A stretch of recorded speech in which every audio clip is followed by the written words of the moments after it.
Muyu has arrived in a high martial world where the myriad realms converge. Upon reaching the age of 18, every individual is granted the opportunity to step into these infinite worlds. Ranging from E-rank to SSS-rank, all worlds serve as arenas for trials.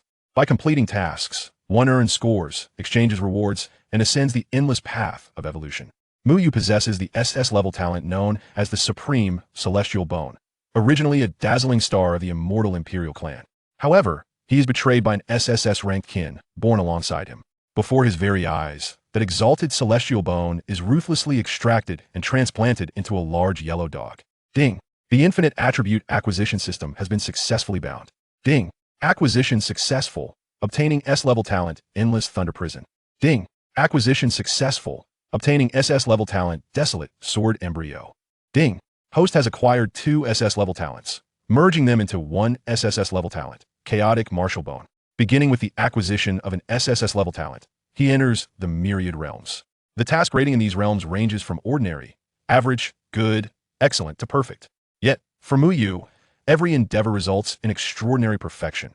What is the reason behind this? What are these so-called children of fortune, reborn empresses, and Holy Land prodigies? The talents and opportunities that you take pride in are, in my eyes, merely bubbles ripe for the picking. What I possess you lack. What you have, I shall claim for myself. When the myriad tribes invade, epics shatter, and worlds transform, a young man emerges from the chaos, wielding a long spear to safeguard humanity. Chapter 1. The abandoned child of the imperial clan, Muyu. In the north, there dwells a maiden, unparalleled and solitary. A single glance topples cities. A second gaze brings nations to their knees. You go behold that girl ahead, her figure, her form, tisk. If only I were a woman, I could bring you some pleasure, you go. In the great Xia, at Xia City, class 20 of grade 10. In a corridor adjacent to the classroom, 2 young men, around 18 or 19 years of age, leered from the edge of the corridor, gazing at the stunning beauty below, whose vibrant youth could not be concealed even by baggy school uniforms. Muyu glanced at Qingdi, nearly 2 meters tall with a fresh, doll-like visage, feeling a shiver of discomfort. Are you not ashamed, you rascal? However, he soon stroked his chin thoughtfully. If you were a beauty, perhaps I could tolerate you. The smirk on Qingdi's face abruptly vanished, arms crossed. You go. Do you harbor feelings for your brother? Muyu rolled his eyes. Get lost. The school bell rang. Muyu and Qingdi entered the classroom, making their way to the last row. The students within the classroom chattered animatedly. Muyu surveyed the youthful, radiant faces, feeling a wave of nostalgia. Youth is truly a blessing. 18 years ago, he was rewarded by fortune, arriving in this world where the myriad realms converge, reborn within the body of an infant from the immortal imperial clan of the Great Xia. Upon his birth, he witnessed a 5-clawed golden dragon soar into his body, while those around him spoke of SS-level talents and the Supreme Celestial Bone. He once believed himself to be the protagonist of his own tale. Alongside his birth, another child from the uncle's family arrived. From a moment of their arrival, a celestial 5-colored lotus descended, and both deities and demons bowed in reverence, heralding a great phenomenon. In comparison to that infant, he felt woefully inadequate. He had thought that this life would be devoid of worries regarding food and clothing. Yet shortly after his birth, when he was merely 3 years old, his parents, tasked with guarding the imperial pass, met with a tragic demise. On the very night that the news reached him, he was confronted by the demon born alongside him, who cruelly extracted his SS-level talent and Supreme Celestial Bone. In his presence, the demon transplanted his celestial bone into a large yellow dog. The thought of this made him clench his fists in indignation. Such a profound insult. Did they truly consider him a mere child? However, amidst calamity lies fortune, and perhaps his tender age was one of the reasons for his survival. Huff! Muyu's thoughts were jolted back to reality as a bald giant strode into the room. Muscles bulged like small mountains upon his frame, and his face was square and menacing, capable of frightening children into tears. The classroom fell into an immediate hush. The bald man's voice boomed like thunder. Chidi, stand up. A classmate reported that you took Muyu to tease a girl. Chidi rose at once, his face a deep shade of liver. Teacher, I did not. Muyu and I merely went to appreciate aesthetics. Then tell me, what must a demigod comprehend? Chidi appeared bewildered, pondering whether this question was beyond their syllabus. Teacher, I think. Laughter erupted throughout the classroom. Get to the back and stand there. Reluctantly, Chidi complied, moving to the rear. Muyu's face flushed with suppressed laughter. He dared not make a sound. Hinyan was Chidi's nickname. As this lad often proclaimed, if I were the Azure Emperor, I would make the peach blossoms bloom in unison, leading everyone to simply call him Hinyan. The bald giant was their homeroom teacher. Jiba, Chi-Di glanced at Muyu with a look of deep resentment. Peach Blossom, tell us about the era of the celestial realms. Muyu rose, his smile frozen. Peach Blossom was his nickname. With lips as red as cherry blossoms and a smile brighter than jade, he was deemed more handsome than Panin, earning him such a moniker. Yet, he did not care for it, feeling it too effeminate. Clearing his throat, he spoke calmly and collectedly.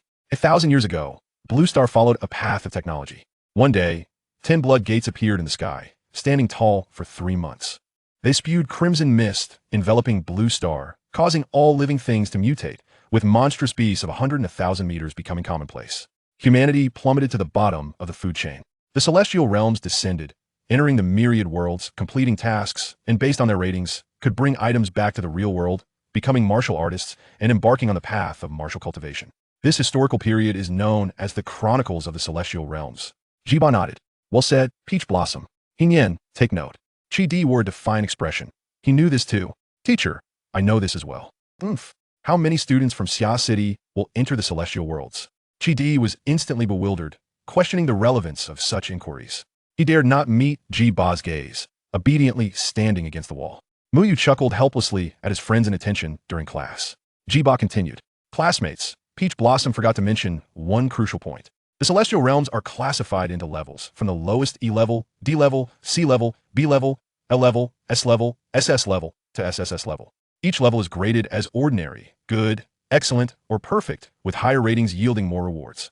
Tomorrow marks your entry into the celestial realms, and I will share some important considerations. First, upon your initial entry, all will start in the lowest E-level world. The sooner you complete your tasks, the higher your rating, akin to a new player's reward from the celestial realms. Second, you have all undergone talent assessments. The level of talent awakened dictates your future likelihood of entering worlds of the same tier. If you aspire to break this limitation, strive to achieve high ratings in the earlier worlds. Third, and most importantly, endeavor to enhance your strength before becoming a martial artist. Return home early today. Tomorrow, at this time, gather on the playground. Upon concluding, Jiba allowed them to study independently. Muyu pondered deeply.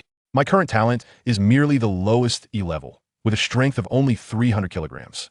Upon emerging from the first world, I will have become a foundational martial artist, yet still the weakest among them. Am I destined to meander through this life aimlessly? In this realm, prior to entering the celestial worlds, no matter how great one's strength, they could only be deemed a prospective martial artist. Those prodigies or the privileged sons and daughters polish their bodies with various beast meats, forging elixirs, and advanced body refinement techniques. Without breakthroughs, their strength could reach 700 or 800, over 1,000, or even several thousand kilograms. Once they transcended to martial artists, their power would surge exponentially. Thus, in the initial stage of cultivation, a vast chasm of disparity would emerge. The superhuman strength from his past life rendered him merely a bottom dweller in this world. His focus sharpened, and a gray progress bar materialized before him, accompanying him since his birth. Until now, aside from the progress bar nearing completion, there had been no other changes. My sole hope rests upon this progress bar. I wonder what will transpire upon its reaching 100. Suddenly, the bell rang, signaling the end of class. Muyu and Chi-Di made their way toward the school gate. Along the way, numerous girls gazed at him with admiration, to which he responded graciously. There was no choice. He had to prepare for dual contingencies, in case he truly became a burden upon entering the celestial realms. He could only nurture his heart for the young maidens, safeguard the lives of the lowless, preserve the martial legacy for the young wives, and strive for peace for the married women. This was what one might call living off soft rice. Suddenly, a chorus of gasps drew their attention. They beheld a handsome lad, slightly less attractive than Muyu, walking alongside an exceptionally beautiful girl, creating a stunning tableau that attracted a throng of onlookers. Who among the students does not envy such individuals during their school years? They're the focal points wherever they go. Chapter 2. Infinite Attribute Acquisition, SS Class Talent of the Abandoned Sword Embryo. The following day, on the playground of Summer City High School, 10, Muyu arrived at school early. Noticing that Chi-Di appeared somewhat weary, likely from his escapades the previous night.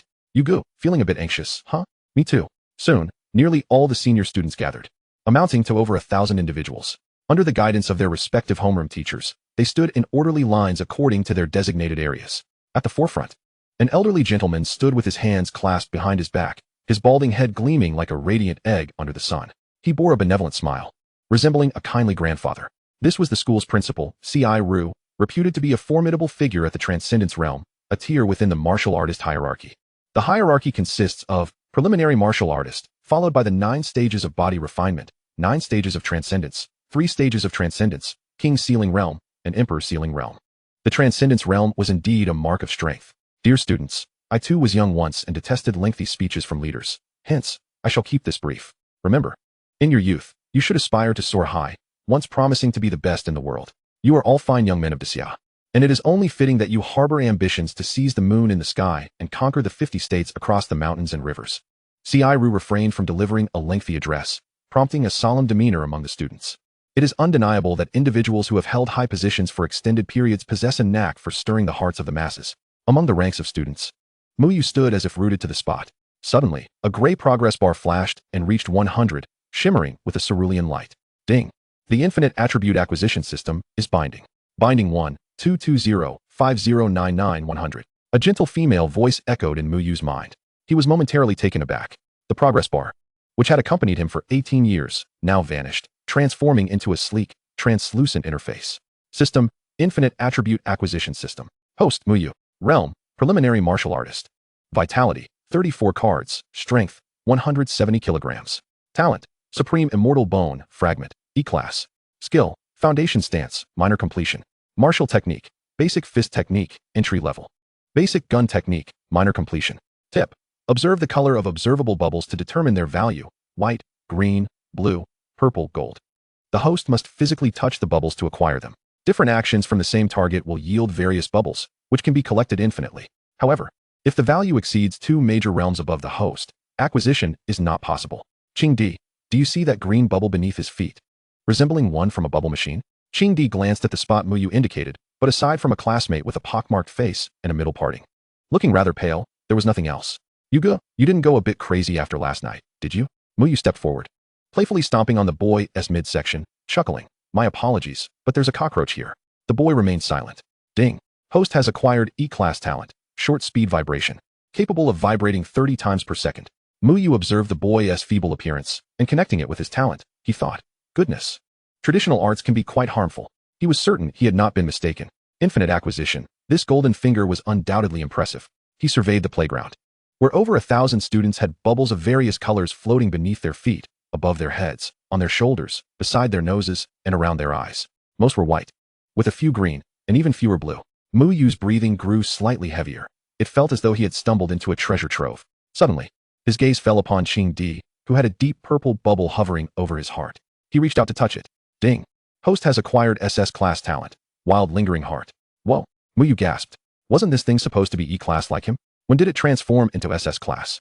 Could it be that the awakening of talents required more than just the initial phase, needing subsequent awakenings? However, the probability of that was lower than winning a lottery. Qingdi slapped Muyu's hand away. Yugo, what the heck? Are you really interested in me? I was just joking with you. Don't get the wrong idea. Muyu, uninterested in banter, stood at the back of the class, shifting his weight left and right. Ding.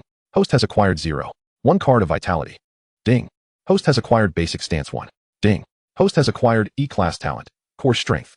In mere minutes, over 50 classmates had provided him nearly 1 card of vitality, equivalent to an increase of 10 kilograms in strength. He felt a warmth coursing through his body. It was subtle, yet indeed a change. Moreover, with so many students around, his lecherous grin caused those nearby to instinctively step back. Many female classmates began to speculate whether Muyu harbored feelings for someone among them. I can't delay. We're about to enter the multiverse. He shifted his focus to Bai Xian, who had a golden bubble shimmering on his shoulder, marvelously radiant. Muyu's eyes instantly reddened. The gold is mine. It's all mine. Yuga? Yuga, what are you staring at with such an intense gaze? Qingdi followed Muyu's line of sight, spotting Bai Xian and the ethereal, stunning school beauty, Xia Shu Tong, beside him. Muyu offered no reply. Taking a deep breath, he forced a smile, which he believed to be the most amiable and sincere, and strode towards Bai Xian. Qingdi was left dumbfounded. Yugu's expression is so mischievous. Plus, he is heading the wrong way. Shouldn't he be approaching the school beauty? Bai Xian was deep in thought when he suddenly sensed someone approaching. He turned to see Muyu, the top student in humanities, advancing towards him with an exceedingly fervent smile. Bai Xian's brows furrowed slightly. They were from different classes, with little interaction, only having heard of each other's names. Bai Xian, hello. Muyu reached Bai Xian, his smile radiant as he extended his hand. I've long heard of your name. Finally, I have the opportunity to meet you. I am Muyu from class 20. Bai Xian found it somewhat perplexing, but, out of courtesy, extended his hand. Hello, is there something you need? As soon as their hands clasped, Muyu instinctively tightened his grip, fearful that Bai Xian might slip away. His other hand casually brushed over the bubble hovering above Bai Xian's shoulder. Ding. Congratulations. Host has acquired SS class talent. Abandoned Sword Embryo. SS class. Muyu beamed with delight, his grip tightening involuntarily. Bai Xian's body tensed instantly. Taking a half step back while retracting his hand, he regarded Muyu with a wary gaze, considering Muyu's nickname and his exceptionally handsome features.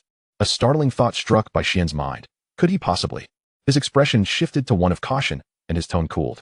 Muyu, please conduct yourself properly. I have no interest in men. Muyu? What did I do? I merely wanted to acquire some attributes, good sir. Chapter 3. SSS Class Talent, Chaotic Martial Bone. Muyu chuckled awkwardly, realizing he couldn't clarify the situation. Bai Xian, let me treat you to a meal someday. Inside, he was elated. It was a tremendous bargain. Even if he faced a misunderstanding, enduring a beating would still be worth it.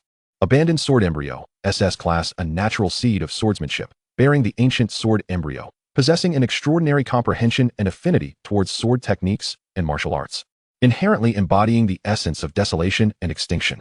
SS Class. This was indeed an SS Class talent. In the entire Desia, it ranked among the elite.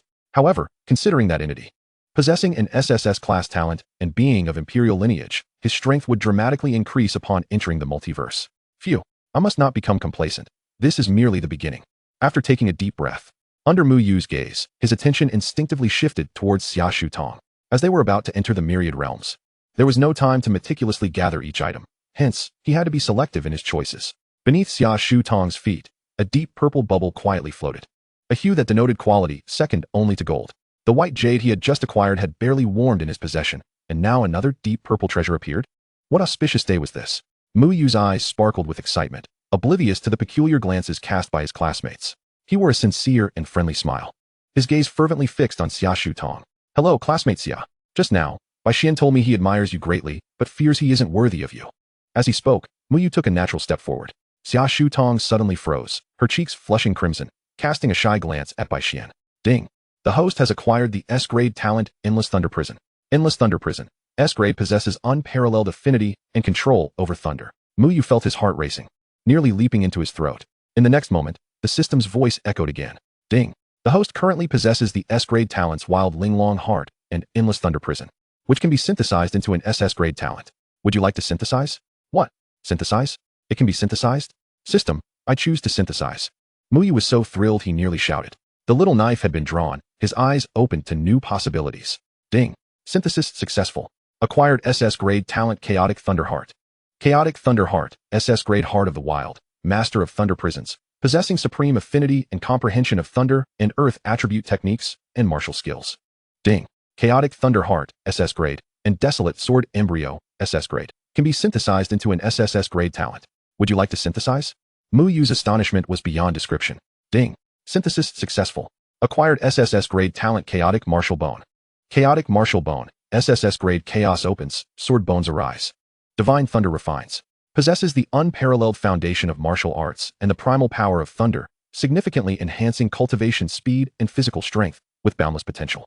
SSS-grade. A legendary classification. Muyu felt an indescribable surge of power engulfing his entire being. His body emitted a subtle yet distinct hum, intertwined with the sounds of sword chimes and thunder. The fascia beneath his skin quivered gently, his vital essence coursing with unprecedented vigor.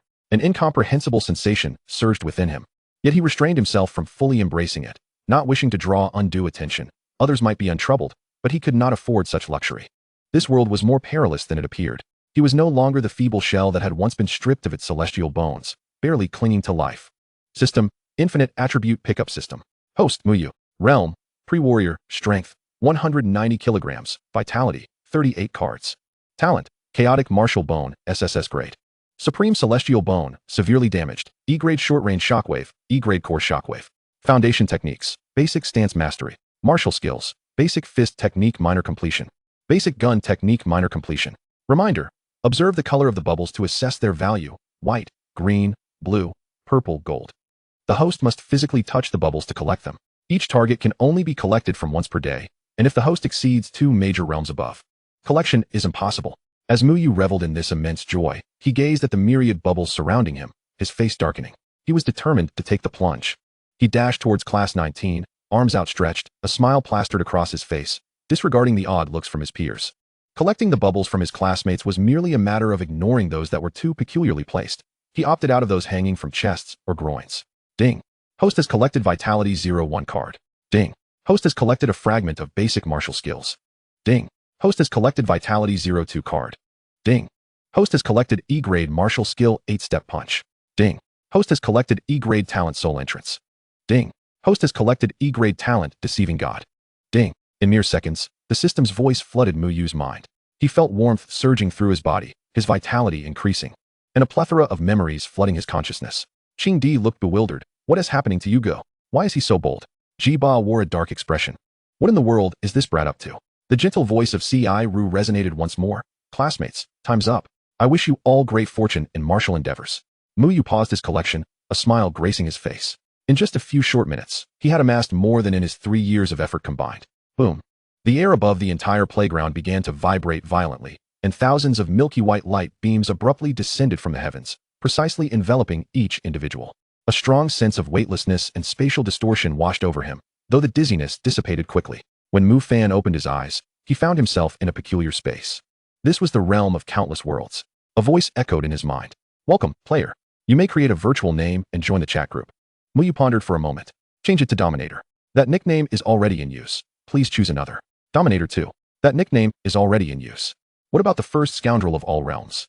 That nickname has been accepted. You have been added to the All Realms chat group. Great Xia group, chat 1000. A warm reminder followed. Task rewards. Calculated based on completion and grading. No penalties for task failure. Death will not be permanent on the first occasion.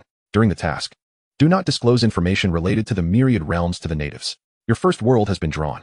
As the voice faded, Muyu found himself standing in a serene forest, utterly devoid of people. His appearance remained unchanged, yet his attire had transformed into the garb of this world. Simultaneously, the prompt from the myriad realms echoed in his mind. Player, first scoundrel of all realms. World type, martial arts, low martial. World level, E-grade. Identity arrangement. You are a novice swordsman, slightly naive, who has unexpectedly arrived in Qinghe Town. Main task. Uncover the truth behind the alarming increase in strength of Lu Kuei, the commander of Black Wind Stronghold outside the town, who has surged from the pinnacle of a third-rate warrior to nearly a first-rate warrior over the past 3 months. Your current strength is equivalent to that of a second-rate warrior. When exerting full force, you can rival a first-rate warrior. Task deadline, 7 days. In this low martial world, Muyu swiftly processed the information. He then traversed a dirt path, arriving 10 minutes later at a bustling street. The cobblestone road was flanked by wooden shops adorned with awnings. Passers-by donned coarse linen garments, and occasionally, a swordsman from the martial world would stroll by. The air was imbued with a faint dustiness and the essence of life. Beneath the feet of these individuals floated a scattering of bubbles in various colors. Muyu's spirit sword. Excellent. Attribute collection works in the myriad realms too. However, as a second-rate warrior, his power was insufficient to achieve the rating of a first-rate warrior. He would need to harness the strength of his chaotic martial bone. With so many people around, he would first collect bubbles to enhance his power before tackling the task. According to the experiences shared by seniors on the forums, to achieve a perfect evaluation, one typically needed to resolve the task within half a day. His time was limited to just half a day. Chapter 4. Frenzied Collection, Strength 10, 000 kg. As Muyu traversed the street, he was filled with curiosity about the martial world depicted in the tales of his past life, finally witnessing it firsthand. He appeared gentle and refined, captivating the attention of many young ladies who found themselves shyly lowering their heads upon catching his gaze, only to sneak glances at him. Approaching a bun shop, he smiled at a girl with a ponytail. Ding. Host has collected bun, making experience 3. He continued onward. Ding. The host has acquired a minor resistance to the chill of the wind. Muyu was momentarily taken aback. Lowering his gaze, he shifted his feet, only to discover that he had stepped upon a pool of green phlegm, beside which an elderly gentleman was chuckling foolishly. He rubbed his shoes against the ground a few times and continued walking forward. As he progressed, various disjointed fragments of knowledge flooded into his mind. Ding. The host has acquired the E-grade talent of eloquence. Ding. The host has obtained 3 points of basic culinary experience. Ding. The host has gleaned 3 key points on postnatal care for sows. Muyu's face darkened. What on earth was this jumble? He furrowed his brow, realizing that this situation was untenable. Collecting knowledge from ordinary individuals would not enhance his abilities. He must seek out martial artists. His gaze swept over those wandering swordsmen adorned with blades. These individuals exhibited vigilant expressions, hurrying along, making it difficult to approach them. Before long, he halted in his tracks, raising his eyes to behold an establishment, a tavern with the sign ULI Tavern. According to the experiences shared by seniors and forums, such places are often a melting pot of characters, making them prime locations for gathering information. He stepped inside the tavern, where a robust figure greeted him with enthusiasm, the wooden floor creaking beneath their steps. Oh my, Where did this handsome young man come from? Please, come in, come in. Auntie feels an instant connection with you. What would you like to eat? Muyu focused his gaze and saw a woman who appeared to weigh no less than 200 pounds. Her waist as thick as a barrel, her face adorned with layers of rouge and powder, which flaked off as she smiled. A conspicuous blue bubble hovered above her head. The woman, brimming with warmth, seized Muyu's arm and ushered him inside with surprising strength. A potent aroma of cheap perfume mingled with sweat assaulting his senses. He stifled the urge to sneeze and managed to withdraw his arm. Thank you. Auntie, just a few of the house specialties will suffice. Ding. The host has successfully acquired the D-grade talent of immense strength. No wonder she possessed such power. Soon, dishes were served at the table. The woman's eyes sparkled with delight, her flesh jiggling as she sat across from Muyu. Young man, you are truly handsome. In my 40 years of life, I have never encountered such a striking young fellow. In this low martial world, compared to Blue Star, advancements in bathing and personal care seemed significantly behind, rendering its inhabitants drab in appearance. Yet here he was, a young man with rosy lips and pearly teeth, more attractive than many women. A few minutes later, several groups of patrons arrived. Boss lady, 10 pounds of beef, 10 bowls of plain noodles, and 10 pounds of daughter's red wine. The robust woman appeared visibly displeased. Her voice booming. I heard you. Why are you rushing me? Her tone contrasted sharply with her earlier demeanor towards Muyu. He noticed that this new group immediately began discussing matters. Liu Kuei, the leader of the Black Wind Stronghold, has leaped from a third-rate martial artist to a first-rate one. We have come not only to eradicate the demon, but also to eliminate this newly emerged menace. A few minutes later, Muyu pondered these revelations. Suddenly, a cacophony erupted outside the tavern. Demon, come out and face your death. Amitba, the sea of suffering is boundless. Turning back is the shore. Hand over the treasures. Before he knew it, the tavern entrance was besieged by a throng of monks, Taoists, and swordsmen, each bearing stern expressions. Muyu was momentarily stunned. What was happening? The patrons dining inside the tavern instantly paled, weapons drawn, all eyes fixed on the robust woman. The jovial demeanor of the woman transformed into a dark scowl, her small eyes glinting with a terrifying ferocity as her flesh seemed to tighten. Humph, a swarm of bothersome flies. Do you think I am easy to bully? She slammed her palm onto the table, which splintered into shards. Since you seek death, I, San, shall oblige. With a roar, the plump woman showcased a terrifying speed that belied her size. She effortlessly drew a finely crafted, formidable spear, charging forward while casting a flirtatious glance at Muyu. In the next moment, the martial artists collapsed one by one, devoid of any strength. The formidable figure cut through the throng like a knife through butter, mercilessly dispatching her foes. Muyu was astonished. My goodness, this woman is incredibly formidable. She must be at least a first-rate master. Perhaps even stronger, truly the greatest demon of the martial world. He quickly surveyed the battlefield, noticing that enormous, crimson bubbles began to float from the slain martial artists. Instinctively, his hand reached out. Ding. The host has acquired 1 card of vitality. Ding. The host has acquired 25 cards of vitality. Ding.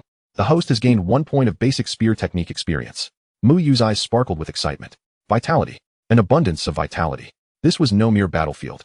It was akin to a grand buffet opening.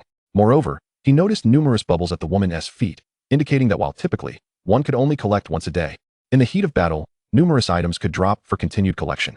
As more than 100 martial artists surged into the tavern, Muyu was taken aback by the sight of the woman holding her ground effortlessly, displaying remarkable prowess. After 10 minutes of combat, she had sustained no injuries. Her aura fierce and unyielding. However, he noted that some of the bubbles at her feet had begun to vanish. Evidently, they only lasted for 10 minutes. I cannot afford to wait any longer. Oh dear, who pushed me? He feigned being knocked down, sliding past a corpse. Ding. The host has acquired 18 cards of vitality. Ding. The host has acquired 21 cards of vitality. Ding. With a torrent of vitality surging into his body, Muyu felt his strength skyrocket. My leg. He stumbled and lunged toward another side. Ding. The host has acquired 3 cards of vitality. Ding. The host has acquired 15 cards of vitality. Ding. The host has gained 6 points of basic movement technique experience. Ding. What a delightful sensation. The joy of becoming stronger was exhilarating. Vitality and various martial skill experiences flooded into him. Gazing at the corpses, Muyu felt no moral qualms, perhaps subconsciously perceiving this world as a mere virtual realm. These were all NPCs, and he couldn't empathize with them. Auntie is indeed the greatest demon of the martial world. She fought valiantly against hordes of righteous warriors. Catching them completely off guard, Muyu gleaned that the woman had reached a level of mastery beyond first-rate, a rare martial artist who could establish her own sect. As time passed, the robust woman began to pant heavily, sustaining several wounds, her movements slowing, clearly exhausted. Yet Muyu's vitality soared within that brief span. 40 cards, 80 cards, 100 cards, 120 cards. Half an hour later, The tavern lay in ruins, the corpses of 200 to 300 individuals piled high, a river of blood flowing. Leaning on her spear, the woman was drenched in blood, resembling a demon. She turned her head towards Muyu and smiled faintly. "Young man, I didn't frighten you, did I?" As she approached, licking her lips and shedding her blood-soaked outer garment to reveal her muscular physique, she flashed a wicked smile. Just as she neared Muyu, the chaotic martial essence within him surged, his body infused with the power of thunder and sword intent. The chaotic martial essence hummed softly. With a swift motion, a dagger plunged with precision into the robust woman's heart. Her massive form stiffened in disbelief, her eyes widening before she collapsed. Several bubbles appeared around her lifeless body, one of which was purple. Muyu swiftly reached out. Ding. The host has acquired 30 units of vitality. Ding. Obtained the D-rank Xiantai Pan Long Gun. Ding. Acquired the C-rank martial technique Liao Yuan by Ji. The 30 units of vitality surged into Muyu's body, causing an intense warmth to envelop him, his strength multiplying exponentially. This sensation dissipated after a few moments. Wow, I've truly struck it rich this time. Muyu suppressed his overwhelming joy and picked up the long spear, entirely black and adorned with dragon patterns. System, display the attribute panel. System, infinite attribute acquisition system. Host, Muyu. Realm, preliminary martial artist, strength, 10,000 kg, vitality, 500 units. Talent, chaotic martial bone SSS level, Supreme Immortal Bone, severely damaged. E-rank short speed vibration. E-rank course, E-rank gigantic strength, E-rank deception, E-rank. Martial techniques, basic stance E-rank, perfected. Basic fist technique E-rank, perfected. Basic gun technique E-rank, perfected. 8-step charge fist E-rank, beginner. Liao Yuan by G C-rank, beginner. Weapon, Pan Long Gun D-rank. Note, the host can determine the value of observable bubbles by their colors, white, green, blue, purple, gold. The host must physically touch the bubbles to acquire them. Each target can only be acquired once per day, and if it exceeds 2 major realms above the host, it cannot be acquired. Upon seeing the strength section, Muyu was astounded. With 500 units of vitality, one would normally expect only 500 kilograms of strength. Yet he possessed quadruple that amount. Is the SSS level talent truly this formidable? Chapter 5. Exceptionally perfect evaluation, unique reward. Muyu furrowed his brow as he gazed at the lengthy list of E and D rank talents and martial techniques on the system panel, feeling a bit dizzy. System. Can these low-level talents be fused? What about the martial techniques? Ding. Fusion is possible. The host can select one talent as the primary component, and the fused talents will align with this primary talent. The same applies to martial techniques. Muyu's eyes sparkled with excitement. He meticulously examined the descriptions of all the talents, and one E-rank talent caught his attention. E-rank talent, Deception, which allows the temporary concealment of one's aura. System. Use Deception as the primary talent for fusion, and the name need not change. Ding. Successfully fused with E-rank short speed vibration and E-rank course, resulting in the acquisition of D-rank talent high speed vibration. Ding. Successfully fused E-rank talent soul strike and E-rank talent deception. Ding. Ding. Fusion successful. Acquired B-rank talent deception. Deception, B-rank comprehensive enhancement of strength, speed, endurance, and physique. Significantly increases muscle explosive power and endurance. Slightly improves vitality circulation efficiency. Those who do not exceed 2 major realms above the host cannot perceive his true strength. Muyu clenched his fist. The effects were satisfactory, and he felt his body solidify further. This system function resembled some mini-games from his previous life, where items of the same level could be continuously synthesized into higher-grade items. System. Proceed with further fusion. Ding. After several moments. Ding. Host has successfully fused and acquired C-rank martial technique Dragon Prison Stance. Dragon Prison Stance allows the host's meridians to expand like the tendons of a dragon, bones to strengthen like the bones of a dragon, and vitality to swell like the blood of a dragon. Ding. Host has successfully fused and acquired B-rank martial technique Yulong. Yulong, B-rank a gun technique that balances agility and power. A torrent of martial comprehension surged into Muyu's mind. As if he had toiled for countless years in training, he casually grasped the nearby Pan Long Gun. With a flick of his wrist, the spear surged forth like a dragon, exuding an imposing aura.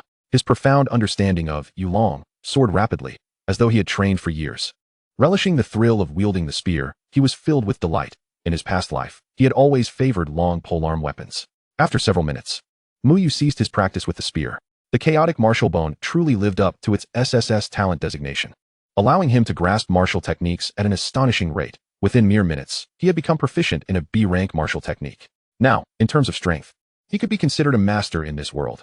Conquering the Black Wind stronghold should pose no challenge. He wasted no time. Vitality surged into his legs as he sped towards the location of the Black Wind stronghold. In just over half an hour, Muyu had covered over 60 kilometers. his high-quality vitality ensuring minimal exertion. Before long, a mountain stronghold came into view, with a sign proclaiming Black Wind Stronghold hanging above the gate. A few scruffy bandits were standing guard, not much different from the portrayals in films from his previous life. Upon spotting Muyu, the bandits immediately shouted threats.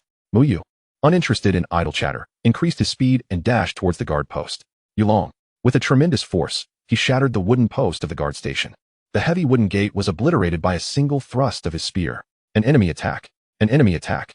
Instantly, nearly 100 individuals surrounded him, their bodies releasing a plethora of white bubbles. Muyu charged through them like a tiger among sheep, his spear dancing in his hands, rendering these ordinary bandits as fragile as paper. Ding. Host has acquired 0.5 units of vitality. Ding. Host has acquired 1 unit of vitality. What? Why has the vitality I collected diminished? Muyu frowned, recalling that the vitality he had collected in the tavern had consistently exceeded 1 unit. Ding. As the host's strength increases, the targets become too weak, resulting in a relative decrease in the items acquired. Suddenly, a furious voice echoed. Who dares to wreak havoc in my Black Wind stronghold? A towering, fearsome figure, at least 2 meters tall, emerged, wielding a menacing broadsword with a fierce aura. Muyu quickly recognized this man as Lu Kuei, the leader of the Black Wind stronghold, and the target of his mission. He pointed his spear at you. Let me ask you this. How did your strength increase so rapidly? Lu Kuei paused for a moment, then let out a sinister laugh. Kid, once I capture you, I'll slowly tell you all about it. His broadsword radiated with a crimson energy as he swung it downwards. Muyu did not employ any martial techniques. Instead, he executed a straightforward thrust, the Panlong gun striking first and accurately targeting the weapon's weak point. Bang! Lu Kuei felt an overwhelming force surge through him, shattering his grip, causing the broadsword to fly from his hand. He staggered backward, astonished. Impossible. You're just a boy, barely grown. How could you possess the strength of a master? Before Lu Kuei could finish his sentence, Muyu's spear tip was already pressed against his throat. Calmly, he inquired. Can we talk now? Cold sweat poured down Lu Kuei's brow. I'll tell you. I accidentally consumed a red fruit in the mountains 3 months ago. Later realizing it was a 50-year-old Zhugua, and my strength skyrocketed. As soon as Lu Kuei divulged this information, the voice of the multiverse space echoed. Congratulations. You have discovered the truth behind the Black Wind Stronghold leader's abnormal strength growth.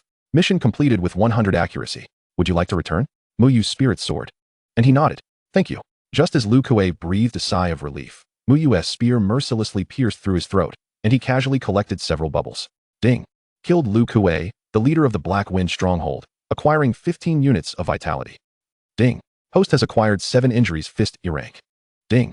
Host has collected residual medicinal power of the Zhugua, acquiring 50 units of vitality. In an instant, a surge of rich vitality flowed into Muyu's body, igniting a fiery warmth within him. The remaining bandits had long since fled. He surveyed the wreckage of the Black Wind stronghold and clapped his hands. Return. A flash of white light enveloped him, and his figure vanished. In the multiverse space, Muyu reappeared, and the voice continued. Mission World, E-rank Martial Arts, Low Martial. Main mission completion, 100. Time taken, 3 hours and 17 minutes. Overall performance evaluation, exceptionally perfect. Reward. The E-level world privilege has been upgraded to D-level, allowing the retrieval of all acquired items back to the real world, with a total of 1,000 celestial points.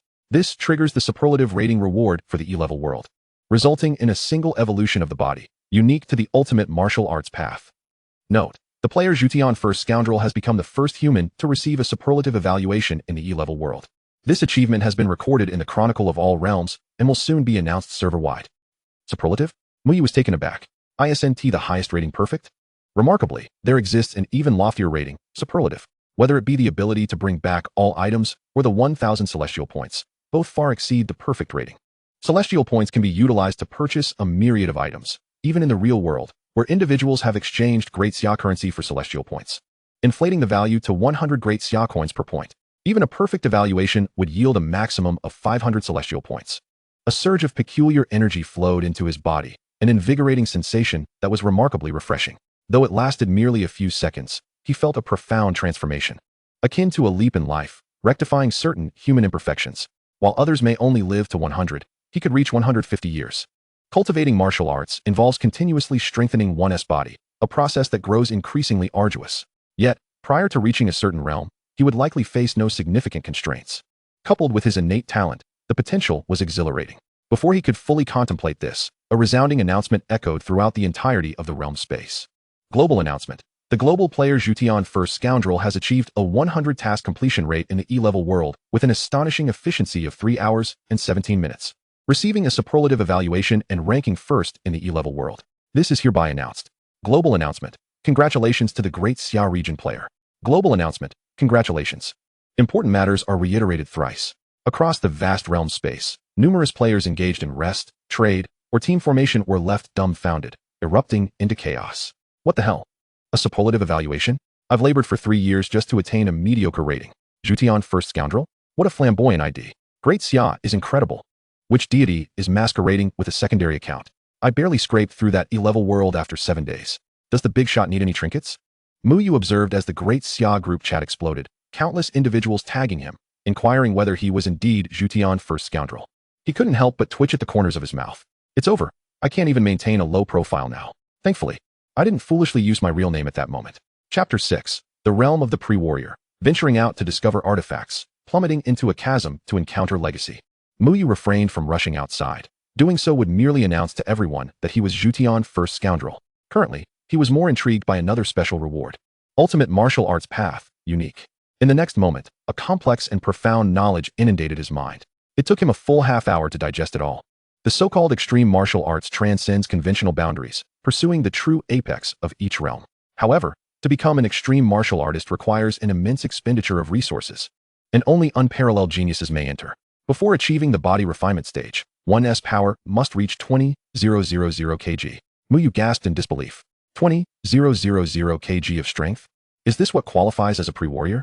This figure is nearly comparable to some officially recognized martial artists at the 4th or 5th stages of body refinement. Yet, an overwhelming excitement followed. I possess a system that allows for infinite retrieval. What is arduous for others is merely a frenzy of collection for me.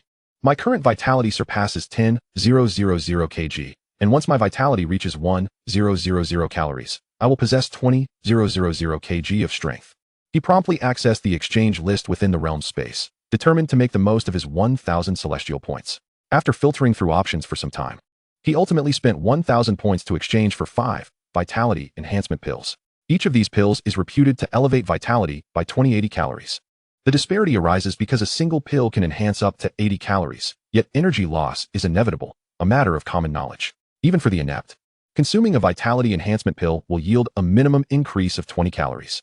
For those geniuses practicing advanced techniques, the higher their innate talent, the more energy they can absorb, thus amplifying their vitality further. He held a pill in his hand, each roughly the size of a quail egg, with deep red bubbles adorning its surface. He retrieved the bubbles. Ding. Host successfully retrieved. Vitality increased by 80 calories. Muyu gasped, astonished. Employing the same method, he retrieved the other 4 pills as well. His vitality surged by 400 calories, and his strength increased by 800 kg. He began performing the long abyss stance, executing various postures, movements, and breathing techniques suited for the sudden surge of strength. After some time, he finally adjusted. As for the 5 vitality enhancement pills, they had been completely absorbed, leaving behind a mass of black residue. The absorption was nothing short of outrageous. One wonders if those SSS-rank techniques could achieve the same feat somewhere within the realm space.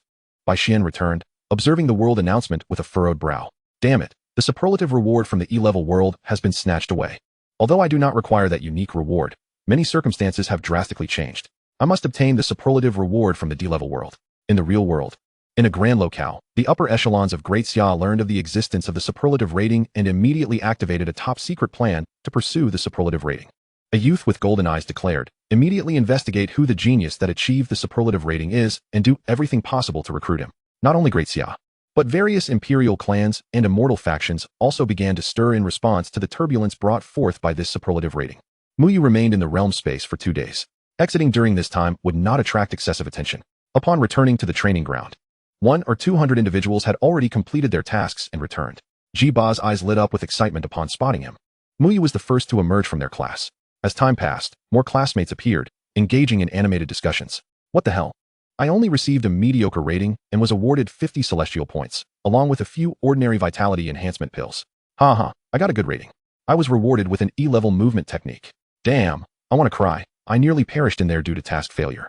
Just then, the figure of Qing Di appeared, sprinting toward Muyu with enthusiasm. You go. How did it go? I got an excellent rating and received plenty of good items. Muyu chuckled lightly. Not bad.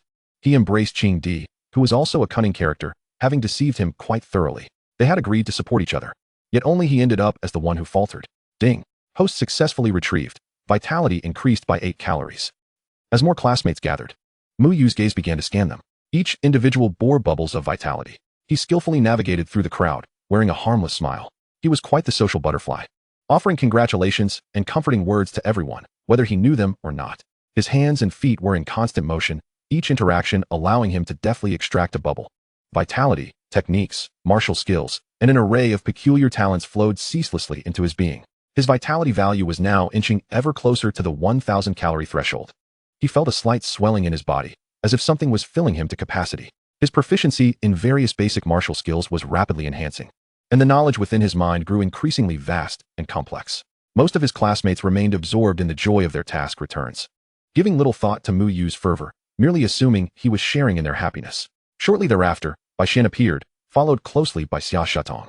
A brilliant beam of golden light emanated from beneath Baishan, capturing all of Muyu's attention. Goodness, yet another golden legend. Who on earth is this person? Muyu's eyes widened in astonishment, recalling Baishan's previously revealed SS-level talent. The sudden appearance of this golden bubble sparked an uncontrollable thought within him. Could this individual be the fabled child of fortune? The one who stumbles upon divine artifacts and encounters legacies while leaping off cliffs? His heart raced with exhilaration. If that were the case, Baishan would be nothing short of his personal lucky star, a veritable treasure trove. He had to cultivate a good relationship with him, to reap every benefit until there was nothing left. Instantly, a more radiant smile than before adorned his face as he approached Baishan. Classmate Baishan, you're back. Was the mission successful? If you need any help, don't hesitate to ask. We're all classmates, no need to be polite. Muyu spoke with heartfelt sincerity, his hand naturally resting on Baishan's shoulder. Baishan was taken aback by this sudden display of enthusiasm, particularly when he met Muyu's fervent gaze. His expression darkened, instinctively taking a step back. I'm fine, no need for concern, Baishan replied curtly, his tone icy and imbued with a palpable sense of distance. His eyes now exhibiting even greater wariness. This fellow clearly harbored ulterior motives.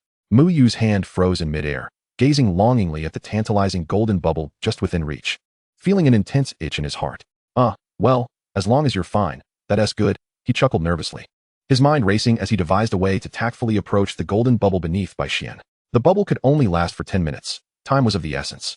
Muyu refrained from lingering, opting to wait until Baishan felt more at ease. He continued mingling with other classmates, his movements somewhat comical. Beep. Host successfully collected Vitality Card 0. 5. Beep. Host successfully collected Vitality Card 1. Beep. At a certain moment, Muyu realized he could no longer increase his vitality collection. A sudden realization struck him. Am I at the brink of becoming a martial artist? Chapter 7. SSS Level Technique. Chaotic, Indestructible Scripture. Muyu once again turned his gaze towards Baishan. The resplendent golden bubble hung before him like a carrot dangled before a donkey, visible yet untouchable, tantalizing beyond measure. He observed closely, noting that the golden bubble seemed to last longer than the ordinary white or green bubbles, showing no signs of vanishing anytime soon. Time remained. He couldn't be too aggressive. He had to rely on wit, ensuring he didn't incite Baishan's aversion, or he might never benefit from him again. Feigning continued enthusiasm in his conversations with other classmates, he subtly shifted his position, calculating Baishan's path of departure. He pretended to be accidentally jostled by an overly animated peer. Ouch! Muyu exaggeratedly stumbled, losing his balance and flailing towards Baishan, who was deep in thought and preparing to leave. Watch out! A classmate exclaimed. Baishan reacted swiftly, instinctively attempting to sidestep. However, Muyu's seemingly clumsy lunge was, in fact, meticulously calculated, blocking Baishan's most convenient escape route. In a flash, Muyu's right hand, in a moment of panic, reached forward, landing precisely on the golden bubble beneath Baishan. Beep. Collection successful. Acquired SSS level technique Chaotic Indestructible Scripture, Volume 1. Success. An overwhelming joy surged within Muyu. Though he had to maintain the pretense, he tumbled to the ground, feigning injury and letting out a couple of exaggerated groans, presenting a picture of someone who had taken quite a fall. Baishan's face turned ashen, being touched so abruptly, even through his clothing, felt bizarre and humiliating. He looked down at the innocent-looking Muyu sprawled on the ground, his fists clenching tightly, his gaze icy enough to kill. You.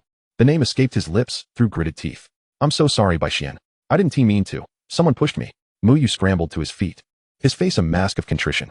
Baishan's chest heaved with anger, and he scoffed, dark clouds gathering over his expression. He resolved to keep his distance from this weirdo in the future. Watching this scene, Ching Di swallowed hard, a chill running down his spine. Goodness. I used to joke with Go, but I never imagined he was truly fond of the brothers. Oblivious to Muyu's thoughts, he eagerly examined the technique he had just acquired. Chaotic Indestructible Scripture, SSS level, Volume 1. In the midst of chaos, indestructibility manifests, the supreme method for refining the body. Harness chaotic power to temper the body, spirit, and vitality. Upon reaching great mastery, the body becomes indestructible, the spirit eternal, and one masters chaotic vitality. Currently, can only be cultivated to the Emperor's Sealing Realm. SSS level technique. The pinnacle of martial arts. Cultivation of body, soul, and technique. Mu Yu's heart raced with excitement. Feeling as though he had struck gold, Bai Xian approached Xia Shu Tong, who stifled a laugh behind her hand. Xiangu, I'm starting to ship you and Mu Yu. It's quite entertaining. As time passed, most classmates had already exited. Silence. Return to the classroom. Ji Ba's voice resonated. On the way to the classroom, Qing Di regarded Mu Yu with an oddly scrutinizing gaze, leaving Mu Yu bewildered. What are you staring at? You go. You're not really, are you? Finally, Mu Yu grasped why Qing Di's gaze was so peculiar. Get lost. Your Yu Ge has a taste for beautiful women. Stop spreading nonsense. Qing Di clearly did not believe him. In the classroom, Ji Ba surveyed the students with their varied expressions, speaking solemnly. The first multi-universe mission has concluded. But this is merely the beginning. The timing of your next entry into the multi-universe is up to you. It is generally advised to wait at least half a month to digest your gains and enhance your strength. Remember, to unlock higher-level D-Class world access, you must complete 10 E-Class world missions cumulatively. D-Class worlds are generally suitable for martial artists in the mid-stages of body refinement. Without sufficient strength, entry will lead to failure. Furthermore, in worlds above D-Class, death in the game equates to death in reality. Mu Yu pondered this thoughtfully. A perfect rating requires completing 5 E-Class worlds to unlock D-Class access. An ultra-perfect rating only necessitates 1 completion to gain D-Class permissions. The higher the world level, the more abundant the rewards. However, unlike E-Class worlds, where death does not equate to actual death, the downside of higher-level worlds is the risk of mortality, albeit with greater rewards. If E-Class worlds offer ultra-perfect ratings, then D-Class and C-Class worlds must as well. Countless individuals are likely pursuing ultra-perfect ratings. Perhaps even the powerful will begin their trials in lower-tier worlds. In that case, the probability of attaining ultra-perfect ratings ahead of others in each world diminishes considerably. After school, Mu Yu strolled home in high spirits. Passing through a relatively secluded alley, a faint, fishy odor wafted through the air. Suddenly, the ground ahead sank, revealing a rat demon. Its size comparable to a water buffalo, with protruding fangs and blood-red eyes, gnawing on several human corpses. A mid-stage realm beast, the corrupted Fong rat demon? Mu Yu was taken aback. This creature possessed strength akin to a martial artist at the 5th or 6th stage of body refinement. How could it appear so close to a residential area? Even within the city, various bizarre beasts occasionally infiltrated. He never expected to encounter one today. The rat demon leaped onto the road, drooling and eyeing Mu Yu with insatiable hunger, charging forward. Had this been earlier, Mu Yu might have felt fear. But now, he stood resolute, his gaze sharpening, refusing to retreat. He retrieved the spiral dragon spear from his system space, unleashing a surge of vitality within him. The chaotic martial bone emitted a faint hum, and blood-red arcs of lightning danced across his body. Dragoness dance. The spear struck forth like a dragon. The air erupted with a thunderous boom. Bang! A muffled thud resounded, accompanied by the sickening crack of shattered bones. The corpse rat demon, a colossal creature, crashed violently against the alley wall, its massive head nearly caving in from the impact. It let out a few low groans before falling silent. A white bubble and a red bubble materialized around its lifeless form. So weak, I expected it to be formidable, he mused. However, what would happen if he were to collect the bubbles from the beast? With utmost caution, his hand reached out to touch them. Beep. Host successfully collected. Gained 10 excavation experience. Beep. Host successfully collected. Gained 15 vitality points. Intriguing. It seems both demonic beasts and humans can acquire vitality. He surveyed his surroundings, noting the absence of surveillance. The town guard should arrive shortly. It would be best to leave this to the professionals. Not long after Mu Yu departed, a group of individuals clad in standardized uniforms arrived at the scene. Upon witnessing the corpse of the rat demon, their faces reflected astonishment. A single strike to the death was the mark of a true powerhouse. Upon returning home, Mu Yu pushed his bed to the window and sat down in its former spot. The chaos indestructible sutra surfaced in his mind. He settled cross-legged and attempted to sense and channel the ethereal chaotic energy as described in the scripture. Initially, there was no response. However, as time elapsed, he seemed to descend into a peculiar realm. A layer of golden patterns began to cling to the surface of his body. Even the bones were adorned with subtle chaotic golden lines. The pores of his skin transformed into numerous miniature vortices, forcefully drawing in wisps of energy from the void, each infused with an unfathomably ancient and majestic aura. The power of chaos. As this energy coursed into his body, Mu Yu emitted a low groan, feeling as though countless tiny steel needles were mercilessly piercing and grinding within him, causing excruciating pain. Yet simultaneously, every fiber of his flesh, every tendon, and even the marrow deep within his bones underwent monumental transformation under this relentless refining. His vitality was compressed and purified to an astonishing degree, now imbued with a hint of golden hue. Impurities from deep within his body were forcibly expelled, forming a thin layer of gray sludge upon his skin. His body, previously filled to the brim, expanded once more, ready to accommodate even greater energy. This process was a blend of agony and ecstasy. Time passed. Muyu slowly opened his eyes. It felt as if a barrier within him had shattered, causing his vitality to surge forth at an accelerated pace, his aura suddenly escalating. A sense of newfound strength, far more potent than before, enveloped his entire being. System, open the attribute panel. System, infinite attribute collection system. Host, Muyu. Realm, body refinement stage 1, strength, 40,000 kg, vitality, 10 points. Talent, chaos martial bone, SSS grade, Supreme Immortal Bone fragment, E grade, deceptive god. B grade. Technique, chaos indestructible sutra, SSS grade, upper volume. Martial skill, wandering dragon, B grade. Weapon, coiling dragon spear, D grade.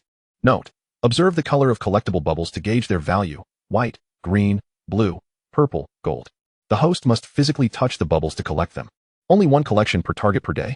If the target exceeds the host's 2 major realms, collection is impossible. He had officially entered the body refinement realm. Wow, my strength has doubled. Although my total vitality remains unchanged, its quality has significantly improved. With my current strength, even those in the body refinement stage 7 or 8 would be no match for me, and I could enter D-grade worlds. Generally speaking, when a budding martial artist transitions to a body refinement warrior, their strength typically increases by 1 to 2-fold. Thus, those exceptionally powerful geniuses at the budding martial artist level will become even more formidable upon breaking through to the body refinement realm. Feeling the terrifying power surging within him, Muyu couldn't help but grin widely. With the Chaos Martial Bone and SSS grade technique, the results were extraordinary. Suddenly, an unpleasant odor caught his attention. He glanced at the layer of fetid gray sludge on his hands and, suppressing his disgust, hurried to the bathroom. Chapter 8. The birthmark on her face, resembling Zhong Kuei. The following morning, Muyu leaped out of bed and rushed into the bathroom, confronting his reflection in the mirror.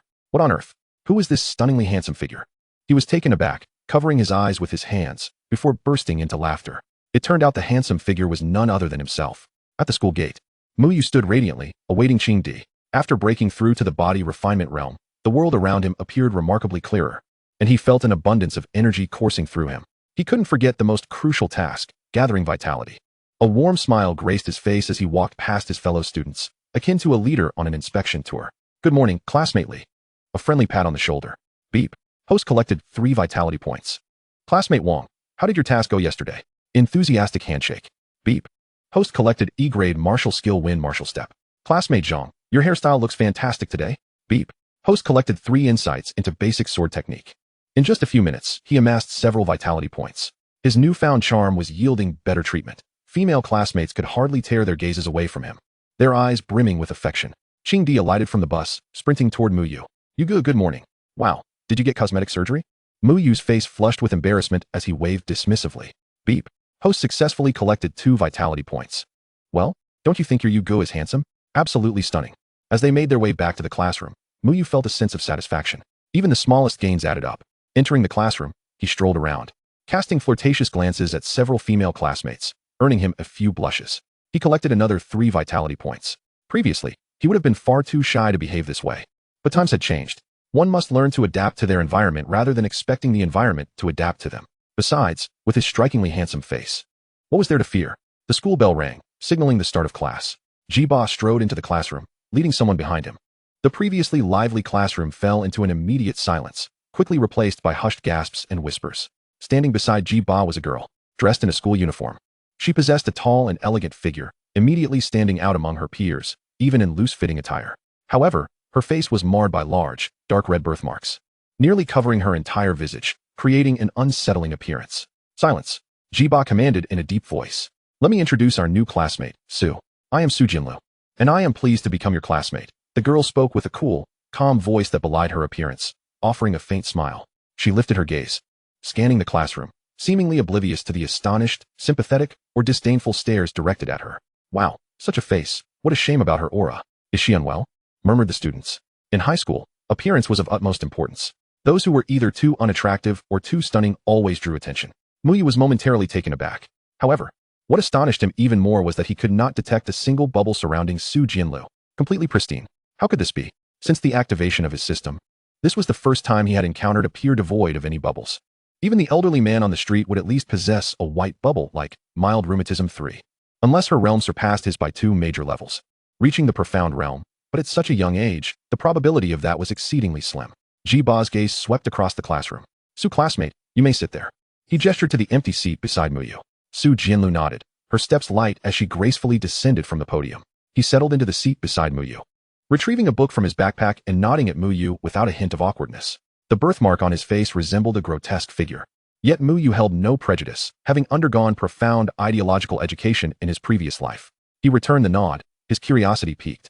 Leaning slightly, his hand inadvertently brushed against Su Jinlu's arm. No reaction, no system prompt. He intentionally dropped his pen, bending down to retrieve it, and his fingers swiftly grazed Su Jinlu's shoelaces. Still no response, which left Muyu somewhat astonished. Stealing glances at Su Jinlu, he noted that while the birthmark was indeed conspicuous, her bright eyes, long lashes, and elegant nose were striking, overshadowed only by those marks. Have you seen enough? Su Jinlu suddenly turned her head, locking eyes with Muyu. His face flushed, and he cleared his throat. Ahem. Hello, classmate, I'm Muyu. Welcome to class 20. Su Jinlu merely acknowledged him with a faint before returning her focus to her book. The class passed swiftly, and the bell rang for recess. Qingdi called out to Muyu, Yugu, let's head to the restroom. The restroom was utterly packed during the break, with bubbles all over the floor. Muyu kicked at them, feeling a surge of vitality. Yugu, please don't look down on that new classmate, Qingdi remarked, catching Muyu off guard. Why? He queried. Though we may be mischievous, we should have our principles. Muyu smiled slightly. I was just about to remind you of that. As they walked halfway, Muyu spotted Bai Xian heading toward the restroom. I didn't finish earlier. I need to go again. Qingdi paused, taken aback by Muyu's departing figure. In the men's restroom, Bai Xian had just finished and was washing his hands when he noticed Muyu approaching with a broad smile in the mirror.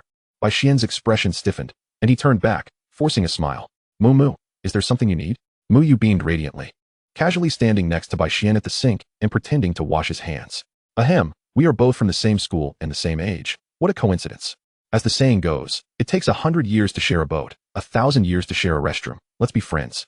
Bai Xian felt a shiver run down his spine and quickly shook off the water from his hands, eager to leave. But Muyu Wunti let him escape easily.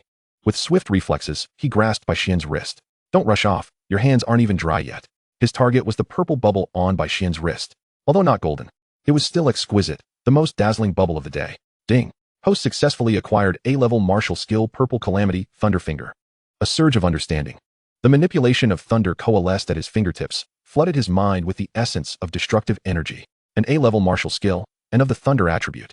Coupled with his chaotic martial bone, it was a perfect match. Bai Xian abruptly yanked his hand back, shaking it vigorously, his expression dark. Muyu, you're completely insane. His words tumbled out in frustration as he shot an incredulous glare at Muyu before practically bolting out of the restroom. Muyu remained rooted in place, reveling in his newly acquired A-level martial skill, his heart brimming with joy. Bai Xian's flustered demeanor amused him, as though he were a bashful maiden. Apologies, Bai Xian, but you're mine now. On the way back to the classroom, Muyu managed to collect a few scattered bubbles. He spotted Xia Shutong and Bai Xian. Xia Shutong flashed him a knowing smile and winked. Muyu was puzzled. What does the school beauty mean by that? Time flew by, and soon it was afternoon. Jiba entered the classroom. Quiet down, I have an announcement. In half a month, the Summer City Martial Arts Association will host an annual commemorative conference, and student volunteers from each school are needed to assist. Our class has 5 slots available, primarily for guiding, maintaining order, and cleaning the arena. Interested students can sign up with me. Upon hearing this, Muyu's interest peaked. Well, isn't this a golden opportunity? The Martial Arts Association means a gathering of numerous martial artists. The more martial artists, the higher the quality of bubbles. This was tailor-made for him. Without hesitation, he raised his hand. Teacher, I want to sign up. His voice was loud and his attitude enthusiastic. Qingdi immediately chimed in. Teacher, I want to sign up too. Jiba nodded. All right, Muyu and Qingdi have signed up. Anyone else? Suddenly, Muyu felt as if Su Jinlu had slightly turned her head to glance at him. Instinctively, he turned to meet her clear yet calm gaze. Su, aren't you going to sign up? I heard there will be many handsome guys. Although none can compare to me, I'm already the pinnacle of good looks. Still, it would be a feast for the eyes. Su Jinlu averted her gaze, replying coolly, handsome? Stripped of their flesh, they are but 206 bones. Adorned in garments, they take on myriad forms. Observing handsome men as mere bones leaves me devoid of desire. Seeing bones as handsome men instills no fear in me. Hence, I am uninterested. Muyu thought this sounded strangely familiar. Such depth of thought from a young girl. He chuckled. I just thought you might find it a bit dull by yourself. Want to be friends and have some fun? You wouldn't be at a loss. He quickly covered his mouth as all classmates turned to look at him. Sorry, I just had a cramp, lacking calcium. He lowered his head, only to feel Su Jinlu's foot precisely land on his toe, causing him to wince. The sensation was akin to a kick to the back of the foot, or worse, a kick to the groin. Who could understand that? Su Jinlu remained composed, yet a glimmer of mischief flickered in her eyes. Apologies, I slipped. Muyu muttered under his breath. I believe you, sure.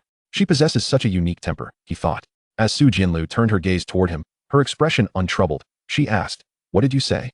Caught off guard by her stare, Muyu felt a rush of anxiety, and before he could think, he blurted, I just like the unique ones.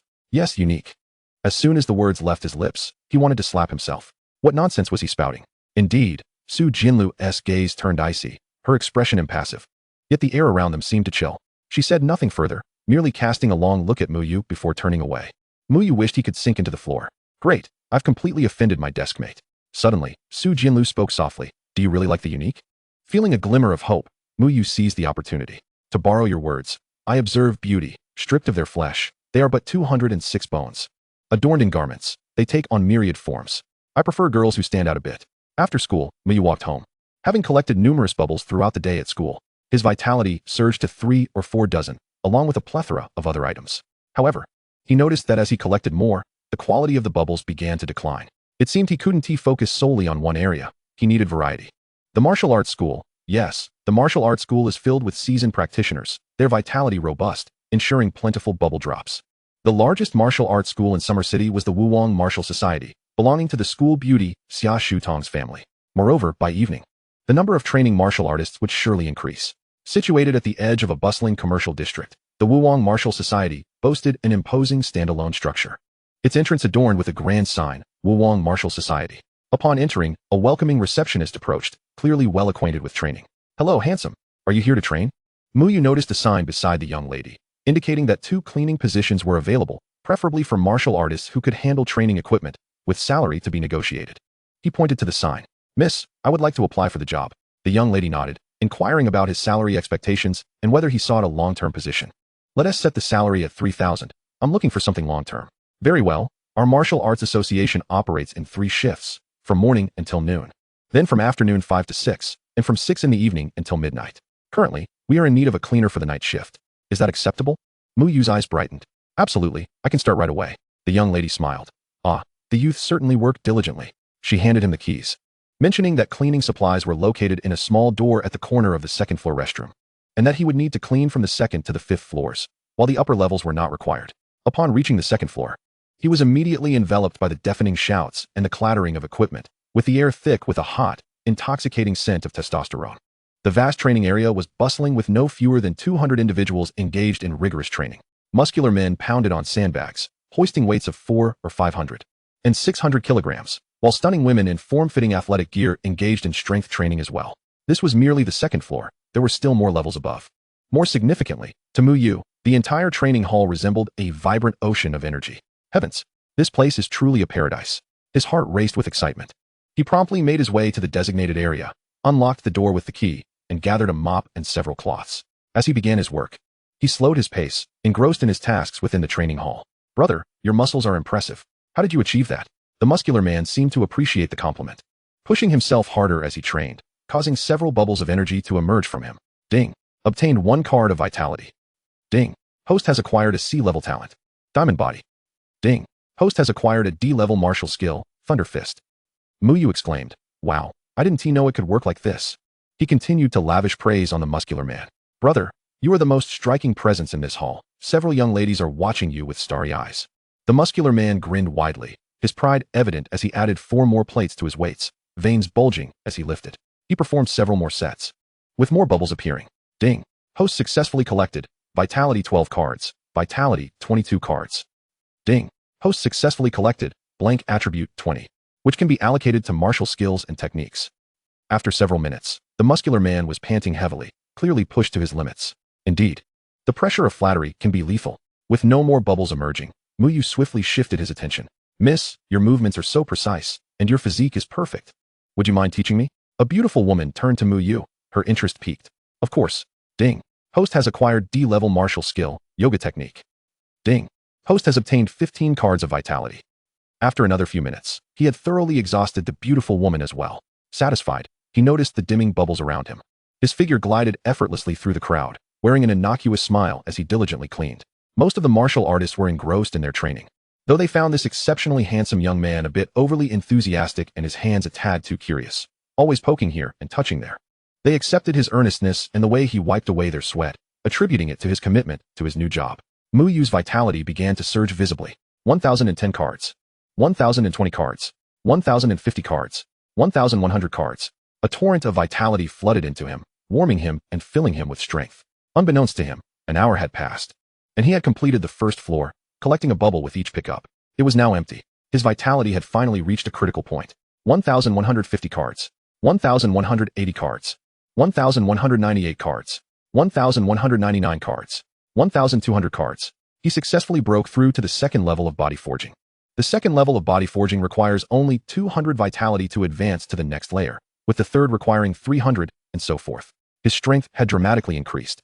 Feeling the burgeoning power within him, Mu Yu clenched his fists in satisfaction.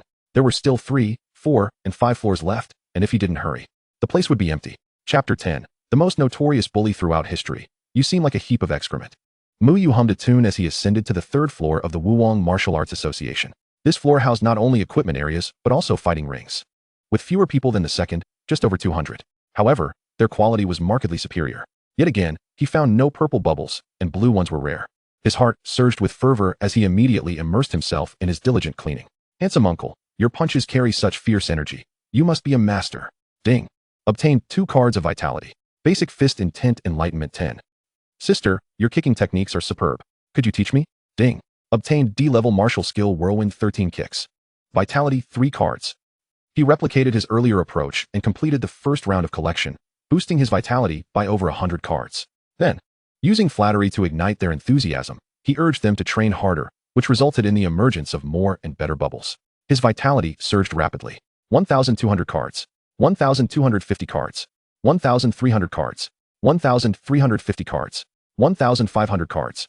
After completing the second round, a wave of vitality surged within him. He achieved the third level of body forging. Success. Exhilarating. The fourth floor was a more advanced area, equipped with small training rooms, and fewer people, only about 178. Yet each individual exuded vitality.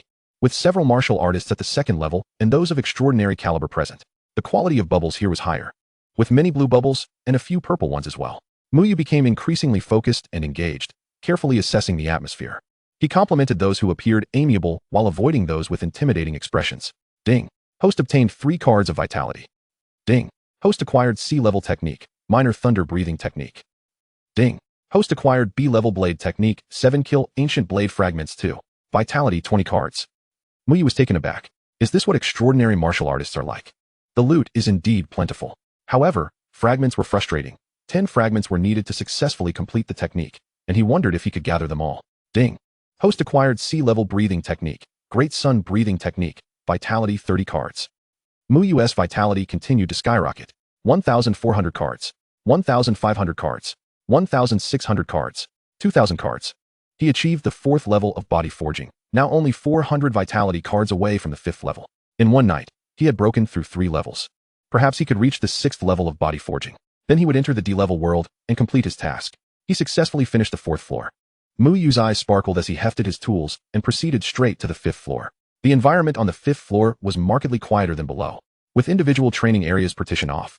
No longer were there communal training spaces, but the number of individuals was sparse, only around 80 to 90, all extraordinary martial artists. Some exuded a palpable aura of danger. It was the first time he had encountered so many extraordinary martial artists. The bubbles beneath their feet were of exceptionally high quality, with blue bubbles everywhere and a fair share of purple ones as well. Mu Yu cautiously began his cleaning, striving not to disturb their training, approaching only when they set down their equipment. However, as soon as he drew near, he found himself under the vigilant gazes of the martial artists, their wariness palpable. Some individuals merely cast a fleeting glance at him, dismissing him as a mere janitor, while others audaciously commanded him to leave. In response to their disdain, Mu Yu silently cursed them, encircling them with an ill wish, hoping they would never rise again. Ding. Host has successfully acquired 15 card of vitality. C-grade technique, Flame Sun posture. Shortly thereafter, Mu Yu arrived at a training area. The trainer was a formidable female martial artist, appearing to be in her 40s, exuding an aura of fierce vitality. Her voice boomed. Hey kid, wipe the sweat off me. Mu Yu wore a beaming smile. Sure thing, Andy. Ding. Host has successfully acquired 20 card of vitality, 90 blank attribute points. Observing the older woman's gaze, Muyu shuddered and quickly fled. As his vitality surged into his body, his vitality value swiftly reached 2,400 cards, enabling him to successfully break through to the 5th stage of body refinement without any hindrance. This sensation was truly intoxicating. Such a rapid ascent in cultivation must be unparalleled. Ah. Suddenly, a voice resonated behind him. Hey, you there? The one sweeping the floor. Muyu turned to see a young man with yellow hair tied in a ponytail at the back, his muscular torso glistening with sweat. Standing with his hands on his hips, looking at him with a nonchalant attitude. Muyu was somewhat taken aback. This individual appeared to be of similar age, but was a martial artist at the 9th stage of body refinement. What do you want? Muyu inquired. The young man pointed at his shoes and a drenched shirt nearby. Wash these for me and bring them back once they're dry. Muyu frowned slightly but chose to suppress his irritation, calmly responding, I'm a janitor hired by the Martial Arts Society, responsible for cleaning floors 2 through 5. Not for washing clothes. The young man scoffed, scrutinizing Muyu from head to toe. Isn't it just about wanting money? I'll give you 2,000 daxia coins. Muyu ignored him entirely, even disregarding the faint golden and lavender bubbles hovering above his head. The young man, noticing his indifference, snorted derisively. Kid, don't be too greedy. 2,000 is the most you'll get. Muyu turned back and said, get lost. The young man's expression darkened considerably. Kid, don't be ungrateful. Do you know who I am? I have a nickname. The first villain throughout history, Xinyuan Gu. Come over and apologize. With that, he moved like a specter, swiftly charging towards Muyu with a punch. Muyu was aware of his current shortcomings. His speed was somewhat lacking. However, his perception was keen. He deftly blocked Xinyuan Gu's punch, realizing that while his realm surpassed Muyu's, his strength was another matter entirely. His hand brushed above Xinyuan Gu's head. Ding. Host has acquired S-grade technique, 8 prisons Buddha body. Ding. Host has acquired A-grade martial skill, celestial steps of 9. Xinyuan Gu was momentarily taken aback before a cold smile emerged on his face. Damn it. No wonder you're so arrogant. You actually have some power. But you're merely at the 5th stage of body refinement. He completely disregarded Muyu, launching another punch. His fist, imbued with purple patterns and the overwhelming strength of the 9th stage of body refinement, came at Muyu. Muyu's gaze turned icy. Those with S-grade techniques and A-grade martial skills surely hailed from affluent backgrounds. However, in Xia City, there was no Xinyuan family. He was a genius from another city. Muyu did not flinch or evade, meeting the punch head-on. A faint golden aura of vitality swirled around his fist, with subtle arcs of lightning flickering. When their fists collided, a muffled sound echoed. Xinyuan Gu's sinister grin instantly froze, replaced by a look of incredulous gravity. He felt as though his fist had struck an iron wall, an unstoppable force coursing through his arm. He was sent flying backward, crashing to the ground like a kite with its string cut. The onlooking martial artist gazed at the scene with immense curiosity. Muyu withdrew his fist and approached him slowly, looking down from above, mimicking Xinyuan Gu's earlier tone, and said coolly, the first villain throughout history? You look like a pile of dung to me. Xinyuan Gu stood up, still intent on charging forward. Just then, a steady and authoritative voice resonated from the staircase. Xinyuan Gu, a loss is a loss. A distinguished middle-aged man clad in a white Tai Chi outfit approached with deliberate steps. Muyu recognized him as Xia Xuani, the master of the Wuwang Martial Society and one of the renowned powerhouses in Xia City, as well as the father of Xia Shatong. Master Xia, the martial artists, who had been training on the 5th floor, respectfully bowed. Xinyuan Gu's expression soured considerably, and he addressed him with respect, Uncle Xia. Xia Xuani turned his gaze towards Muyu, nodding in approval. Xinyuan Gu, a martial artist must rely on their own strength, not bully others. Apologize to this young man. What? Uncle Xia. Xinyuan Gu stammered in disbelief. Apologize. Xia Xuani's tone grew firmer, an invisible pressure enveloping the space. Xinyuan Gu shivered in fear. Knowing Xia Xuani's temperament, he dared not argue any further and, swallowing his humiliation, muttered to Muyu, I'm sorry. Muyu nodded indifferently, offering no further response. Xia Xuani then turned his attention to Muyu, his gaze filled with a mixture of admiration and curiosity. Young man, what is your name? The Wuwang Martial Society is in need of talented youths, and I would like to invite you to join us. Upon hearing this, several martial artists displayed expressions of envy. To receive a personal invitation from Xia Xuani was an immense opportunity. However, Muyu shook his head, politely declining. Master Xia, my name is Muyu. I prefer to live freely, and I find satisfaction in cleaning. It's about time for me to head home. I'll return tomorrow. You wouldn't dismiss me, would you? Haha, Xia Xuani laughed heartily. Little brother, you are truly interesting. I do not wish to impose. If you ever change your mind, the doors of the Wuwang Martial Society will always be open for you. Chapter 11. A Gift of Opportunity. Muyu left the Wuwang Martial Society in high spirits. He had reaped immense rewards, breaking through 4 realms. No wonder Xia Shatong didn't exhibit a haughty demeanor. At least so far, her father left a good first impression.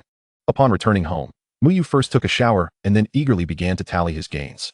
System, please list all the techniques, martial skills, and talent fragments I acquired tonight, and then integrate them. Ding. Current integratable list. Techniques. C-grade minor thunder sound breathing technique. C-grade great sun breathing technique. C-grade flame sun posture. S-grade 8 prisons Buddha body. Martial skills. D-grade whirlwind 13 kicks. A-grade celestial steps of 9. D-grade thunder fist. B-grade 7 kill ancient blade fragments 210. Talents. C-grade diamond body. Blank attribute points 400 points. Gazing at the densely packed list, Muyu was filled with excitement. His greatest acquisition was undoubtedly the S-grade technique 8 prisons Buddha body and the A-grade movement skill celestial steps of 9, both of which were exceptional treasures. System. Prioritize the fusion of techniques. Moments later. Ding. Fusion successful. Integrated into A-grade technique, Haotian Sun method. A surge of overwhelming information flooded Muyu's mind. It felt as though countless monks were chanting, accompanied by the resplendent sun and the reverberations of thunder, with his vitality boiling like the sun. After a series of extraordinary phenomena, tranquility finally ensued. System, proceed with the integration of martial skills. System, proceed with the integration of talents. Moments later, the system's voice echoed. Ding. Successfully synthesized B-grade talent, unmoving Buddha. Ding. Successfully synthesized B-grade martial skill, 7 kill ancient fist. System, open the attribute panel. System, infinite attribute acquisition system. Host, Muyu. Realm, 5th stage of body refinement. Strength, 75,000 kg.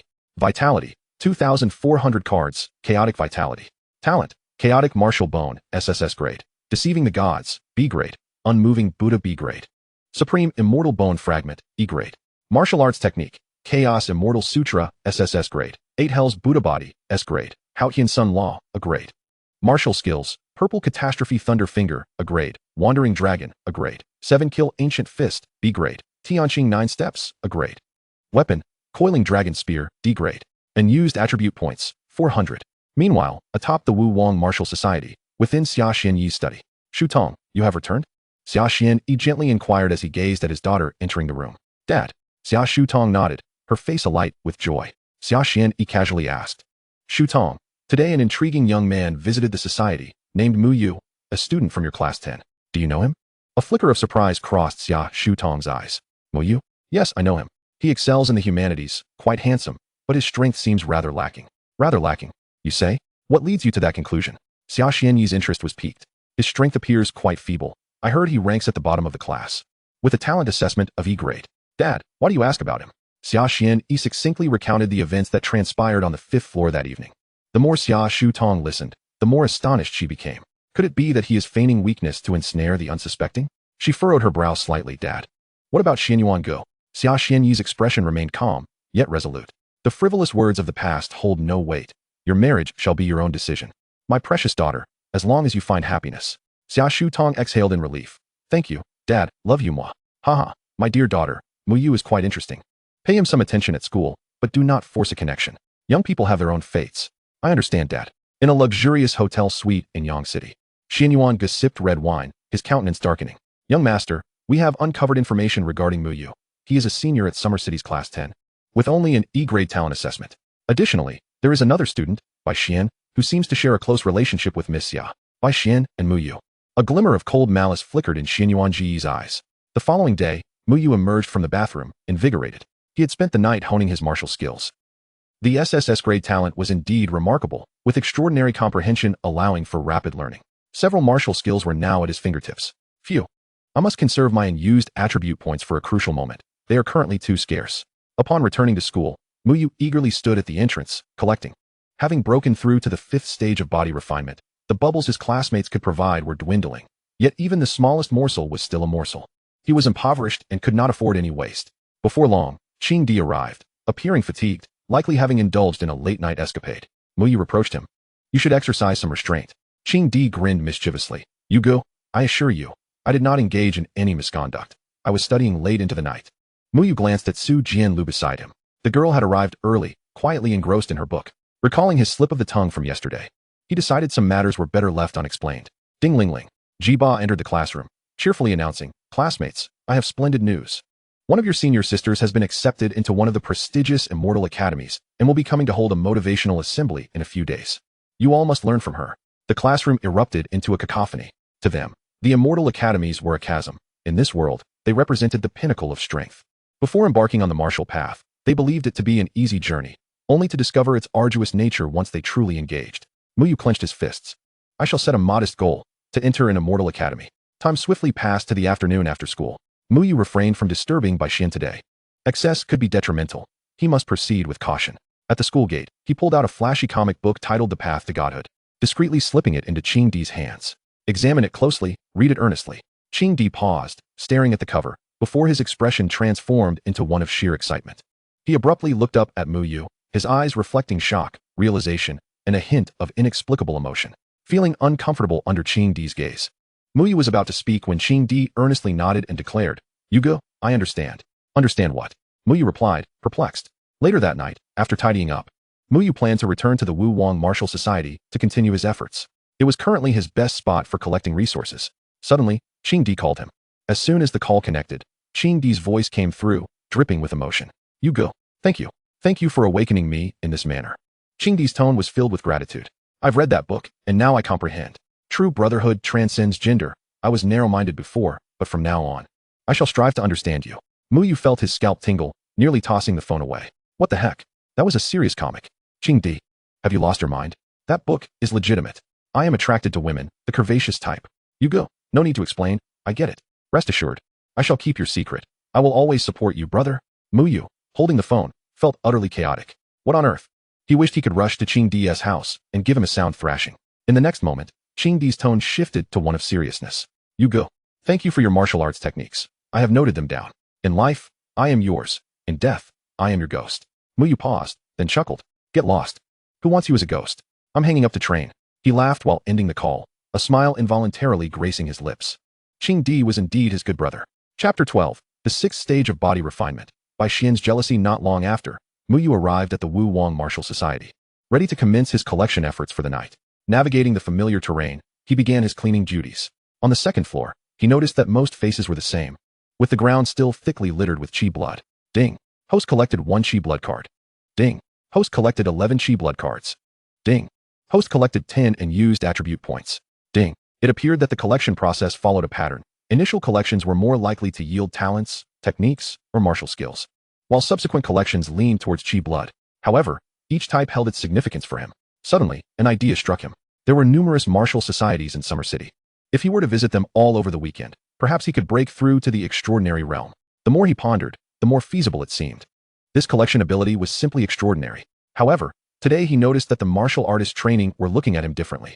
The muscular man he had outwitted the previous night greeted him with a thumbs up. "Brother, impressive. Do all geniuses enjoy playing the fool?" Muyu immediately understood what had transpired. News of his confrontation with Xianyuan Ge had spread. He smiled slightly, just a trivial matter. The muscular man laughed heartily. "Brother, I'm Gu Ere Long. You can call me Muyu." Over an hour passed, and Muyu had completed his collection on the second and third floors. However, he had yet to break through to the sixth stage of body refinement, which required 600 chi blood cards. He was still a few short. 2,900 cards. 2,950 cards. 3,000 cards. Sixth stage of body refinement, achieved. As midnight approached, most martial artists had departed, leaving only a few who were training overnight, irrelevant to him. He still needed a substantial amount of chi blood to reach the seventh stage of body refinement. Muyu exited the Wu Wang Martial Society. The streets were nearly deserted. He activated Tianqing 9 steps, dashing home at a speed of 16 or 17 meters per second. As Muyu approached a street not far from home, he came to a halt. Phew. His vitality still felt somewhat feeble. Executing martial techniques of B rank and above proved unsustainable for long. He needed to expedite his breakthrough to the extraordinary realm, as that would afford him greater endurance in his methods. Suddenly, he sensed a presence watching him, instantly heightening his alertness. He cast his gaze around the shadows, scanning rooftops and the spaces behind trash bins. The street lay deserted, devoid of any unusual aura. Was it merely an illusion? He furrowed his brow. Could it be a figment of my overly excited imagination? After a moment of careful sensing, he found nothing amiss. The figure of Xianyuan Ge surfaced in his mind. Aside from him, it seemed he had not offended anyone else. Humph, I hope you do not come to provoke me. Otherwise, upon returning home, Muyu settled cross-legged on his bed, contemplating matters concerning the next celestial realm. The E-level world posed no challenge for him anymore. However, the D-level world could lead to actual death, albeit with a low probability. He could not afford to let any factor jeopardize his safety. He opened the forum for Celestial Realms Online, searching for experiences related to traversing the D-level world, perusing dozens of posts. Most seemed unreliable. Finally, he came across one that appeared feasible. As long as you possess the strength of body refinement level 9, or even the extraordinary realm, passing through the D-level world will be no problem. Once I break through to body refinement level 8, I can venture into the D-level world. Lying in bed, Muyu gradually drifted into slumber. In his dream, he found himself at a wedding, eager to discern the bride's appearance, but unable to see her clearly no matter how he tried. Then, the scene shifted to the bridal chamber. At a critical moment, a thunderous sound jolted Muyu awake, causing his scalp to prickle. He sprang up from his bed, glaring furiously at the alarm clock. Damn it! Couldn't you have woken me a few minutes later? At school, Qingdi arrived early, waiting for him at the gate. His spirit seemed markedly different. Muyu patted him on the shoulder. You lad, looking quite dashing today. He could sense that Qingdi had likely broken through to the third or fourth stage of the first realm. His progress was commendable. Qingdi flexed his bicep. Of course you go. Ding. Host successfully acquired. Vitality value 2 cards. The morning classes passed swiftly. Recently, Jiba's morning lessons focused primarily on revision, with afternoons dedicated to practical training and evenings reserved for cultivation. Most students structured their time similarly. At noon, Muyu encountered Xia Shu Tong at the corner of the teaching building. She had just emerged from a convenience store, holding a bottle of beverage. Xia, good afternoon. Muyu greeted. A red bubble rested on her wrist. Xia Shu Tong smiled slightly. Good afternoon, Muyu. Is there something on your mind? Muyu chuckled, stepping closer with ease. Xia, I observe that your fate palace has turned red recently. It clearly signifies a stirring of the red phoenix. Xia Shu Tong's cheeks flushed slightly. Where's that? Ding. Host successfully acquired. Vitality value 6 cards. She quickly shifted the topic. I heard about what happened yesterday. I didn't expect you to be the most concealed one in our school. Just then, Bai Xian approached from the opposite side. From his perspective, he happened to catch sight of Muyu and Xia Shu Tong engaged in cheerful conversation. Bai Xian paused for a moment, his brow furrowing slightly. His gaze held a hint of wariness. This guy isn't thinking of encroaching on my territory, is he? Bold indeed. He quickened his pace. Shu Tong, Mu classmate. However, his expression changed instantly. Damn it. Muyu, have you taken some medicine? Your breakthrough is astonishingly swift.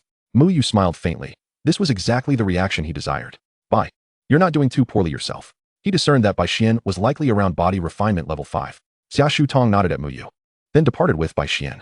Bai Xian harbored a trace of hostility, which Muyu sensed clearly, yet it was not the animosity of sworn enemies. TSK. Is he feeling jealous? Quite amusing. Nevertheless, he paid it no mind. He felt no inclination towards Xia Shu Tong. Nor would he be foolish enough to vie for the spouse of a fated individual. He lowered his head and picked up the vitality essence that Bai Xian had dropped. Ding. Acquired vitality value 8 cards. As Bai Xian and Xia Shu Tong walked back to the classroom, Xia Shu Tong glanced at the silent Bai Xian beside her and softly inquired, Xian Go, are you unhappy? Bai Xian shook his head, seemingly lost in thought. It's nothing. Just recalling some matters. Let us move on. Bai Xian mused inwardly. It seems my rebirth has altered many things in my past life. Muyu appeared to have perished during a beast invasion, a marginal figure. This time, he is a worthy opponent and friend to take seriously. It appears the journey ahead will not be lonely. I must hasten to seek those opportunities. The formidable chances from my previous life allowed those who should not have obtained them to do so, causing immeasurable harm to the great Xia. Suddenly, a figure stood before them. Xia Shu Tong frowned. Xianyuan Ge, why are you here? Xianyuan Ge smiled. Shu Tong, I have transferred to your school. Please take care of me from now on. Xia Shu Tong turned to Bai Xian. Xian Ge, who is he? Bai Xian brushed her hair aside. No need for explanation. He then directed a frosty glare at Xianyuan Ge, showing no sign of friendliness. This person is on his hit list. Chapter 13. Ether Energy, Sensual and Fiery Demoness. From this day forth, you shall be mine. 2 days swiftly passed. Muyu led a regimented life revolving around school, the martial arts club, and home cultivation. Last night, he successfully broke through to body refinement level 7, officially entering the latter stages of body refinement. Phew. Once I reach the pinnacle of body refinement, a single swing of my arm should yield a force of 100,000 kilograms. Among peers, who dares claim invincibility? Who dares assert defeat? The key is, who possesses my charm? Ahaha. The next day during the break, Muyu had already discerned Bai Xian's restroom routine. He would invariably go after the second class. He glanced at Qingdi. Come, let us go take a dump. In the restroom corridor, Muyu encountered Bai Xian. Upon seeing Muyu, Bai Xian's lips twitched slightly. This guy again. Muyu grinned, noticing that Bai Xian's aura today was golden, indicating something valuable. He promptly approached and grasped Bai Xian's hand. Good morning, brother Bai. Ding. Host successfully acquired. Special attribute Ether Energy. Ether Energy, a peculiar energy derived from the world's essence, capable of slightly promoting the development and evolution of innate potential. Ether Energy, promoting innate evolution? Muyu's heart raced. Though he was unfamiliar with it, It was undoubtedly a precious resource, far more valuable than vitality or fragments of martial arts. Truly, the fated individual is a treasure trove. This further solidified his resolve to cling to this advantageous ally. Bai Xian withdrew his hand, merely casting Mu Yu a fleeting glance. He seemed accustomed to Mu Yu's antics, yet his astonishment was palpable. He could no longer gauge Mu Yu's strength. After Bai Xian departed, Qing Di smirked mischievously. "You go, have you noticed?" "Noticed what?" "Bai Xian seems to be bending toward you." Mu Yu retorted, "Bend my foot." On the way back to the classroom, Mu Yu contemplated how to utilize ether energy. System. Will it be useful for me? Ding. Replying to the host, it is beneficial for innate talents below SSS level. It can subtly elevate innate potential by 1 level within 1 to 2 months. He glanced at the carefree Qing Di. Though this fellow possessed S-level talent, there remained a significant gap compared to top-tier geniuses. I can infinitely synthesize. In the future, ether energy may no longer be obtainable. He rested his hand on Qing Di's shoulder. As the ethereal energy surged through him, Qing Di felt an exhilarating shiver coursing through his entire being. Akin to a gentle caress. He shuddered, yet the sensation was fleeting. Within the classroom, Su Jianlu was engrossed in her book, seemingly oblivious to the tedium of her solitary pursuit. Mu Yu shifted his seat closer to Su Jianlu and whispered softly in her ear, "Do you not find this dull?" Su, startled, her bright eyes widened momentarily as she scratched her ear. "It itches." "What are you doing?" With a dismissive shove, she pushed Mu Yu back to his seat. However, Mu Yu remained obstinately unmoved, aware of his own weight. Suddenly, he noticed a large blemish on Su Jianlu's face beginning to flake. Intrigued, he leaned in for a closer look, only for Su Jianlu to press down on the blemish, causing it to burst. Mu Yu then realized he must have been seeing things. Observing Mu Yu dutifully return to his seat, a fleeting glimmer of mischief crossed Su Jianlu's eyes, almost betraying her amusement. As the first class of the afternoon commenced, Jiba entered the classroom with a cheerful demeanor. "Classmates, I, Teacher Jiba, have delightful news to share." She then beckoned towards the door. "Qi and Iu, please come in." A figure stepped hesitantly into the room. A hushed silence enveloped the classroom as a girl clad in an oversized uniform stood at the podium, her alluring curves accentuated despite the loose fabric. Her enchanting visage bore a naturally seductive smile that seemed to beckon all attention. She resembled a ripe, juicy peach, radiating an irresistible allure that captivated the male students. While the female classmates gazed on in awe, feeling their own beauty pale in comparison, Mu Yu was taken aback as well. Was such beauty genuinely real? Was this the fabled succubus come to life? Jiba observed the expressions of her students with a mix of nostalgia and resignation. She had anticipated this reaction. Such was the exuberance of youth. As the noise subsided, she gestured for the new girl to introduce herself. "Hello everyone, my name is Qi and Iu." Her voice was sweet and beguiling, her gaze lingering on Mu Yu longer than the rest, her smile deepening as she added, "I look forward to your kindness towards me." A murmur of whispers erupted in the classroom. Her gaze towards Mu Yu is rather peculiar. His luck with women is astonishing. Mu Yu stood in stunned silence. Not solely due to her beauty but because, much like Su Jianlu, Qi and Iu exuded a rare purity, devoid of any superficial aura. He sensed an unsettling peculiarity in her lingering glances. Descending from the podium, Qi and Iu approached Mu Yu's desk, leaning gracefully as she sweetly inquired, "Classmate, may I switch seats with you? I'd like to sit here, if that's all right." The boy seated nearby nodded fervently, his face flushed with excitement, caught off guard by encountering such a captivating succubus. Thus, Mu Yu found himself in the classroom's far left corner, with Su Jianlu to his right and Qi and Iu before him. Jiba resumed her lesson. "Today, we shall delve into the anatomy of ferocious beasts." Throughout the class, Mu Yu felt a subtle yet probing gaze upon him, accompanied by a faint, enchanting fragrance wafting from the front.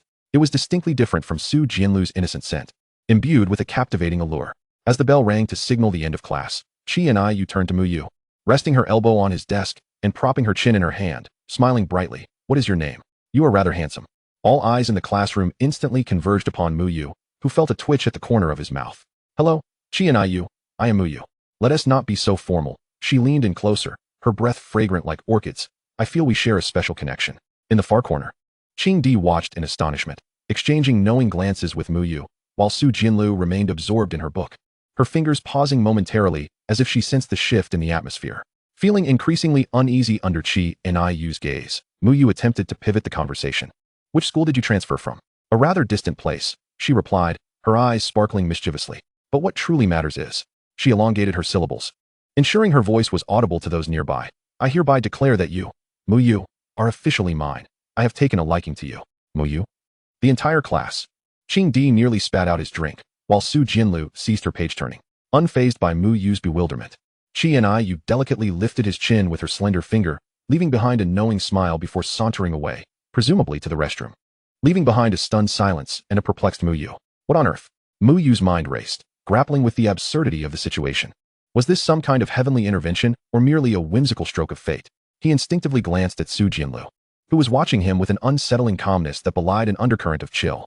This was becoming increasingly intriguing. He turned his gaze to Qi and Yu's vacant seat, brow furrowed in contemplation.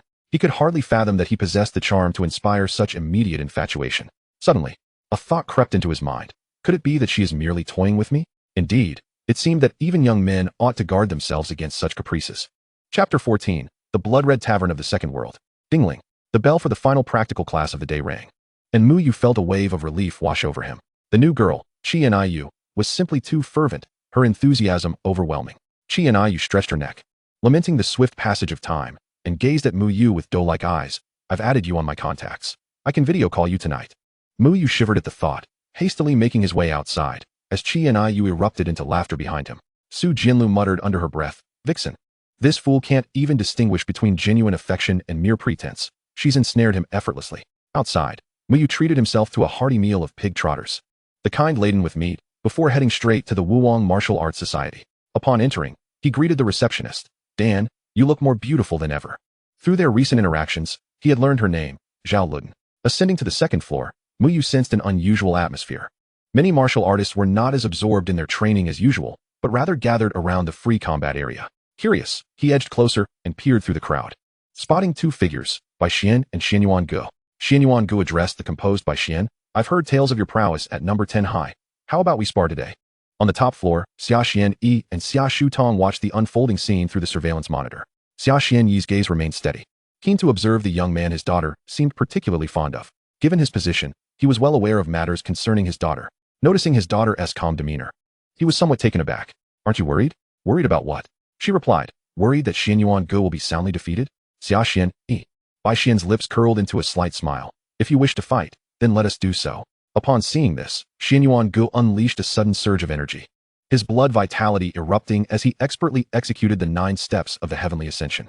In the blink of an eye, he stood before Bai Xian, his fist enveloped in a thin layer of vital energy. With a powerful strike, he unleashed his punch. Bai Xian remained unmoving, not flinching until the fist was nearly upon him. Casually, he lifted his right hand, fingers splayed, and grasped Xianyuan Ji's fist. Xianyuan Ji's pupils constricted. He felt as though his fist were ensnared by an iron clamp, unable to advance an inch. He summoned his vital energy, yet regardless of how much strength he exerted, he could not budge Bai Xian. A cold glint flickered in Bai Xian's eyes. Gripping Xianyuan Ji's hand, he effortlessly hoisted him from the ground, tossing him overhead before sending him crashing back to the earth. With but a single move, the spectators gazed in astonishment at Bai Xian. None had anticipated that this seemingly gentle and refined youth possessed such formidable power. How had the 9th realm of body refinement become so feeble? A true genius, indeed. Xia Shuqing, observing from behind the monitor, was filled with admiration, a smile gracing her lips. Brother Xian is truly remarkable. Xia Xian's expression betrayed a hint of surprise. The application of such strength, the effortless mastery displayed, far surpassed the typical standards of body refinement. The emergence of Mu Yu had already been astonishing, and now Bai Xian added to the list. Yuan Ji's talent was already considered exceptional throughout the Great Xia, while Mu Yu, amidst the crowd, couldn't help but express his awe. Wow, Bai Xian is indeed extraordinary.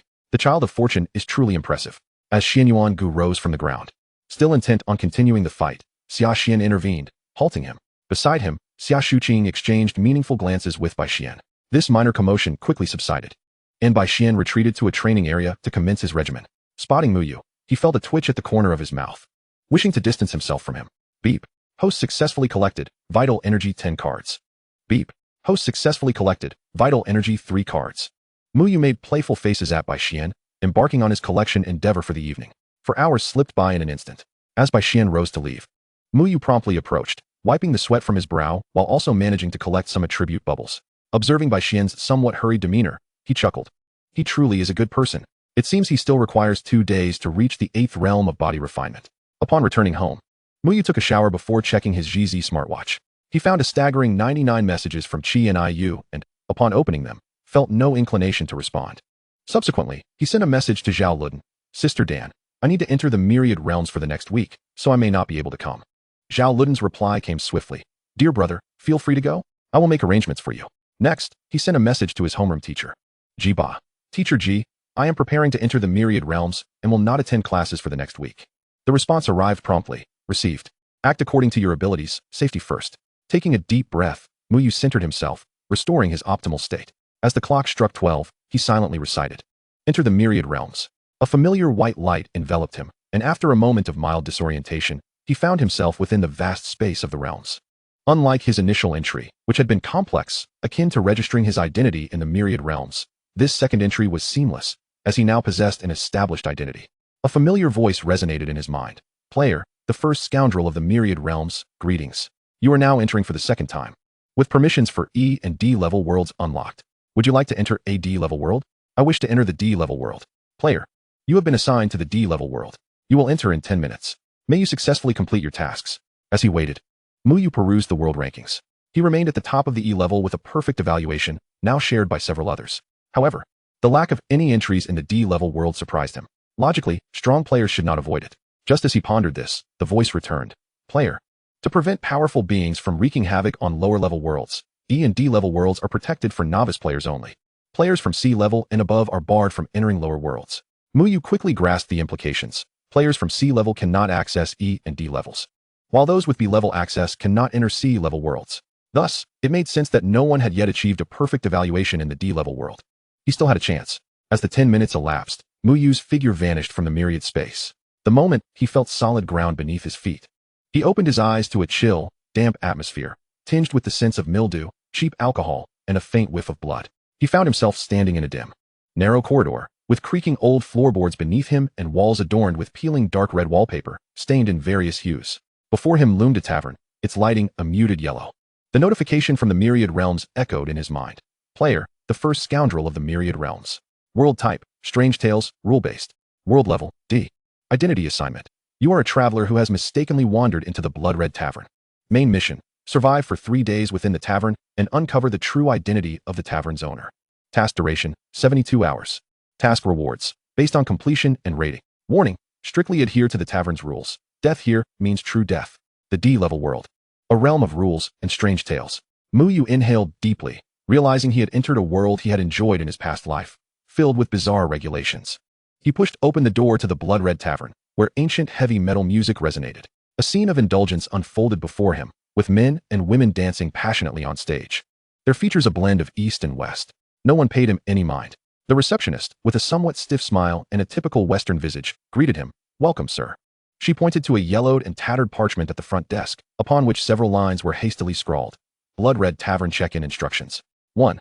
A deposit of 1 blood spring silver coin is required for check-in. 2. From midnight to 3 in the morning, please remain in your room, regardless of any sounds. Do not open the door or respond. 3. The tavern provides dining services, but do not inquire about the source of the meat. 4. Do not gaze towards the kitchen for more than 3 seconds. 5. Respect other guests. Do not disturb them without cause. 6. At midnight, the owner dislikes noise. A sinister smile crept across Muyu's face. This was rather intriguing. Chapter 15. Rules are meant to be broken. He casually chose a seat amid the restless crowd, where bubbles of energy floated at their feet. He approached the front desk to order a cocktail before wandering about, collecting the discarded bubbles from the patrons. Near a drunken man, he successfully gathered. Beep. Host successfully collected. Alcohol resistance 3. Beep.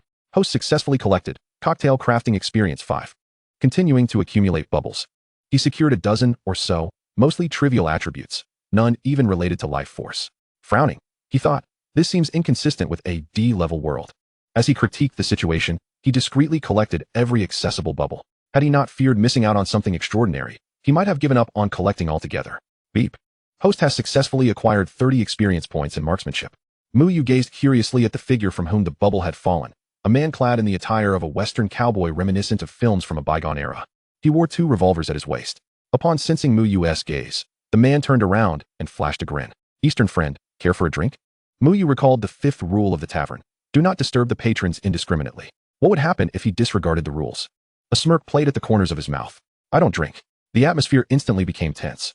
The cowboy's countenance shifted, a sinister expression creeping over his otherwise human-like face. His features began to contort, as if something within him were struggling to break free. No drink. Then you shall drink. He slowly reached for his waist, his skin peeling away to reveal writhing, crimson muscle beneath. Witnessing this, Muyu delivered a powerful punch, obliterating the cowboy in one blow. The surrounding crowd erupted into applause, cheering, though their movements appeared somewhat stiff. They soon resumed their previous activities.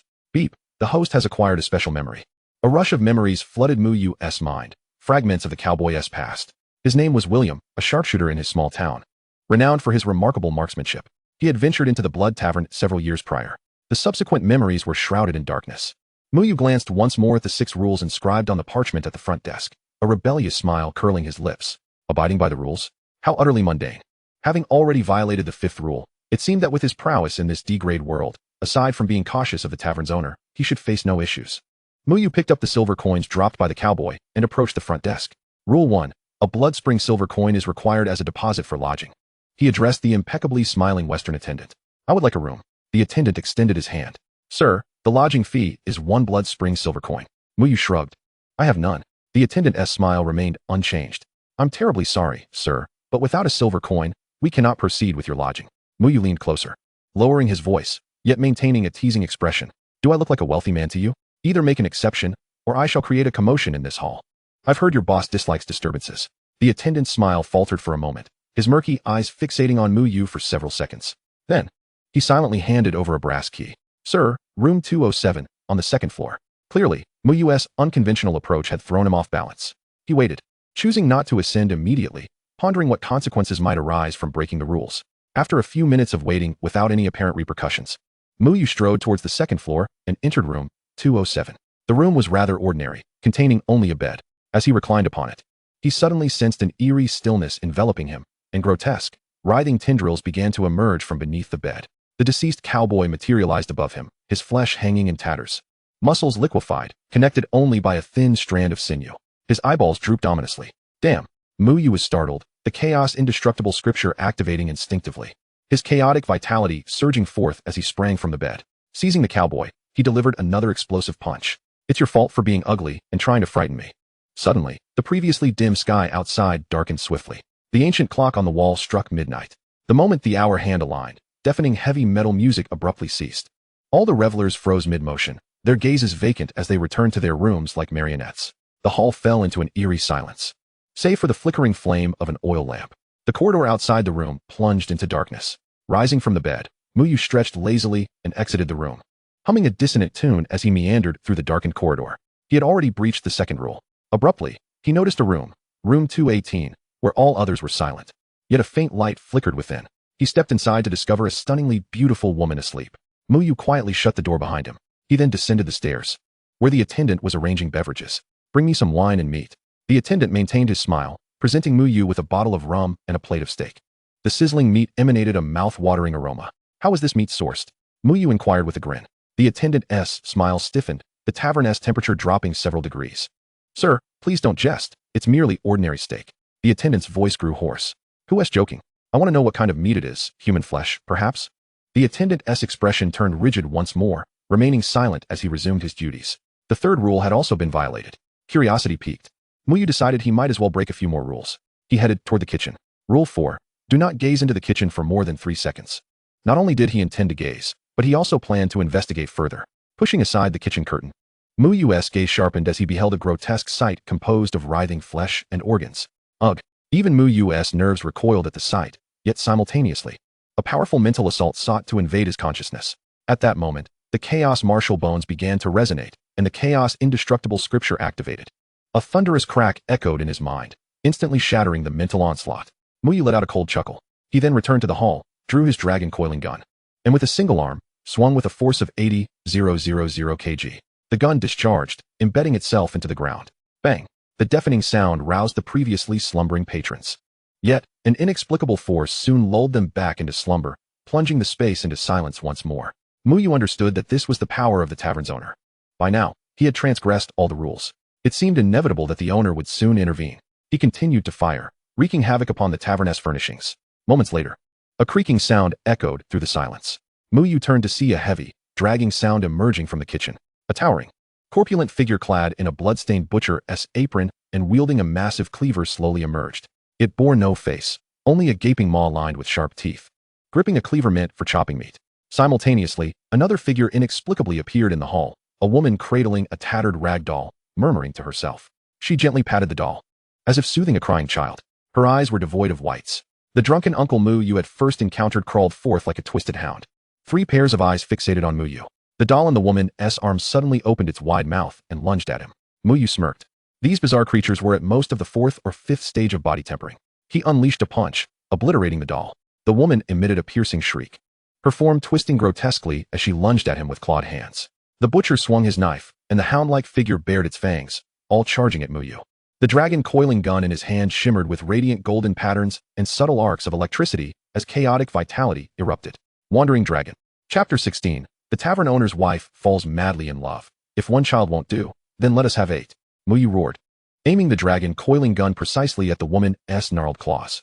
The immense force and the annihilating power of thunder erupted instantaneously. The woman let out a heart-wrenching scream, her entire body igniting like dry grass, rapidly charred, disintegrating into fine ash.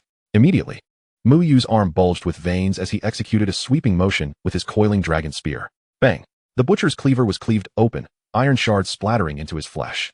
Even the butcher's massive, corpulent body was sent flying. Dark crimson blood gushed forth. Only the last of the mandogs remained. Muyu activated the celestial steps, deftly evading the mandog's pounce. He was even too languid to utilize his firearm. His right fist clenched tightly. B-class martial skill, 7 kills, ancient fist. A punch thundered toward the mandog's head. Bang! The mandog's cranium exploded like a watermelon, its headless corpse twitching a couple of times before falling still. On the ground, 7 or 8 bubbles of various colors emerged. Ding! Host successfully collected, gaining 25 health cards. Ding! Host successfully collected, gaining 30 health cards. Obtained a hefty portion of malevolent chi. Hefty malevolent chi exerts a natural suppression on those of inferior strength. Ding! Host successfully collected, gaining 15 health cards. Ding! Muyu shook off the blood from the spear's tip and turned around. With a mocking gaze, he looked at the front desk attendant, who maintained a standard smile. Hey, boss. Muyu grinned widely, revealing his pearly whites. Your subordinates are rather lackluster in strength. Why not come down and stretch those limbs a bit? The smile on the attendant's face gradually faded, replaced by an extreme coldness and resentment, her body distorting grotesquely. Her skin resembled melting wax, peeling away to reveal writhing scarlet flesh and bone beneath. Her head split open, transforming into a massive maw filled with jagged teeth. Her body swelled, extending several tentacles adorned with suckers and barbs. An overwhelming aura of malevolence, surpassing the body-forging realm and reaching the extraordinary tier, erupted, engulfing the entire tavern. Ant, how did you discover my extraordinary status? Now this is interesting. Muyu felt the pressure, furrowing his brow, yet within him surged a greater fighting spirit. With a body at the pinnacle of the 7th realm of body forging, combined with SSS-level techniques and talents, he could engage in battle. It was quite simple to discover you. 6 rules, and you are the only one who failed to abide by them. The monster wielded its tentacles while simultaneously spewing forth dense black energy. Its speed was astonishing, covering an extensive area. Celestial steps. Muyu moved like a wraith, narrowly evading the onslaught. The floor beneath him was crushed into deep pits by the tentacles, and the areas tainted by black energy hissed ominously. The monster's tentacles showed no signs of halting, lunging at Muyu once more. Muyu grasped his coiling dragon spear. Soaring dragon. Bang! The coiling dragon spear collided with the tentacle. Muyu did not take a step back. A look of elation graced his face. Its strength pales in comparison to mine. His body erupted with chaotic chi, arcs of lightning flickering as the spear tip struck the tentacle, leaving a deep pit. The monster recoiled in pain, stumbling back several paces. A prime opportunity. Muyu seized a gap. Purple cataclysmic finger. A concentrated, 20-centimeter-long purple finger crackled with electricity. It shot forth, striking the monster's chest with pinpoint accuracy. Instantly, a gaping wound appeared, and the lightning arc did not dissipate, continually corroding the monster's flesh. The creature let out a pained howl. Muyu felt invigorated. His chi was inflicting substantial damage on the monster, virtually overwhelming its energy. Otherwise, the extraordinary realm would not be so fragile. Though the monster possessed a higher realm, its demonized form rendered it lacking in intellect, relying predominantly on instinct and a singular attack pattern. In a life-and-death battle, every flaw would be magnified infinitely. For Muyu, this represented the greatest opportunity. The more he fought, the stronger his combat awareness became, surpassing his own expectations. He detected an enormous opening and unleashed his full power. The coiling dragon spear, infused with a concentrated arc of lightning, pierced through the monster's head like a meteor, entering through its gaping maw. The monster could not even emit a whimper. Its head exploded, and its massive body convulsed violently before crashing to the ground, dissolving into a puddle of black sludge. Subsequently, several bubbles of various colors and sizes emerged on the ground. Muyu stepped upon them, crushing all the bubbles beneath his feet. Ding! Host successfully collected, gaining 100 health cards and obtaining a special material, Distorted Bone. Distorted Bone, exceedingly hard. As 100 health cards flowed into his body, Muyu's vitality surged. propelling him to the 8th realm of body forging. Just as he slain the monster, the entire blood-red tavern trembled violently, the filth on the walls rapidly receding. The cold, sinister aura dissipated like a tide. The dim lighting transformed into a bright warmth, and the bizarre decorations reverted to that of an ordinary tavern. The guests upstairs gradually awoke. Simultaneously, a soft glow emanated from room 218 on the second floor. Muyu ascended to the second floor, for his task remained unfinished, to uncover the true identity of the owner. If his conjectures were correct, that enchanting woman should be the proprietor. Upon reaching the second floor, the bewildered guests hurriedly descended. Room 218 on the second floor. Muyu looked up to see the alluring matron he had encountered earlier, just as she opened the door. At that moment, she had awakened, exuding an air of regal grace, her eyes clear and imbued with gratitude. "Young traveler, thank you," the beautiful matron spoke, her voice soft and melodious. "Thank you for slaying my former husband, allowing me to find liberation." Muyu nodded. "Boss, may I inquire about your true identity?" The matron replied gently. "I was once the proprietress of this blood-red tavern, Margaret. Many years ago, I met my former husband, Monty. He was not particularly handsome, but loved me dearly. We fell in love swiftly and wed. However, I later discovered his significant flaw, an overwhelming desire for control, insisting that everyone adhere to his whims. Eventually, Monty seemed to become possessed, abandoning me. When he returned, he transformed me into a sleeping beauty and turned my blood-red tavern into an evil establishment. Though I lay in slumber, I was aware of everything." "Thank you, handsome guest." Suddenly, her complexion flushed. "You saved me. In the East, we have a saying, a young woman has nothing to offer but her body. If you do not mind, I am willing to bear your children. One is insufficient, so how about 8? Muyu, feeling a wave of awkwardness, thought to himself, well, this is quite the turn of events. Love at first sight, indeed, driven by physical attraction, perhaps inspired by his youth and charm, as well as his unceasing vitality. He smiled faintly. "Madam, I appreciate your affection. However, I am a wandering traveler who cherishes freedom and abhors constraints. I wish you find someone to accompany you for the rest of your life." Margaret's face displayed evident disappointment. "Very well." She then extended her hand, removing a multicolored gemstone that hung around her neck. "Young guest, this is a protective gemstone that has accompanied me for many years. It will bring you good fortune." Muyu accepted her gift with an apologetic smile. He then pushed open the door, stepping into the dawn. His figure gradually vanished into the golden sunset. Chapter 17. Another perfect evaluation, generous rewards. As Muyu's silhouette faded beyond the blood-red tavern into the sunset, the familiar sensation of weightlessness washed over him. And in the next moment, he found himself back in the pristine white realm of the myriad worlds. That voice resonated. D-Class World Blood-Red Tavern Task Settlement Complete. Main Quest Completion, 150. Task Duration, approximately 3 hours. Overall Performance Assessment, perfectly exquisite. Reward, 2,000 Celestial Points, the ability to bring back all items obtained in the task world. Triggering a super perfect reward, 1 body evolution, and a special privilege of multiverse protection, can negate a fatal injury once within the multiverse space. For achieving a super perfect rating in a D-level world for the first time, the title Curse Slayer is awarded, greatly enhances resistance to curses and bizarre worlds. Note: congratulations to the player Celestial First Scoundrel for becoming the first in human history to receive a super perfect evaluation in a D-level world. An announcement to the entire server will follow. The grand announcement resonated once more, capturing the attention of players throughout the multiverse space, particularly in player group 1000, where they eagerly tagged Muyu. "Wow, another super perfect rating, incredible. Master, is the strategy for the D-level world for sale? I'll pay a high price." Muyu's thoughts were entirely consumed by the multiverse protection privilege. Although not as direct as the initial reward, it essentially granted him an additional life. A treasure surpassing any equipment. It would certainly provide substantial comfort during his ventures in high-level worlds. He glanced at the colorful gemstone gifted by Margaret in his hand. Heart of Margaret, special item. Effect: Luck 5, the wearer can slightly enhance their charm, making it easier to gain favor. Note: a sincere blessing from a lady rescued. May good fortune be with you. Luck 5, a splendid item. Muyu, with a sense of delight, fastened the gemstone around his wrist. While it may not directly augment combat prowess, luck is an unpredictable attribute. Often, it is just a fraction that can tip the scales, perhaps due to insufficient fortune. Subsequently, he retrieved the Bone of Distortion. Bone of Distortion, special item. Effect: can be fused into weapons, up to C level, can indefinitely elevate 1 level. Muyu's expression brightened as he took out the Dragon Spiral Spear and the luminescent Bone of Distortion. When the two drew near, the Bone of Distortion melted like milk, adhering to the Dragon Spiral Spear, swiftly merging into it. The golden patterns on the spear's surface deepened and sharpened, transforming it into a C-level weapon. Muyu casually swung it, feeling quite pleased with the result. With 2,000 celestial points at his disposal, he prioritized enhancing his strength. He purchased 10 blood chi pills from the multiverse space. Each pill could provide him with over 80 calories of blood energy. After collecting the bubbles from the 10 pills, he increased his blood energy by 1,000 calories. His physical cultivation realm once again broke through, reaching the 9th level of body refinement. I shall use the opportunity for body evolution. As he spoke, a surge of energy flowed into his body, lasting over 20 seconds, twice as long as the initial experience. The most immediate sensation was a newfound lightness, with blood energy circulating rapidly, though the greater benefits would surely manifest in the future. Suddenly, he recalled something and inquired of the multiverse space. Having achieved a super-perfect evaluation, am I still unable to unlock sea-level world privileges?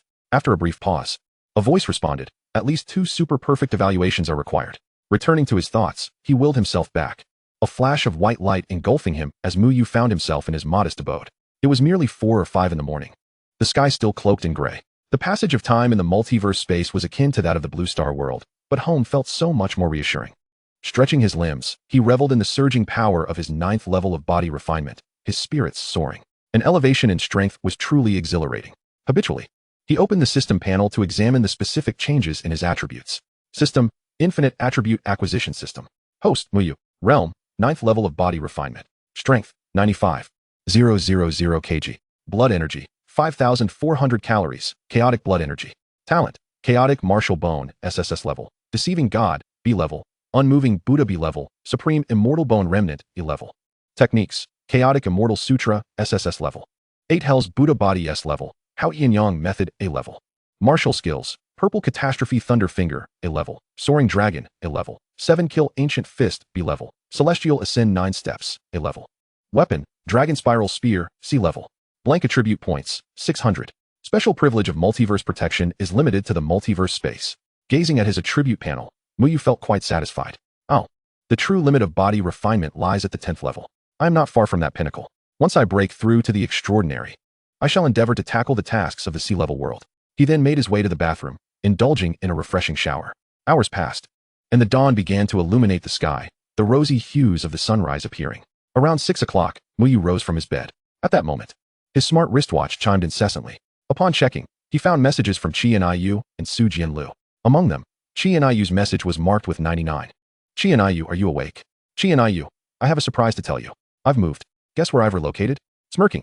Qi and Iu. Picture. Qi and Iu, tada. Right next door to you. We are neighbors now, surprise or not.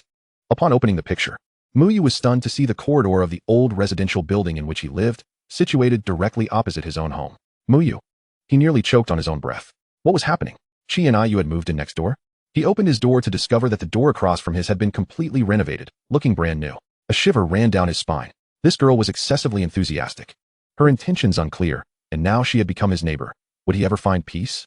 He hastily replied to Qi and Iu. Muyu. Qi, why did you move here? The environment is rather ordinary, not befitting of you. The response was almost instantaneous. Qi and Iu, because it's close to school. And you're here, right? Shot. Qi and Iu, I'm glad you're awake. I'll come over to play soon, and I've brought you some delicious treats. Wait for me. Heart.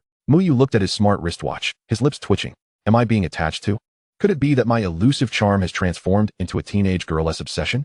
Imagine this. A beautiful girl, upon first meeting, immediately expresses her affection for you and clings to you relentlessly.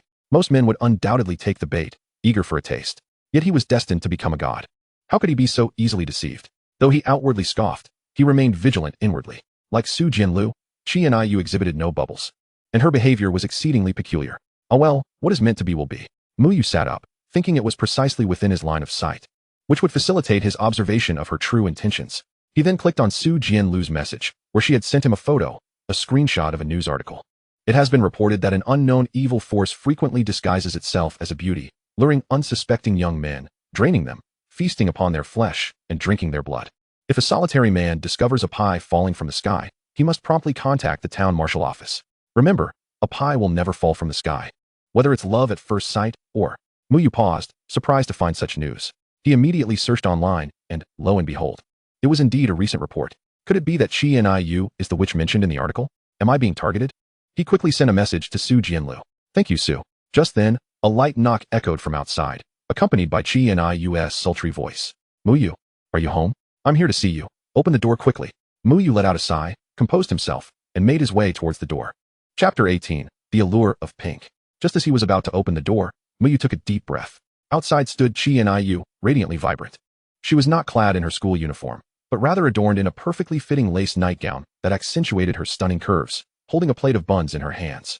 Upon seeing Muyu, her eyes instantly transformed into crescent moons. Yu, good morning. Have you had breakfast yet? I made these for you. Do give them a try. She extended the plate towards him, the delightful aroma enveloping Muyu's senses. Accidentally glimpsing through the lace, he caught sight of her breathtaking décolletage, causing a rush of blood to surge through him. He accepted the plate, took a bun, and his eyes lit up immediately. Thank you, Chi. These are absolutely delicious. Chi and Yu pouted playfully and laughed. Yu, let us walk to school together, and after class, I have so much to share with you. Muyu felt a bead of sweat forming on his forehead. Her enthusiasm was indeed overwhelming. Chi, I'm afraid I might not be able to. I have a part-time job at the martial arts studio tonight, so I want to be able to accompany you. Then I shall work part-time at the martial arts studio too, Chi and Yu declared without hesitation. Why? Muyu instinctively asked. Chi and Yu fixed her gaze upon him, her eyes revealing an unabashed possessiveness. Because I like you. Muyu, if someone can so easily declare their affection, it surely cannot be genuine. Clearing his throat, he added, Ahem, Chi, class is about to start, you should go and change. His eyes couldn't help but sneak another glance at her astonishing curves. Chi and Yu laughed heartily. Muyu, you are simply adorable. If it were possible, I could make it happen. Though she left the latter part unsaid, her gaze fell upon her own alluring figure. Together with Chi and Yu, Muyu arrived at school. He urged her to head to the classroom, but she insisted on staying by his side. Had there been such a beauty pursuing him in his past life, he would have surely been ensnared by now. Unfortunately, this world was different. Shortly after, Qingdi arrived at the school gate. Upon spotting Chi and Yu, he gave Muyu a knowing look.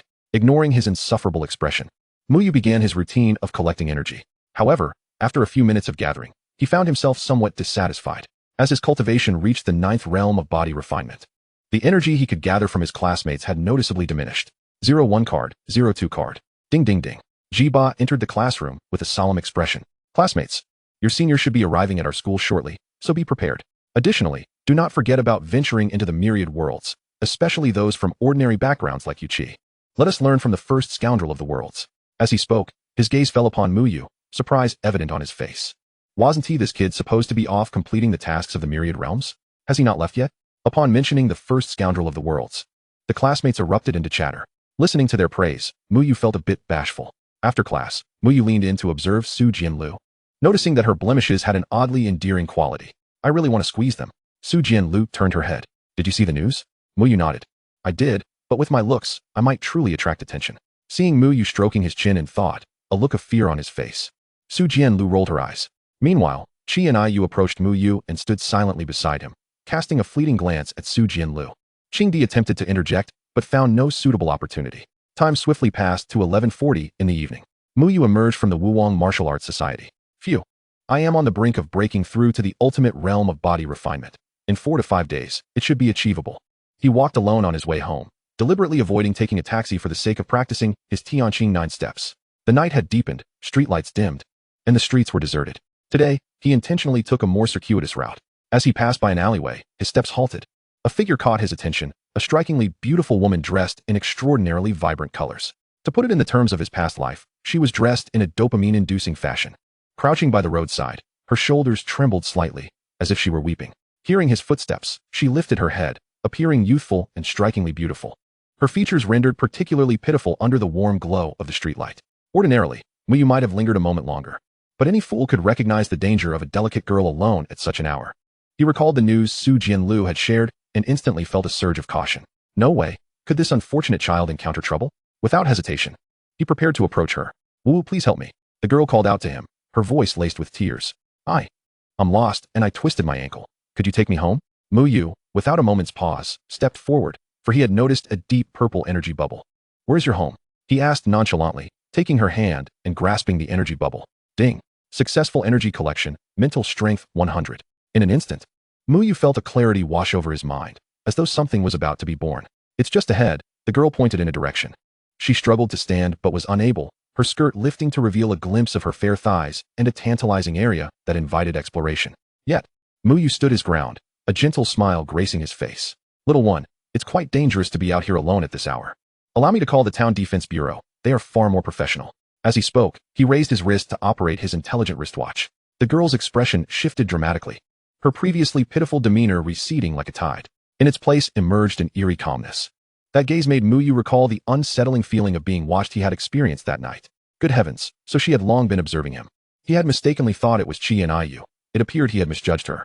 Just as he contemplated fleeing, he suddenly felt an invisible force invade his mind. This force was imbued with a strong allure. Muyu sensed his consciousness blurring, as if he were being dragged into an abyss. At that critical moment, the heart of Marguerite, on his wrist, emitted a faint warmth. A refreshing sensation surged into his brain, while the chaotic martial bones within him began to resonate. The chaotic scripture activating autonomously, energy surging within him. Muyu's gaze regained its clarity, and he threw a punch. In an instant, he created distance between himself and the girl.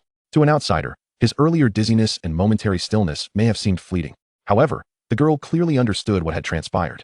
Her face a mask of astonishment.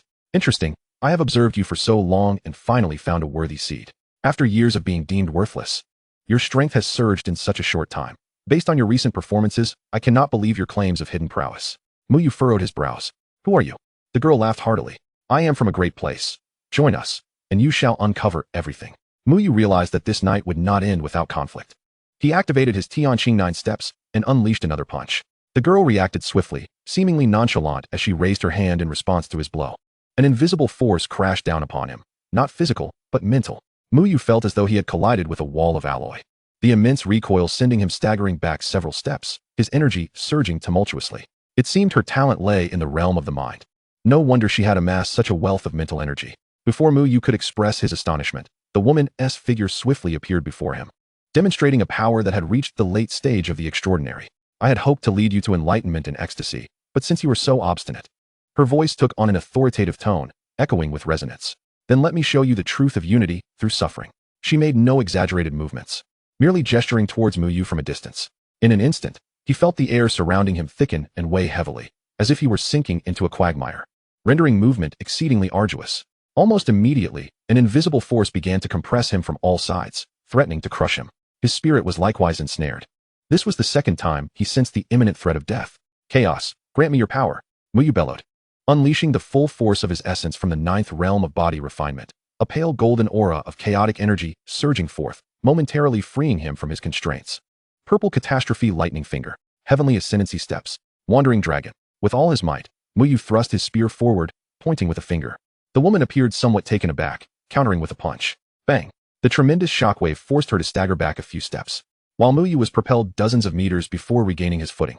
The disparity was overwhelming. Muyu felt a surge of foreboding. She was at least at the 8th tier of the extraordinary realm, an insurmountable chasm for him at present. That previous attack had been his most formidable strike. Oh, you managed to break free from my restraints? A glimmer of surprise flashed in the woman's eyes. Your foundation is indeed extraordinary. No wonder you were marked. Marked? Muyu seized upon this key term. What did she mean by being marked? The woman ceased her idle chatter, her form flickering as she appeared before Muyu like a specter, her speed nothing short of astonishing. A pale hand floated towards his chest, within which a minuscule black hole, capable of devouring all, spun ominously. That inexplicable mental force pierced toward his head like a needle. It's over. Her cold voice heralded the conclusion. A flicker of unwillingness ignited in Muyu's eyes as the essence within him ignited fiercely. In the midst of battle, he could not access the myriad realms of space. The chaotic energy within him surged forth uncontrollably. Purple catastrophe lightning finger. The finger collided with her palm. Bang. Chapter 19. You may call me Brother Dao, the devouring realm. A resounding crash echoed. Muyu felt as though he had been struck head-on by a hammer weighing 10,000 pounds. The ferocious force coursed through his arm and engulfed his entire being. A metallic taste filled his mouth as blood trickled from the corner. His body flew backward like a kite with its strings severed, crashing heavily onto the ground several dozen meters away, raising a cloud of dust. He lay there, motionless, his breath rapidly waning, life signs dwindling to the brink. As if he had truly run out of vitality, the woman stepped back a few paces, releasing her power. She regarded Muyu's lifeless form with indifference, her eyes devoid of emotion, as though she had merely crushed an insignificant insect. What a pity for such a decent vessel and talent, alas. If it cannot serve my purposes, it is but refuse, and refuse must be cleansed. She murmured softly, stepping forward to ensure the complete obliteration of Muyu's corpse. Just as she raised her hand, an unexpected turn of events transpired. Muyu's eyes suddenly sprang open, blazing with intensity. You vile witch, even in death, you seek to desecrate my corpse? You are truly a venomous harpy. The residual chaotic energy within him blazed fiercely, all funneled into the dragon's spear. This was his final opportunity, aimed directly at the woman's heart. The woman hesitated, clearly unprepared for Muyu's feigned demise. Even her mental faculties could not ascertain the truth immediately. Boom. The C-class dragon spear pierced through the hastily erected barrier of her essence, the spearhead slicing through her arm, sending forth a spray of crimson. Meanwhile, Muyu was struck away by her palm, crashing to the ground, coughing up blood mixed with internal fragments. Damn, am I truly about to die? To be honest, he did not wish to perish. The woman showed no mercy, retrieving the dragon spear from the ground and hurling it at Muyu. He kept his eyes open. Even in death, he desired to depart with a semblance of grace. In his next life, he hoped to be reborn as a handsome man. Suddenly, a sword broader than a door descended from above, intercepting the incoming dragon spear.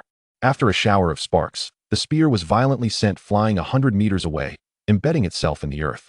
The sword landed before Muyu, engulfed in blazing flames. A clear yet somewhat domineering voice resonated like thunder. You blind fool, do you truly believe this realm is your personal playground? Before the voice faded, a petite figure instantaneously materialized between Muyu and the woman. The newcomer stood no taller than 5 feet. Her sleek ponytail and form-fitting black attire accentuating her delicate yet fiercely wild features. The girl reached down, grasping the enormous sword from the ground, leveling it at the strange woman. Upon seeing this sword-wielding girl, the woman's expression shifted dramatically, her eyes betraying a hint of trepidation and even fear. Without hesitation, she turned to flee with astonishing speed. But in the next moment, numerous gigantic sword portals erupted around her, enclosing her within. The colossal sword portals spun and swiftly converged. Once the battle was resolved, the sprightly girl clapped her hands. All done. Only then did she turn to face the disheveled Muyu. Kid, you're quite resilient. To endure this long against a late-stage extraordinary being in the body refinement realm and even injure her, you possess some merit. Muyu's eyes brimmed with astonishment. The one who sought his life had been so easily dispatched. The woman before him was someone he could not hope to contend with. He stood up. Aside from a slight ache, he felt no other discomfort. It dawned on him just how formidable his recovery capabilities were. Such grievous wounds were healing at a visibly rapid pace. Thank you, fair lady, for your timely rescue. He bowed in gratitude. Fair lady? The girl raised an eyebrow, clearly pleased with this designation, and patted her flat chest. No need for thanks. Since I laid eyes upon them, I shall not allow such scum to persist. What is your name, kid? Why have you crossed paths with the devouring realm? Those lunatics follow no discernible pattern. Muyu answered earnestly. I am Muyu. May I ask how to address you? My surname is Dao. My given name is Xiao Xiao. In the martial world, I am known as Brother Dao. Muyu involuntarily twitched at the corner of his mouth, gazing at the girl before him, who was half a head shorter than he. Her exquisite features juxtaposed with her insistence on being called brother. Particularly peculiar was the sword she bore, broader than she was tall, making her appearance all the more eccentric. When had so many strangers arrived in Xianqing? Dao Dao, you mean Brother Dao. Dao Xiao Xiao shot him a glare. Muyu quickly corrected himself, hastily inquiring, Brother Dao? What was that woman about? And what exactly is this devouring realm? Why are they fixated on me? Also, what did she mean by I was marked? Dao Xiao Xiao's expression became slightly more serious at his words, as she kicked a stone at her feet and replied. The devouring realm is merely a collective of deluded madmen. They believe the current disarray of the myriad realms is erroneous, constantly scheming to unify all worlds and achieve their so-called ultimate order and oneness. As for why they have fixated on you, she scrutinized Muyu from head to toe. It seems you possess significant talent. They delight in subtly altering the minds of many gifted individuals, steering them towards becoming powerful humans, leaders of humanity, as this aligns with their objectives.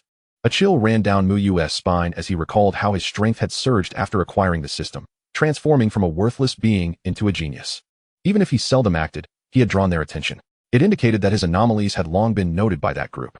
Yet, the mention of being marked left him feeling uneasy, a nagging sense that it was not as simple as Dao Xiao Xiao portrayed. However, he could not articulate why he felt this way. Brother Dao, if what you say is true, then surely those gifted individuals are all susceptible to influence? Dao Xiao Xiao nodded affirmatively. However, that group of entities is not so formidable now. They must hasten to enhance their prowess. Muyu once again expressed his gratitude to Dao Xiao Xiao. Dao Xiao Xiao chuckled, revealing her small tiger teeth, her expression laced with a hint of mischief. I just arrived and have no place to stay, nor any money. Might you lend me a bit, or allow me to stay at your home for a few days? Muyu couldn't help but smile. It seemed even such a master had moments of dire need. With her presence, if Qi and you were to pose any danger to him, he could count on her for salvation. She was indeed a pillar of support. He must cling to her. Ahem, Dao Yi, my home is quite small, just myself, not very spacious, but it can accommodate 2 people. Stay as long as you wish. Dao Xiao Xiao grinned in delight. That's wonderful. She hesitated slightly before asking, is there anything to eat? I haven't had a meal in several days. Yes. I shall prepare something for you. Dao Yi, it will be plentiful. Dao Xiao Xiao tiptoed and patted Muyu's shoulder approvingly. Well done. They passed by the site of a woman's demise. Muyu crushed the 2 bubbles on the ground underfoot. Ding. Host has successfully picked up an A-class talent, mental confinement. Ding. Host has successfully picked up mental power, 100. Ding. Host has successfully picked up Vitality, 100. Dao Xiao noticed the changes in Muyu and turned her head to glance at him curiously. Chapter 20. The small have big appetites. Only by relying on oneself is one's future assured. Half an hour later, Muyu returned to his modest 30-square-meter home with Dao Xiao. At the staircase, he casually glanced at Qi and Yu's room. The lights were off, indicating she was not home. He thought little of it. Upon entering, Dao Xiao unceremoniously plopped down onto the sofa, leaning her exaggeratedly large sword against the wall with a resounding thud, gazing expectantly at Muyu. Where's the food? I'm starving. Muyu found her eager expression both amusing and slightly pitiful. Please wait a moment, Dao Yi, I will prepare it right away. He squeezed into the cramped kitchen and began his culinary endeavors. The pantry was rather sparse, containing mainly noodles, eggs, and frozen meats. He decided to boil all the remaining noodles, cracked a dozen eggs, and steamed the many packs of frozen dumplings and buns from the refrigerator, finishing with a large pot of braised pork with preserved vegetables. As he emerged from the kitchen with a substantial pot of food, Dao Xiao's eyes lit up instantly, and she pounced on the meal like a famished wolf. The scene that followed left Muyu utterly astonished. Dao Xiao devoured the food with astonishing speed. A large bowl of noodles vanished in mere bites. She consumed eggs one after another, hardly pausing to chew, and devoured the meat, buns, and dumplings as if they were mere morsels. Her cheeks bulged as she mumbled, "So delicious. Is there more?" Muyu quietly returned to the kitchen. Good heavens, how long has she been starving? He brought out the last few packs of instant noodles. Dao Xiao, slightly embarrassed, asked, "Are you hungry?" Muyu shook his head. Hearing this, Dao Xiao transformed into an eating machine once more. Goodness, in my past life, with such an appetite, she could easily become an internet celebrity. Ultimately, Dao Xiao single-handedly consumed nearly a week's worth of Muyu's supplies. She contentedly patted her still flat belly, burped loudly, and slumped into the chair. I finally feel alive again. Kid, your culinary skills are commendable. From now on, the meals will be your responsibility. Muyu gazed at the empty refrigerator and kitchen, his lips twitching. Dao Yi, are you full now? As long as I enjoyed it, that's what matters. Dao Xiao replied, her words slightly muffled. I'm only half full, but I shall make do. Muyu felt as though he had unwittingly acquired an ancestor. The next morning, Muyu awoke early from the sofa and entered the bathroom. He glanced at Dao Xiao, who was sprawled in his room, sleeping in a rather adorable manner. After finishing his morning routine, he placed his modest savings, a few hundred summer coins, on the table before stepping outside. Qi and Yu was waiting promptly at the door, greeting him with a sweet smile. Yu, good morning. And Yu, good morning. The two sat on the bus, the morning sunlight streaming through the windows, casting a warm glow upon them, creating a picturesque scene. A few other passengers in the bus turned their heads, their eyes sparkling with admiration. The man was strikingly handsome, while the woman was breathtakingly beautiful. Muyu turned to Qi and Yu, her complexion as flawless as jade, and asked, from which part of the great summer have you come? Qi and Yu smiled coyly. That's a secret I'll share with you later. The school bell rang, and Jiba walked onto the podium, his face beaming with excitement. Students, I have good news for you. Your senior sister has arrived in Yang City and will be coming to school at 10 o'clock today. After this class, everyone will gather on the school playground. Muyu felt a surge of excitement. Aside from a few immortal imperial clans, the Great Summer was much like the imperial clan he had resided in during his childhood. The 10 major forces publicly recognized were the 10 immortal academies, nurturing the pillars of martial arts for the Great Summer. Jiba continued. Your senior sister hails from one of the Great Summer's 10 immortal academies, the Xingtian Academy. This brought to mind a knowledge point from their literature exam. Muyu, could you elaborate on the layout of the Great Summer and its 10 immortal academies? Muyu stood up confidently. He had no qualms about the theoretical knowledge. The Great Summer consists of 10 imperial cities, 36 royal cities, 108 earth cities, and 360 affiliated small cities. Xia City is one of those 360 affiliated small cities, under one of the earth cities, the ancient path Earth City. Each imperial city houses an immortal academy. What does immortal mean? It signifies everlasting legacy. Every student of the Great Summer aspires to enter one of the 10 immortal academies. The 10 immortal academies are Qingqiu Academy, Kuan Peng Academy, Zhulong Academy, Tiangong Academy, Lei Di Academy, Xingtian Academy, Guai Su Academy, Buzhou Academy, Kuan Luan Academy, and Hongming Academy. Upon finishing, the entire class erupted in applause. Qingdi gave a thumbs up. Brother Yu, you're amazing. Jiba gestured for Muyu to sit. He then continued. Muyu has consistently ranked first in theoretical knowledge at our school. That was very well articulated. I would like to add a point. Your senior sister has been admitted to the Xingtian Academy. The philosophy of Xingtian Academy is the dance of the axe and halberd, fierce aspirations forever, and indomitable battle intent. Its specialty lies in the mastery of combat intent and relentless martial techniques, fostering an exceptionally fierce martial spirit and a love for combat. Your senior sister is quite unique. You will be pleasantly surprised when she arrives. Work hard. If you become a mid to late stage martial artist before the martial arts examination or possess an S-class or higher martial talent, the probability of success is quite high. If you have both, you will surely become a future powerhouse. The class concluded swiftly, and everyone made their way to the playground. Ching Di draped an arm around Mu Yu's shoulders. Brother Yu, do you think that senior sister will be a muscular beast, a sort of masculine tyrannosaurus? Mu Yu pondered for a moment. It's possible. Su Jianlu and Chi Niu walked at the back of the line, engaged in conversation, creating a harmonious scene. On the playground, discussions erupted among the students. They were quite curious about their senior sister. Principal Ci-Ru stepped onto the podium, speaking warmly. Students, today we are fortunate to have your senior sister come to motivate you for the martial examination. Only you in all of Xia City have this privilege. The applause was thunderous. After a fervent round of applause, a figure ascended the podium, clad in a sleek black combat outfit. With a tidy ponytail and a sword larger than a door panel on her back, it was none other than Dao Xiao. What the heck? Mu Yu exclaimed in surprise. Ching Di was taken aback. Brother Yu, do you have a crush on this type of senior sister? I must admit, I do too. Numerous students gazed at Dao Xiao's petite stature juxtaposed with her exaggerated sword, their expressions brimming with admiration and curiosity. Dao Xiao did not use a microphone. The voice resonated throughout the entire playground. Greetings, junior brothers and sisters, I am Dao Xiao. Here to engage you in a discussion about the topics that pique your interest the most. The Immortal Academy is not as unreachable as it may seem, of course. A touch of talent and a sprinkle of luck are essential. Should you find yourself unable to enter, attending one of the subordinate academies can equally lead you to become a formidable warrior. As we approach the final stretch before the martial examination, it is imperative to consume high-energy foods, refine your physique, and enhance your vitality. Do not be tempted by shortcuts. For most of you lack the capital to pursue such paths. Reliance on oneself is the only eternal truth. Chapter 21. Reaping the Benefits of the Multiverse. 20 minutes later. Train diligently. I will be waiting for you at the Xingtian Academy. With this remark, Dao Xiao concluded, and the venue erupted in enthusiastic applause. Mu Yu felt a surge of emotion. He understood Dao Xiao's theories. They resonated with the true scholars who hail from humble beginnings. Much like the myriad videos from his past life, where a significant portion of the comments were from those who could not fathom the struggles. Comprehension is reserved for those who have endured similar experiences. Those unacquainted with such trials often voice mindless opinions. After finishing her speech, Dao Xiao exited the stage. Principal Ci-Ru announced the dismissal, and everyone returned to their respective classrooms. On his way back to class, Mu Yu noticed Bai Xian meandering slowly, lost in thought. He jogged over and gave him a light pat. Ding. Host has successfully acquired 25 vitality points. Ding. Host has successfully acquired 150 blank attribute points. Bai Xian turned around, remaining silent, instead glancing at Su Jianlu and Chi Niu behind him, offering a faint smile. Mu brother. The appearance of no one is not without reason.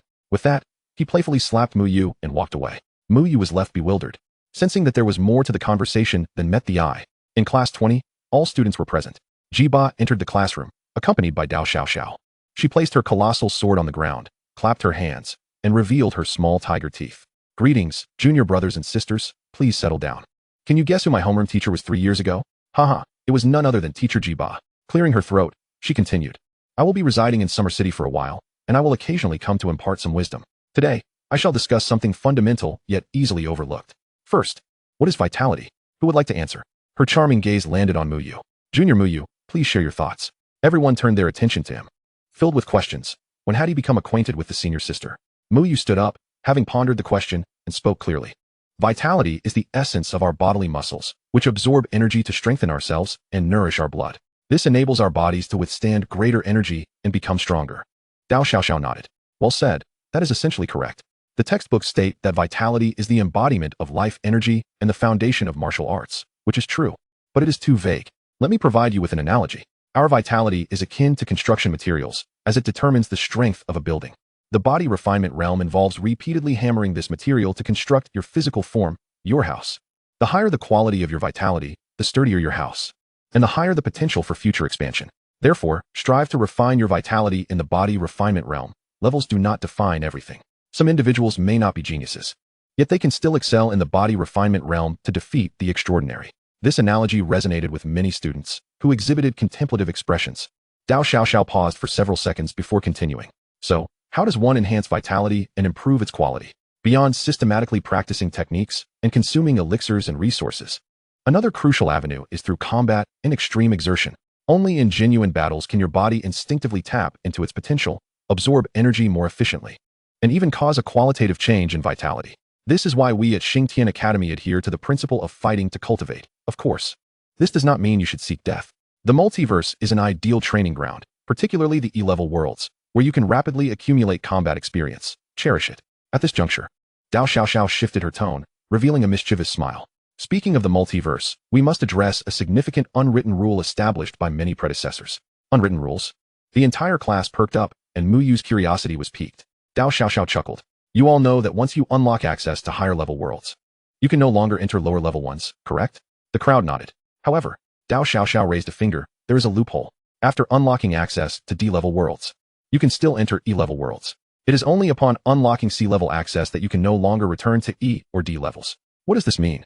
It means that if a warrior finds the D-level world too overwhelming or simply wishes to accumulate points, they can remain in the E-level world indefinitely. As long as their power does not exceed the limits of the E-level world or they have not unlocked C-level tasks, usually around the initial extraordinary realm, they can repeatedly grind in the E-level world, amassing vast amounts of multiverse points, basic rewards, and even attempting to achieve higher evaluations repeatedly. Many warriors from ordinary backgrounds, or those who prefer a stable approach, choose this path. They solidify their foundation in the E-level world, gather ample resources, and then challenge the D-level world, significantly increasing their safety and success rates. We refer to the E-level world as the beginner village. Muyu's mind was suddenly enlightened. He had previously been focused solely on swiftly challenging higher-level worlds, neglecting this crucial detail. With the system at his disposal, while the returns for attribute acquisition in the E-level world would diminish, even a mosquito's leg is still meat. Moreover, given his current strength, he would utterly dominate in the E-level world, allowing him to accumulate extraordinary evaluations with ease. Recently, the newly emerged experts have achieved extraordinary evaluations in both the E and D-level worlds, and everyone across the Great Xia and the entire Blue Star is in pursuit of extraordinary ratings. It is speculated that accumulating extraordinary evaluations may yield hidden rewards, but the specifics remain unknown. A class lasts for 60 minutes. Dao Xiaoxiao delivered her lecture without pause. Her strength was impressive. Had it not been for her reminders, he might have missed out on several billion opportunities. With his current pace of exploration, he intended to venture into the D-level world in the coming days to secure another extraordinary rating and unlock access to C-level worlds. The C-level world is drastically different from the D and E levels. Time swiftly passed to noon, and most students left the classroom. Muyu, Qingdi, Su Jianlu, and Xinyu planned to go for a meal when Dao Xiaoxiao suddenly appeared, playfully slapping Muyu. Hey, junior brother, I'm hungry. Let's go eat. The thought of Dao Xiaoxiao's appetite made Muyu break into a cold sweat. He needed to devise a plan to replenish his funds before his meal card was depleted. The multiverse points could be sold, but he couldn't use them all up. Senior sister, let's go. I'll make sure you eat your fill today. An hour later, Muyu and Qingdi stared in astonishment at the dozens of plates stacked in front of Dao Xiaoxiao. They gulped. She can really eat. Su Jianlu and Qi Niyu appeared unfazed. Qingdi leaned in and whispered to Muyu, Brother you, with that much food, won't she clog the toilet? Muyu was taken aback. It did seem plausible. Dao Xiaoxiao turned around, casting a peculiar look at Qingdi. Silly, what are you talking about? Chapter 22, One Night. 10 Extraordinary Evaluations in E-level Worlds. The afternoon class concluded. Muyu packed his belongings, intending to grab a meal before heading to the Wuwang Martial Society. Qi Niyu jogged over. Yu, I have nothing to do today, and you haven't been around at night lately. Take me along. I'll help with the cleaning. You won't mind, will you? Qi Niyu smiled broadly. Wherever you are, it is the finest place. Beside him, Qingdi shivered. That voice was so mellifluous, prompting Muyu to give a thumbs up. Su Jianlu observed the two, lost in thought. Muyu smiled wryly. And I shall treat you to a meal another day. You are not suited for cleaning duties. With that, he turned and departed, heading to the Wuwang Martial Society. The number of bubbles on the second floor had diminished by nearly half. Previously, he could collect over 300 cards, but now only around 190 remained. The drops of martial skills, techniques, and talents had also become scarcer. He diligently completed the cleaning tasks, feeling his vitality gradually increase. Although it was not as rapid as before, no one could rival the speed of his vitality growth. In just 2 days, he would be able to touch the solid barrier of body refinement, reaching the 10th realm, the gateway to the extreme. At that point, he would experience a substantial surge in strength.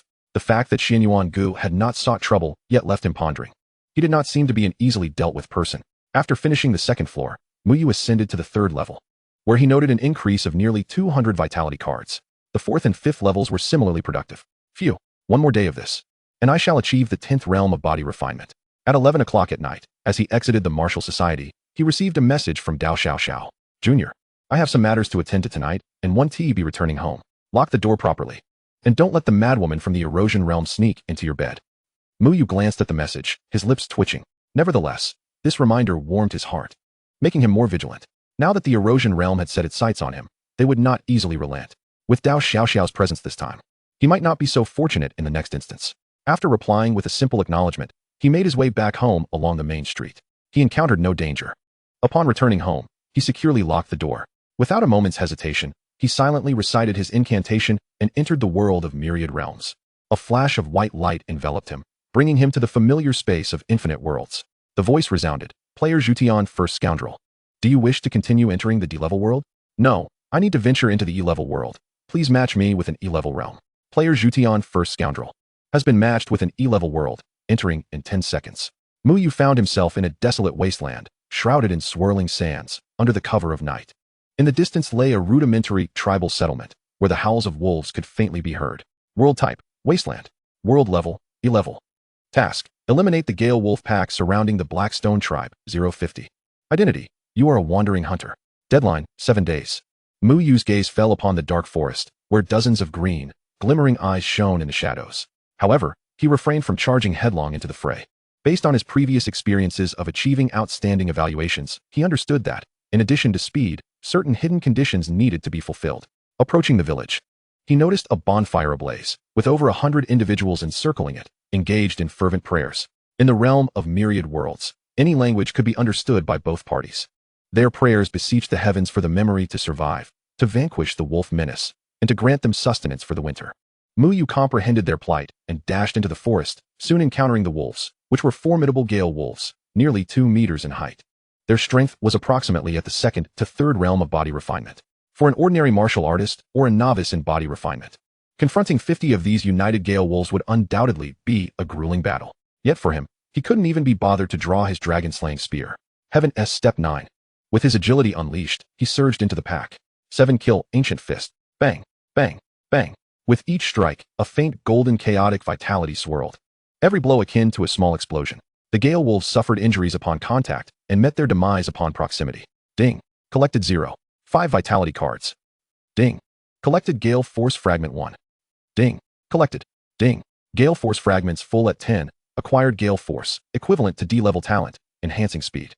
In mere minutes, only a dozen gale wolves remained, along with a formidable wolf king.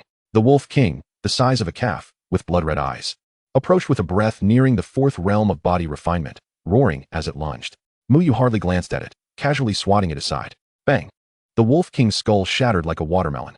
The remaining gale wolves attempted to flee, but Muyu would not grant them such an opportunity, relentlessly pursuing their annihilation. Subsequently, he dragged the carcasses of the slain gale wolves to the outskirts of the village, completing the task. Returning to the realm of myriad worlds, the voice echoed once more. Task completion, 100. Rating, outstanding. Time taken, 20 minutes. Reward, 150 points, E-level material, Wolf King's Fong. Muyu nodded in satisfaction. Not bad. Let's proceed to the next one. He vanished once more in the realm of myriad worlds. After experiencing the familiar sensation of dizziness, he found himself standing within an ancient tomb filled with mechanisms and an eerie atmosphere, radiating a chill that he felt not at all. World type, Tomb of Mysteries. World level, E-level. Task, explore the general's tomb, uncover the mysterious circumstances of the tomb owner's death, and dispel the tomb's resentment. Identity, you are a descendant of tomb raiders. Deadline, 7 days. The difficulty of this world surpassed that of the previous one, yet Muyu felt no trepidation. Ordinary martial artists would need to meticulously navigate the traps, evade dangers, and seek clues. However, he opted for the most straightforward approach. Purple Catastrophe Thunderfinger. Encounter a stone door? 1 finger shatters it. Encounter a trap? There is no mechanism that cannot be resolved with a single finger. Faced with a swarm of corpses, the same method applied. He barreled through like a demolition machine, smashing through over 10 doors within 10 minutes, arriving at the main burial chamber. The main chamber housed 10 coffins, suspended by chains in the air. The central coffin was crystalline in hue. He leaped atop the crystal coffin, causing the other 9 coffins to tremble violently. In the next moment, 9 grotesque corpses erupted from them, lunging toward Muyu. He sneered, and with a few punches, he obliterated the corpses. Standing again atop the crystal coffin, he opened it to reveal a lifelike female corpse, clad in ancient garb. He examined it curiously, intrigued by the preservation technique employed. Yet in the next instant, the female corpse's eyes shot open, revealing only the whites, devoid of pupils. With a sinister smile, a surge of mental energy flooded into his mind. However, to uncover the truth, Muyu played along. He witnessed an illusion, a vision of the female corpse's past life. She had been a princess of a small kingdom, married off to a barbarian prince for peace, only to suffer abuse and ultimately be murdered, transforming into a vengeful spirit that killed the barbarian prince. She had since been imprisoned here by a powerful figure. Having viewed the memories of the female corpse, Muyu felt a pang of sentiment. Will you disperse willingly, or shall I send you to the afterlife of that barbarian kingdom? Long since fallen to the passage of time. As he spoke, the female corpse's form quickly dimmed, transforming into a pile of bones. The entire ancient tomb began to collapse rapidly. Returning to the realm of myriad worlds, the voice resonated again.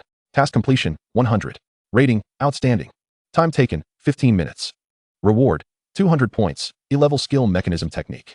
As he absorbed the influx of memories within his mind, it felt rather simple to him. Yet, there were still valuable insights to glean, which may prove useful in the future. However, he found himself pondering. The initial reward for achieving an unparalleled rating was exceedingly high. However, the rewards for the subsequent 2 instances of attaining such a rating were rather lackluster. Therefore, in the forthcoming advanced realms, I must strive to be the first to secure an unparalleled rating. I need to continue my adventures in the E-grade worlds. In the following time, Muyu transformed into a consummate world-clearing machine. In the 3rd E-grade world, titled Bandit Stronghold, he ventured alone into the lair, swiftly dispatching the bandit leader in a minute and purging all the bandits within 5. In the 4th E-grade world, Plague Town, he discovered that the source of the epidemic was contaminated well water. He employed chaotic blood energy to vaporize and purify the entire well. Before long, he secured an unparalleled rating in the 10th E-grade world. Within the multiverse space, Muyu beheld his harvest, and his eyes sparkled with excitement. He had accumulated a total of 1,500 points, along with various E-grade materials and numerous fragments of low-tier martial arts techniques. Although the individual gains of vitality and attributes from each world were diminishing, the cumulative effect across 10 worlds had significantly refined his vitality, bringing him tantalizingly close to the pinnacle of body forging. More importantly, his mastery over his own power and martial skills had become increasingly adept. Exhilarating, this was the right approach. At this rate, I could conquer 100 E-grade worlds by nightfall. Chapter 23, Rejected by the Multiverse Space, Pinnacle of Body Forging. Muyu was immediately filled with overwhelming emotions. He continued addressing the multiverse space, enter the E-grade world, continue matching. After a few seconds, the anticipated beam of teleportation light failed to materialize. Instead, a somewhat exasperated notification from the multiverse space echoed. Detection indicates that player Zhu Tian-De-Ejian's behavior in the E-grade world has significantly deviated from the original intent of the trial. In accordance with the rules, to prevent excessive harvesting of world resources and to maintain the ecological balance of novice trials, your access to E-grade worlds has been restricted. Executor Zhu Tian-De-Ejian, your entry permissions for E-grade worlds have been frozen. Please complete challenges in higher difficulty worlds. We look forward to your performance. Muyu? He was utterly bewildered. What was this? Preventing excessive harvesting? What did that even mean? He nearly leaped up, shouting at the empty expanse of the multiverse space. Hey, is this reasonable? I'm merely making proper use of the rules. He felt akin to a player who was voraciously winning games, only to have his account suspended for allegedly disrupting game balance due to excessive victories. At that moment, numerous players within the multiverse space were astounded. They noticed that, in a remarkably short span, 10 additional unparalleled ratings had appeared on the E-grade world leaderboard, all attributed to Zhu Tian-De-Ejian. They were utterly flabbergasted. Who was this master, and how had they achieved such feats? Countless individuals returned to the real world, flooding forums both in reality and within the multiverse space, desperately inquiring how to attain an unparalleled rating. Regrettably, Muyu was not privy to their posts at that moment. The voice of the multiverse space continued to resonate. Notification. You have consecutively obtained 10 unparalleled ratings in E-grade worlds within a remarkably short time, triggering hidden rewards. Congratulations. You have received a hidden reward, World Blessing. World Blessing grants a special status enhancement. Effects. 1. Fortuitous favor. In the next 3 world tasks, regardless of level, your initial luck will be slightly enhanced, making it easier to encounter hidden events or obtain rare rewards. 2. Insightful awareness. At the onset of tasks, there is a chance to directly receive a hint regarding critical task nodes or hidden clues. 3. Energy reinforcement. Instantly performs a gentle energy infusion into your body, assisting you in breaking through your current bottleneck. Hidden rewards. Muyu's earlier frustration dissipated significantly, and his eyes gleamed anew. Such serendipity? He had yet to scrutinize the details when an energy, purer and more potent than anything he had experienced before, surged into his body. This energy was not merely vitality. It resembled a more primordial force, one that promotes the evolution of life. It swiftly melded with Muyu's chaotic martial bones, activating the chaos indestructible scripture. His vitality surged and erupted outward in a faint golden hue.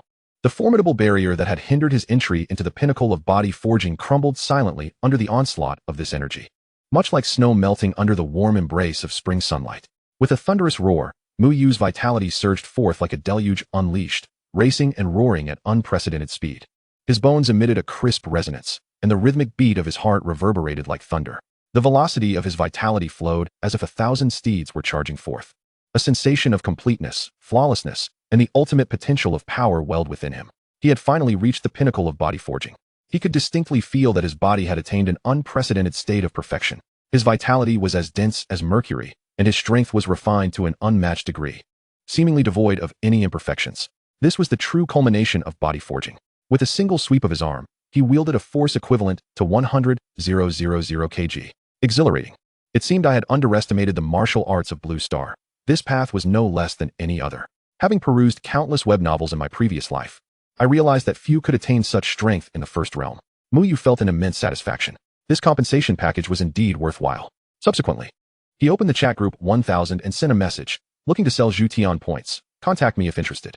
Instantly, the chat group erupted with messages, practically flooding the screen. Whoa, a big shot is actually engaging in chat.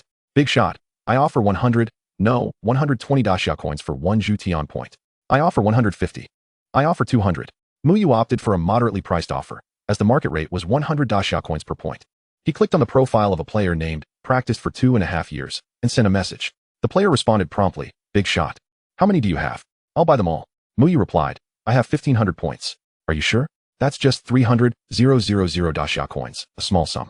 Both parties conducted the transaction through their virtual accounts, under the notarization of the multiverse space, ensuring that no one dared to breach the agreement, lest they wished to forfeit their standing in the multiverse space.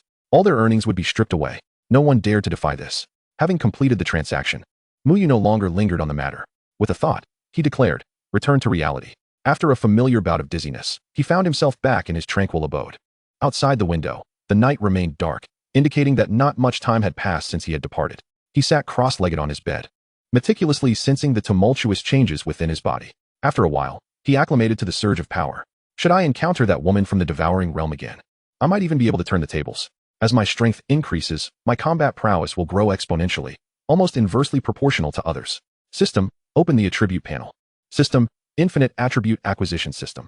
Host, Muyu. Realm, pinnacle of body forging, pinnacle. Strength, 100,000 kg, with a single sweep of my arm. I wield immense power. Vitality, 6,000 calories, chaotic vitality. Talent, Supreme Immortal Bone Fragment, E grade. Chaotic Martial Bone, SSS grade. God Deception, B grade. Unmoving Buddha, B grade. Mental Barrier, A grade. Gale Force, D grade. Technique, Chaos Indestructible Scripture, SSS grade. Martial Skills, Purple Calamity Thunder Finger, A grade. Dragon Dance, A grade. 7 Kills Ancient Fist, B grade. Sky Ascension 9 Steps, A grade. Weapon, Coiling Dragon Spear, C grade. Items, Heart of Margaret, Special, Wolf King's Fawn. Blank Attribute Points, 800. Special Permissions, Multiverse Protection, 11. Special Status, World Blessing, 33 worlds. Gazing at the resplendent data displayed on the panel, particularly the formidable prowess of the body refinement 10th realm, ultimate realm, and the staggering force of 100,000 kilograms, Muyu's heart swelled with ambition. This was the true pinnacle of body refinement, far surpassing the limits understood by ordinary martial artists. He was confident that, solely relying on the power of his physical form, he could easily overpower most late-stage extraordinary warriors. It was perhaps for the best that the E-grade world was no longer accessible. It was time to explore the D-grade world. With a clenched fist, the joints of his fingers cracked audibly. Soon, a notification chimed from his virtual account. A transfer of 300,000 Great Xia coins. Chapter 24. The talented ancient Chanyuan of the Royal City, acquiring an SS-grade talent. The following morning, a Saturday, Muyu indulged in a rare lie-in. Upon awakening, he felt as if he could touch the sky, reveling in the invigorating surge of the colossal force of 100,000 kilograms coursing through his body. After freshening up, he admired his increasingly handsome visage in the mirror, marveling at his own transformation. Truly, he was becoming more dashing by the day. Who knew which fortunate girl would one day catch his eye?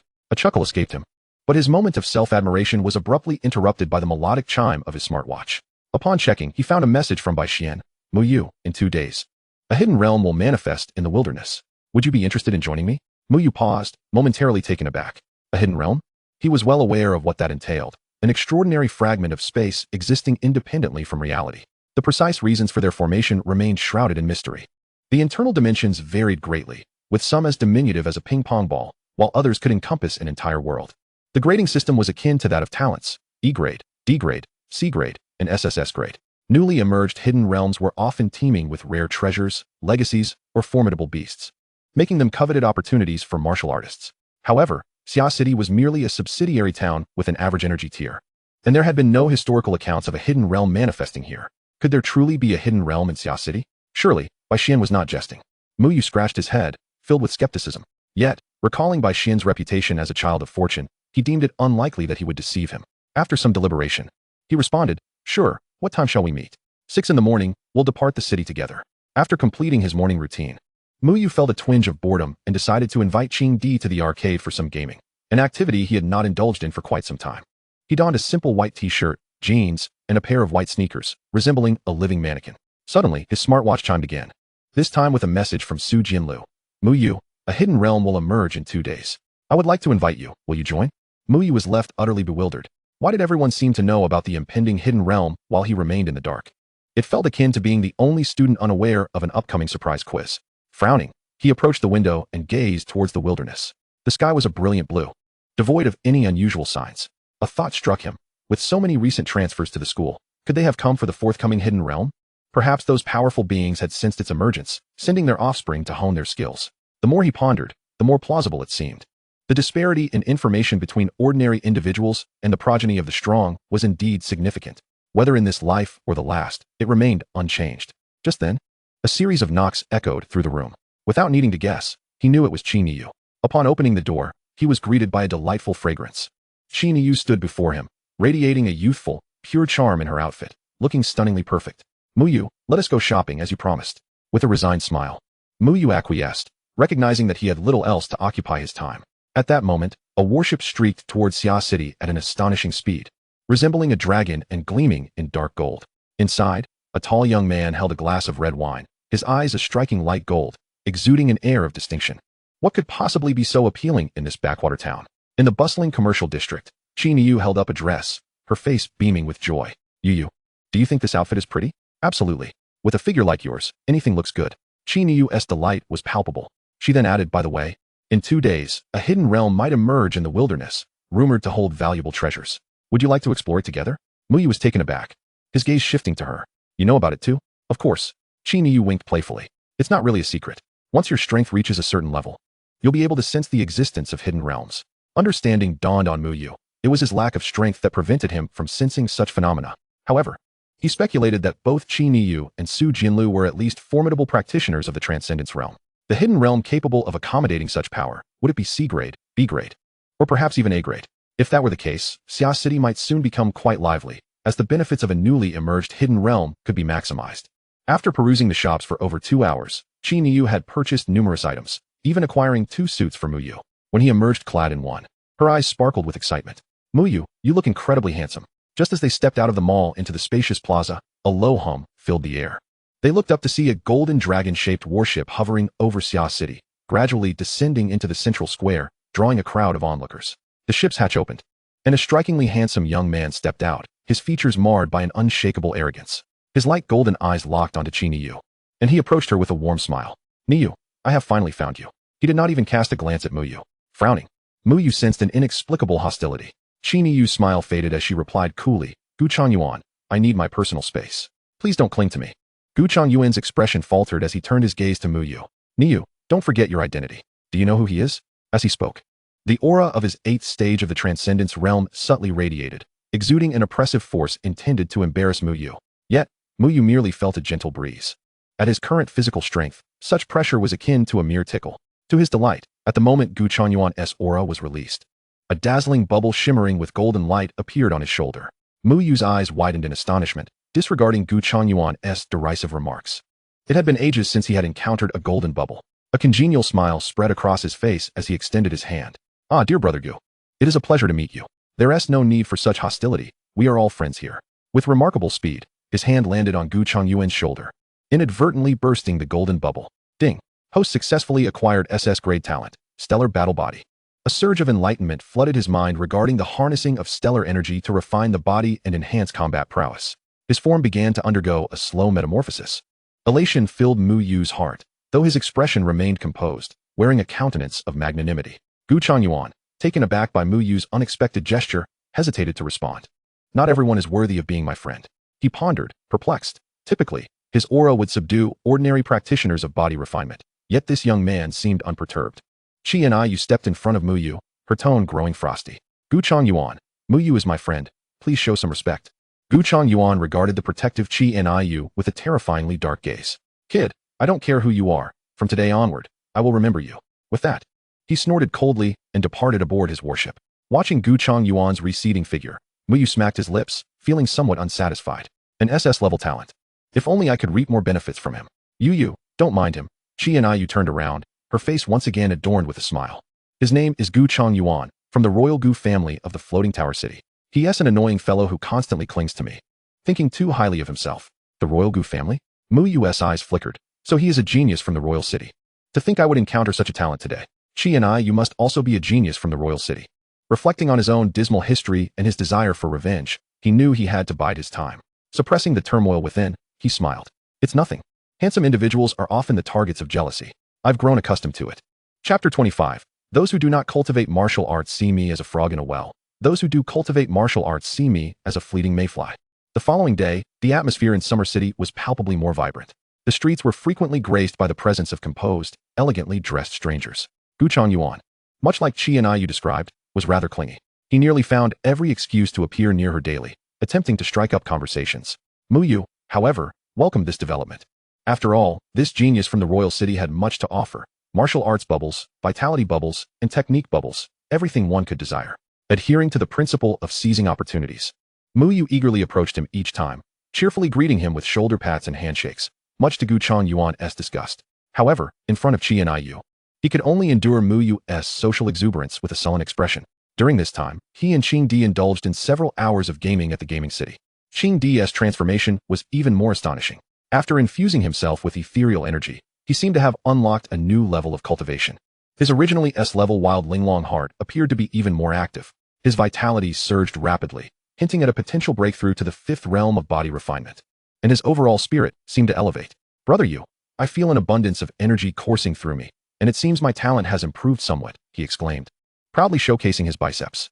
Do you think I might be a prodigy of martial arts in this era?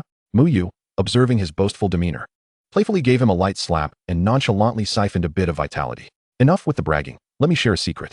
Tomorrow, a secret realm will emerge. Make sure to take a day off and don't oversleep.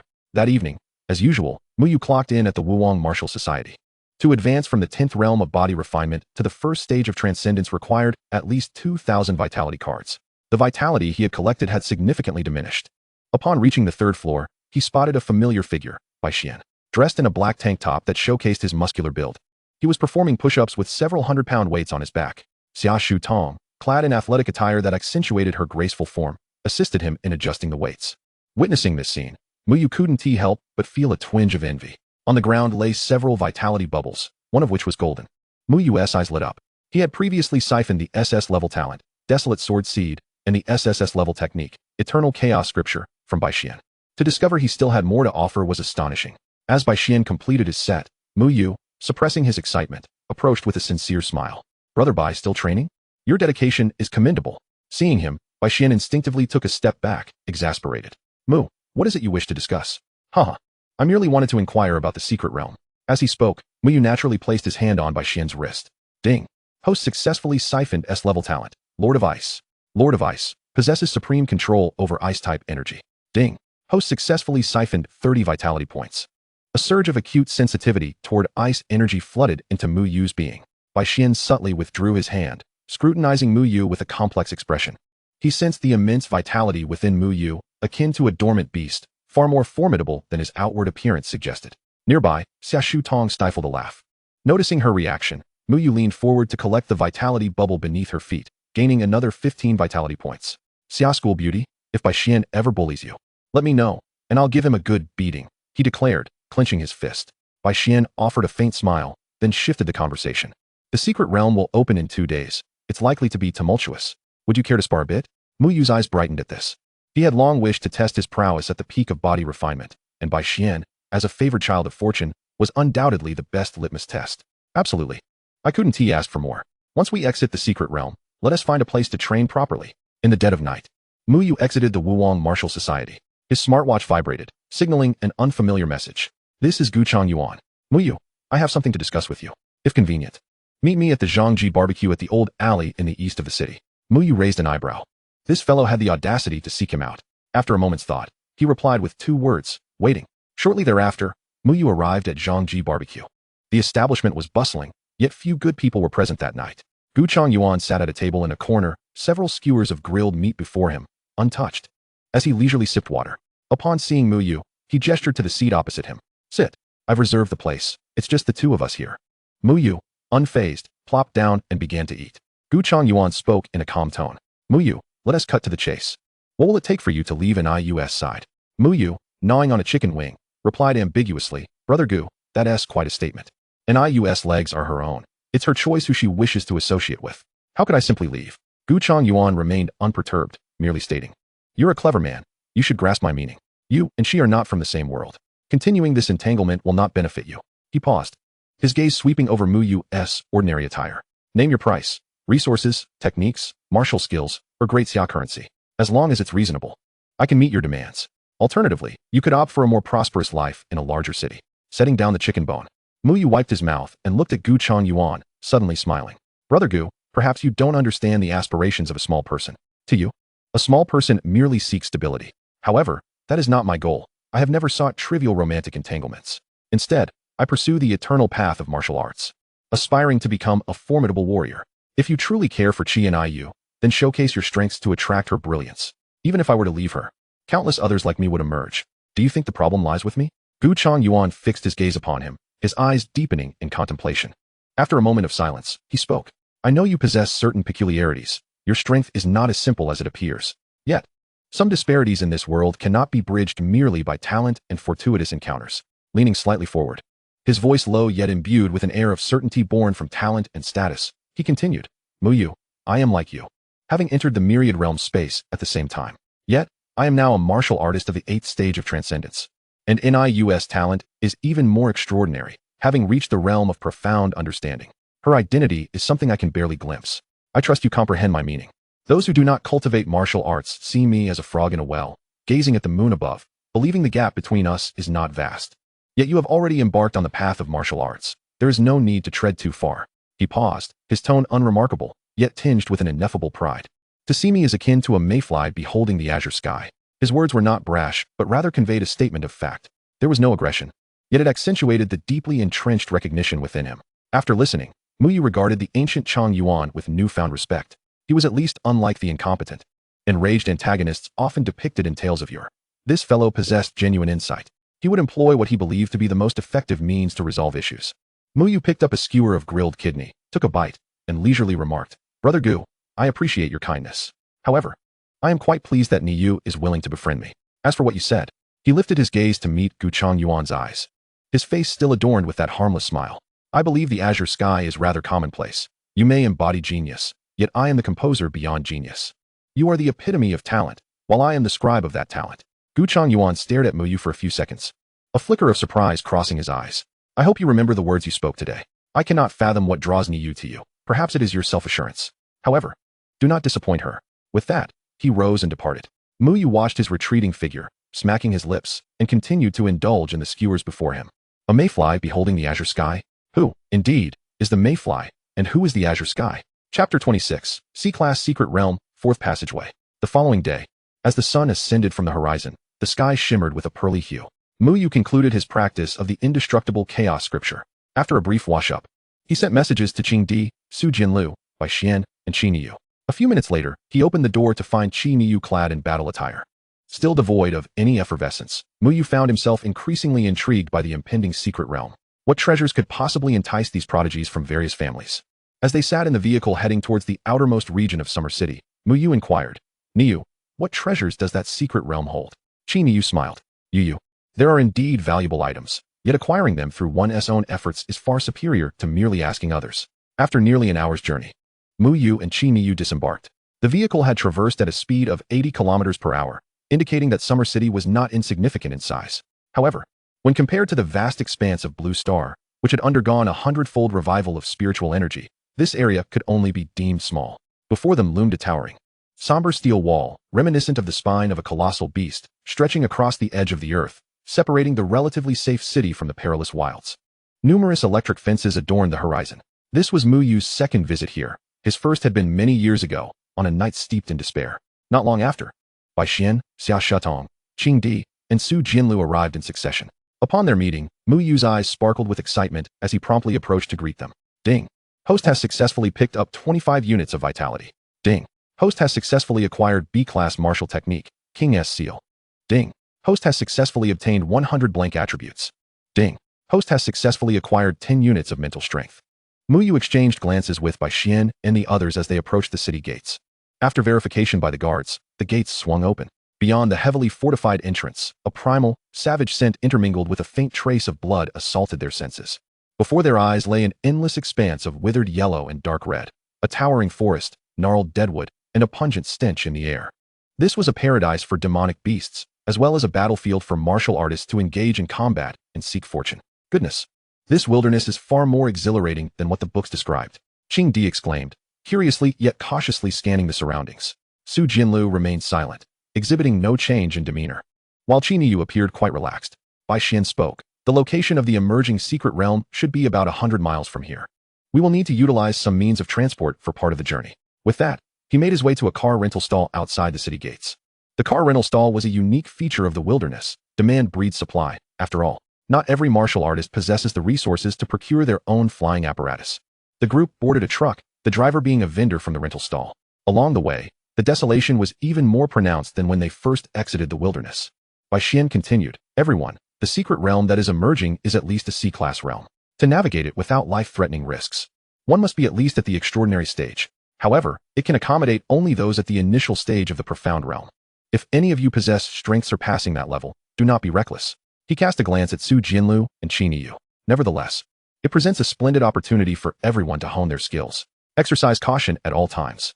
Half an hour later, the truck came to a halt after covering nearly 60 kilometers. This distance was relatively safe, primarily inhabited by human martial artists.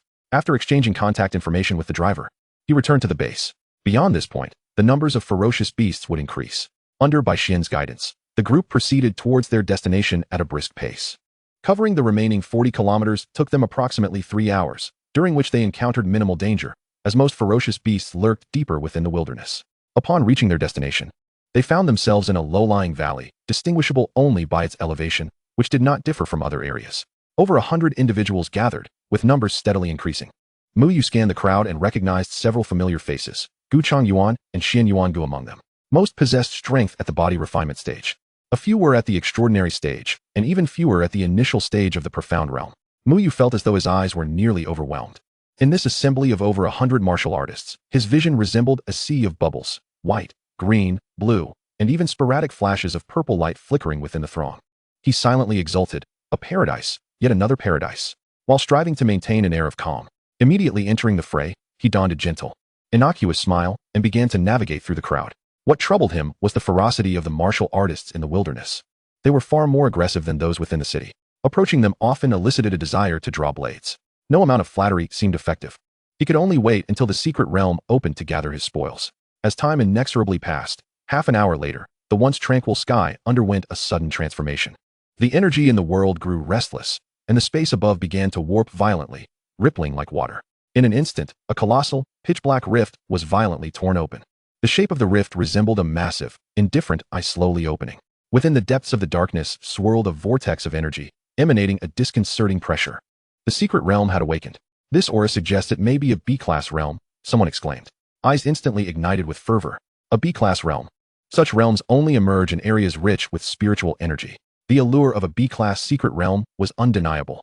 Mu Yu too raised his gaze, witnessing the awakening of the secret realm for the first time, and felt a profound shock. Yet, he trusted Bai Xian's assertion regarding its C-class designation more. Let us go. A voice cried out, and the impatient martial artists surged forth towards the colossal eye, plunging into the swirling vortex of energy. However, in the next moment, several figures exploded into a burst of fragments. Those individuals were at least in the late stage of the profound realm. Everyone gasped in shock, followed by elation. If it were indeed a B-class realm, martial artists at the late stage of the profound realm would not perish. Only in a C-class realm would they find themselves unable to enter. The overwhelming might of the C-class realm rivaled that of a B-class realm, ensuring a plethora of treasures awaited. The atmosphere became increasingly charged with excitement and chaos. The strong scent of blood not only failed to deter them, but instead ignited their inner desires. Bai Xian gestured for everyone to slow down, waiting for the others to enter before he addressed Mu Yu and the others. We may proceed now. At this moment, Mu Yu, employing the Tianqing 9 steps, moved with remarkable speed. Wherever he passed, bubbles were touched and absorbed, steadily augmenting his vitality. Various martial arts insights and fragments of talent continuously surged into his body. Although the individual quality was not as high as what he had harvested from Bai Xian and Gu Chuanyuan, the sheer quantity was considerable. In a brief span, his vitality increased by 400 or 500 calories. His mind was also filled with a plethora of miscellaneous knowledge and experiences. Refreshing. Mu Yu felt a warm sensation enveloping him, his strength solidifying further. Qing Di and Bai Xian were perplexed by Mu Yu's actions. Yet they did not dwell on it as the group entered the secret realm. After a wave of intense spatial disorientation, Mu Yu opened his eyes and quickly surveyed his surroundings. They found themselves in a vast, desolate underground cavern, its scale far exceeding their expectations. Above them loomed a dome adorned with countless luminous crystals, casting a faint light that barely illuminated their path. Beneath their feet lay uneven black rocks, and the air was thick with a heavy, violent aura. Ahead were 10 profound passages, each leading to an unknown destination. Outside the passages, numerous warriors hesitated, contemplating which path to take. Gu Chuanyuan remained still, his gaze fixed on Qi and Yu, while Xian Yuan Gu stood motionless, observing Xia Shutong and Bai Xian. Brother Yu, this place feels rather unfriendly, Qing Di remarked, clenching his fists. Among the gathered, he possessed the weakest strength, and thus felt the greatest pressure. Qi and Yu's expression grew serious as she spoke. These energies contain a trace of Yuan Sha, capable of corroding one's spirit. Everyone, maintain a calm mindset to avoid being influenced. Mu Yu turned to Bai Xian. Bai Xian, which passage shall we take? After a moment's contemplation, Bai Xian replied. All 10 passages lead to the same destination. The more violent the energy in a passage, the richer the rewards. It depends on your preferences regarding which passage to choose. Mu Yu sensed the energy and found the 4 passages on the far right to be the most tumultuous. He turned to Qing Di. Stick with me. Qi and Yu, Jian Lu, Bai Xian, and Xia Shutong, what are your thoughts? Bai Xian grasped Xia Shutong's hand, stating, Xiao Tong and I will enter the farthest right passage. Su Jianlu opted for the second passage from the right. Qi and Yu smiled at Mu Yu. Yu, I choose the third passage, please be cautious. Finally, Mu Yu spoke to Qing Di, then we shall enter the 4th passage. Chapter 27, The Century-Old Zhu Fruit, Energy Fluctuations Beneath the Swamp. The moment they stepped into the 4th passage, the scene before Mu Yu and Qing Di transformed dramatically. No longer were they in a dim cavern, but rather in a boundless crimson world. The sky was a dark red, resembling congealed blood. The air was saturated with an overwhelming stench, and the energy that corroded the spirit was exponentially stronger than outside. With each breath, the metallic taste of blood filled their mouths. Oh my brother Yu, this place is truly eerie, Qing Di remarked, his complexion paling. He felt his wild and exquisite heart racing rapidly in such an environment. Mu Yu hastily advised, channel your vitality. It can incinerate the corrosive energy entering your body. Possessing the mental barrier, talent, he exhibited high resistance to such spiritual intrusions and felt relatively little discomfort. To his delight, in this blood-soaked realm, he seemed attuned to the fluctuations of energy. The mental barrier, talent was remarkable. He would focus on integrating it in the future. Mu Yu led Qing Di as they advanced in a specific direction. After walking for over 10 minutes, they encountered few ferocious beasts. On a damp patch of blood-colored earth, they spotted a plant emitting a soft red glow. Its shape resembled an orchid, appearing even more crimson against the sanguine backdrop. The other shore flower. It can enhance mental strength. Qing Di recognized it, his face alight with joy. Suddenly, a roar echoed. From the thicket ahead emerged a ferocious beast resembling a leopard, its body cloaked in blood-red scales. Sensing the approach of humans, its crimson eyes fixated on the two. It emitted a low growl, revealing the aura of a late-stage first-realm beast. Qing Di, eager to test his newfound strength, expressed his desire for a swift resolution. Mu Yu nodded. Given Qing Di's current prowess, dealing with a late-stage first-realm beast should pose no challenge. With a low growl, Qing Di unleashed his vitality and activated his movement technique, charging towards the blood-scale leopard. The leopard, moving with remarkable speed, dodged, its sharp claws slicing through the air towards Qing Di's face. Mu Yu observed from the side, prepared to intervene at any moment. Qing Di deftly evaded, leveraging the momentum to leap onto the leopard's neck. Clenching his fists, veins bulging, he unleashed a flurry of punches onto the back of the leopard's head. The beast barely had time to react before its skull caved in, its massive body collapsing to the ground, twitching twice before falling silent. Qing Di dismounted from its corpse, panting slightly. Brother Yu, wasn't that impressive? Mu Yu gave him a thumbs up before approaching the blood-scale leopard. Ding. Host has successfully collected vitality, 20 calories. Mu Yu carefully harvested the other shore flower and handed it to Qing Di. This is perfect for you. It will aid you in resisting the malevolent energy here. Qing Di accepted the flower without hesitation. Brother you truly look out for me. Get lost. Don't be so mushy, Muyu chided with a laugh. Glancing deeper into the passage. Focus on refining. There are better rewards ahead. Hours slipped away, yet the Crimson World showed no signs of change. Thanks to the keen perception granted by the mental barrier, Muyu operated like a precise treasure-finding device. They discovered several valuable spiritual herbs, easily dispatching the guarding beasts, which were primarily late-stage First Realm and early-stage Second Realm creatures, leading to a slight increase in their vitality. At this point, they had ventured 40 to 50 kilometers into the passage. An hour later, Muyu sensed something valuable nearby. They arrived at a small blood-colored swamp.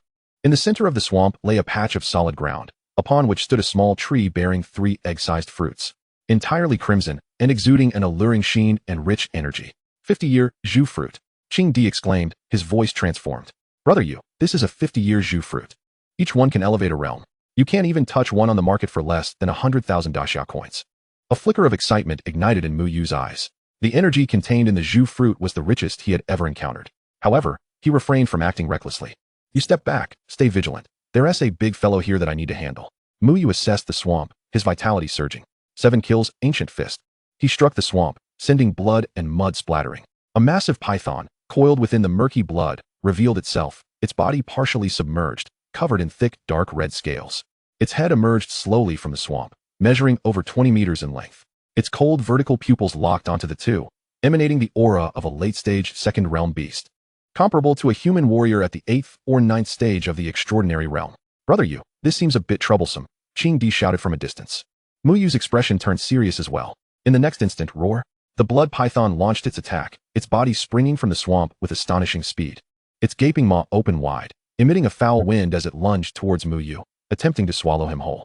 Muyu took a deep breath, and within him, 6,000 calories of chaotic energy erupted violently, enveloping his body in a faint golden aura, with flickering arcs of lightning subtly illuminating the surroundings. He ceased to hold back, gripping the coiling dragon spear tightly. Skyward 9 steps. Swimming dragon. He swiftly approached the blood python.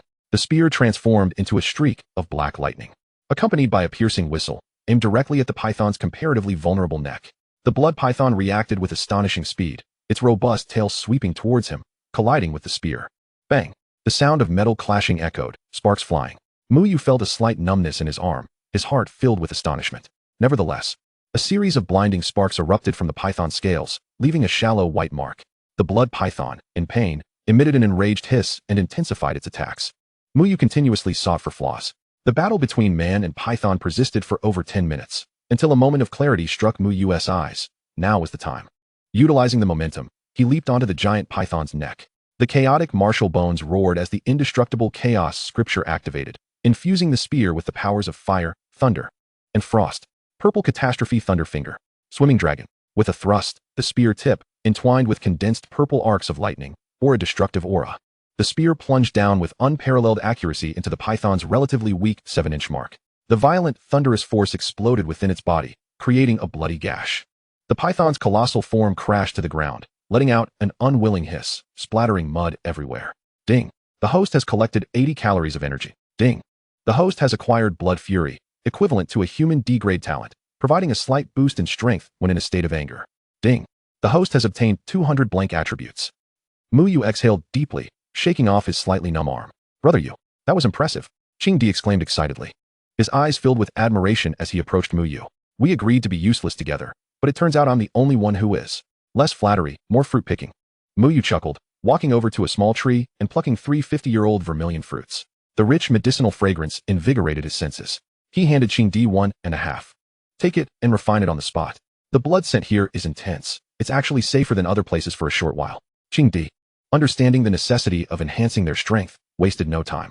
No need for pleasantries between good brothers. He sat cross-legged, biting into the fruit, juices bursting forth, delectably sweet. Instantly, a warm current exploded within him as he hastily circulated his cultivation method to guide the medicinal power. Muyu gazed at the vermilion fruit in his hand. A thought stirring within him. 2 faint golden bubbles floated on its surface. Can even spiritual herbs be collected? He was both astonished and delighted, unhesitatingly reaching out to burst the bubbles. Ding. The host has successfully collected 1,000 calories of energy. Ding. The host has successfully collected 500 calories of energy. 2 torrents of extraordinarily pure and powerful energy surged into his body, roaring through his meridians, as the indestructible chaos scripture automatically operated at high speed, adapting swiftly to the sudden influx of energy and strength. His energy value surged to 7,800 calories, just 200 calories short, and he could break through to the extraordinary realm. He could distinctly feel the barrier that led to the extraordinary. Before long, Qing Di completed his refinement and looked at Mu Yu, shivering slightly. Brother Yu, you seem terrifying now, like a primal beast. Mu Yu smiled, aware that the sudden surge of energy was not yet perfectly controlled. Let's harvest first. We can fetch a good price when we go out. Once the harvest was complete, Mu Yu directly stored the items in the system space, leaving Qing Di envious, thinking he possessed spatial equipment, an expensive commodity. Just as they planned to leave, Mu Yu detected a subtle energy fluctuation. He crouched down, focusing intently. The fluctuation did not emanate from elsewhere, but from the crimson marsh beneath their feet. Had he not been perceptive, he would have undoubtedly overlooked it. What lies beneath? Mu Yu's gaze sharpened. It seems there is something even better below. Chapter 28. Prison Robbery Thundergrass, Breaking Through the Extraordinary. The two made their way to the center of the marsh, and Mu Yu channeled his energy, striking the ground with a powerful punch. Boom. A colossal sound erupted. The ground fractured, cracks spreading outward, forming a large pit that exposed the dark red rock layer below. Mu Yu unleashed several more punches, creating a vast chasm over 50 meters deep, revealing the true nature of the interior. It was a massive underground space, with a lake of roiling dark red magma at its center, waves of scorching heat washing over them. At the heart of the magma lake, an extraordinary plant grew.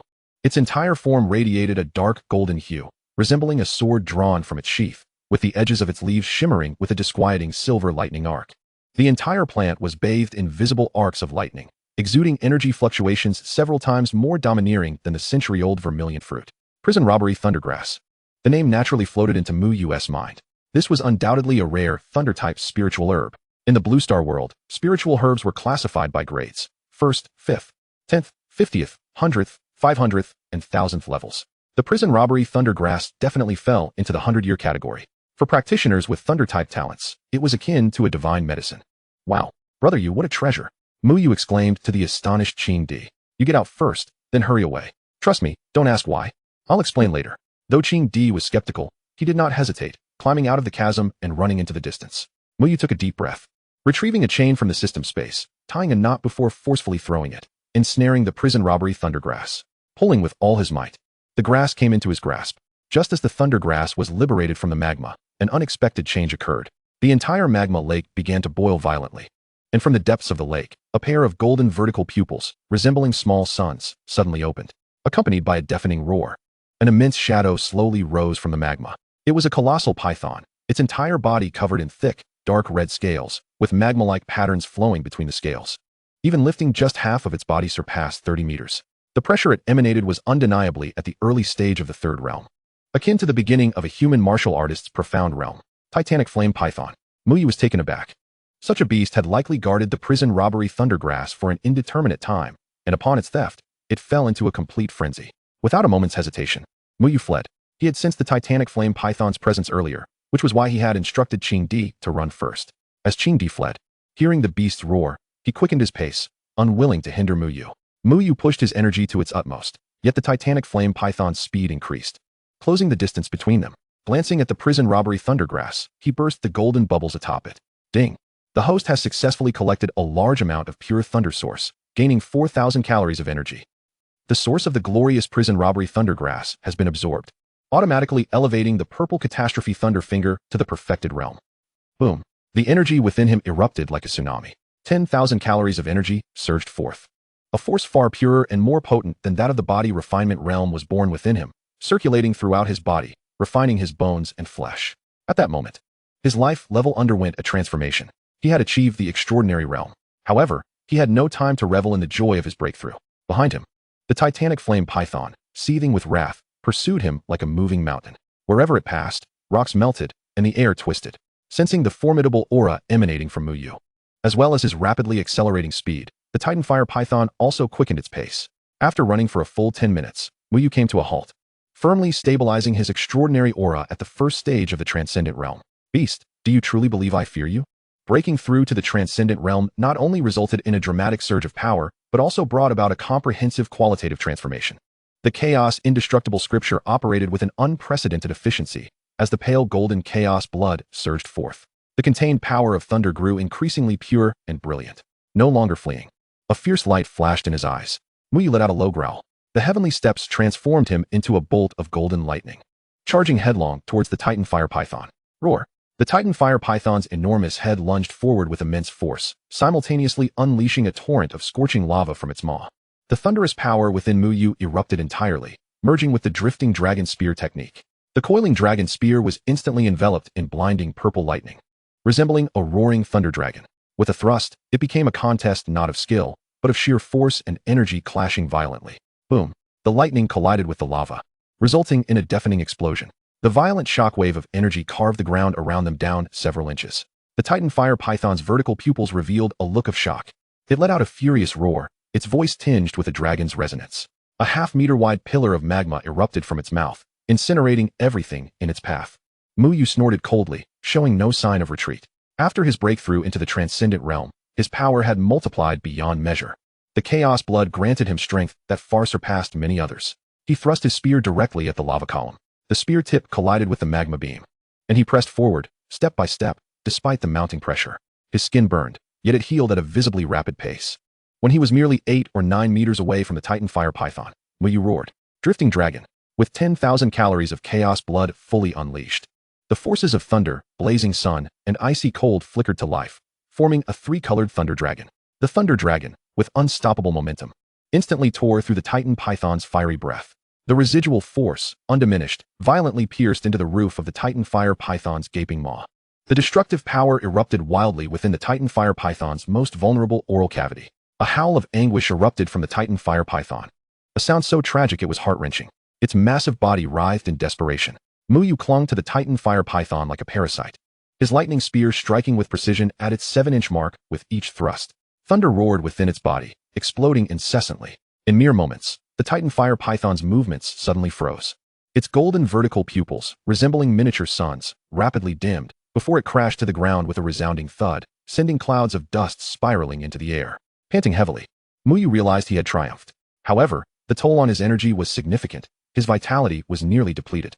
His current limit of combat power was merely at the initial stage of the third realm. As several energy bubbles fell from the Titan Fire Python, he reached out to collect them. Ding! Host successfully collected 200 calories of vitality. Ding! Host successfully collected the breath of the blazing sun, comparable to a B-grade talent. Ding! Host successfully collected 500 blank attributes. A series of gratifying notifications rang out, and as the 200 calories of vitality surged into him, Muyu felt a considerable improvement in his condition. Minutes later, Qing Di returned to the scene. "Did you slay it, brother Yu?" He gazed at the Titan Fire Python's corpse, which resembled a small mountain, his mouth agape in astonishment. Muyu, feeling the ceaseless power of the transcendent realm within him, wore a satisfied smile. "Your brother Yu will always be your brother Yu." With the Titan Fire Python harvested, the two made their way towards the core area. A day and a half later, they traversed the blood-soaked terrain and arrived at the heart of the secret realm. Before them lay a suddenly narrowing passage. Muyu and Qing Di stepped inside. The sight that greeted them was breathtaking. It was an immensely vast underground dome, devoid of palaces or altars. Instead, there stood an extraordinarily colossal ancient tree, towering over 1,000 meters high. The tree had grown for countless ages, its trunk so thick that it would take 4 or 5 adults to encircle it.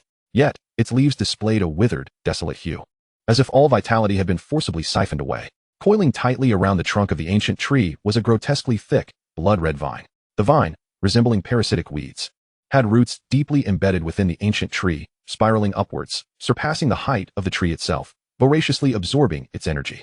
All energy converged towards the enormous gray bud at the top of the vine, pulsating like a heart. With each pulse, the bloodthirsty aura within the entire space trembled. It felt as if needles were pricking at their brains. "What an eerie entity," Qing Di remarked, feeling a wave of nausea wash over him. Muyu's expression grew grave. He too sensed a hint of discomfort. The energy contained within that bud far exceeded that of the Titan Fire Python. Before long, several figures appeared. Bai Xian, Xia Shu Tong, Qian Iyu, Su Jian Lu, as well as Gu Chong Yuan, Xin Yuan Ge, and another 7 or 8 competent martial artists who had made their way here. All present were taken aback by the bizarre sight before them. This was something they had never encountered. Bai Xian fixed his gaze on the gray bud, speaking solemnly. "This is no ordinary spiritual object. It is the heart of the secret realm. Its existence is what allows this C-grade secret realm to exhibit pressures approaching that of a B-grade. The heart of the secret realm." Muyu understood its significance. All things possess spirits, including secret realms, just as weapons can give birth to spirits. Secret realms can also develop intelligence, referred to as the heart of the secret realm. A secret realm that generates a heart possesses the potential for growth. However, the dangers it poses to humanity are self-evident. More importantly, the heart of the secret realm is a rare cultivation resource. If it were to be graded, it would be on par with a millennium-old spiritual herb. If refined, the benefits would be boundless. Yet, the heart of the secret realm before them seemed to have undergone a mutation. Chapter 29, Slaying the Heart of the Secret Realm, SSS Grade Talent Fushi Bone. All eyes were fixed on the gray bud. The pulsation rate of the gray bud suddenly accelerated. Thud, thud, thud. Each beat resonated like a war drum in everyone's hearts. Bai Xian continued, the heart of the secret realm is nearing completion of its transformation. Once it does, we can maximize our gains. A group of martial artists, among them a middle-aged man, looked towards Mu Yu and the others. How will the heart of the secret realm be divided? A deep voice inquired. Of course, it will be proportional to the effort exerted. Other martial artists nodded in agreement. Mu Yu gauged their strength, noting they were in the late stages of the transcendent realm. They were not particularly formidable. Mu Yu turned to Bai Xian. Brother Bai, we will follow your lead. Bai Xian smiled slightly, then turned to Qi and Yu and Su Jianlu. You two will need to step up. Qi and Yu and Su Jianlu remained silent, but indicated their acquiescence. At a certain moment, boom. The gray bud suddenly burst open. There were no splendid petals. Only an endless surge of blood light erupting forth. Amidst the blood light, a humanoid monstrosity slowly rose. Its entire body was dark red, covered in an exoskeleton of wood and flesh, its features indistinct, save for a pair of blood-red eyes filled with fury and greed. It bore a pair of fleshy wings on its back. The energy fluctuations it emitted reached the first tier of the third realm, rivaling those of a small Xian master in the transcendent realm. Roar! It leaped from the center of the bud, causing the vines to wither instantly. Upon landing, the martial artists who had rushed forward were swiftly slaughtered by the mutated heart of the secret realm with astonishing speed. This display of power sent shockwaves of fear through the remaining onlookers. The heart of the secret realm let out a roar that was anything but human, its bloodthirsty gaze sweeping across Mu Yu and the others, perceiving them all as mere fodder. Gu Chongyuan's countenance was grave, and the starlight enveloping him began to coalesce. What he had initially perceived as a mundane little town suddenly revealed itself to be rife with intrigue. Xian Yuinga also clenched his fists, a surge of combat spirit igniting within him. Roar! The instant the creature, birthed from the heart of the secret realm, lunged toward the crowd. Su Jindu and Qi and Yu sprang into action. Their speed surpassed that of all present, and the aura of power they emanated unmistakably reached the realm of the transcendent. Although Mu Yu had harbored suspicions, witnessing it with his own eyes still left him somewhat astonished. Among peers, such a disparity was indeed striking. Qingdi's eyes widened in disbelief. You go. Wow, they are incredibly powerful. Xia Shutong glanced at Bai Xian, who gestured for her to remain calm. In an instant, the ordinary aura surrounding Su Jindu vanished, replaced by an air of aloof nobility, akin to that of a divine emperor from the heavens. The oppressive force she radiated was formidable, rivaling that of the heart of the secret realm itself. She elegantly raised her jade hand, and a golden light erupted from her forehead, intertwining into a golden chain. This chain emanated a tyrannical kingly presence, accurately ensnaring the creature. The creature howled and struggled in vain, unable to break free. Simultaneously, Qi and Yu's charming smile had faded. Flames of crimson gold ignited around her, exuding not only searing heat, but also an aura of supreme purification that could incinerate all. A dark golden longsword materialized in her grasp, and with a single slash, a phoenix ablaze with eternal flames surged forth, causing a resounding explosion in the air. The phoenix approached the creature, transforming into a golden blade that severed the heart of the secret realm's head. With a splintering sound, the creature's massive form abruptly froze, its savage demeanor swiftly dissipating. Its body crumbled like weathered sand sculptures, disintegrating into pure energy particles that vanished into the ether. A swift annihilation.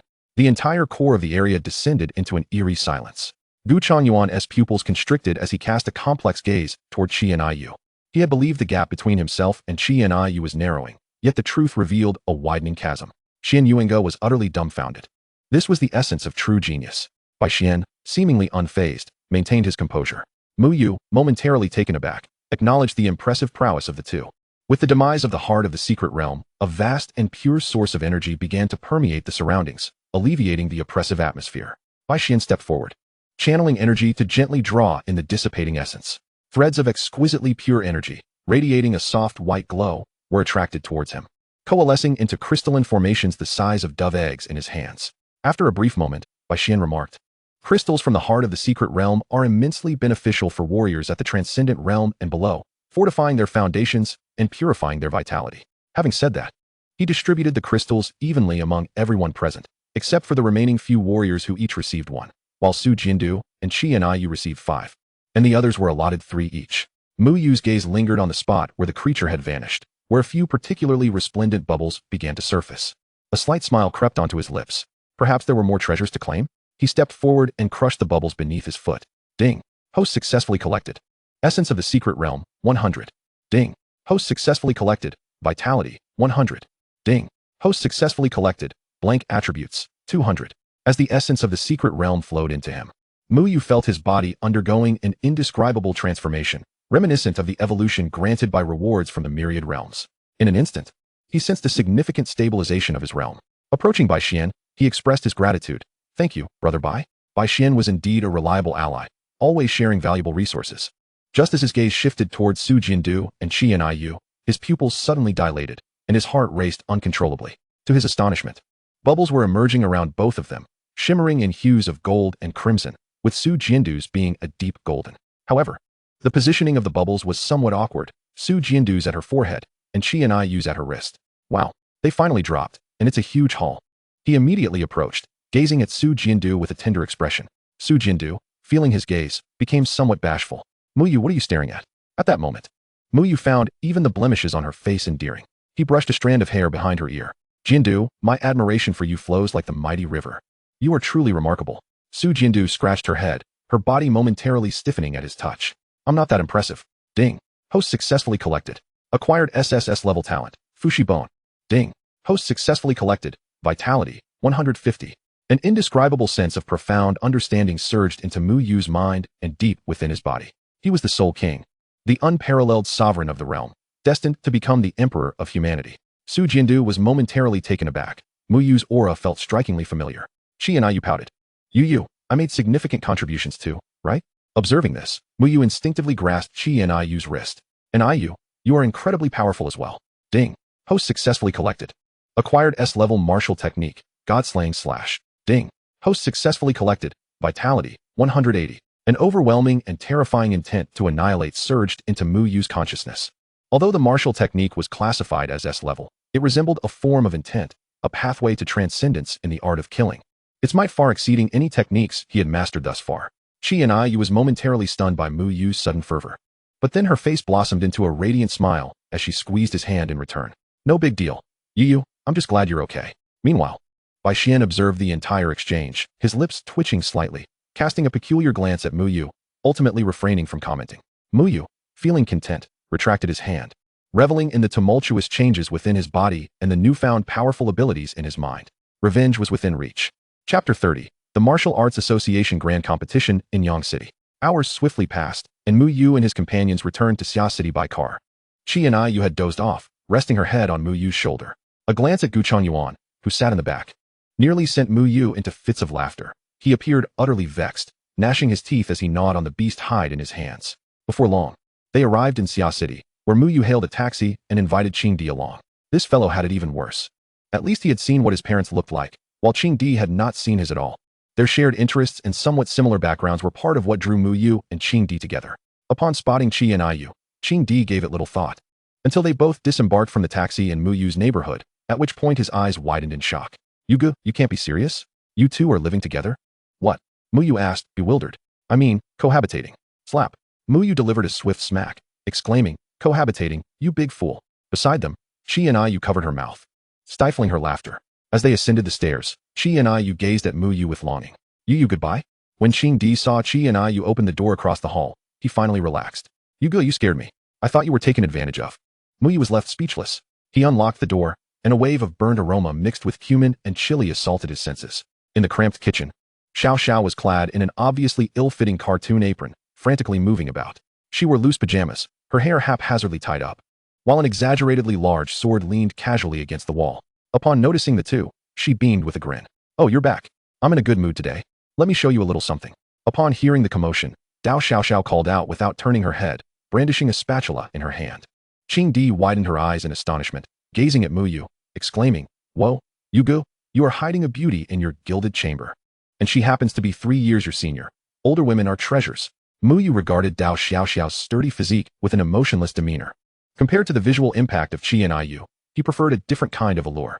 The two approached the kitchen doorway, peering into the pot. Ahem, senior. What newfangled weapon are you concocting?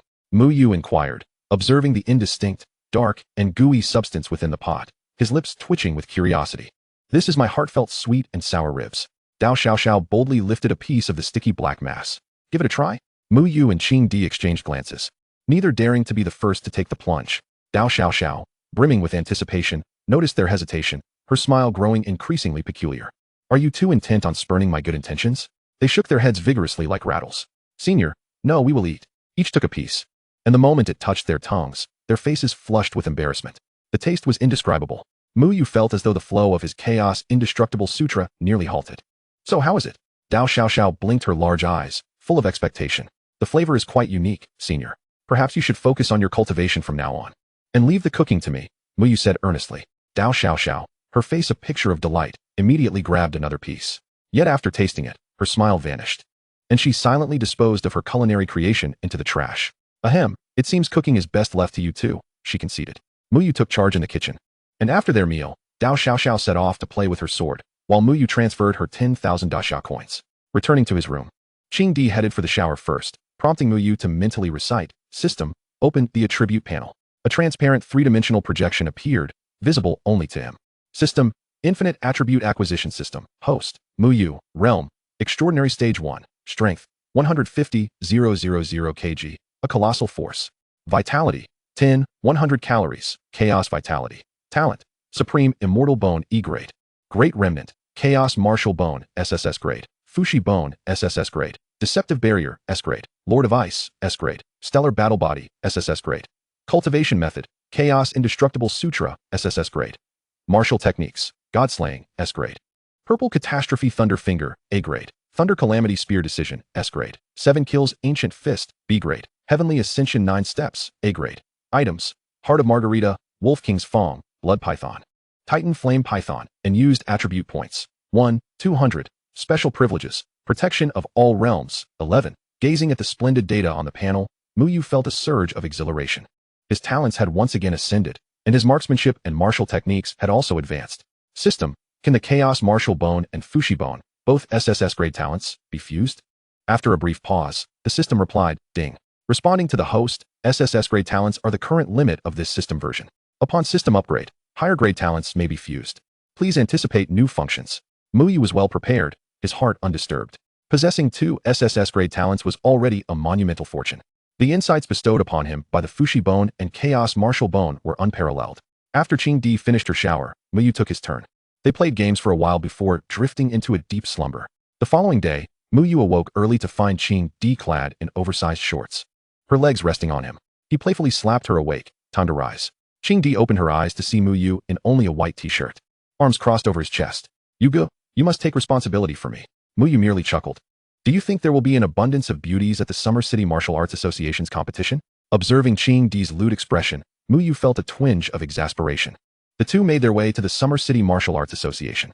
Having signed up as volunteers for the commemorative event, it was nearly time to begin. The association, located in the heart of Summer City, was an official establishment. The entrance was bustling with throngs of people, far more lively than usual.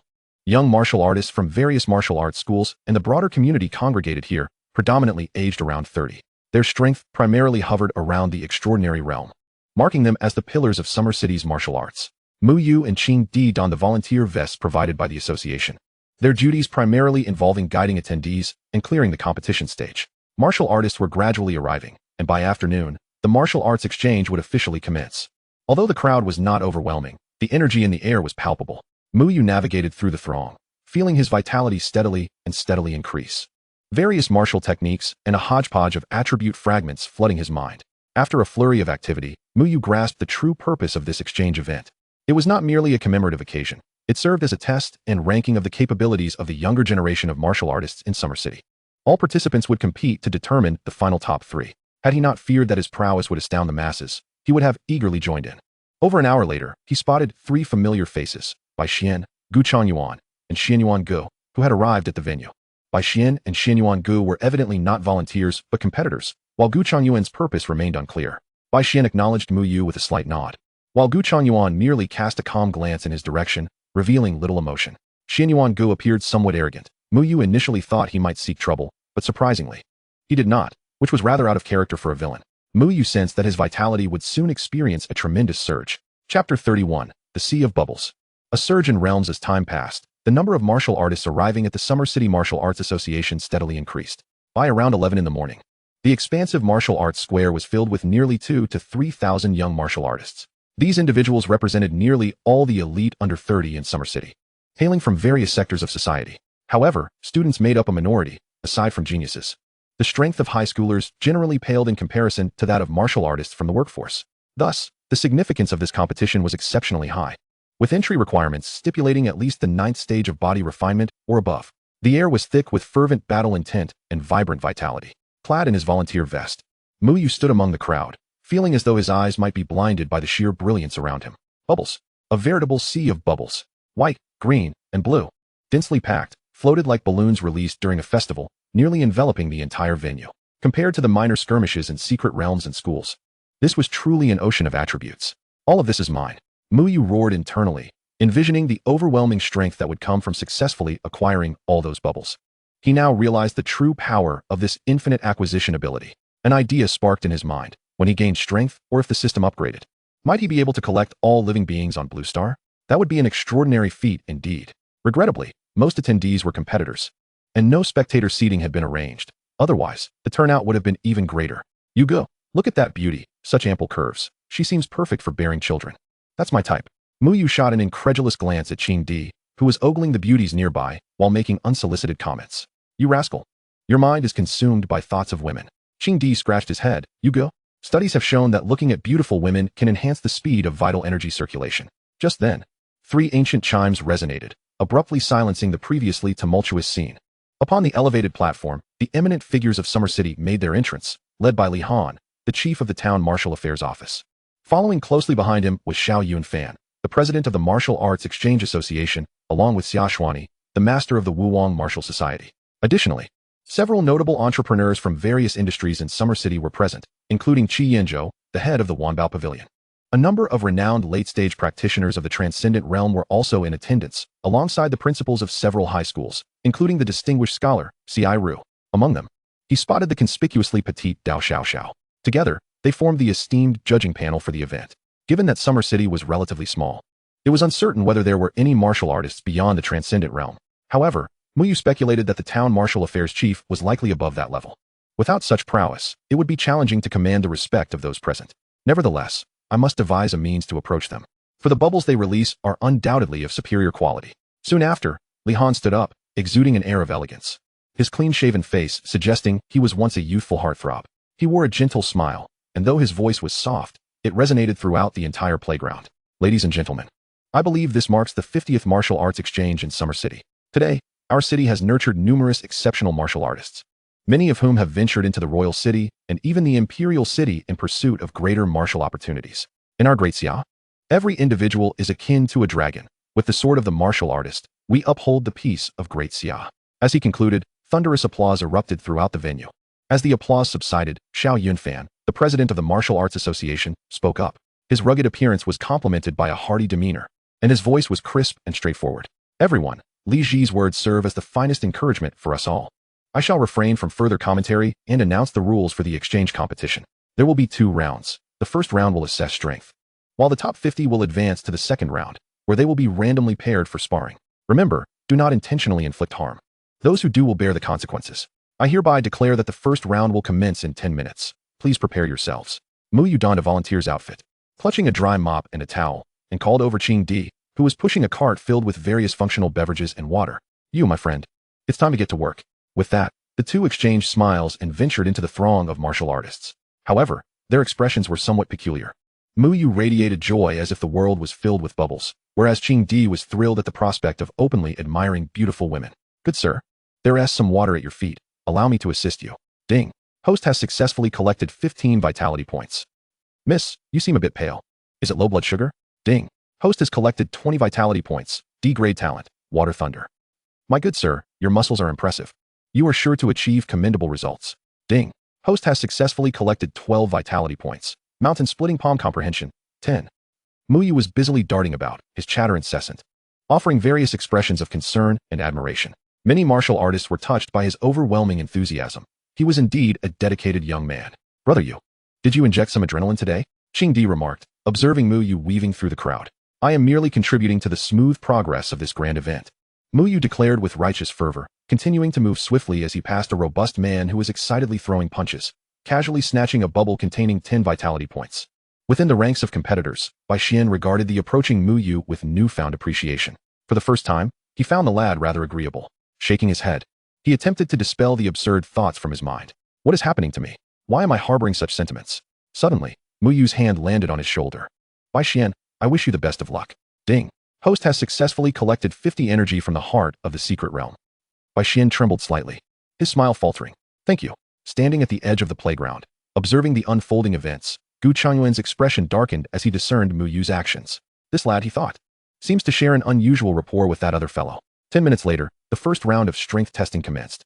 In the center of the arena stood 10 colossal strength testing stones. Participants were required to strike the stone with all their might. With the top 50 advancing to the second round, Muyu, while collecting bubbles, kept a vigilant eye on the testing proceedings. Bubbles of various hues erupted from the strength testing stones as martial artists exerted their power, and with 10 machines in use, he found himself somewhat overwhelmed. Huh! A muscular man bellowed, delivering a powerful punch to the stone. Bang! The strength tester registered a value of 58,000 kg, indicating a proficiency at the first stage of the transcendent realm. A lean young man followed suit, unleashing a punch. Buzz! The tester displayed 72,000 kg, signifying a second stage transcendent strength. Muyu observed numerous practitioners of the transcendent realm testing their strength, and the disparity with his own abilities was stark.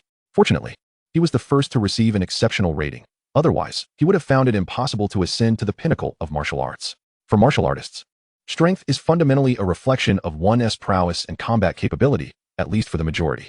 As it came time for Bai Xian to test his strength, he delivered a punch that yielded a reading of 85,000 kg. Li Han and Xiao Yunfan atop the platform immediately took notice. What a genius! Ci Ru and Xia Shuani, acquainted with Bai Xian, were not particularly surprised. Li Ji, this individual is a student from my school, Ci Ru stated. Li Han was taken aback. Another prodigy akin to that girl with the blade has emerged from Summer City. Dao Xiaoxiao's expression remained largely unchanged. Accustomed to seeing many talented individuals, she was rarely stirred unless someone shone exceptionally bright. However, her attention remained fixated on Muyu, who was animatedly conversing with the beautiful women.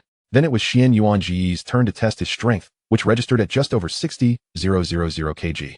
A modest display for a first-stage transcendent. The strength testing took nearly an hour to complete. Throughout, Muyu did not pause for a moment, feeling his vitality surge as if propelled by a rocket. Ding!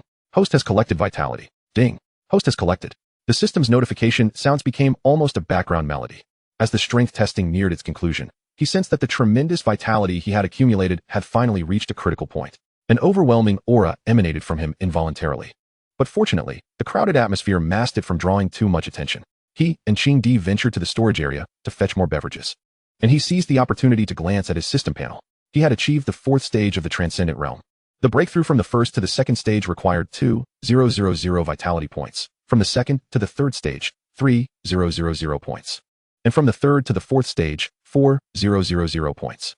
Within a little over 2 hours, he had amassed 9,000 vitality points. Phew, this feels amazing. Other martial artists could achieve breakthroughs without such a high vitality expenditure, but given his path in the extreme martial arts, the consumption was naturally greater. Bubbles released during sparring should prove more plentiful, he mused, envisioning an abundance of bubbles beckoning to him. Chapter 32. I must say, the martial artists from Yang City present here are utterly inferior. With the conclusion of the strength testing, the list of the 50 advancing participants was unveiled. Following a brief respite and adjustment, the second round of sparring officially commenced. The enormous electronic screen began randomly matching opponents, determining the first 25 bouts. Muyu, Qing Di, and the other volunteers shifted their focus to cleaning the arena post-sparring. As the sparring began, the frequency and quality of bubble drops indeed escalated significantly. Armed with a mop and cloth, Muyu traversed between the various arenas, ensuring his presence wherever combat took place, effectively monopolizing the tasks of the other volunteers, who found themselves rather idle. Upon observing Muyu's actions from the high platform, Xiaoxian couldn't help but smile wryly, realizing that this lad genuinely relished hard work. It was a pity he did not partake in the sparring sessions. Had he chosen to participate, he might have proven even more talented than that Bai Xian fellow. The first round of the second trial unfolded in a rather conventional manner. Most martial artists displayed similar prowess, predominantly hovering around the second and third tiers of the transcendent realm. Among the various contests, one duel captivated the audience's attention. Two transcendent realm fighters clashed, one wielding a saber and the other a sword. Both demonstrated abilities at approximately the third tier of the transcendent realm. Historically, sabers and swords have been the most commonly employed weapons, with saber users asserting the superiority of their weapon, while sword users held an opposing view. Their battles seemed to epitomize the age-old rivalry of blade versus sword. The combatants fought fiercely, with neither yielding easily. Muyu watched intently, convinced that the swordsman would emerge victorious. Under conditions of similar strength, the contest would ultimately hinge on patience, and it was evident that the swordsman exhibited superior composure. His prediction proved accurate. Minutes later, the swordsman capitalized on a momentary lapse from the saber wielder, securing a narrow victory. Soon, it was Bai Xian's turn to take the stage on platform number 5. His adversary, a robust man at the fourth tier of the transcendent realm, brandished a pair of bronze hammers with great ferocity. "You little pretty boy, behold my hammer," the burly man bellowed as he charged forward. Bai Xian maintained his composure until the hammers were nearly upon him, at which point he slightly sidestepped and, with a finger resembling a sword, struck precisely at the man's wrist. The robust fighter felt a numbing sensation in his wrist, nearly losing grip of his hammers. Seizing the opportunity, Bai Xian delivered a palm strike to his chest. The man staggered back several paces before collapsing onto the ground, his face a mask of bewilderment. Rising to his feet, the burly man clasped his hands in respect towards Bai Xian. "Young brother, I concede. My voice was perhaps a touch too loud, and I acknowledge my defeat." Muyu hurriedly rushed forth to retrieve the faint golden bubble. Ding. Host successfully acquired. Fragment of the Desolate Sword Intent 5. Muyu paused, taken aback. The sword intent was something that could only be grasped through enlightenment, a unique essence capable of suppressing opponents on a spiritual level and enhancing the might of sword techniques. Yet, he did not wield a sword. However, after a moment's contemplation, he realized that both sword intent and gun intent are forms of essence. And perhaps there was something to learn from it. On the high platform, Li Han's eyes sparkled with intrigue. What a remarkable young man. His mastery over power has reached such heights. This child is extraordinary. Dao Xiao sat obediently in her chair, resembling a well-behaved child. Sword intent, quite fascinating. Far surpassing my own abilities at that age. In the crowd, Gu Changyuan regarded Bai Xian with surprise, casting him several discerning glances. Such comprehension would mark him as a genius even in the royal city. Perhaps he could extend an olive branch on behalf of his family and recruit him as a subordinate. Muyu turned his attention to Xianyuan Ji's match. His opponent was a second-tier, transcendent realm fighter.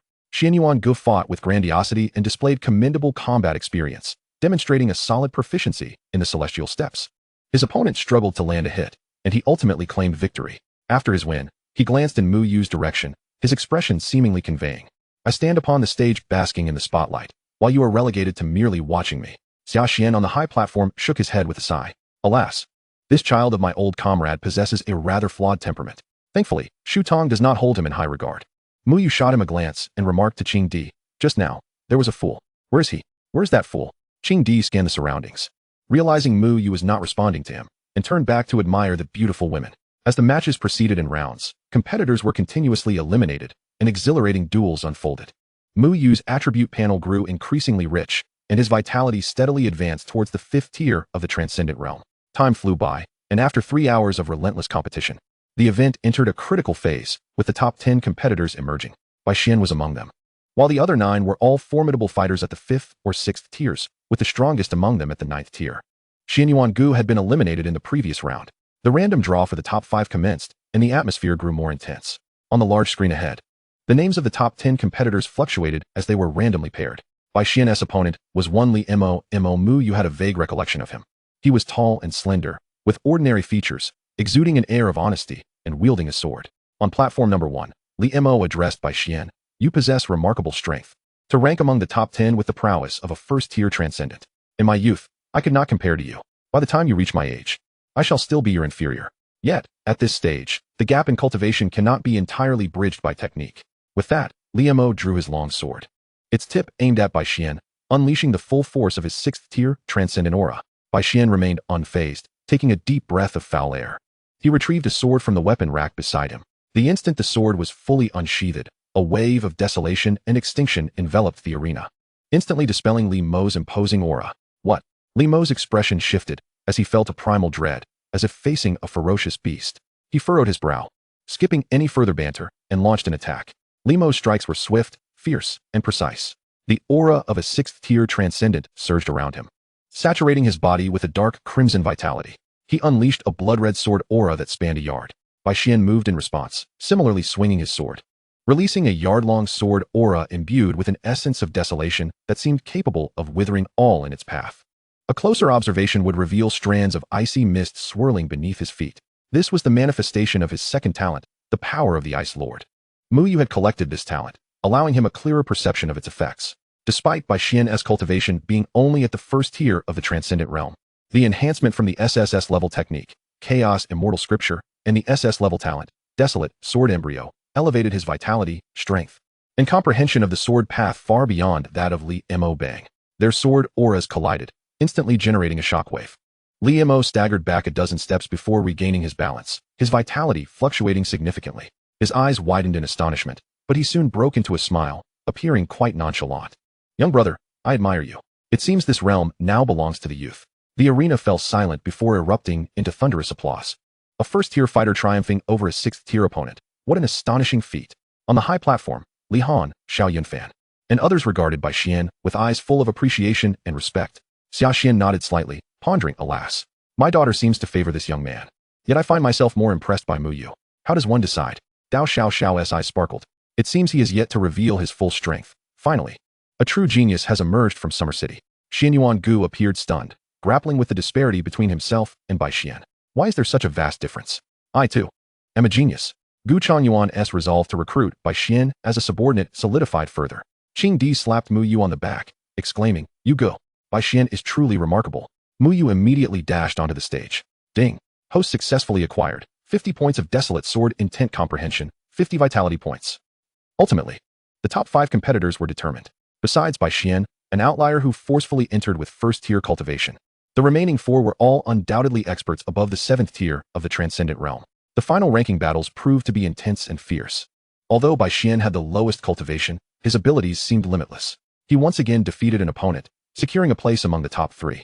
Next came the contest for first, second, and third place. On the big screen, one of the top 3 received a bye, while Bai Xian faced off against Zhao Linkong, a master of the 9th tier.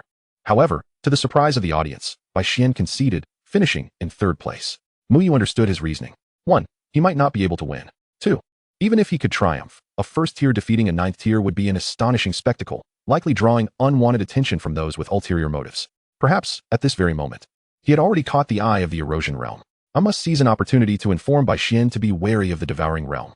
The ultimate contest for the first and second places has unfolded between Zhao Linkong and a martial artist named Fong Li. Fong Li possesses the formidable strength of an 8th tier transcendent. Unless unforeseen circumstances arise, it is indisputable that Zhao Linkong will claim the first position.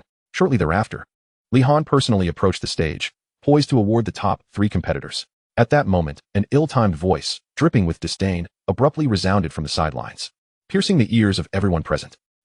After all this time, is this the extent of your prowess? A young, arrogant martial artist, whose identity was unknown, had appeared by the arena's edge, with arms crossed and a scornful gaze sweeping over all the practitioners of Xia City. A smirk of utmost derision curled at the corners of his lips.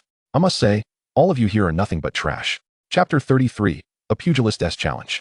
The audacious words of the youth were akin to a bucket of cold water splashed into a boiling pot of oil, instantly igniting the fury of the entire venue. Arrogance. Where did this brat come from, daring to utter such nonsense in this place?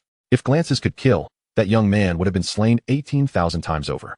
On the high platform, Li Han's brows furrowed, while Xiao Yunfan's expression darkened. Xia Xian observed with keen interest, seemingly eager to discern the source of this young man's audacity. Dao Xiao merely scoffed, muttering under her breath. Even the prodigies from the imperial city wouldn't dare to be this brazen. Who does he think he is? The young man sauntered through the crowd, positioning himself in front of all the martial artists, directly beneath the stage's leaders. Ignoring the surrounding jeers, he arrogantly lifted his chin, his gaze sweeping over Zhao Linkong, Fong Li, and Bai Xian, who had just claimed the top 3 spots. With a sneer, he declared, I am Li Qianquang from Yang City, the third-place winner of the Yang City Martial Arts Association Grand Tournament, at the 8th tier, Transcendent level. I happened to witness your competition in Xia City and found it rather lacking. The third place from Yang City is more than enough to take down your first place. A profound silence enveloped the crowd. What was the meaning of this? The first place could not even best the third. What would that imply for their first place? Li Qianquang clapped his hands, as if he had merely accomplished a trivial task, and directed his gaze toward Bai Xian and Fong Li. Now, who among you will step up? Or shall you both come at me together to spare yourselves the trouble? Fong Li's complexion fluctuated between shades of green and white. With Zhao Linkong defeated in a single move, he realized that stepping up would only lead to his own humiliation. The expressions of the leaders on the stage darkened significantly. This was an affront to their dignity. Just then, Bai Xian calmly stepped forward, his demeanor exuding an unshakable tranquility. From Xia City's 10th Middle School, Bai Xian, at your service. Oh, an 8th tier transcendent? Li Qianquang remarked, as if he had stumbled upon something amusing. Your courage is commendable, yet foolish. Do you believe you can endure longer than that waste? Bai Xian paid no heed to his taunts. A rusted long sword materialized in his hand as he gently patted it. Old friend, it seems we are destined to fight together once more. His aura surged from the 1st tier transcendent to the 2nd tier, the desolate and annihilating sword intent unfurling once again. Li Qianquang, sensing this sword intent, felt his previous disdain wane, replaced by a hint of seriousness. Interesting, but still insufficient. He initiated an assault, his speed surpassing that of before as he swiftly closed in on Bai Xian, delivering a punch that distorted the very air around it.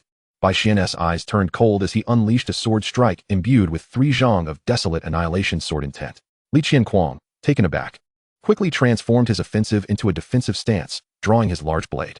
The clash of sword energy and blade force reverberated as the two engaged in a fierce exchange, trading blows with remarkable speed. As the battle progressed, Li Qianquang grew increasingly alarmed. His once prized innate strength seemed ineffective against Bai Xian. Damn it! Growing anxious, he felt his blood and energy surge wildly, desperate to conclude the fight swiftly. Yet, Bai Xian detected the fleeting shift in his energy. Now is the moment. With a glimmer of pale blue light in his eyes, Bai Xian summoned a thin veil of icy mist that spread like veins. The innate talent of the Ice Sovereign activated suddenly, an extreme chill enveloping the air, causing Li Qianquang's movements to falter imperceptibly. In that instant, Bai Xian moved in unison with his sword, channeling all his power into a single point, striking Li Qianquang's blade. The blade produced a ringing sound. Trembling violently in his grasp, Li Qianquang's expression shifted dramatically as the weapon flew from his hand. His fingers continued to quiver uncontrollably. We won. Bai Xian, at the 2nd tier transcendent level, had triumphed over Li Qianquang, an 8th tier transcendent. The previously silent arena erupted with thunderous cheers and applause. Everyone was filled with exhilaration. Bai Xian's victory had restored immense honor to Xia City. Li Qianquang's face turned ashen, his fury boiling over as he shouted, You. Bai Xian sheathed his sword, standing composed, his aura steady as he coldly replied, You are truly weak. I refuse to accept this. Li Qianquang raged, unable to fathom his defeat at the hands of a mere 2nd tier transcendent. In his fury, he swept his gaze across the crowd, spotting Mu Yu wandering among them. Hey, you there? Yes, I'm talking to you. What are you doing wandering around? The crowd turned to follow his gaze, finding Mu Yu, clad in a volunteer vest. Momentarily stunned, he pointed to himself, as if to say, Are you referring to me? In a fit of rage, Li Qianquang barked, Yes, I mean you. Mu Yu remained unfazed, tossing a cloth over his shoulder, and with a smile, approached the arena. You seem quite dissatisfied. How about this? I'll take you on in a match. If you can endure a single punch from me, I'll concede you the victory. What do you say? The declaration sent shockwaves through the audience. Even the leaders on the high platform were momentarily taken aback by his audacity, yet they found it amusing. This was the genius of Xia City, self-assured and unyielding. Li Qianquang, hearing what he perceived as the greatest joke, erupted with laughter, his anger bubbling over. A punch? You? A mere janitor? What do you think you are? Mu Yu, still smiling, raised a finger and shook it lightly. No, I'm not just anything. I'm your father. Li Qianquang was utterly incensed, his fury reaching a boiling point. Very well, I shall meet your blow, and let you understand the price of arrogance. Mu Yu nearly burst into laughter. Indeed, humans are the most incapable of confronting their own shortcomings. It is he who is arrogant, yet when treated in the same manner, how can he dare to be angry? Li Qianquang summoned all his strength. The extraordinary energy of the 8th realm unleashed without reservation. He executed his movement technique and launched a punch. As he grinned menacingly, his fist poised to crush Mu Yu's skull, everyone held their breath. In the next instant, Mu Yu moved. There was no earth-shattering momentum. No extravagant techniques, just a simple step back followed by a single punch. Yet this punch was delivered with unparalleled speed. A faint golden aura shimmered around his fist. Bang! A crisp sound of bone snapping echoed. Ah! Li Qianquang let out a piercing scream. His body propelled backward like a cannonball, flying nearly 20 meters. He crashed to the ground, his arms contorted at an unnatural angle, clearly broken. The entire venue fell into a deathly silence. Everyone's eyes widened, jaws dropped, as if they had witnessed a ghost. Just one punch. Was it truly only one punch? Mu Yu casually shook his wrist, as if he had merely swatted a fly, then picked up the rag that had fallen to the ground, flashing a smile at the stunned crowd below. All done. Leaders, you may proceed with the awards. Ding. Host successfully collected, gaining C-rank talent, mountain moving force. Chapter 34. Brother Yu, I shall be yours for a lifetime. As Mu Yu's words lingered, the leaders on the platform finally emerged from their shock.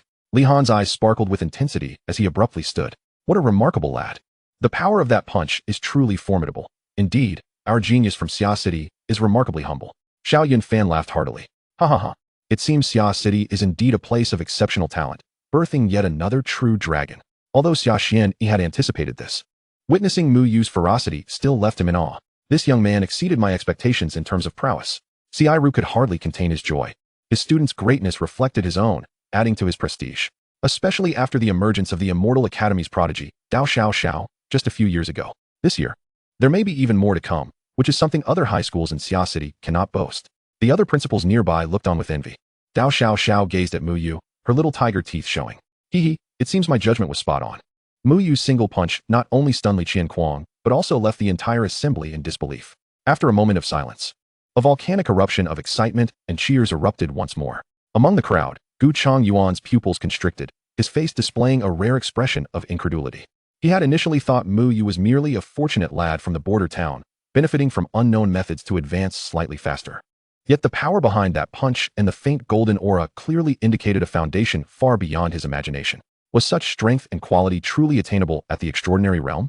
He realized he had gravely underestimated this rival he had dismissed. Xianyuan Ji's mouth gaped open, large enough to fit an egg. He recalled his earlier intentions to discipline Mu Yu, now feeling a chill run down his spine, filled with trepidation. Thank goodness I did not push him too far. I must resolutely avoid provoking him and by Xian in the future. Qing Di appeared even more exhilarated than Mu Yu, continuously exclaiming to those around him, "This is my brother. This is my brother." Ha ha. As he said this, many beautiful women sought to obtain Mu Yu's contact information through him. Upon hearing that it was for Mu Yu's contact details, Qing Di was the first to refuse. "Brother Yu, this is for your own good, to prevent you from being seduced by beauty." However, he readily agreed to share his own contact information. Bai Xian's astonishment matched that of the others. And a sudden thought flickered in his mind. Could it be that the perfect evaluation was what he had earned? The more he contemplated, the more plausible it seemed. He needed to find an opportunity to probe further. Though Li Qianquang wailed in agony, the situation could not allow him to perish here. Li Han casually instructed a few martial artists to take him away, feeling vexed as the Xia City Martial Arts Exchange Conference concluded amidst an atmosphere of triumph. Meanwhile, Mu Yu's eyes gleamed once more. Many martial artists below had once again dropped bubbles. He stealthily slipped into the crowd, collecting frantically. 20 minutes later, it was time for the awards ceremony. The association presented the top 3 awards to Zhao Lingkong, Feng Li, and Bai Xian according to the original rankings. Following this, Xiao Yunfan produced 2 special awards. In his robust voice, he announced, "The judging panel has unanimously decided to issue an additional award to students Mu Yu and Bai Xian." This marked the first time in the history of the Xia City Martial Arts Association that 2 awards were presented simultaneously.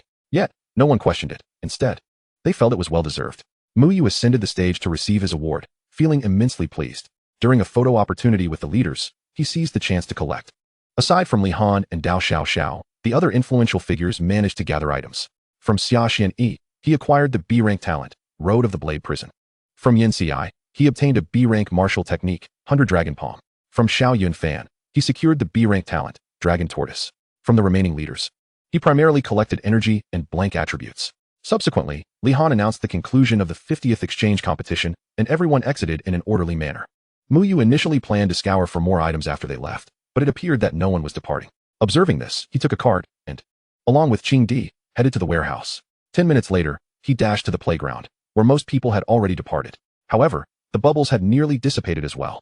After completing his collection, his aura exploded once more, reaching the extraordinary 5th realm. On the way home, Mu Yu turned to Qing Di, revealing a mischievous grin. "You rascal. I saw you adding contact information with the beauties. Did you add any beauties for me?" Qing Di coughed. "Brother Yu, none of them added you. But they did add me, hoping to connect with you through my contact." Upon hearing this, Mu Yu felt something was amiss, but he dismissed the thought. Upon returning home, his first task was to take a shower. After bathing, he sat on his bed. System, merge all the talents and martial techniques that can be fused. The spiritual talents centered around Divine Barrier, elemental talents around Lord of Ice, physical talents around Starry Battle Body, and beast transformation talents around Dragon Tortoise. The finger technique focused on Purple Calamity Thunder Finger, the fist technique on 7 Kill Ancient Fist, the movement technique on Heavenly Ascendance 9 Steps, and the palm technique on 100 Dragon Palm. After nearly 5 minutes of waiting, he realized the sheer volume and variety of items he had collected required some time to organize. Ding. Response to host. Fusion complete. Please check the attribute panel for your review. System, Infinite Attribute Collection System. Host, Mu Yu. Realm, Extraordinary 5th Realm. Strength, 250,000 kg. Vitality, 24,000 calories. Chaotic Vitality. Talent: Supreme Immortal Bone, rank. Great Remnant, Chaotic Martial Bone, SSS-rank. Fushi Bone, SSS-rank. Divine Barrier, S-rank. Lord of Ice, S-rank. Starry Battle Body, SSS-rank. Dragon Tortoise, B-rank. Cultivation Method, Chaotic Indestructible Sutra, SSS-rank. Martial Techniques, God Slaying, S-rank. Purple Calamity Thunder Finger, A-rank. Thunder Calamity Spear Decision, S-rank. 7 Kill Ancient Fist, B-rank. Heavenly Ascendance 9 Steps, A-rank. 100 Dragon Palm Sutra, A-rank. Items: Heart of Margaret, Wolf King S. Fong, Blood Python, Titan Flame Python. Blank Attribute Points, 1, 200. Special Privileges, Protection of the Myriad Realms, 11. Hidden Reward, Blessing of the World. Gazing at his attribute panel, Muyu felt an immense sense of satisfaction. Although his innate talents remain unchanged for the time being, many talents reaching level C and B are now displayed on the system panel. By the time of the next fusion, his abilities are poised for a significant enhancement. However, upon gazing at his original innate talent, he furrowed his brow. Talent: Supreme Immortal Bone, E-level, Great Deficiency. Just wait. One day, I shall restore you to your former glory, and even surpass it. He decided to keep it, refraining from fusion, as a constant reminder to himself. Muyu clenched his fists, a resolute gleam flickering in his eyes. The following day, as Muyu and Chi and Ayu stepped through the gates of the 10th high school, they were met with unprecedented attention. Look, it's Muyu, the one who knocked out the genius from Yang City. Wow, he looks even more handsome than before. With strength and good looks, one has to wonder what window of opportunity heaven has closed for him. Everywhere he went, whispers and fervent gazes followed. Muyu appeared calm, yet inwardly, he felt a sense of delight. The sensation of being the center of attention was truly exhilarating. In the classroom, Ji-Ba entered with a beaming face. He looked at Muyu, grinning widely. Silence, I have an important announcement. In 10 days, the ancient Path Earth City will host the grand tournament of Earth City's talents, where the top geniuses from the affiliated smaller cities will gather. After discussions between the school and the research committee, Muyu, Bai Xian, and Xiaoshu Tong will represent our 10th high school in the competition. Seeing that Qing Di was not selected, Muyu turned to Ji-Ba and said, Teacher, I request to add one more slot for classmate Qing Di. His performance will surely astonish everyone. Ji-Ba pondered for a moment. All right, I will discuss it with the school leaders and provide you with an answer this afternoon. After class, Qing Di approached Muyu with a moved expression. Brother Yu, I will be yours for life. Get lost. Chapter 35, A Duel with Bai Xian. Crying Bai Xian. During the afternoon practical training session, which allowed for free cultivation, Ji-Ba found Muyu and Qing Di, a smile gracing his face. The school has agreed. Qing Di, you will also join the representative team, and we will head to ancient Path Earth City in 10 days. Qing Di was so thrilled, he nearly jumped. Thank you to the school. I wish for the school to become increasingly formidable, and may brother you grow ever more impressive. Muyu, Ji-Ba, is that how you give blessings? After practicing sparring with Qing Di for half an hour, Qing Di had already broken through to the 7th level of body refinement. Reaching the 9th level in 10 days was not beyond the realm of possibility. He said to Qing Di, in these 10 days, strive to explore the myriad realms. Every time you conquer an E-level world, do it at the fastest speed. The aesthetics of brute force yield the best results. Qing Di nodded in understanding. Got it, brother Yu. Muyu's gaze involuntarily drifted toward the tranquil figure resting beneath the shade of a tree on the playground, Su Jianlu. That girl was exceedingly quiet. Despite her SSS-level talent, she seemed almost invisible. Beneath her feet lay a bubble. An idea struck Muyu. To make her drop something valuable, he needed to stir her emotions. Taking a deep breath, he donned what he considered his most charming expression and approached Su Jianlu. Classmate Su. Muyu sat beside her. Su Jianlu glanced up at him. Speak quickly. If you have something to say, say it. Muyu leaned closer, his face displaying deep affection. What a beautiful name, dear scene in the deep woods. Su Jianlu's body momentarily stiffened, a glimmer of anticipation flashing in her eyes. As their faces drew near, Muyu exclaimed. Oh no, dear, a pimple on your face has burst. Do you want me to help you pop it? Su Jianlu replied. Isn't that rather presumptuous? Her cold gaze fixed on Muyu, her cheeks slightly puffing up. Muyu, are you alright? Is everything fine? She was evidently taken aback by this sudden turn of events, her emotions visibly fluctuating. Ding. Host successfully collected. Vitality 100 points. Muyu's heart soared with joy. It was effective, though not the best outcome. Gaining vitality was certainly commendable. He was about to intensify his efforts with even more sentimental words when a voice, laced with playful reproach and dissatisfaction, interjected, What are you two discussing? Chi and Ayu had approached without him noticing, naturally wedging herself between Muyu and Su Jianlu. Wrapping her arm around Muyu's, her gaze held a hint of wariness towards Su Jianlu, followed by a sweet smile directed at Muyu. Brother Yu, I think I gained some insights during my practice. Could you have a look? Her sudden closeness and affectionate gestures caught Muyu off guard, the delightful fragrance causing his heart to flutter. Ding. Host successfully collected. Vitality 100 points. Muyu was once again filled with delight. Ah, can jealousy also yield attributes? What a stroke of fortune. He felt as though he were in the midst of a delightful opportunity. With a gentle smile, he replied to Qianyu, of course. I'll help you shortly. Then, not forgetting to address Su Jianlu, he added, classmate Su, I'm serious. Would you like me to help you with that pimple? Su Jianlu's expression returned to its usual calm, and she coolly uttered 2 words, boring, scoundrel. Without another word, she turned and walked away. Muyu looked at Qianyu, who was pouting and pinching his waist. Ouch. Goodness, her grip was quite strong. Brother you, if you continue to be a scoundrel, I might, she said with a mischievous tone before also turning away. As Muyu watched her departing figure, a chill ran down his spine. He had yet to collect Qianyu's talent. He could not afford to miss this opportunity. During the break, Muyu went to the restroom. Just as Bai Xian entered behind him, they stood separated by an empty space. Muyu glanced over, and Bai Xian, feeling somewhat exasperated, asked, What are you looking at? By the sink. Muyu leaned in close to Bai Xian with enthusiasm. Ding. Host successfully collected, vitality 60 points. Bai Xian suddenly turned to him, patting his shoulder with a tone that was somewhat profound. Muyu, cherish the girls around you. Muyu was taken aback, instinctively asking, which girl? Images of Qianyu, Su Jianlu, and even Dao Xiao flashed through his mind. Bai Xian did not provide a clear answer, merely leaving him with an enigmatic look as if to say, you know what I mean, before turning to leave. Wait. Muyu was left perplexed by his cryptic words. Pulling him back. Brother Bai, it's uninteresting to leave a conversation half-finished. Also, shall we spar a bit before the grand tournament? Bai Xian paused, considering, then nodded. All right. They made their way to the school training room, where an empty space awaited them. Standing opposite each other, Muyu clasped his fists, a sincere smile adorning his face. Brother Bai, I seek your guidance. Bai Xian maintained a calm demeanor. Come, let us battle. Wait a moment, Brother Bai, Muyu suddenly interjected. He activated Heavenly Step 9, moving with unparalleled speed, akin to a specter, instantly closing the distance to Bai Xian. Bai Xian, puzzled, asked, what is the matter? In the next instant, Muyu unleashed a straightforward punch, striking Bai Xian squarely on the left eye and nose. Bai Xian was completely unprepared for such an underhanded attack, questioning the very nature of their engagement. The blow caught him off guard, resulting in a dull thud accompanied by a suppressed grunt of pain. Tears streamed uncontrollably down his face, his nose turning bruised. You, Bai Xian, clutching his left eye, was infuriated, his usually composed demeanor shattered. You scoundrel! What happened to our sparring? Ding. Host successfully collected, vitality 80 points. Muyu felt elated. It was indeed effective. He swiftly retreated, wearing a look devoid of remorse, confidently stating, all is fair in war, Brother Bai. Will the enemy adhere to rules in real combat? I'm merely helping you acclimatize to the treacherous world. Bai Xian was so enraged he nearly spat blood, raising his middle finger at Muyu. You're truly shameless. Muyu chuckled mischievously, contemplating whether he could extract a bit more advantage. However, Bai Xian evidently had no intention of playing along any longer.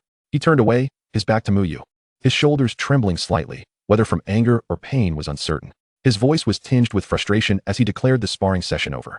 With that, he shielded his eyes and hastily departed without a backward glance, his silhouette exuding an aura of desolation and indignation. Muyu watched Bai Xian's retreating figure, feeling a twinge of regret. Was he truly angered? Was he on the verge of tears? TSK, the demeanor of the chosen one could certainly use some fortification. Such a crybaby, so petty. Perhaps I should engage in this sort of banter more often, to reap some benefits.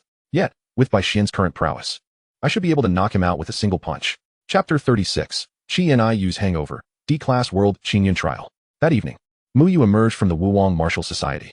As he ascended to the 5th stage of the extraordinary realm, the amount of vital energy he could harvest diminished significantly. Most individuals possessed lower capabilities than his own. It seems that to achieve a substantial increase in strength, he must venture to a larger city.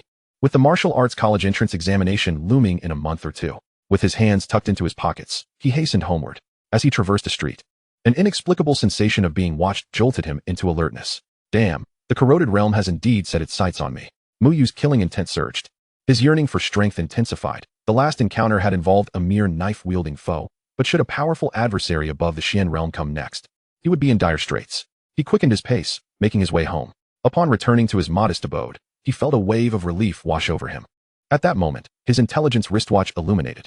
A message from Bai Xian appeared, containing a single phrase, beware of the corroded realm.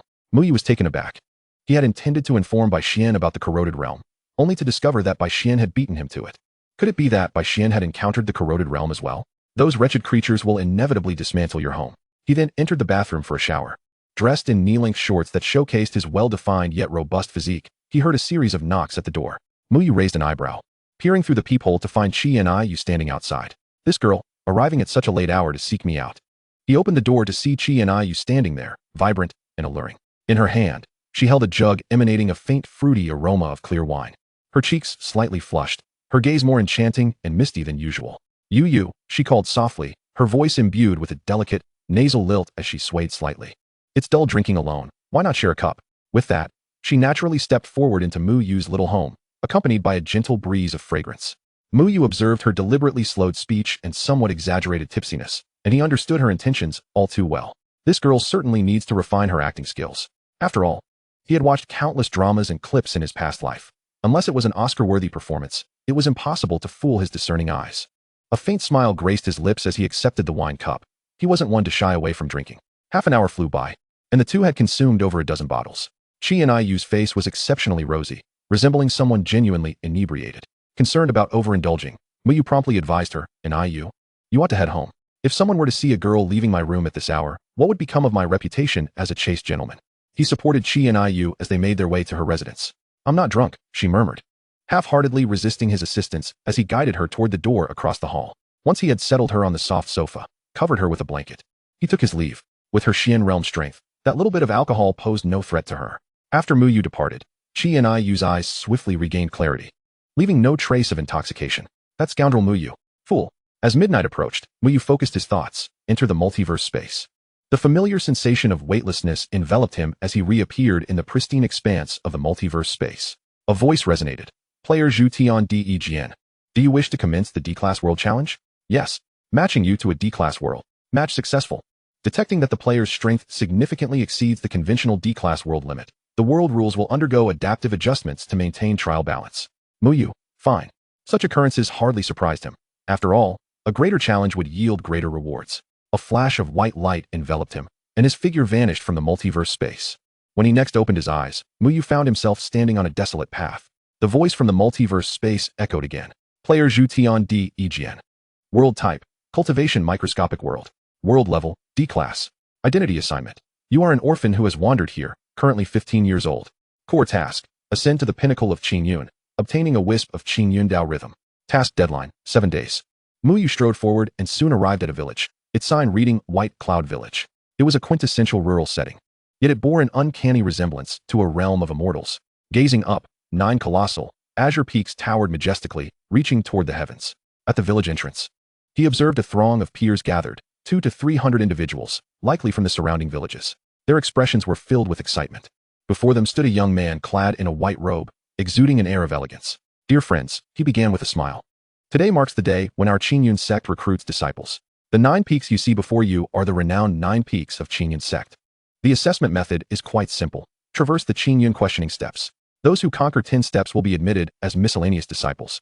Those who surpass 20 steps will enter the outer sect. Those who conquer 30 steps will gain entrance to the inner sect. At his words, the crowd erupted with fervor. If one could join the Qingyun sect, they might become an immortal and live for eternity. Just then, a snot-nosed child piped up, Immortal Master. Are there immortals in the Qingyun sect? The young man in white chuckled.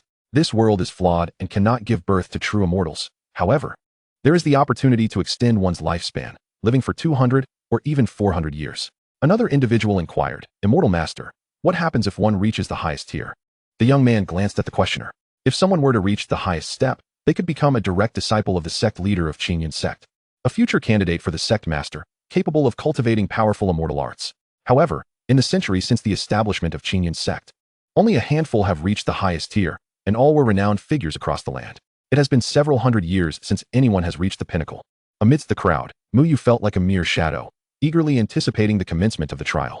It didn't seem overly difficult. This D-Class world felt rather manageable. Yet, the difficulty had been adjusted, making it seem somewhat illogical. There was an odd sensation lingering in the air. The bubbles that dropped from the crowd were trivial, and he had little interest in collecting them. However, the bubbles that fell from the young man in white seemed worth gathering. At that moment, the voice of the multiverse space chimed in. World blessing activated. Warm reminder, you may not be human. Mu Yu paused, bemused by the hasty notification. What on earth did that mean? The young man in white continued. The Qingyun trial is about to commence. Everyone, prepare yourselves. With that, he waved his hand, and a myriad of colors burst forth. Immortal winds, celestial music, and ethereal cranes materialized before everyone. A seemingly bottomless staircase emerged, immensely grand. Gasps of awe erupted from the crowd. This was the power of an immortal. Muyu furrowed his brow, summoning his S-class talent's mental barrier to its fullest extent. A refreshing sensation spread through his mind. In his eyes, the immortal winds, celestial music, and cranes appeared as nothing more than black smoke, harsh cries, and grotesque birds. The staircase, however, was indeed real, crafted from bronze and emanating a dim glow. The young man clad in white was nothing more than an ugly weasel disguised in human form. I can't believe that the Qingyun sect has already been overrun by monsters. Chapter 37. Monsters in charge. Humanity is foundation. He is not human. Muyu gazed at the scene before him, astonished. Could this truly be the legendary time when monsters held sway and humanity served as the foundation? I suspected it would not be so simple. The trap lay here. Rather than feeling fear, he was filled with exhilaration. This indicated that should he successfully navigate this world, the rewards would be bountiful. The trial commenced. With a flick of its sleeve, the weasel beckoned, and those youths, ensnared by illusions, eagerly rushed towards the dimly glowing bronze staircase. Muyu sprang into action, activating the Tianqing 9 steps, and instantly positioned himself at the entrance. He declared loudly, "To tread this staircase is to court death. Even if you succeed, death awaits. Trust me and live. Disregard me and perish." Before he could finish, the youths, uninterested in his warning, shoved him aside. "Get out of the way. Don't block our path to enlightenment." Muyu scoffed, observing this frenzied group, eager for their own demise. However, he had done what was necessary. The weasel, upon noticing Muyu, exhibited a flicker of surprise and smiled, saying, "Young man, do not speak so grandly. The Qingyun sect only accepts those with affinity." Muyu chuckled coldly. The so-called immortal masters, in the realm of Blue Star, were akin to mid-stage ferocious beasts, comparable to humans at the 4th or 5th level of body refinement. He then stepped onto the first step of the question path. The pressure was light. On the 2nd and 3rd steps, he deliberately slowed his pace, observing his surroundings. Among the 200 to 300 youths, most appeared as if the sky had collapsed, struggling to move. On either side of the staircase stood various hideous monsters, nodding in satisfaction at the poor performance of these human youths. Two of the rodents conversed. "These humans, born with inferior qualities, cannot perceive us. We shall have a steady source of sustenance." Suddenly, their gaze shifted to a youth who seemed unaffected by the pressure of the staircase, their brows furrowing. "Damn it. If they begin to cultivate, it poses a grave threat to us. Mark them well. When the time comes, we shall reap them. If they surpass 30 steps, haha." Muyu, eavesdropping on their conversation, realized what was unfolding. These creatures were indeed cautious, only recruiting humans lacking in talent, whose inferior abilities posed no danger to them. In contrast, those with potential represented a latent threat. The 30-step mark served as a boundary. A cold glimmer flashed in Muyu's eyes. These monsters were playing quite the game. After nearly 20 minutes, those who climbed slowly, possessing mediocre qualities, finally reached the 10th and 20th steps, collapsing wearily upon the staircase. The weasel declared them qualified, allowing them to descend the staircase. Ascending had been arduous, but descending was effortless. They were instructed to wait aside, no longer concealing his abilities. Muyu abruptly accelerated, leaping several steps at once. He surged upward like a tempest, the pressure of the staircase and the illusions proving ineffective against him, absorbing all the dissipating spiritual energy in his wake. The youths who had managed to climb over 20 steps gaped in astonishment, and in their moment of distraction, tumbled down the staircase. His extraordinary performance startled the hidden monsters on the staircase, yet they remained passive. It wasn't until Muyu reached over 30 steps, merely 4 to 5 seconds later, that they could no longer contain themselves. From the shadows on either side, two pitch-black leopard-like monsters, their claws gleaming menacingly, lunged forth. They roared. Their aura was merely comparable to that of a human at the body refinement stage. Muyu sneered, delivering a powerful punch. Thud, thud. With two muffled thuds, the heads of the two beasts exploded, rendering them lifeless. Ding. Host successfully collected. Vitality 80 points, agility 5. Upon reaching the 40th step, 3 massive centipedes capable of spewing toxic mist appeared, their strength nearing the 8th or 9th level of body refinement. Muyu evaded the toxic fumes, utilizing both fists and feet, dismantling them into fragments within mere breaths. Ding. Host successfully collected. Vitality 30 points, poison resistance 10. At the 50th step, a towering rock giant, wielding a bone club, emerged, its aura rivaling that of a peak body refinement practitioner. The rock giant roared and swung its club down. Muyu's gaze sharpened. He infused chaotic vitality into his right fist and met the blow. With a resounding crash, the bone club shattered, piercing the giant's chest, causing it to collapse with a thunderous thud. Ding. Host successfully collected. Vitality 40 points. At the 60th step, the entire bronze staircase trembled violently, the surrounding illusions dissipating to reveal a sinister, terrifying visage. Bones littered the staircase sides, and the air was thick with the stench of blood and demonic energy. Muyu finally discerned that this staircase comprised 100 steps. The number of monsters emerging increased, and the weasel revealed its true form, shrieking, "Stop him! He must not ascend any further." Muyu let out a long howl, casting aside all restraint, propelling the Tianqing 9 steps to their utmost limit, transforming into a streak of golden lightning as he charged towards the top of the staircase. 70 steps, 80 steps, 90 steps. All monsters attempting to obstruct him were crushed beneath his overwhelming force. Vitality surged into him like a tempest. In the next moment, Muyu set foot upon the 100th step. The eerie sensation vanished, replaced by an unparalleled tranquility. His eyes widened in shock. Before him lay ancient structures surrounded by majestic mountains, brimming with spiritual energy, a true realm of immortal elegance. Numerous humans were practicing swordsmanship, martial arts, and breathing techniques under the guidance of the immortal masters, who were, in reality, monsters. The grotesque mimicry of human movements by these creatures appeared utterly bizarre. A glance around revealed that almost no humans occupied the higher echelons, while those practicing struggled even to master a simple sword-holding stance. Their cultivation talents were, indeed, far from impressive. This surreal scene compelled Muyu to take a deep breath. Were it not for witnessing it with his own eyes, one could hardly fathom such absurdity. The humans in this world were indeed mere livestock. Behind these structures stood 3 ashen thrones suspended in midair, an elderly man seated upon the central throne, meditating. Flanking him were 2 figures, one stout, the other slender. In Muyu's eyes, aside from the elder in the center, the other 2 were unmistakably monsters, one resembling a pig-like creature, the other akin to a stick insect, as bizarre as could be. Their auras were comparable to those of humans at the transcendent 9th level. Muyu inwardly scoffed. This challenge was not merely a fine-tuning. It was a grand adjustment. Which D-grade world would present beings of strength exceeding the transcendent 3rd level? At the back of the 3 gray thrones, a genuine stairway to the heavens, constructed of white jade and emerald, ascended towards the clouds, radiating a soft, white glow. Could this be the true Qingyan path? To complete the task, one must reach its pinnacle. At this moment, all eyes, including those of the monsters, turned towards Muyu. One of the pig-headed monsters exclaimed, "Is that disciple new? Why isn't he practicing swordplay?" Just then, the earlier weasel appeared behind Muyu, bloodied and missing an arm, its face reflecting sheer terror as it pointed at Muyu. He is not human. Chapter 38. SS-level talent, innate Tao body, hidden reward, blessing of humanity. He is not human. The weasel's shrill, terrified scream shattered the tranquility of this place like ice plunged into boiling oil. Swish, swish, swish. All the monsters instructing humans, as well as the humans themselves, turned to face Muyu in unison. The pig-headed monster paused momentarily, then erupted in fury. "How dare you trespass upon my sacred Qingyun?" The humans, upon seeing the weasel, were struck with horror, descending into chaos.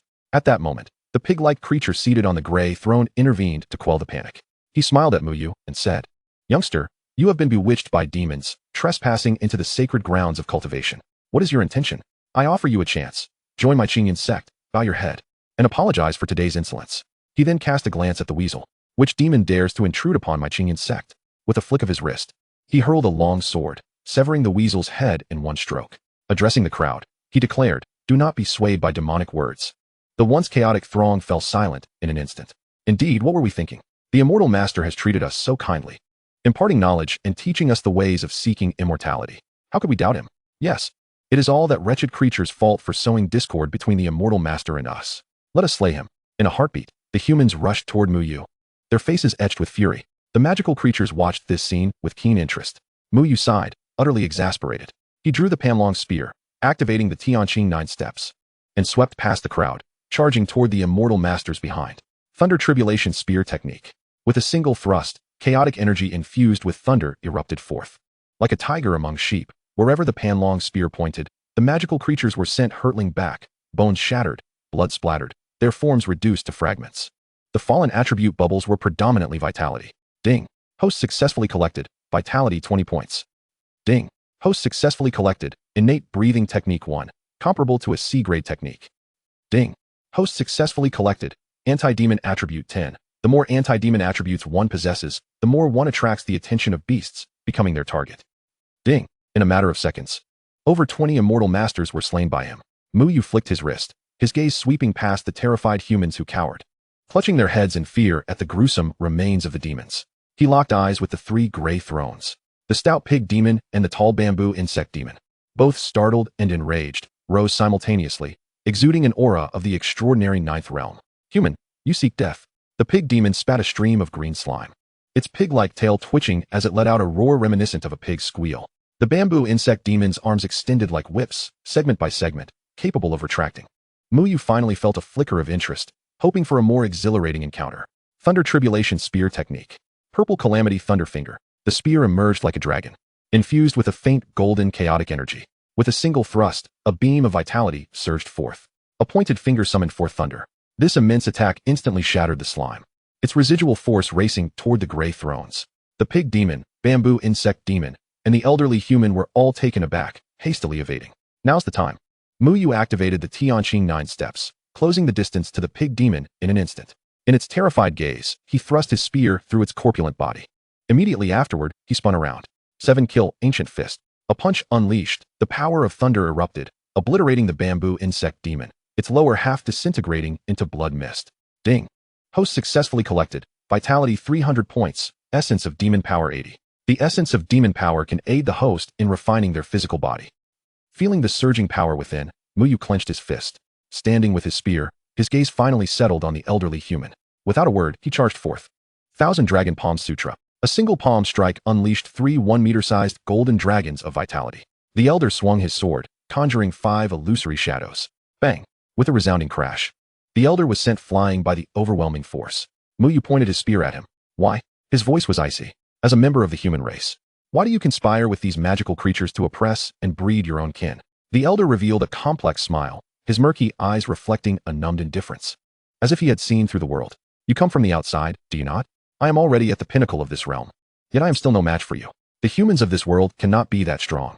His voice was hoarse. This realm is called Qingyun, a mere whim of an ancient demon, hastily bestowed, with incomplete laws and scant spiritual energy, designed to provide amusement for the demon clan and a hunting ground for their servants. He gestured toward the numb humans below, then pointed at himself. Here, the human race is born with deficiencies, making cultivation arduous, akin to pigs and sheep. Resistance is merely an increase in suffering, hastening extinction. Compliance, at least, allows one to survive. To attain a position like mine, though, there have been those among humanity who resisted. Do you see that path to enlightenment staircase? Alas, the endless fury of ants is laughable under the rules of this world. His tone was as calm as if he were recounting an ordinary event, yet it carried a chilling despair. Muyu furrowed his brow. In his past life, he had read numerous tales from impoverished backgrounds, gaining a breadth of understanding. He could comprehend, yet he could not empathize. The elder's body trembled slightly, a flicker of complex emotions flashing through his murky eyes, shame, agony, but ultimately transforming into a long, deep sigh. I should have perished long ago, yet I have sunk too deep. Even the courage to resist has been extinguished. Go ahead, young man, use your spear, and tell this world that the human race is not destined to be mere lambs.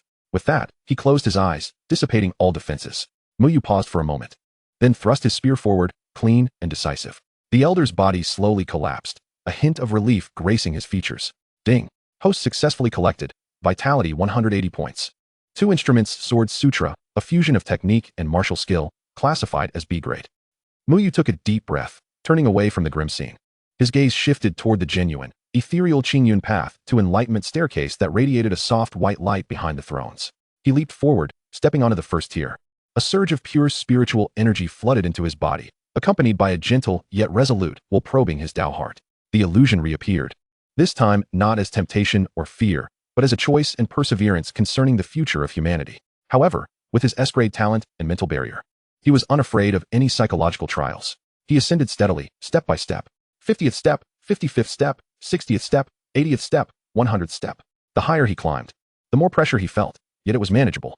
Upon reaching the 150th step, standing at the cloud-wreathed summit, an ancient stone sword stood at the center, accompanied by an exceptionally radiant golden bubble. He approached, reaching out to pop the golden bubble. Ding. Host successfully acquired a fragment of Qingyun Dao luck, obtaining SS-grade talent. Innate Dao body fragment. Mainline mission completed. Hidden mission accomplished. Would you like to return? Return. Back to the multiverse space. The voice of the multiverse space echoed. D-grade world Qingyun trial mission completed. Mission completion rate, 200. Time taken, 4 hours and 17 minutes. Comprehensive performance evaluation, super perfect. Rewards, 2,500 points.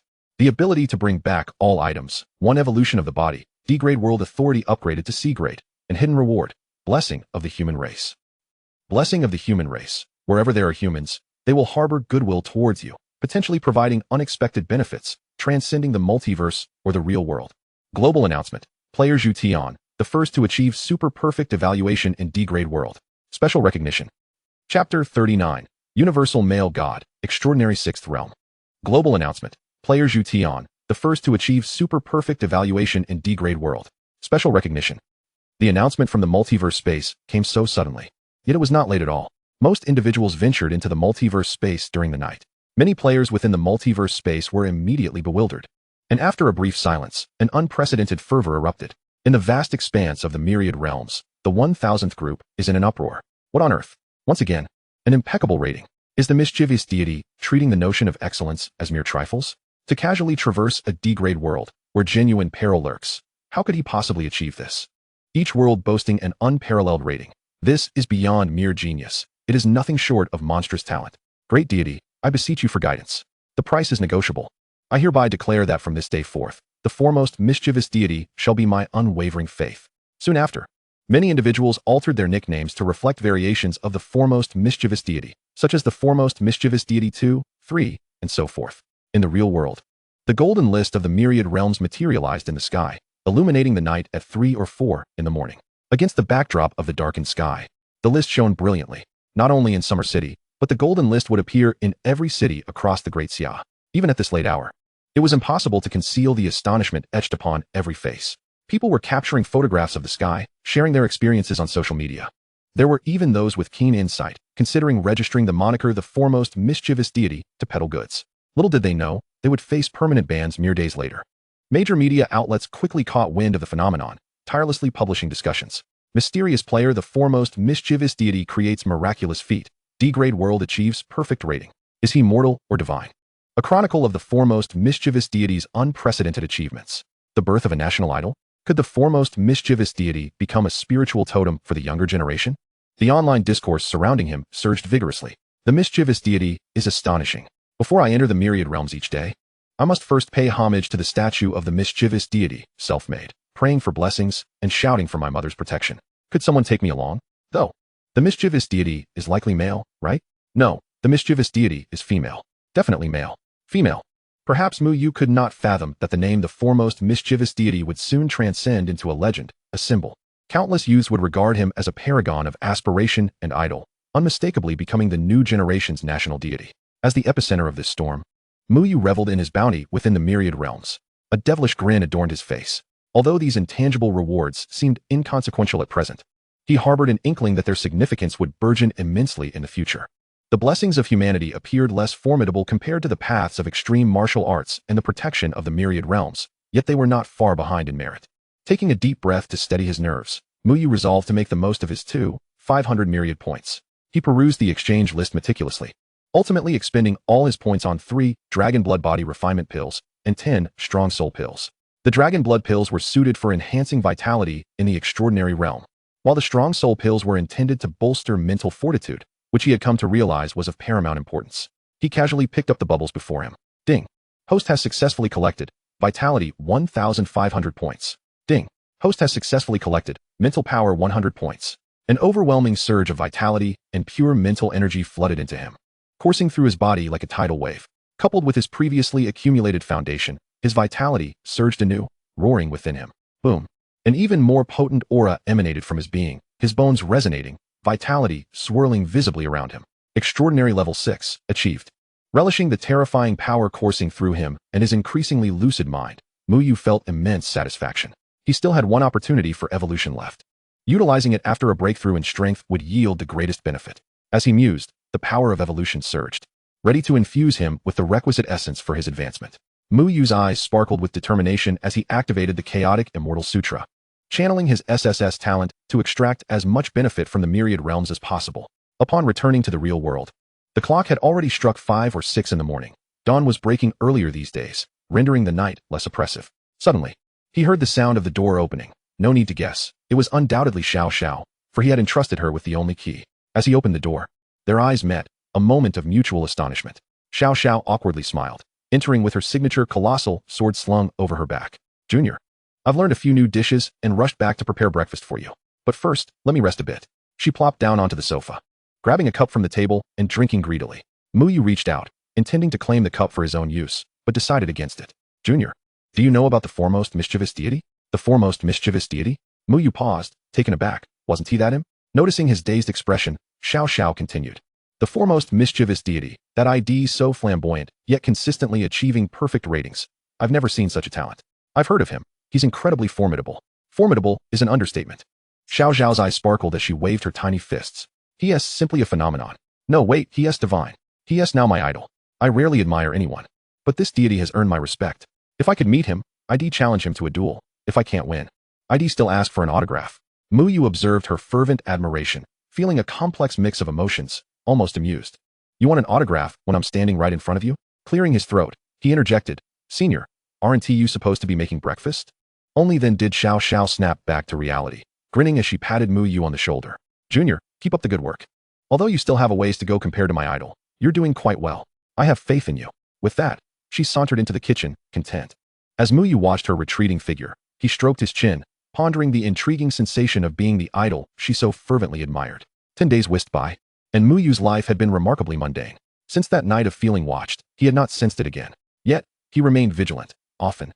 The calm before the storm heralds the most serene days. Regrettably, his realm remained at extraordinary level 6, still unbroken into the later stages of the extraordinary. That girl, she and IU, seemed to be persistently flirting with him, almost overwhelming him. Conversations with Su Jinlu felt disjointed, filled with awkward pauses, as he struggled to find common ground. On this day, the day of the grand competition at the ancient Path City, he arrived early at the principal's office. Qing Di, Bai Xian, and Xia Shu Tong soon followed. Shortly thereafter, Ci Ru and Xiao Xiao approached the group. Ci Ru spoke gently, Dear students, I wish to extend my early congratulations for your anticipated success. This time, your team leader is Senior Xiao Xiao. Chapter 40, The Social Butterfly, Beyond the Monstrous. The Divine Game. Xiao Xiao, with her signature sword, broader than a door, showed her little tiger teeth. Hello, juniors. I shall be your team leader this time. With everyone gathered, they prepared to depart and collect other talented students from various schools. Muyu observed that Xiao Xiao's demeanor had shifted since their last encounter. She now exuded a gentler aura, unlike her earlier fierce facade. Let us call her Swordmaster. Moments later, the group followed Xiao Xiao to the schoolyard. She pulled out her intelligent wristwatch and sent a message. Shortly after, a dark speck emerged from the clouds, growing larger until it revealed a colossal warship. The warship descended gracefully upon the playground, measuring 300 to 400 meters in length, adorned in shades of light blue with dragon motifs emblazoned on its sides, radiating an aura of futuristic technology. Stunning. Wow, is that the Longyuan warship of the Great Xia? Yugo, isn't it impressive? Qing Di excitedly nudged Muyu with her elbow. Muyu nodded. The technological advancements of this world far surpassed those of his previous life. Such a warship would be deemed a national treasure in his former world, yet here, it was merely a slightly superior standard warship, requiring no pilot. After boarding the warship, Dao Xiaoxiao took her seat to the left of Muyu and remarked, Once we gather the remaining 9 students from high school, we shall set off for Gutakiching. With that, she pulled out an antique gaming console and began to play. The battleship soared into the sky, yet the interior felt remarkably stable. Muyu glanced at Dao Xiaoxiao, who was engrossed in her game, and inquired, Senior, isn't it tiring to carry such a sword? Not at all. Though it does weigh 20,000 pounds, she replied nonchalantly. Muyu thought to himself, that's a bit excessive. Within 5 minutes, the warship arrived at the playground of No. 1 high school, where 5 participants, 3 boys and 2 girls, were waiting. As they boarded the ship, Muyu's eyes sparkled with excitement. Once they settled, he approached them, showcasing his charismatic social skills. Gentlemen, what a pleasure to meet you. I am Muyu from number 10 high school. He turned to the ladies. Ladies, such beauty. I am Muyu from number 10 high school. Beep. Host has successfully acquired B-grade talent. Blue Ox. Beep. Host has successfully acquired 5 health points. Beep. Host has successfully acquired D-grade martial skill. Mountain crushing strike. Beep. 20 minutes later, nearly 50 prodigies from 10 high schools in Xiaqing had gathered aboard the Longyuan battleship. Strangely, all eyes were fixated on one individual, Muyu. He navigated through the aisles of the warship, his face adorned with an innocuous smile. My dear fellow, I can see a bright future ahead for you. Brother, you must have some impressive pectorals. Beautiful lady, your legs are stunning. Tiger girl, how did you become so remarkable? Muyu seamlessly interacted with everyone in the cabin. Initially, the others speculated that he might simply be enamored with beautiful women, either flirting with girls or boys. However, after witnessing his affable nature towards everyone, a singular term echoed in their minds, social butterfly, a particularly extraordinary one at that. Many were left flustered by his charm. Some introverted girls, unaccustomed to such dashing suitors, found themselves blushing under his fervent attention. Qing Di watched with a twitching smile, quietly covering her face and murmuring, Isn't Yu a bit too blatant in his pursuit of women? Bai Xian appeared calm, but inwardly he was elated. Finally, someone recognized his struggles. Muyu had ceased to harbor feelings for him. Xia Shutong wore a subtle smile, her eyes brimming with joy. Dao Xiaoxiao paused her game, revealing her small tiger teeth. What an oddball, utterly perplexing. Mu Yu felt an immense sense of satisfaction. Beep. 15 health points acquired. Beep. Fragment of D-grade martial skill, shattering leg acquired. Beep. 10 blank attributes acquired. Beep. 3 mental power acquired. Beep. The notifications rang in his mind incessantly. Truly, the prodigies of Xiaqing were far superior to the average individual. However, among this batch of talents, only he and Bai Xian possessed extraordinary skills. With just one other being in the extraordinary realm, compared to Li Qianquang from Yangcheng, they paled in comparison. The warship sped into the wilderness, its velocity skyrocketing to 600 or 700 kilometers per hour, several times faster than within the city. Everyone gazed out the windows at the vast mountains and rivers below. The wilderness painted a picturesque scene. White clouds drifted like mist, mountains stood as the foundation, and rivers flowed like ribbons. For most, it was their first time venturing so far from Xiaqing, experiencing the splendid landscapes of the Great Xia, and they couldn't help but feel exhilarated, Mu Yu included. As hours passed, even the most breathtaking scenery began to lose its allure. A boy from number 3 high school turned to Dao Xiaoxiao and asked, Senior Dao, having graduated from the Xingtian Academy, could you enlighten us about the top 10 immortal academies? Is it truly brimming with geniuses? This question piqued everyone's interest. Even Mu Yu's curiosity was stirred. Dao Xiaoxiao raised an eyebrow and smiled broadly. Geniuses? Haha. Indeed, they are everywhere, more than you can imagine. But let me offer you a friendly piece of advice. If you ever get the chance to enter an immortal academy, it's best to discard the title of genius. Have you ever seen someone break into the extraordinary realm in a single day or comprehend S-grade martial skills in a mere thought? I have. Those prodigies enter the myriad realms, complete tasks, and then, before everyone, step into the extraordinary realm and grasp the Tao. Her words suddenly halted, laced with defiance. However, do not underestimate yourselves. The Academy values potential, character, resources, techniques, and martial skills. There's an abundance of those. The only fear is that you may not be fierce enough. Not willing to strive. Xingtian Academy especially reveres the strong who fight their way up. In short, it all depends on your courage and ability to win. As for your senior, I am a bit of a legend at Xingtian Academy. You will understand when the time comes. Above geniuses, there are prodigies. Above prodigies, there are divine beings. Her discourse extinguished the pride of many. Mu Yu understood this well, having once traversed the arduous path in another world. True geniuses exist in realms beyond common comprehension. While others languished in slumber, he consistently topped exams. Some, despite burning the midnight oil, still struggled to achieve satisfactory results. Bai Xian's eyes flickered with a peculiar light as he sighed internally, hoping the future sword sovereign would not falter in this lifetime. 3 days passed in the blink of an eye. Life aboard the battleship grew monotonous. Mu Yu was not fond of watching television or such diversions, and his greatest pleasure was in gathering. However, he had forged strong relationships with his companions. Just then, Dao Xiaoxiao suddenly opened her eyes and exclaimed, We have arrived at Gudikiching. Everyone jolted to attention. In the distance, a massive shadow emerged on the horizon. As the battleship approached, the true form of the shadow became discernible, a towering city wall, at least 5 times the height of Xiaqing's walls. It was grand, constructed entirely of pitch-black metallic ore, adorned with intricate and ancient carvings that glimmered dully under the sun. My goodness, is this the city? Qing Di gasped in awe. Even Mu Yu's eyes widened in astonishment at the city's magnificence. How lavish must the royal city, or even the imperial city, be compared to this? After passing through verification, the battleship descended slowly to a designated area within the city. 50 prodigies from Xiaqing, led by Dao Xiaoxiao, disembarked. As they followed the staff towards the gathering point, a sharp, piercing sound echoed from above. Another Longyuan battleship of a different model landed, from which emerged over 50 youthful faces. Among them stood a particularly conspicuous figure, Li Qianquang from Yangcheng, the one whom Mu Yu had defeated with a single punch during the martial exchange conference, shattering his arm. Remarkably, his bones had healed in such a short time. Yangcheng must have paid a hefty price for that. At this moment, Li Qianquang glared fiercely at Mu Yu and Bai Xian, his eyes brimming with fear and rage. Chapter 41. The Ladder of Slaughter, the List of Gadeos. The leading teacher from Yangcheng, a middle-aged man, cast a glance towards Mu Yu's group and approached them with a beaming smile. You must be Dao Xiaoxiao. What a pleasure. Dao Xiaoxiao shot him a sidelong glance. We'll see your true abilities in the arena. With that, she led Mu Yu and the others away. Mu Yu surveyed the scene. Apart from Li Qianquang, the rest of the individuals displayed comparable strength to those from Xiaqing. The middle-aged man's expression faltered momentarily as he shot a glare at Li Qianquang within the crowd, thinking, I warned you not to be so arrogant. I told you there are people beyond people, and realms beyond realms. Not only did you embarrass yourself, but you also made Yangcheng pay the price for your arrogance. If it weren't for you being the top contender among Yangcheng's students, long ago, he could have easily dispatched him with a single strike. Mu Yu and his companions followed the staff for nearly 10 minutes, arriving at an expansive playground. under the guidance of the personnel. They reached a designated area where 51 iron seats emerged from the ground, perfectly accommodating the group from Xiaqing. The students from Yansheng were situated to their far right.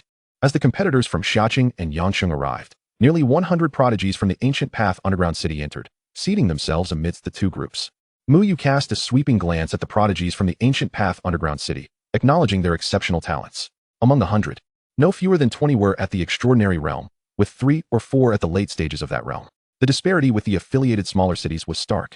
Their discarded bubbles appeared all the more enticing, yet Muyu resisted the temptation. The reputation of Xiaqing was of utmost importance. The air was thick with a fervent vitality and a latent sense of battle. At the center of the playground stood a towering staircase, 100 meters in height. The staircase, entirely blood-red, was intricately carved with mysterious patterns. At its apex, rather than a platform, there was a slowly rotating purple vortex that exuded an unsettling aura. Boom, boom, boom. 3 resonant chimes echoed, and several figures materialized upon the elevated platform.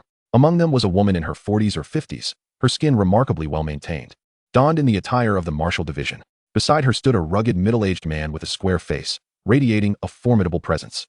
The woman surveyed the youthful, spirited faces below and spoke gently. Esteemed prodigies, I am Bai Shuang, the head of the martial division of the Ancient Path underground city. This is Zhuge Yuan, the president of our martial arts association. This year, the rules for the prodigy competition have changed. Do you see that staircase? It is known as the Slaughtering Staircase. Constructed by the Xingtian Imperial City, one of the 10 great imperial cities of the Great Xia, connecting all subordinate royal and underground cities. For the first time, the Ancient Path underground city is linked to the Slaughtering Staircase, allowing all participants to enter and test their mettle. Within the staircase, the flow of time differs from that of the outside world. 3 hours inside equate to approximately 1 hour outside. It entirely depends on your abilities. Endure for as long as you can. All underground cities have established their respective prodigy rankings, and ours is called the Ancient Path Prodigy Rankings. As this is the inaugural event, only the top 50 will be recorded. The final rankings will determine the overall standings in this competition. So I urge all of you to give it your all. Upon her announcement, the atmosphere in the square became electric.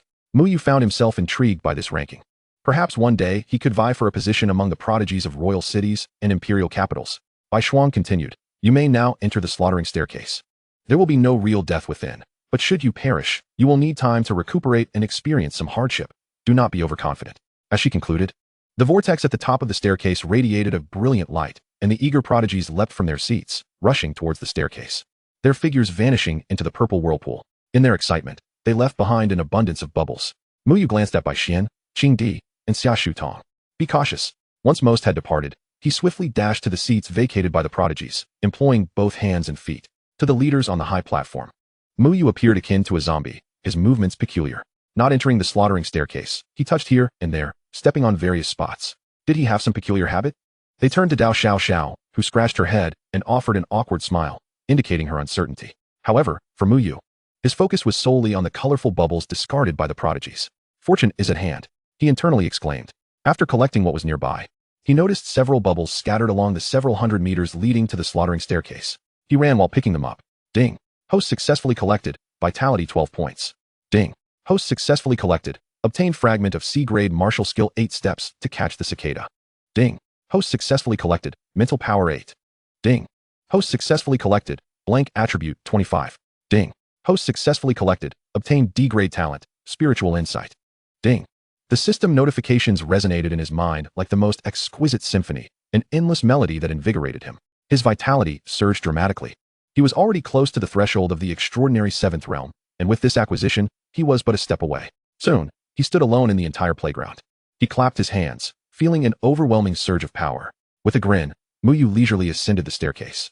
As he stepped into the vortex, a chilling male voice echoed in his mind.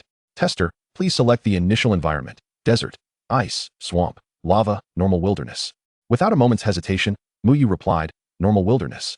The scene abruptly shifted, and he found himself in a setting indistinguishable from a real wilderness, with towering ancient trees and intertwined shrubs. The air thick with the rich scent of earth and blood. Tester, the first round of trials is about to commence. As the cold voice faded, a creature resembling a wolf, yet with elongated fangs, sprang from the underbrush. Measuring approximately 2 meters in length, and emanating an aura akin to that of a novice in the first realm. Without a second glance, Muyu threw a casual punch. Bang! The wolf-like beast barely had time to howl before it erupted into a mist of blood. Regrettably, no bubbles were dropped, which was somewhat disappointing, as virtual beings could not yield any attributes. Moments later, two more beasts of the same caliber charged from the thicket. Muyu dispatched them with a single punch. Then came 3 and 4, until 10 novice beasts attacked simultaneously. He merely threw another punch, and a pale golden vitality swept through like a storm, obliterating them all. The cold voice resounded once more. First round cleared. Reward: 1 ordinary vitality pill. A small, bean-sized pill, radiating a faint vitality, appeared out of thin air in his hand. Muyu was taken aback. This is rather advanced technology, he mused. Could the next round feature a mid-level beast, followed by 10 mid-level beasts, and so forth? He casually popped the faint red bubble floating above. Ding. Host successfully collected. Vitality 50 points. Would you like to continue to the second round? Continue, Muyu affirmed, and the second round commenced. This time, a mid-level iron-skin blood pig emerged. He struck it with a single punch. For him, such a lowly beast was trivial. Just as he had anticipated, the next round featured 2, then 3, until 10 mid-level beasts surrounded him. He glanced at the 10 iron-skin blood pigs, each nearly 2.5 meters tall, and without hesitation declared, 7 killing ancient fist, purple calamity thunderfinger. He unleashed a fist that transformed into a blood-red projectile, nearly a meter in size, and a finger that crackled with lightning. Boom. Bang. 10 mid-level virtual beasts were annihilated in an instant. The cold voice announced, second round cleared. Reward: 2 vitality pills.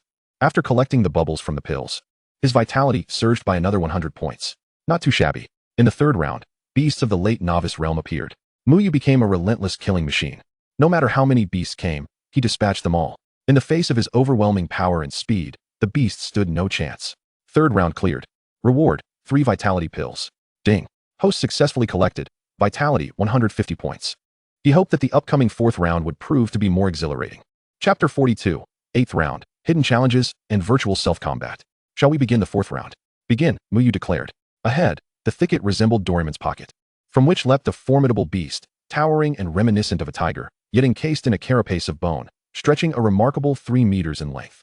Its fierce, menacing gaze and the roar it emitted were palpable, exuding an aura equivalent to that of an early second-tier beast, rivaling the prowess of extraordinary warriors at the first to third tiers. At last, the encounter piqued some interest. A faint smile curved upon Muyu's lips. With a thunderous roar, the bone tiger lunged forward. In a swift motion, Muyu activated the Heavenly Ascension 9 steps, appearing instantaneously at the beast's flank. 7 killing ancient fist. A punch was unleashed, with the veins on his right arm bulging, as a soft golden chaotic vitality coalesced, resembling a golden arm. The air crackled with explosive sound. Bang! The bone tiger was obliterated by the force of a single strike. The early second-tier beast proved somewhat feeble. Soon after, 2, 3, and eventually 10 early second-tier bone tigers emerged. Muyu finally took the matter more seriously, retrieving his spiral dragon spear. Thunder Calamity Spear Technique. He thrust the spear forth, its shaft shimmering with purple lightning as it moved through the herd of beasts. Each thrust and sweep accurately claimed the life of a bone tiger. 10 bone tigers remained pathetically weak. 6th round completed. Reward: 5 ordinary vitality pills. 5 pills materialized, which Muyu adeptly collected. Ding. Host successfully acquired. Vitality 250 cards. A surge of vitality flooded into him, and he felt that with one more round, he could breach the extraordinary 7th tier. 7th round commencing. An early mid-tier beast emerged next, a shadow leopard renowned for its speed. Though its size was smaller than the previous bone tiger, its speed was nearly doubled, rendering it exceptionally nimble. Muyu furrowed his brow, realizing that he could not keep pace with the shadow leopard's velocity. He activated the starry battle body to enhance his defenses. System: expend blank attribute points to augment my Heavenly Ascension 9 steps. The blank attributes on the system panel were depleted, and Muyu instantly felt a torrent of overwhelming memories surge into his mind. The Heavenly Ascension 9 steps felt as though he had trained in it for a decade, reaching mastery in an instant. His speed escalated dramatically, rendering the shadow leopard's advantage obsolete. He thrust his spear forward, obliterating the shadow leopard. In less than 20 minutes, the 5th round concluded, yielding 6 vitality pills, contributing an additional 300 cards of vitality. As 300 vitality cards coursed through his body, it felt akin to the last straw that broke the camel's back. His vitality surged like a raging torrent, roaring forth. His sinews and bones were once again tempered, becoming even more resilient. A powerful aura erupted, as a soft golden vitality radiated from his body. Moments later, this vitality surged back into Muyu, solidifying his attainment of the extraordinary 7th tier. Ecstasy washed over him as he reveled in the explosive power and vitality within. He couldn't help but let out a triumphant roar. Who else could achieve such rapid breakthroughs? Perhaps there were others in the early stages, but his pace of advancement would not be hindered by tiers. With infinite acquisitions, he could achieve limitless breakthroughs, unlike those prodigies who might be stymied at certain levels. The 6th round begins. Once again, a beast appeared, a rock giant rhinoceros, nearly 4 meters long, akin to a small mountain, possessing strength at the late second tier. Its crimson eyes glowed menacingly, and it exhaled frosty mist, its massive hooves thudding against the ground, causing tremors. With a low growl, it charged at Mu Yu like a heavy-duty truck. An idea struck Mu Yu, with his current strength exceeding 300,000 kg. Could he withstand this creature's onslaught? He crouched low, fully activating the starry battle body, manifesting faint blue patterns across his form. Gripping the rock giant's horns, he was thrust backward several meters. With bulging veins on his arms, he bellowed, "Lift!" Gripping the horns tightly, he spun the rock giant around, hurling it dozens of meters away before launching the spiral dragon spear. The rock giant met its end. Mu Yu had gained a clearer understanding of his own combat prowess. At his current strength, the late second-tier beasts remained woefully inadequate. 2, 3, 4, up to 10 rock giants fell before him. The battle raged on for nearly half an hour. With a precise thrust, Mu Yu drove his spear into the neck of the final rock giant, successfully completing the 6th round. 6th round completed. Reward: 9 ordinary vitality pills. Ding. Host successfully acquired. Vitality 450 cards. The expended vitality was swiftly replenished, as his reserves were durable and unaffected by consumption. Shall we commence the 7th round challenge? The cold voice echoed once more. Mu Yu took a deep breath. The 7th round would feature a 3rd-tier beast, comparable to a human at the 1st tier of the Profound Martial Path. The human martial path's profound tiers are not merely a single level, but 3. The 1st Profound Master, the 2nd Profound Master, and the 3rd Profound Master. The beast of the 7th round was a 1st-tier, 3rd-tier beast, rivaling a human 1st Profound Master. The challenge began. The space distorted violently as a creature resembling a griffin, adorned with dark golden scales and stretching 7 to 8 meters, erupted from the underbrush. Its sharp beak and formidable claws loomed large. At last, a worthy adversary. Mu Yu's eyes sharpened, filled not with fear, but exhilaration. This time, he took the initiative, marking his first offensive since entering the killing ladder. The griffin was astonishingly swift. With a powerful flap of its wings, its claws tore through the air, emitting a shrill whistle. Mu Yu activated the Heavenly Ascension 9 steps to its utmost limit, deftly evading the griffin's assault. The ground where he had stood was rent asunder by 3 deep gouges. With the spiral dragon spear in hand, he thrust it forward. Bang! Sparks erupted as speed and power clashed, the aftermath of battle ravaging the surrounding environment. The disparity between the 2nd and 3rd tiers was stark, a different realm altogether. In a moment of carelessness, he bore a claw mark across his chest, blood seeping forth. A manic smile crept upon his lips. Now this was combat. Heavenly Ascension 9 steps. Thunder Calamity Spear Technique. Seizing the griffin's moment of vulnerability as it dove, Mu Yu slid beneath it, driving his spear, charged with thunder and ice, brutally into its soft underbelly. With a powerful slash, leveraging the inertia, he eviscerated the griffin, its innards spilling forth. Mu Yu was momentarily taken aback by the realism of it all. The griffin emitted a mournful cry before crashing to the ground, its body dissolving into luminous particles. Moments later, 2 early 1st-tier griffins appeared. Having identified the griffin's fatal weakness, Mu Yu found the battle relatively manageable. However, the 7th round struggle consumed nearly an hour. His vitality reserves were nearly depleted, reaching their limit. 7th round completed. Reward: 3 body tempering pills. Ding. Host successfully acquired. Vitality 600 cards. Shall we commence the 8th round challenge? Mu Yu pondered. The 8th round's beast would be a 2nd-tier, 3rd-tier creature, comparable to a human 2nd Profound Master. He had no desire to be dispatched in an instant. He tightened his fists, realizing that, indeed, as depicted in the novels, combat was the key to rapid growth. This battle had elevated his mastery over his own power. Addressing the icy male voice, he commanded, "Send me out." The next moment, the cold voice intoned, "The trial taker possesses extraordinary potential and combat skills. Would you accept the hidden challenge to fight against a virtual self? The killing ladder has gathered your battle data and generated a mirror image of equivalent strength." Mu Yu was momentarily stunned. Then his face broke into an expression of keen interest. Fight against himself? How intriguing. Chapter 43, Defeating Oneself, the Apex of the Scholar's Ranking. Acceptance. As soon as he finished speaking, Mu Yu felt a gaze fixed upon him from behind. Turning around, he beheld a reflection of himself, identical in every aspect. Even the faint smirk at the corner of his mouth perfectly replicated. The only difference was the vacant look in the eyes. Goodness. It has even managed to mimic a fraction of my charm. Before he could finish his thought, the virtual Mu Yu, without a moment's hesitation, approached with an icy demeanor, wielding a similar dragon-slaying spear. With the execution of the celestial step, he charged forward with movements and speed indistinguishable from the original. Mu Yu's fighting spirit surged. Celestial step. Thunderbolt spear technique. The tips of their dragon-slaying spears collided with a resounding clang, producing a jarring sound of metal against metal. Boom. The immense force of impact sent both combatants stumbling back several paces. Mu Yu shook his numbed arm. TSK, quite the imitation. He lunged forward once more. The ensuing clash took on an eerie quality. He threw punches, and the virtual counterpart mirrored him perfectly. He unleashed the purple catastrophe finger. And the virtual Muyu responded with an identical gesture. As he executed the celestial step, the virtual Muyu's movements matched him without falter. The two fought as if they were reflections in a mirror, every attack, defense, and evasion flawlessly replicated. Pale golden energy and thunder clashed between them, the ferocity of their battle surpassing even that against the griffin. Good grief, how is one to fight this? Muyu grew increasingly alarmed and frustrated. It felt as though he were battling a worm, with every move he made seemingly anticipated by his opponent. The combat appeared to reach an impasse. Both bore fresh wounds, their life force rapidly depleting.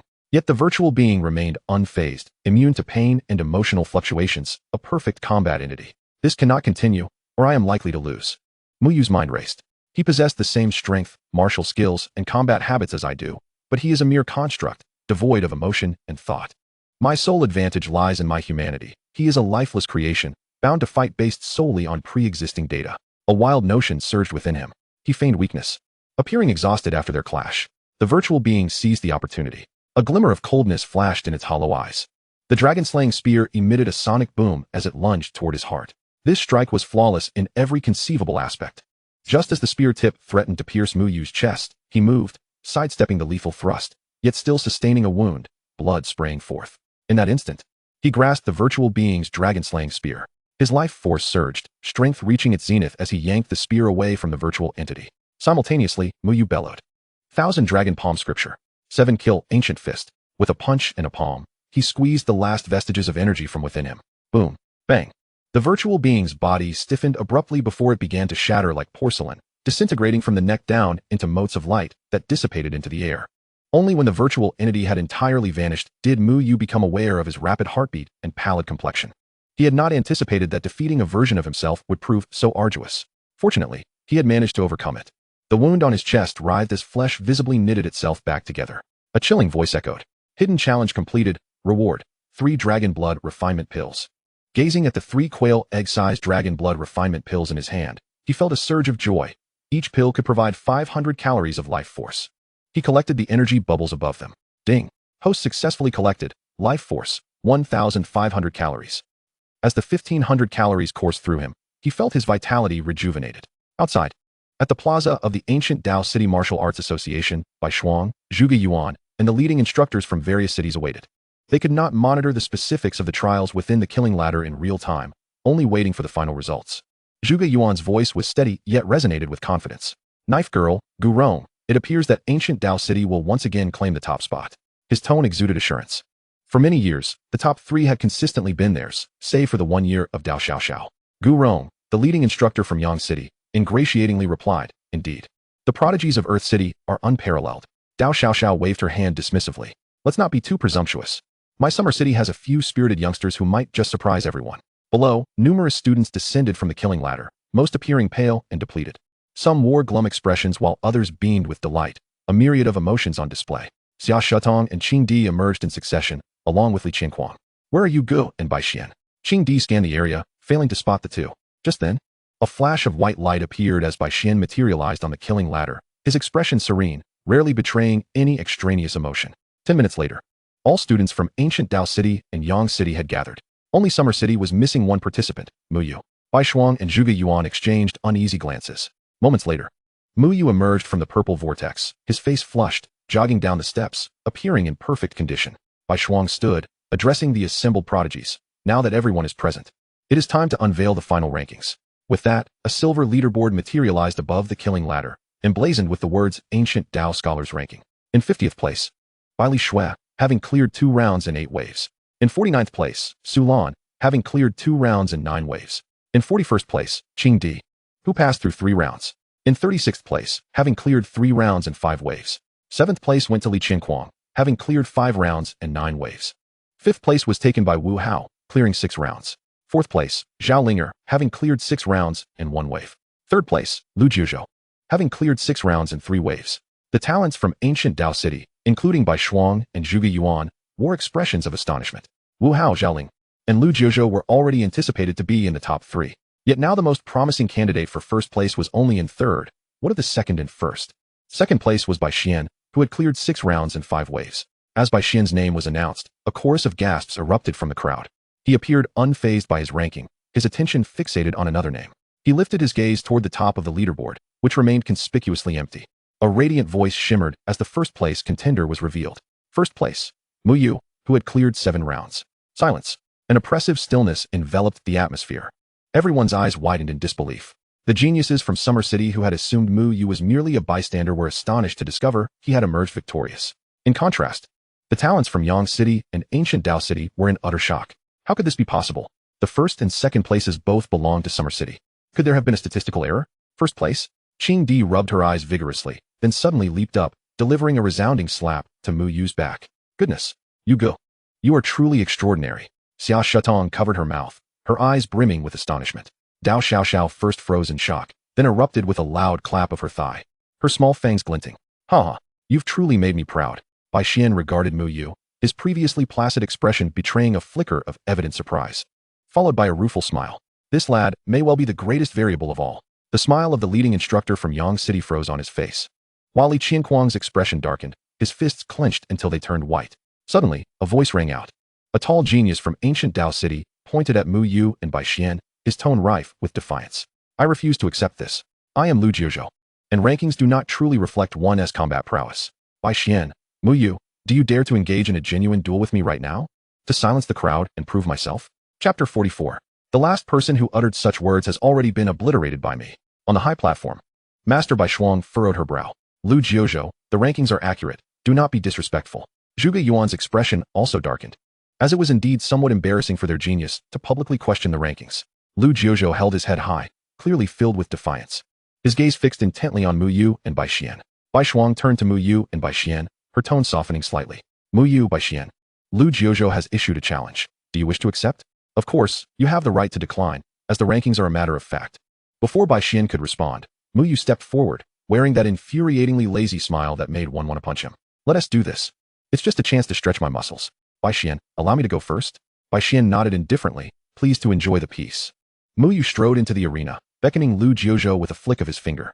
Come on, let me witness the true power of the genius from the Earth City.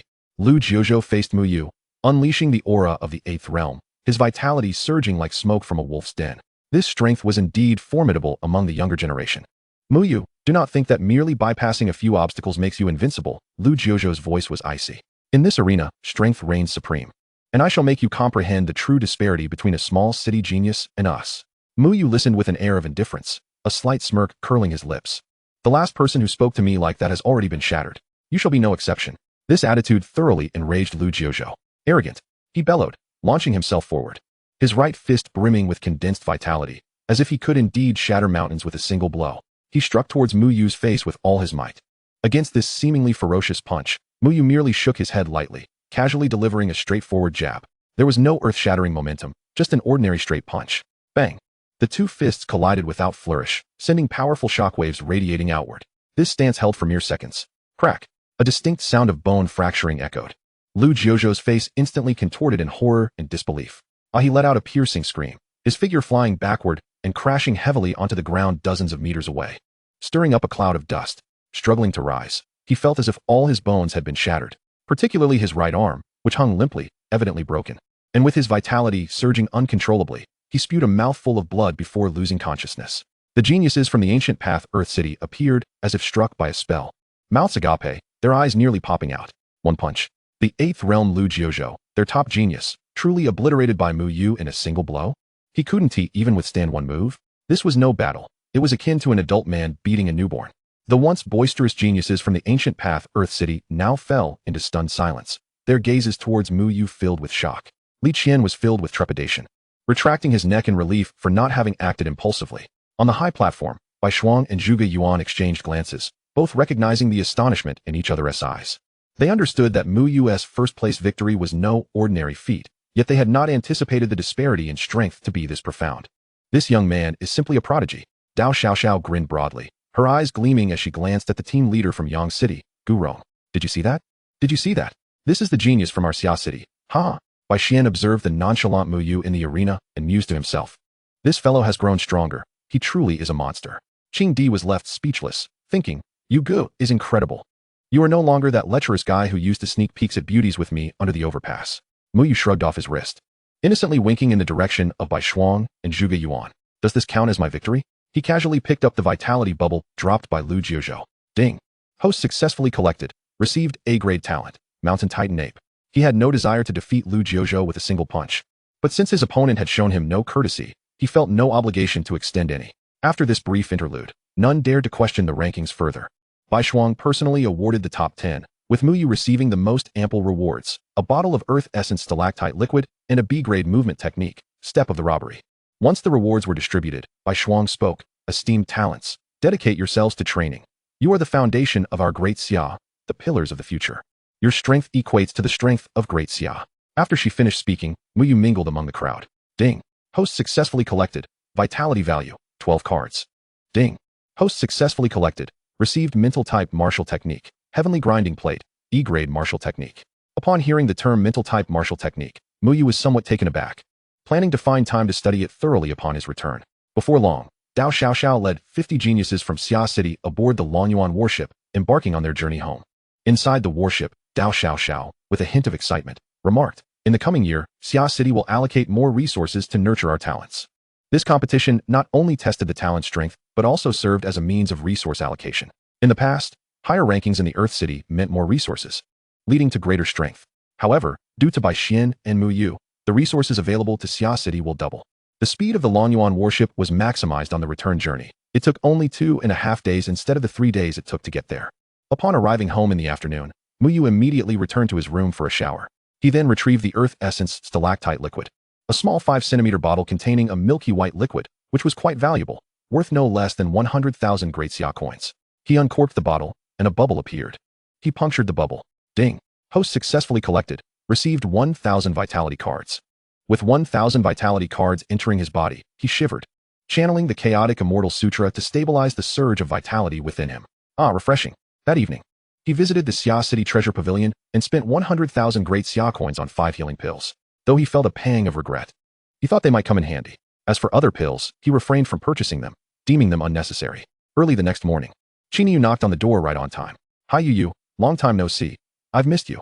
Muyu looked at Qi Niu's sweet smile, and a familiar figure suddenly flashed through his mind. In Class 10, Senior Year, 20, Muyu, along with Qing Di and Qi Niu, entered the classroom right on the dot. He had spent 10 minutes collecting bubbles at the school gate, but the bubbles were becoming increasingly scarce. Conversely, news of his first-place victory had already spread, and he had become the undisputed figure of renown in Xia City. Girls were approaching him for contact information. He truly did not wish to be so ostentatious. Qing Di shot Muyu a glance. Yugu, you're truly shameless. Upon reaching his seat, Muyu noticed that Su Jinlu had not come to class today, which was unusual for her. She was typically the earliest to arrive.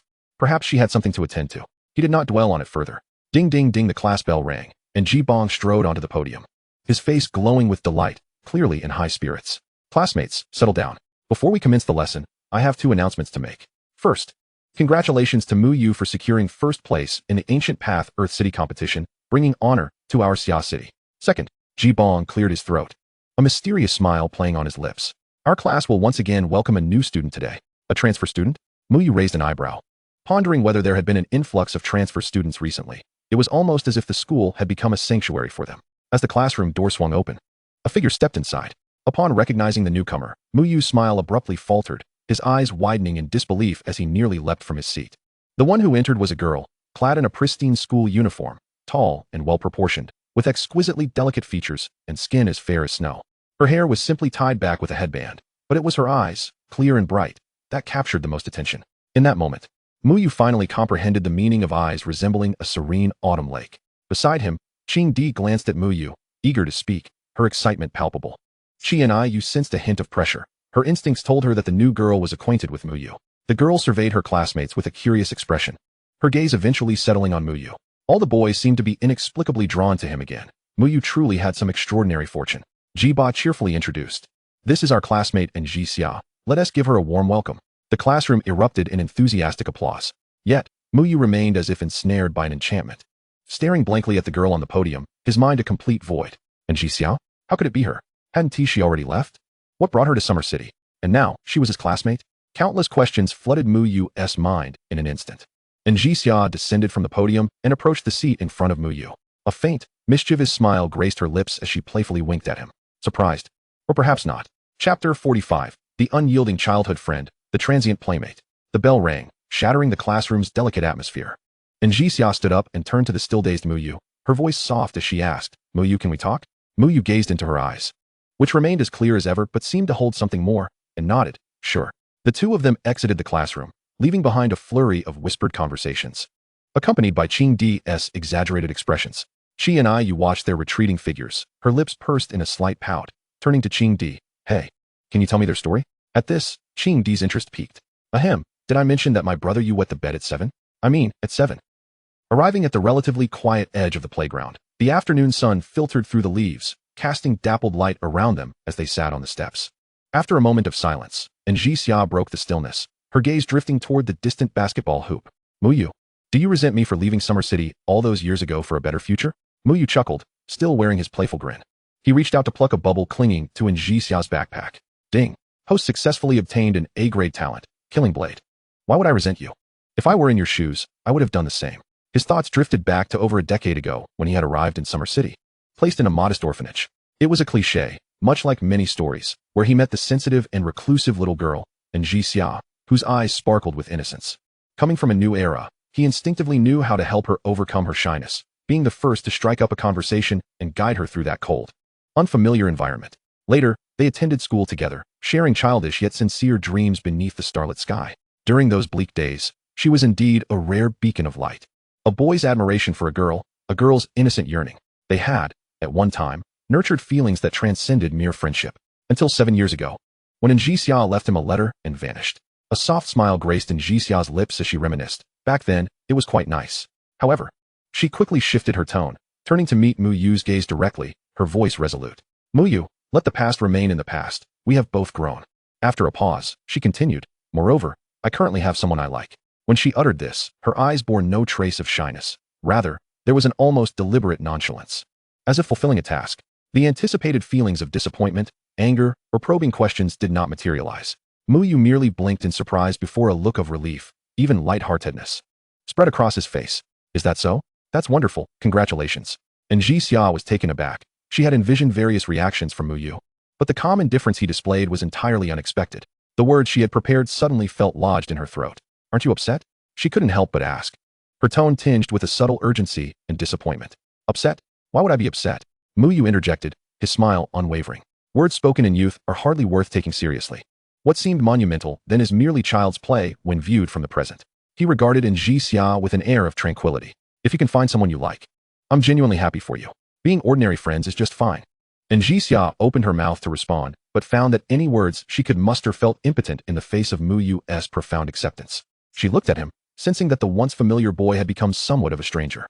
His gaze no longer radiated the unabashed reliance and fervor it once had. Instead, it resembled a tranquil depth, undisturbed. Just then, a voice interjected, laced with playful annoyance. "Yu, what are you two discussing so earnestly?" She and Yu had approached unnoticed, effortlessly intertwining her arm with Muyu's, leaning against him. Turning as if just noticing in Jixia, she flashed a flawless, sweet smile. "Hello, I'm Chi and Yu." Her possessive gesture and affectionate demeanor caused Jixia's complexion to pale slightly. Muyu, caught off guard by Chi and Yu's sudden advance, appeared somewhat bewildered but did not push her away, merely offering a resigned smile. "Oh, it's nothing. We were just catching up." He nodded toward Jixia. "We should head back to class." With that, he allowed Chi and Yu to half-drag him away. After they had walked several meters, Chi and Yu released her hold, tilting her head with a mischievous glint in her eyes as she whispered, "Hey, Yu, were you a bit jealous? Seeing your childhood friend with a new crush?" Muyu shot her an exasperated look. After all, he was a person from a new era, viewing love and affection with a more open mind. He playfully tapped Chi and Yu on the forehead. "Stop overthinking. Don't read too much into it." Chi and Yu's eyes sparkled. That is good." Back in the classroom, they had barely settled when Qing Di eagerly approached, lowering her voice conspiratorially, her face alight with gossip. "You go. Did you two just rekindle old flames? When's the official announcement? I remember you said you wouldn't like anyone but her when you were little." "Stop it." Muyu quickly covered the boy's mouth, exasperated. "There's no rekindling. We're just going to be ordinary friends, that's all." Qing Di pried his hand away, seemingly struck by a realization, her expression one of astonishment. "Oh, what a pity. Clearly, you two were once inseparable childhood friends." "Scram." Muyu playfully punched him, shaking his head at the unnecessary sentimentality. He turned his gaze, inadvertently catching a glimpse of Jixia's silhouette in the front row, his heart serene, devoid of any tumult. Some people and experiences are ultimately best left in the realm of memories. And now, he had a new objective. Throughout the day, neither Njixia nor Muyu exchanged many words. Time swiftly progressed into the afternoon. Muyu made his way directly to the Wuwang Martial Arts Society, resolutely pursuing his grand ambition of gathering resources. He had conceived a plan to scour the city for martial arts societies, eager to exploit every opportunity to enhance his strength at an astonishing rate. As he activated his GZ wristwatch, he instinctively opened the chat window with Su Jinlu. He had discovered that Su Jinlu had not merely missed class today, she had been absent for several days. He sent her a message. Su, why haven't you come to class? After a brief wait without a response, Muyu furrowed his brows. She was a master of the transcendental realm. Surely, she would not encounter any dangers in Xia City, would she? Setting aside his concerns for the moment, he continued with his endeavor. Chapter 46. The Injured Su Jinlu, a well-meaning misstep. After 11 o'clock, Muyu exited the Wuwang Martial Arts Society, feeling a slight surge of vitality within him, and he stretched contentedly. Beep. The GZ wristwatch emitted a notification sound. He casually checked it. It was a reply from Su Jinlu. I have some matters to attend to. I'll return in a few days. After sending this brief message, her profile picture faded rapidly. The message was terse, and its tone was excessively neutral. Muyu halted, his brows slightly creased. Something was amiss, profoundly amiss.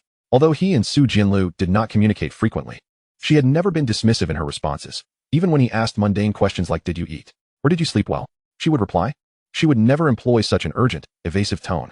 An unsettling feeling surged within him. Should he check on her, or should he refrain? No way, he thought. A man should not be overly sentimental.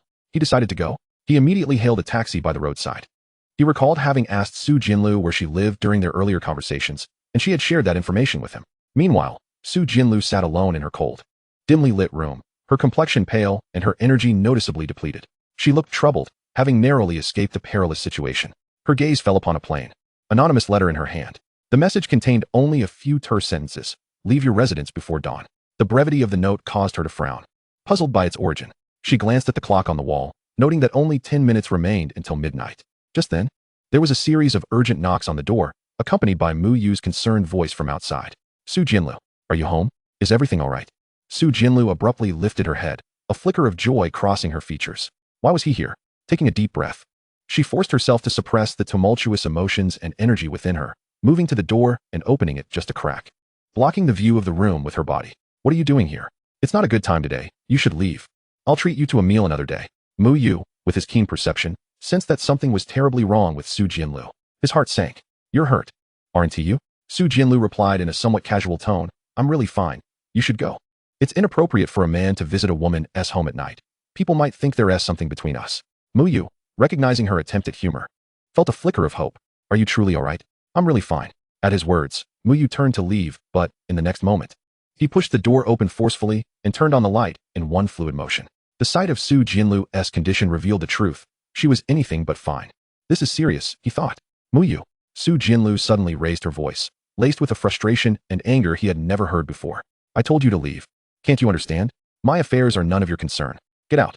She shoved Muyu away and slammed the door with a resounding bang. Muyu stood outside, momentarily stunned by her unexpected reaction. A surge of anger ignited within him. Am I being treated like a fool? Fine. I'll leave, Miss Su. Take care of yourself. He shouted at the door, turning away in frustration. As he descended the stairs, the cool night air began to cool his heated mind. Something was undeniably off.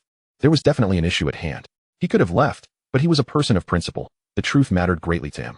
Otherwise, he would be haunted by this trivial matter for the rest of his life. The urgency in Su Jinlu's eyes was not merely indifference. It seemed to convey a sense of alarm. What could possibly trouble a master of the transcendental realm? Moreover, empowered by his S-class talent and mental fortitude, he sensed a vague yet unsettling aura of danger emanating from Su Jinlu's home. To ensure safety, he sent a message to Dao Xiaoxiao, sharing his location. Senior, hurry. There is something going on. Without a moment's hesitation, he turned and raced back to her residence at the utmost speed. Upon reaching Su Jinlu's door again, he chose not to knock. Instead, he channeled his energy and forcefully pushed against it. Bang! The flimsy door lock yielded to his strength. Inside, Su Jinlu, startled by the noise, gaped at Muyu's return. Why are you back again? At that moment, the clock struck midnight. Remembering the ominous message from the letter, she thought it better to err on the side of caution. She immediately grasped Muyu's hand, urging, we must go. As her words fell, a chilling, viscous aura of terror enveloped the entire room, as if a tangible darkness had descended. Muyu felt every hair on his body stand on end. As though a prehistoric beast had set its sights on him, the imminent sense of peril rendered him nearly breathless. It was the abyss realm, and undoubtedly, It was a being far superior to the woman he had encountered before. Without hesitation, Su Jianlu's forehead glimmered with a radiant golden symbol, brilliant and awe-inspiring. A monumental, ancient power erupted from her being, enveloping both her and the nearby Mu Yu in a vast golden force, akin to an immense bubble. Mu Yu felt the world around him distort violently, as if shattered glass, folding in on itself. The last image he registered was Su Jianlu's expression of regret, mixed with an oddity. In that instant, he comprehended why she had barred him from entering. He had unwittingly complicated her situation. She had been protecting herself. Had it not been for his interference, perhaps this calamity could have been averted. She possessed the capability to manage the impending threat. A resounding hum reverberated through the air as an irresistible force of spatial distortion seized them. In the next moment, the golden light abruptly dimmed, and their figures vanished as if erased by an eraser, leaving no trace behind. Along with them, much of the room's walls and furniture disappeared, as if cleaved by an unseen force, leaving smooth, mirror-like surfaces. Moments later, a solitary figure appeared amidst the wreckage, like a specter emerging from the shadows. It was Bai Xian. He surveyed the half-vanished building and the lingering, disquieting spatial ripples in the air, his expression darkening. Haven't I already sent her an email? Is fate's trajectory truly unalterable? Damn it, I refuse to believe this. If destiny were predetermined, why would I have returned? Something must have gone awry. He lifted his gaze to the inky darkness of the night sky, his expression profound and complex.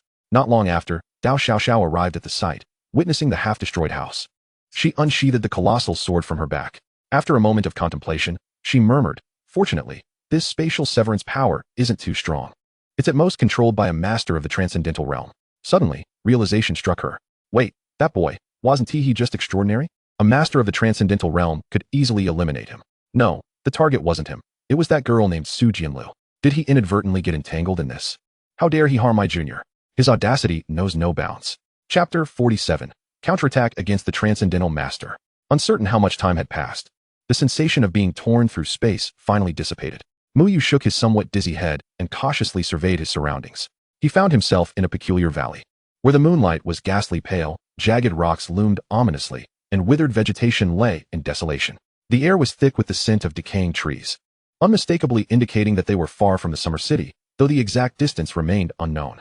Cough, cough. A sound of coughing broke the silence, emanating from Su Jianlu. Her complexion had grown even more ashen than before. "I'm sorry. I've brought you trouble," Mu Yu said, looking at her frail form, feeling nothing but guilt. He understood that had it not been for his reckless actions, Su Jianlu would have had a means of escape, rather than exhausting her strength in their current predicament. Su Jianlu shook her head. "Mu Yu, I do not blame you. I am grateful that you came to see me," she expressed with a hint of sorrow. "I never expected that those brutes would resort to using such a precious one-time spatial weapon just to kill me.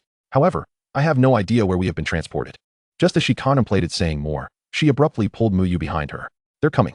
As her words fell, a middle-aged man clad in black materialized before them. The aura he exuded unmistakably signified a formidable presence at the third realm of the profound master level, instilling a sense of terror. The man's hawk-like gaze swept over the two, finally resting upon Su Jianlu.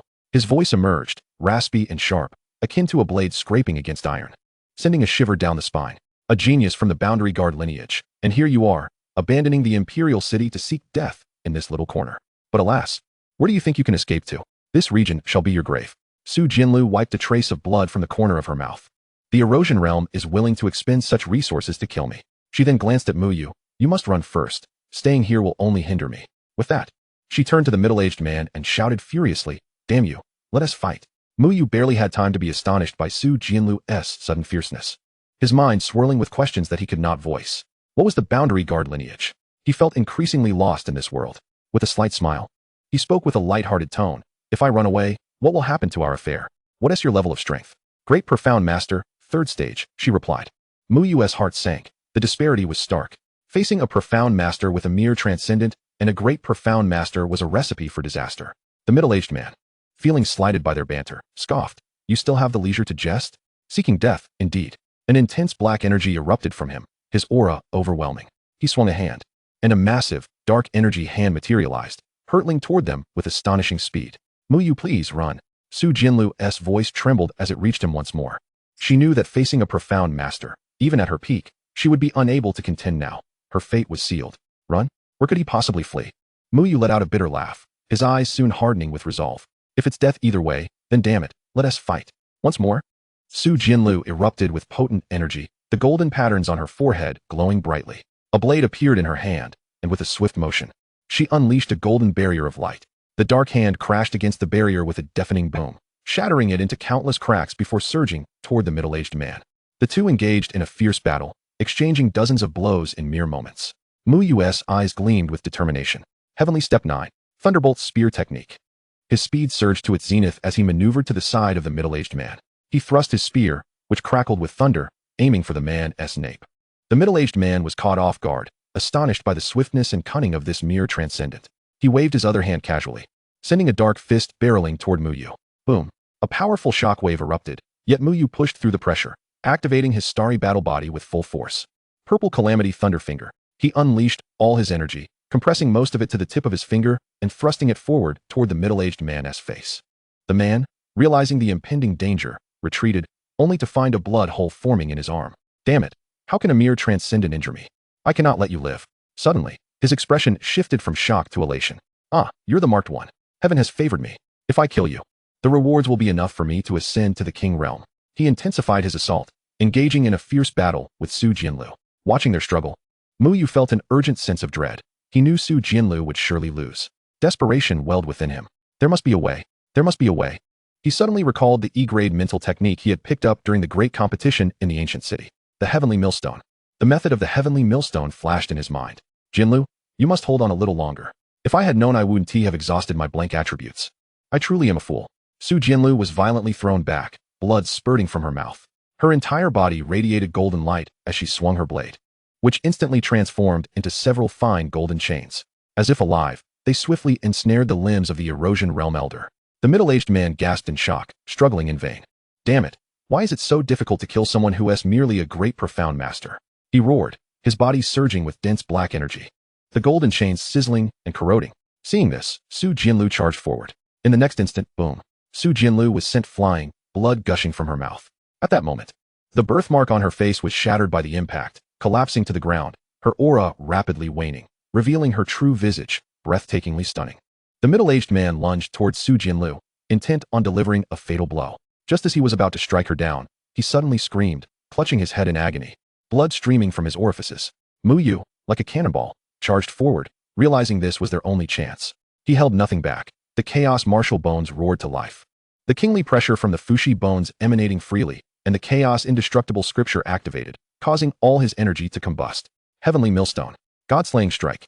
This was an S-rank artistic technique he had obtained from Qi and Iu, lacking specific moves. It required the fusion of all 1's power and will into a single strike. He thrust forward, unleashing a pale golden spear intent. So refined it seemed capable of cleaving through space, infused with the fury of thunder and the stillness of ice. The middle-aged man sensed the imminent danger and attempted to resist, but his brain was once again crushed by the millstone, rendering him incapable of retaliation. The spear pierced through his chest, and the destructive force of thunder raged within him. The man's movements froze, the light of life vanishing from his eyes. Thud! His lifeless body crumpled to the ground, a profound master's strength extinguished. Around his corpse, several energy bubbles scattered. Muyu rushed forward to collect them. Ding! Host successfully collected, 2,000 energy points. Ding! Host successfully collected, obtained B-rank talent, Bone. Ding! Host successfully collected, obtained B-rank technique, Dark Classic. A series of system notifications echoed in his mind, the rich energy flooding into Muyu's body, mending his injuries, making him feel as if he had been revived. Yet, he had no time to savor the sensation. He dashed to Su Jianlu's side, cradling her in his arms. Gazing at the girl who appeared as pale as parchment, her breath faint, his heart clenched painfully. Panic surged within him. He was uncertain of what to do next. Su Jianlu Chapter 48. Escape, the undying power of the Boundary Guard lineage. Muyu was terrified that Su Jianlu might perish at any moment. Suddenly, he recalled that fateful night after the competition when he had spent a fortune of 100,000 summer coins to purchase 5 healing pills, the Little Phoenix pills. Each healing pill, priced at 20,000 daxia coins, represents the pinnacle of restorative elixirs available in Xiaoqing. He pried open Su Jianlu's mouth and deftly inserted 5 small phoenix pills. The pills dissolved instantly upon contact, transforming into a gentle stream of energy that flowed into Su Jianlu's body. Her breath, once as fragile as a flickering candle in the wind, seemed to stabilize slightly. While still pitifully weak, at least her breath was sustained and had not deteriorated further. Muyu let out a sigh of relief. He felt himself on the verge of exhaustion and collapsed onto the ground. Suddenly, a ferocious roar echoed from a distance, suggesting the presence of more than one beast. The scent of the Xianzong master's blood permeated the air, a deadly temptation for the savage creatures prowling the area. Damn it. Once I recover, I'll deal with you. Muyu muttered under his breath, wasting no time. He hoisted Su Jinlu into his arms and, with a determined direction in mind, activated the Tianqing 9 steps to initiate their escape. He did not flee in a straight line but weaved through the forest. The roars behind them growing fainter as the beasts focused on the corpse of the middle-aged man, buying him a brief respite. Nonetheless, he dared not pause. He had no idea where they were and felt like a headless fly, terrified that a third-tier beast might appear at any moment. Thanks to the heightened awareness granted by his S-tier talent, the mental barrier, he instinctively navigated the correct path. Time passed, and only when dawn's light began to break did Muyu finally stop. Despite Su Jinlu weighing less than 100 pounds, carrying her for several hours had taken its toll. He discovered a crevice in the mountainside, half hidden by vines, and pushed the foliage aside to reveal a cave over 2 meters high. It exuded a sense of safety, devoid of any ominous presence. He gently laid the unconscious Su Jinlu down and draped a garment over her. Then, he settled against the wall, closed his eyes, and took a moment to rest. Meanwhile, somewhere in the wilderness, Dao Xiaoxiao navigated her flying device, pouting in frustration. It has to be around here. Why can't I find it? Resolute, she pressed on in her search. Not long after, Muyu opened his eyes, stretched, and felt significantly better. The cave was now illuminated by daylight, allowing him to clearly see inside. His gaze fell upon Su Jinlu, and he was struck by her beauty. In his past life, he had encountered numerous stunning women, yet none matched even half of her allure. Su Jinlu's breathing had stabilized, and the threat to her life had diminished. He exited the cave, took a moment to conceal its entrance, and set out to hunt some lesser beasts nearby for sustenance. The wilderness was replete with ferocious creatures and wild fruits. So he gathered some firewood and, after cooking the meat, returned to the cave. However, Su Jinlu could only drink water. She was unable to eat anything. For the next few days, Muyu engaged in a monotonous routine, consistently providing Su Jinlu with water and monitoring her breathing. Her life signs became increasingly stable, and her vitality began to strengthen. Additionally, he examined the B-tier cultivation method, the Yin Dian, practiced by the middle-aged man, and casually discarded it. A worthless technique. On the 5th day, as Muyu sat at the cave entrance concluding his practice, he reflected on his astonishing recovery ability. His E-tier, mental martial skill, Tian Mo Pan, had reached a state of great mastery. If Su Jinlu does not awaken by tomorrow, I will take her away from here. He contemplated the necessity of acquiring a higher-tier intelligence wristwatch, as he had lost signal the moment they entered the wilderness. Just then, a faint sound broke the silence behind him. He turned sharply to see Su Jinlu's long eyelashes fluttering before she slowly opened her eyes. They appeared somewhat dazed. But upon locking eyes with Muyu, clarity returned to her gaze.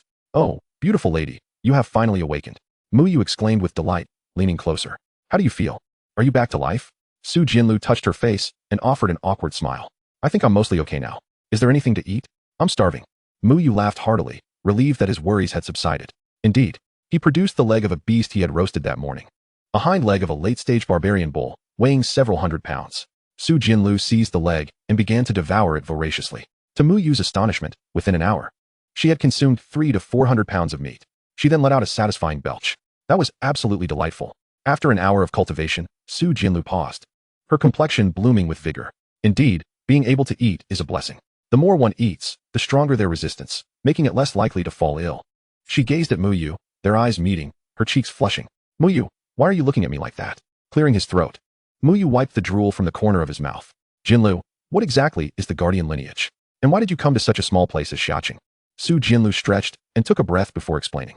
The Guardians are part of an ancient and immortal lineage. While there are 10 prominent immortal academies in Daxia, within the Imperial City and Royal City, there exist other ancient and formidable immortal clans and powers. The Guardian lineage is one of them, situated in the Hongmeng Imperial City, one of the 10 Imperial cities. She paused briefly, continuing, "Every Guardian must complete a task upon reaching a certain level of cultivation to be deemed a qualified Guardian."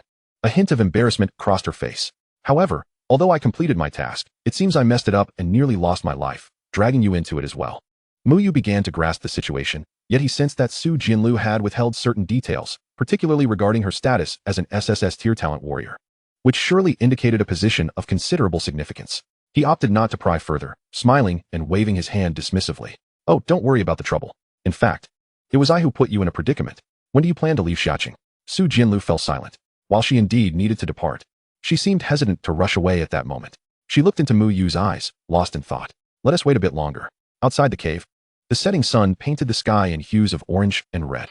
The two emerged from the cave, their shadows stretching long in the twilight. Chapter 49, The Appearance of a Lesser Saint, a century-old cordyceps. Guided by the directional sense bestowed by his S-tier talent, the mental barrier, Muyu assessed their surroundings. Initially, their conversation flowed freely, akin to longtime friends. That evening, for safety, they sought another cave to spend the night. They engaged in idle chatter, and during their conversation, Muyu found himself drooling, much to Su Jinlu's amusement. The following day, they resumed their journey. Unlike the previous day, Su Jinlu appeared unusually quiet. Muyu was taken aback. Could it be that a girl's mood changes as unpredictably as the weather? Slowing his pace, he inquired, Jinlu, what's wrong? Are you troubled? Su Jinlu lifted her gaze to meet Muyu's. In a barely audible voice, she replied, Muyu, I think I should be leaving soon. If, and I emphasize if, I were to leave Summer City, would you come looking for me? As she uttered these words, an inexplicable tension gripped her heart. Muyu was momentarily taken aback, his gaze fixed upon her. The young girl averted her eyes slightly, the sunlight casting a gentle glow upon her flawless profile.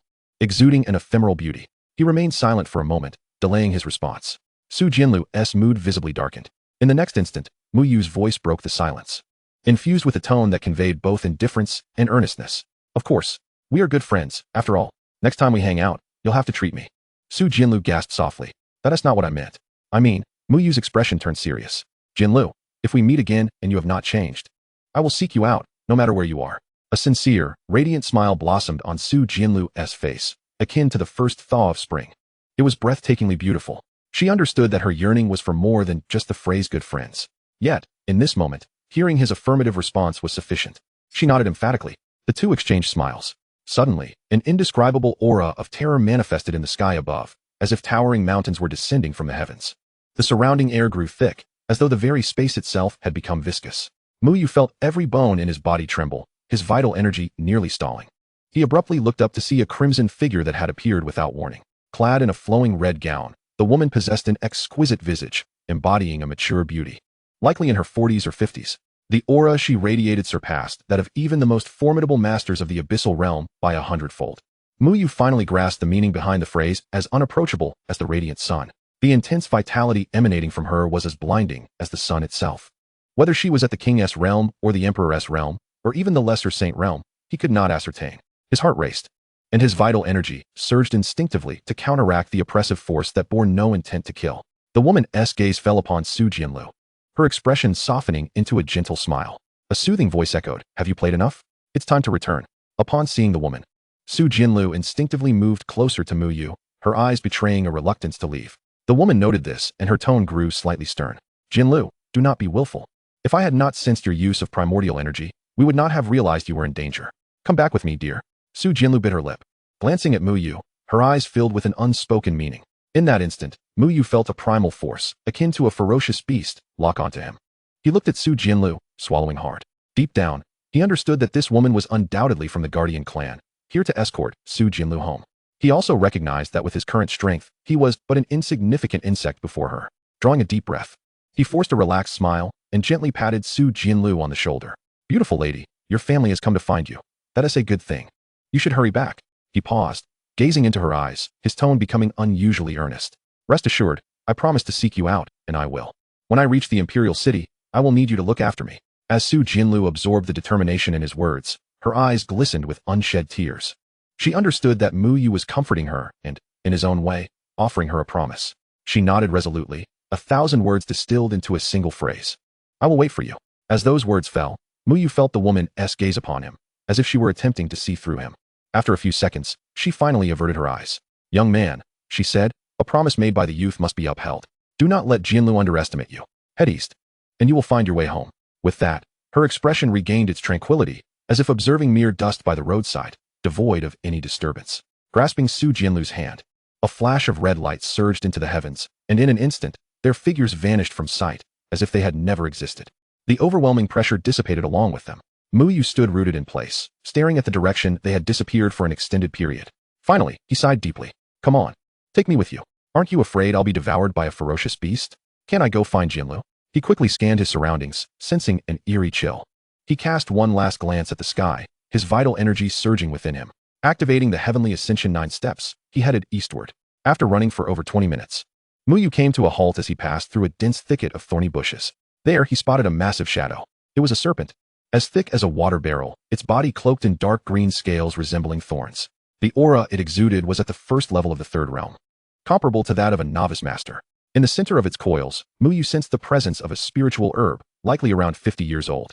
That was an opportunity he could not let slip away. He swiftly positioned himself alongside the serpent. Qianlong palm technique. With a single strike, he unleashed a wave of pale golden chaotic energy, meticulously compressed, striking the serpent's vital spot. The serpent reacted with a roar, but it was not powerful enough to disregard Muyu's prowess. The crucial factor was that Muyu's strength was formidable. Boom. The golden energy collided with its vital spot, eliciting a wail from the serpent, its muscles slackening as its body unwound from its coils. Seeing that the serpent was still alive, Muyu unleashed a punch, channeling all 300,000 kg of force. 7 kills, ancient fist. Boom. A resounding explosion rang out as the serpent's head was obliterated, leaving only its lifeless body quivering on the ground, crashing down and kicking up a cloud of dust. Several energy bubbles burst forth. Ding. Host successfully collected 200 vitality points. Ding. Host successfully collected a 15-point resistance to toxins. Finally, Muyu turned his gaze to the spiritual herb nestled within the serpent's heart. It was a 20-centimeter cordyceps. Haha. 100-year spiritual herb, a rare find. The wilderness is rife with opportunities. Chapter 50. Perfect refinement, perfect absorption, battle of the beast kings. Gazing at the bubbles surrounding the 100-year cordyceps, Muyu was suddenly struck by a thought. Since acquiring the system, it seems I have never refined any resources myself. He popped the cordyceps into his mouth, chewing it like a carrot, swallowing it in a few bites. The taste was bitter, rivaling that of the yellow lotus. While its aroma was enticing, yet its flavor was abysmal. Typically, any ordinary martial artist would hesitate to consume such a potent 100-year herb, as its energy could potentially rupture their meridians. However, he was confident he would not face any issues. After all, his body had undergone countless evolutions through the multiverse. Coupled with an SSS-level talent and martial arts, he immediately began to circulate the indestructible Chaos Sutra, golden patterns swirling across his body as if he were a furnace enveloping the cordyceps within. The herb instantly transformed into a torrent of overwhelming energy, violently erupting within him. Far from gentle, it surged through his limbs and bones, causing a slight ache in his meridians. Yet, this sensation was fleeting. Under the refining process of the indestructible Chaos Sutra, only the rich energy remained. His chaos martial bones and fushi bones seemed to come alive, voraciously absorbing the energy of the cordyceps. The other talents barely received a drop. Muyu was taken aback, realizing he had underestimated his abilities. Had he not attempted to cultivate this time, he might have missed opportunities to develop his talents. As time ticked by, half an hour later, Muyu opened his eyes, the excess vitality radiating from his body gradually merging back within. The perfect refinement and absorption left almost no trace of waste. Ecstatic, Muyu felt the surging vitality within his body and couldn't help but exclaim, even without a system in the future, relying solely on my own abilities, I can still become a formidable warrior. However, martial artists cannot fully absorb the energy of spiritual herbs. There is always some loss. Yet, it seems I have broken free from this constraint. Could it be due to the high level of the Chaos Martial Bone and Fushi Bone, combined with the Chaos Indestructible Sutra, that has yielded such an effect? The more he pondered, the more plausible it seemed. Stretching his limbs, Muyu hastened eastward once more. After more than 2 hours, the sky darkened ominously. As night fell, the dangers of the wilderness escalated, and various ferocious beasts emerged to hunt. He climbed a great tree and nestled within its dense branches, slowly closing his eyes. Approximately 10 minutes later, Muyu abruptly opened his eyes. A subtle tremor resonated through the ground, and birds took flight from the surrounding forest. The tremor intensified. In no time, he witnessed thousands of first-tier and even second-tier ferocious beasts fleeing in a panic, seemingly terrified by something. Furrowing his brow, Muyu thought, could it be that some rare treasure has manifested, drawing all beasts, including humans, to compete for it? He had already envisioned a grand spectacle in his mind. But the very next moment, a thunderous roar echoed from afar, reverberating with such force that it stirred his heart, even from a great distance. What on earth is happening? Climbing to the top of a 300-meter tree, he gazed in the opposite direction of the fleeing beasts. He beheld a blinding light flashing incessantly, accompanied by earth-shattering roars. Ferocious beasts? Powerful ones? In an instant, he understood. His rationality urged him to flee. The power of curiosity is more potent than any other. Just a glance, and then I'll run. Damn it, fortune favors the bold, while the timid perish. With that thought, he activated the Tianqing 9 steps and sprinted toward the source of the sound. Within minutes, he had covered approximately 3,000 meters, slowing his pace to conceal his presence. With his S-rank talent, the mental barrier merged with a talent deception barrier, granting him the ability to mask his aura. In an instant, he became almost invisible. As he drew nearer, the oppressive aura surrounding him became increasingly terrifying. Before long, he ascended another tree. The sight before him left him breathless. In a span of several thousand meters, the earth was cracked, mountains collapsed, and chaos reigned. At the center of the battlefield, Two colossal creatures were engaged in a frenzied battle. One, towering over 70 meters, was a terrifying beast covered in dark golden scales. Resembling a giant ape with a scorpion tail, the mountain-shaking demon ape. Its fists were larger than those of an adult human, and each strike created a massive crater. The scorpion tail glimmered with a crimson light, ending in a formidable stinger. The other creature, also exceeding 70 meters in length, possessed two pairs of translucent wings and a single horn atop its head, its body adorned with lava-like patterns, the four-winged flame python. It could unleash a scorching red breath, instantly igniting anything it touched, turning the ground into a kaleidoscope of crystalline colors, a testament to the extreme heat. The aura emanating from these two beasts, along with the shock waves generated by their collisions, reached Muyu even from a kilometer away. If that gorilla were to strike him, he would be utterly obliterated. My goodness. Muyu recoiled. Such size and power undoubtedly signified a fourth-tier beast, comparable to a human king-level warrior. The realms of martial cultivation are divided into 9 stages. Body refinement. Extraordinary, profound, and king. A king-level martial artist occupies a position of great prestige, capable of establishing a sect upon returning to a subordinate city. Nonetheless, his eyes sparkled with excitement. Surrounding the battling mountain-shaking demon ape and four-winged flame python were numerous bubbles of various hues, blood red, blue, purple, and even pale gold. His heart raced, and his hands itched with anticipation. Come on, fight faster. Otherwise, those bubbles will disappear. He was filled with urgency. With a thunderous roar, the mountain-shaking demon ape bellowed, pounding its chest. Its attacks relied purely on brute force, while the four-winged flame python utilized its fiery breath. Fourth-tier beasts possessed a fair degree of intelligence. The flame python recognized its strengths and weaknesses, continuously soaring through the air to maintain distance, causing the battle range to expand. Within minutes, they had separated by over a kilometer.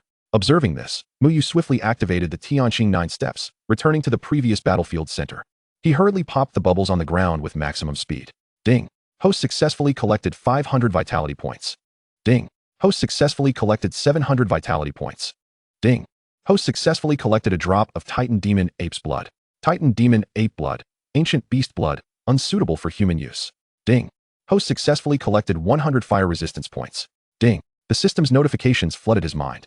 Muyu beamed with glee as he gazed at the fourth-tier king beasts thousands of meters away. Fight on, fight on. The fiercer you battle, the happier I become. Today, I shall seize this opportunity. Chapter 51. Extraordinary 8 Realms. A battle provoked by a giant bubble?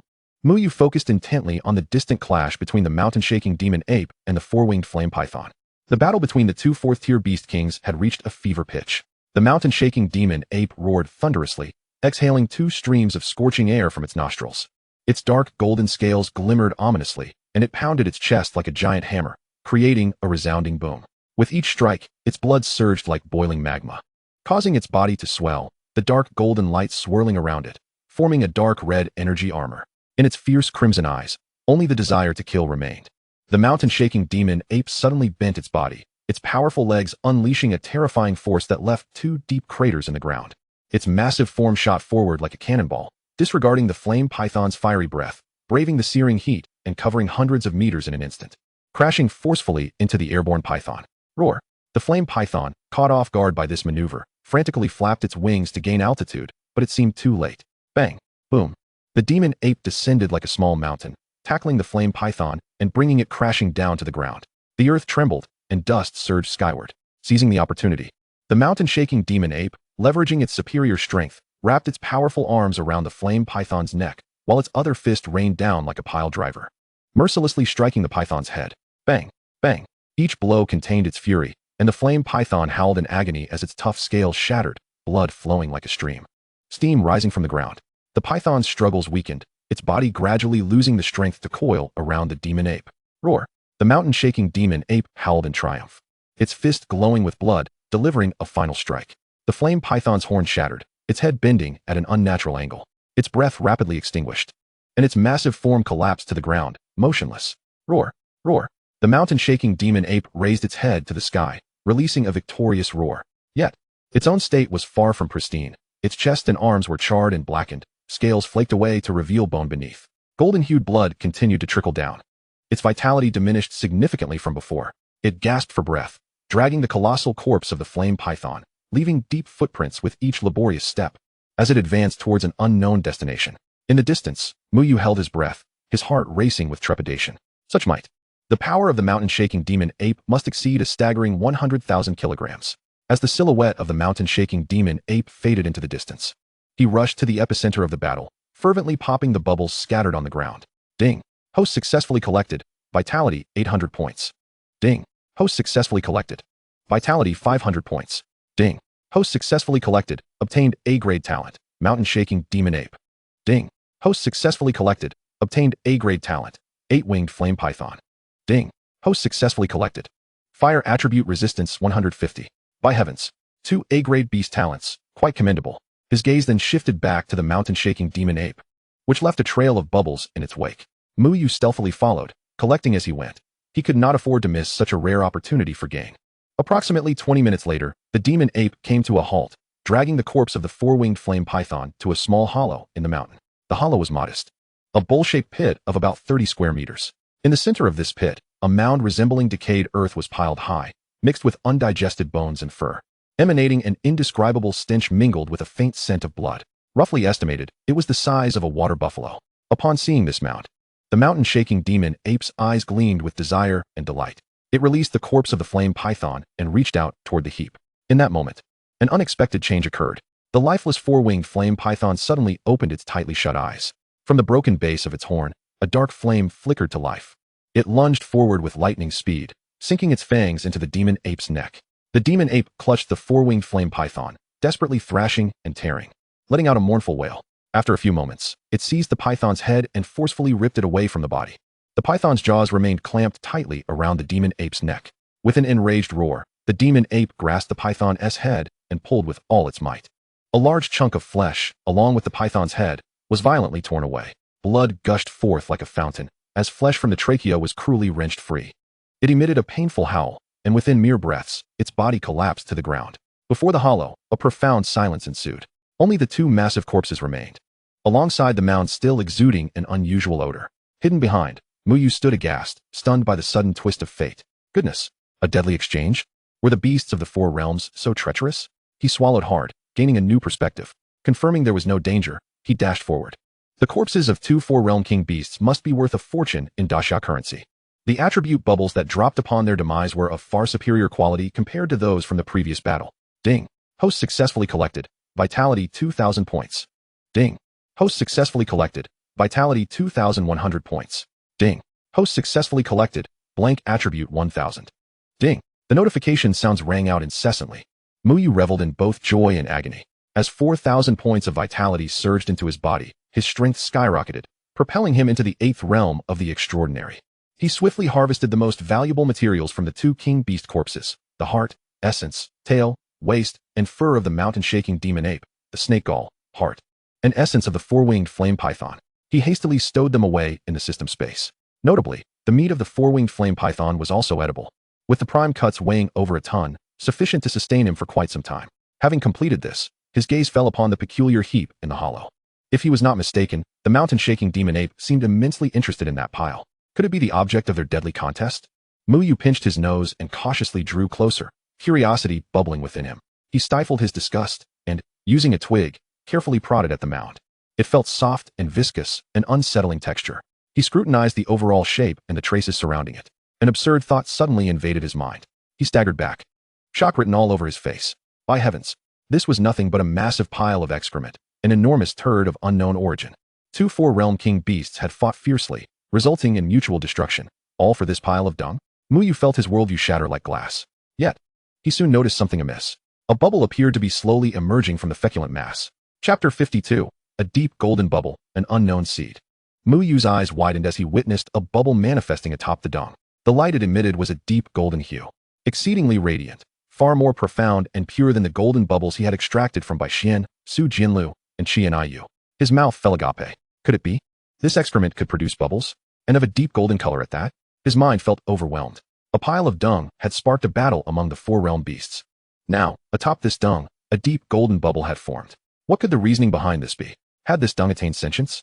Or was the entity responsible for this excrement so formidable that even its waste was magnificent? Muyu approached, his heart whispering, not foul, not foul. Gritting his teeth, he closed his eyes and extended a finger, swiftly poking at the deep golden bubble. Ding. Host successfully collected, obtained a special item, an unknown seed. Muyu was taken aback, staring at the seed resting in his palm.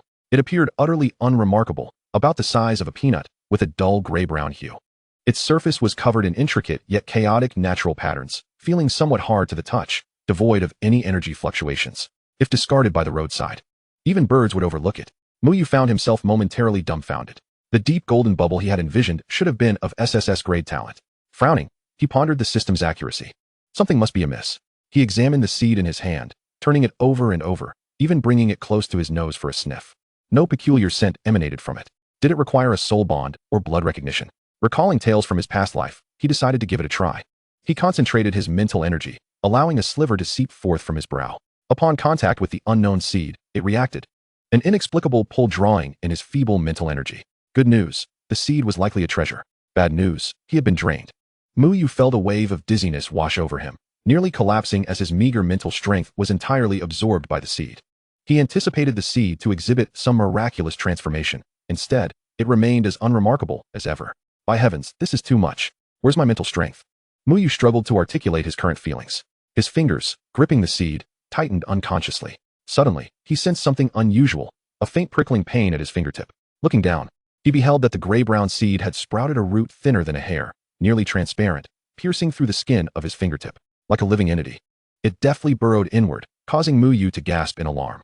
He swiftly seized the seed and cast it aside, noticing that a drop of his blood rested upon it. This was no ordinary blood, but rather the essence of his very life force. The blood rapidly permeated the seed. In the next moment, a transformation occurred. Upon absorbing that droplet, the seed's grayish-brown exterior began to swell at a visible pace, illuminating with a dark golden sheen.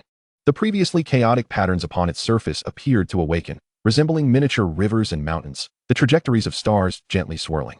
A faint yet profoundly mystical and ancient vitality emanated from within the seed. By the heavens, mere spiritual energy is insufficient. It must be combined with my essence, he thought, not allowing himself a moment of astonishment. The seed, as if endowed with its own life, slowly ascended into the air and glanced in his direction. With a whoosh, it transformed into a streak of dark golden light, directly embedding itself into his forehead. He barely had time to react before feeling a chill at his brow, as if something had burrowed inside him. In the next instant, he felt as if he were dying. A momentary agony surged through him, compelling a primal scream from his lips. This was not merely physical pain. He finally understood what it meant to suffer at the very depths of his soul. His previously chaotic and confined mental realm was forcefully expanded, torn apart by a wild and ancient power. The excruciating pain engulfed every nerve in his being. He longed for death, yet the pain rendered him powerless, even to the point of contemplating suicide or surrendering to unconsciousness. He collapsed to the ground. Time slipping away, perhaps it was merely a fleeting instant.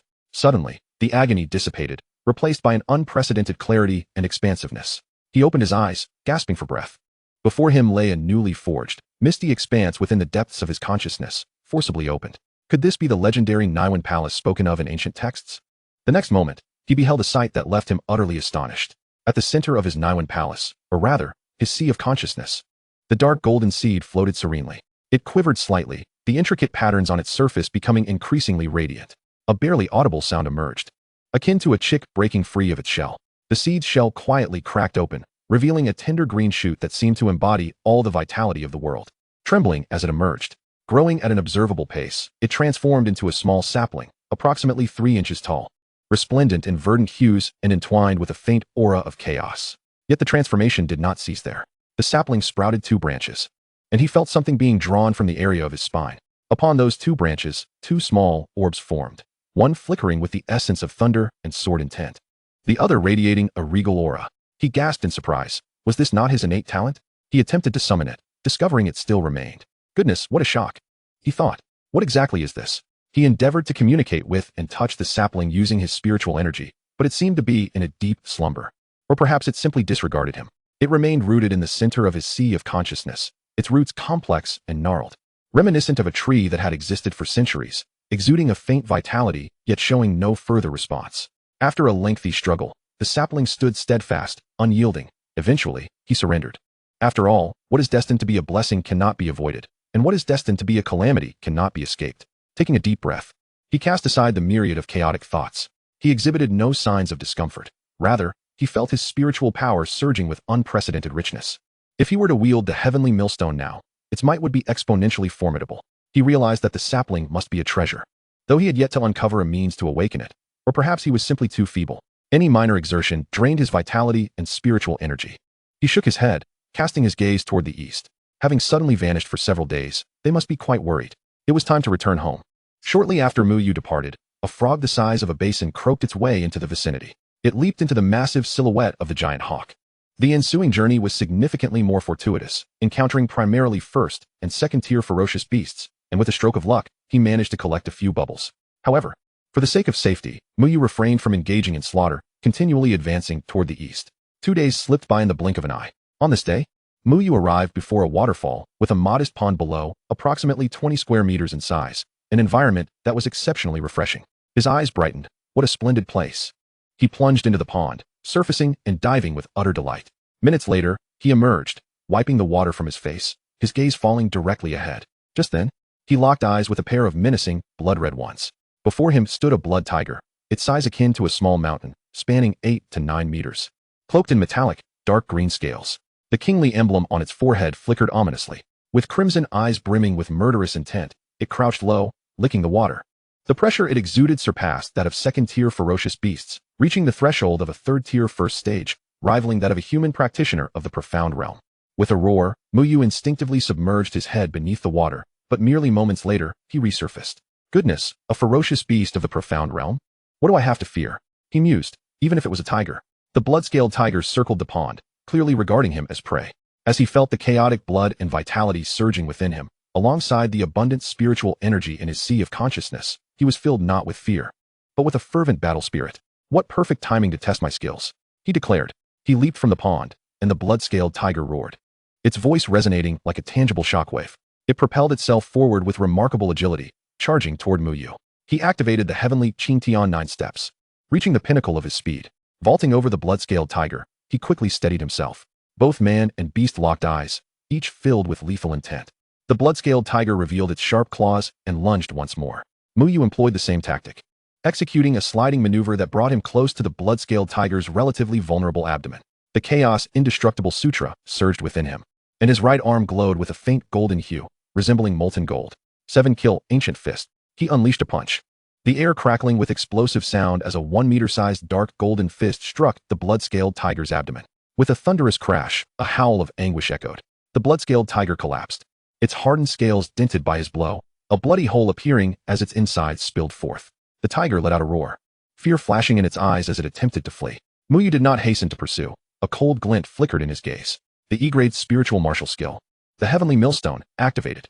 A force specifically targeting consciousness seeped into the tiger's brain, ensnaring it within a grayish millstone, grinding mercilessly. The blood-scaled tiger emitted a pained howl, succumbing to paralysis. Seizing the opportunity, Muyu summoned the dragon coiling spear, its shaft entwined with a faint golden chaos energy and thunder. Thunder Tribulation Spear Technique. Heavenly Qingtian 9 steps. He thrust the spear forward, a vision of desolation flashing through his mind, a glimmer of inspiration igniting. The dragon coiling spear shot toward the blood-scaled tiger. With a rip of flesh, the spear pierced through the tiger's forehead, as if skewering it. The violent power of thunder surged through the spear, wreaking havoc within its body. The blood-scaled tiger could not even let out a cry, its vitality swiftly extinguishing from its eyes. Muyu struck mercilessly, twisting and turning his long spear before yanking it out with a sudden force.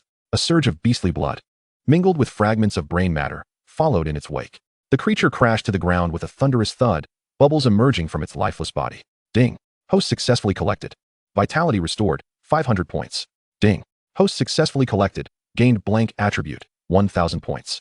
Muyu felt a profound satisfaction with his current combat prowess, particularly when combining it with his psychic attack techniques, rendering him exceptionally formidable. He then turned his gaze to the corpse of the blood-scaled tiger, a male beast.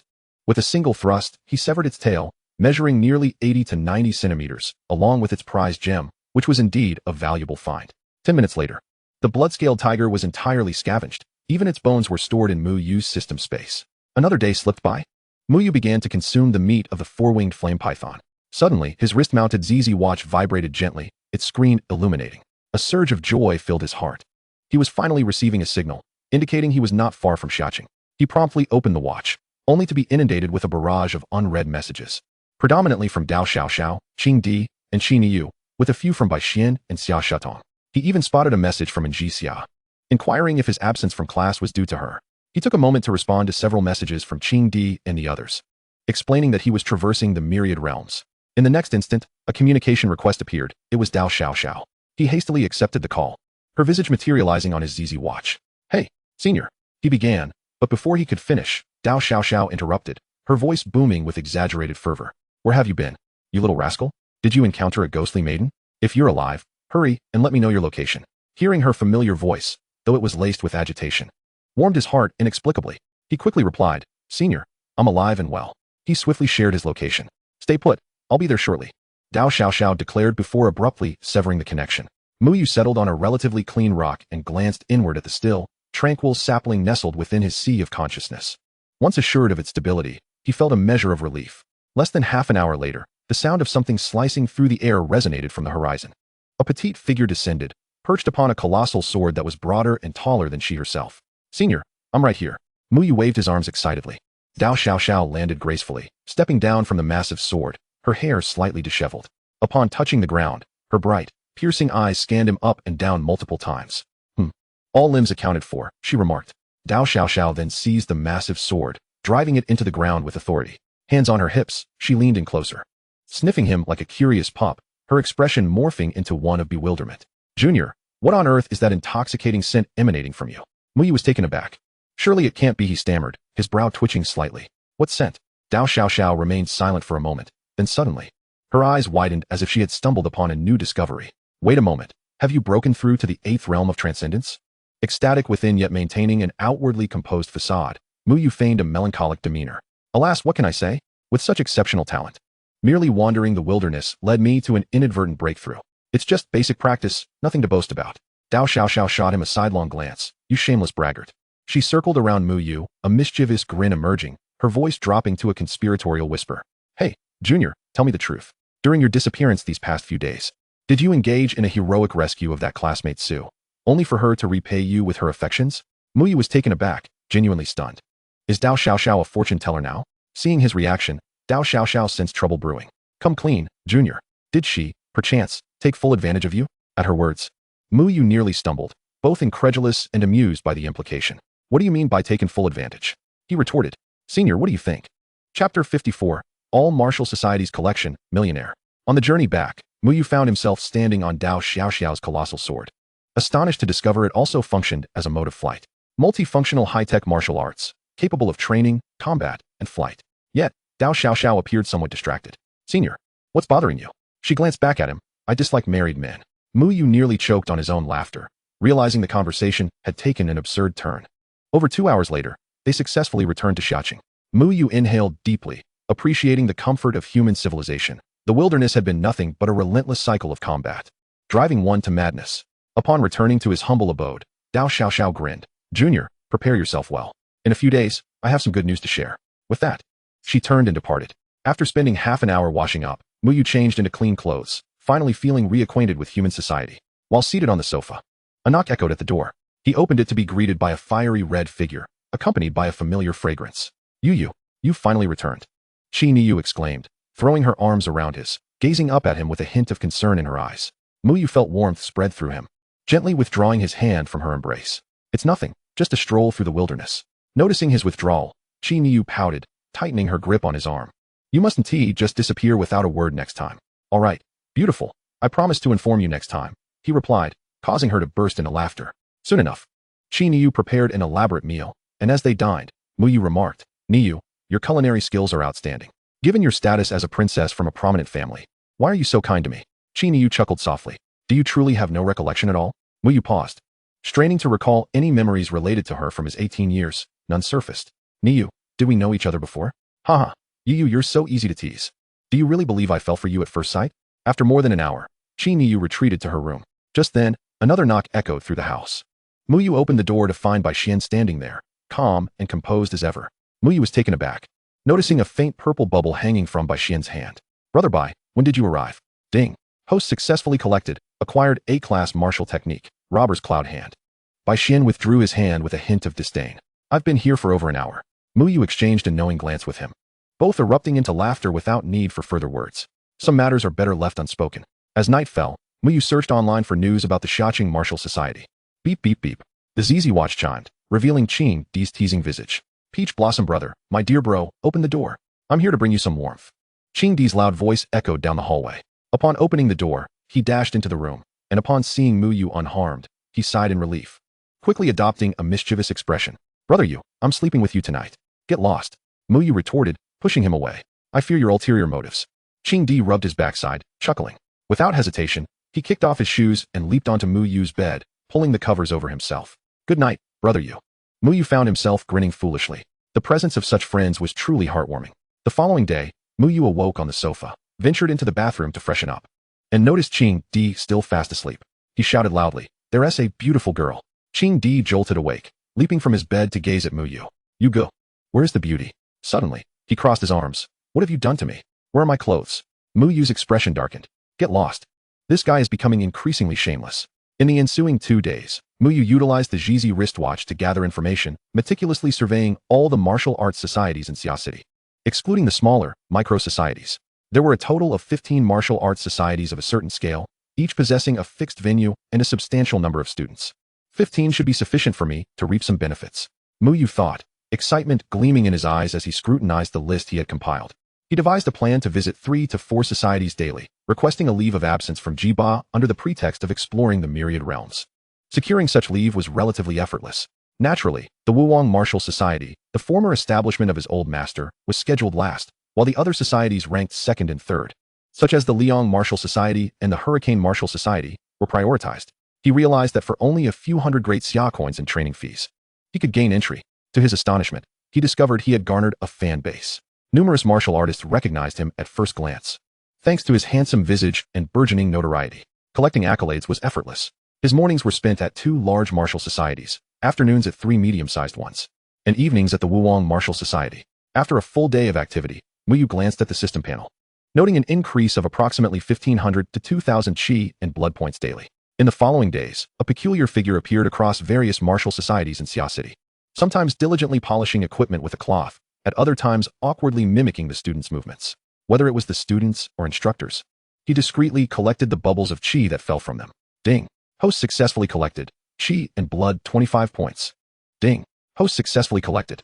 Acquired C-grade martial technique, charge kill fist. Ding. Host successfully collected. Mental power 10. Ding. Host successfully collected. Blank attribute 50. Ding. Host successfully collected. Acquired D-grade talent, Eagle Eye. Ding. In just 5 or 6 days, the accumulation was substantial, and his qi and blood points surged. Yet he still fell short of breaking through to the extraordinary 9th realm. One day, Mu Yu arrived at the Wanbao Pavilion. The staff member who greeted him was the same young man who had assisted him previously. Sir, are you here to purchase resources or sell materials? I wish to sell materials. Following the attendant to the 4th floor, he encountered a portly man. The man said, Young brother, I am the appraiser at Wanbao Pavilion. What materials do you wish to sell? Mu Yu smiled. Brother, this room seems a bit small. Do you have a larger one? The man's eyes lit up. Yes, of course. A few minutes later, in a more spacious room, Mu Yu produced the skins, bones, heart, kidneys, scales, and flesh of the 4-winged flame python and the mountain-shaking demon ape. Observing the nearly pristine pelts and the lingering aura of power, the man was astonished. Young senior, is this the hide of a 4-realm fierce beast? Mu Yu nodded. The appraiser examined the items closely, inhaling deeply. Senior, these materials are preserved at over 95 quality. Given their rarity, I would offer you 5 million great xia coins. Would that be satisfactory? Mu Yu was taken aback, momentarily speechless. Noticing his surprise, the appraiser assumed Mu Yu was dissatisfied. Senior, Wanbao Pavilion is honest in dealings and has offered the highest price. How about this? I will buy everything for 5 million great xia coins. Mu Yu burst into laughter. And what of this? As he revealed the bloodscale tiger. The appraiser's delight was palpable. A complete bloodscale tiger, worth 1 million great xia coins, especially with the tail and egg intact. Senior understands. Mu Yu chuckled. Deposit 1 million great xia coins into my virtual account. Convert another 500,000 into the finest healing elixirs, and the remaining 4 million into cultivation resources, including those for mental enhancement. Chapter 55. Extraordinary 10th Realm. A single punch to surpass his former self. The appraiser laughed heartily, clearly pleased. However, as he regarded Mu Yu's youthful face, realization dawned upon him. Shock rippled through him. He would not underestimate Mu Yu due to his age. Senior, please wait 10 minutes. A few minutes later, Mu Yu received a notification of 1 million great xia coins entering his account. He beamed, his smile stretching from ear to ear.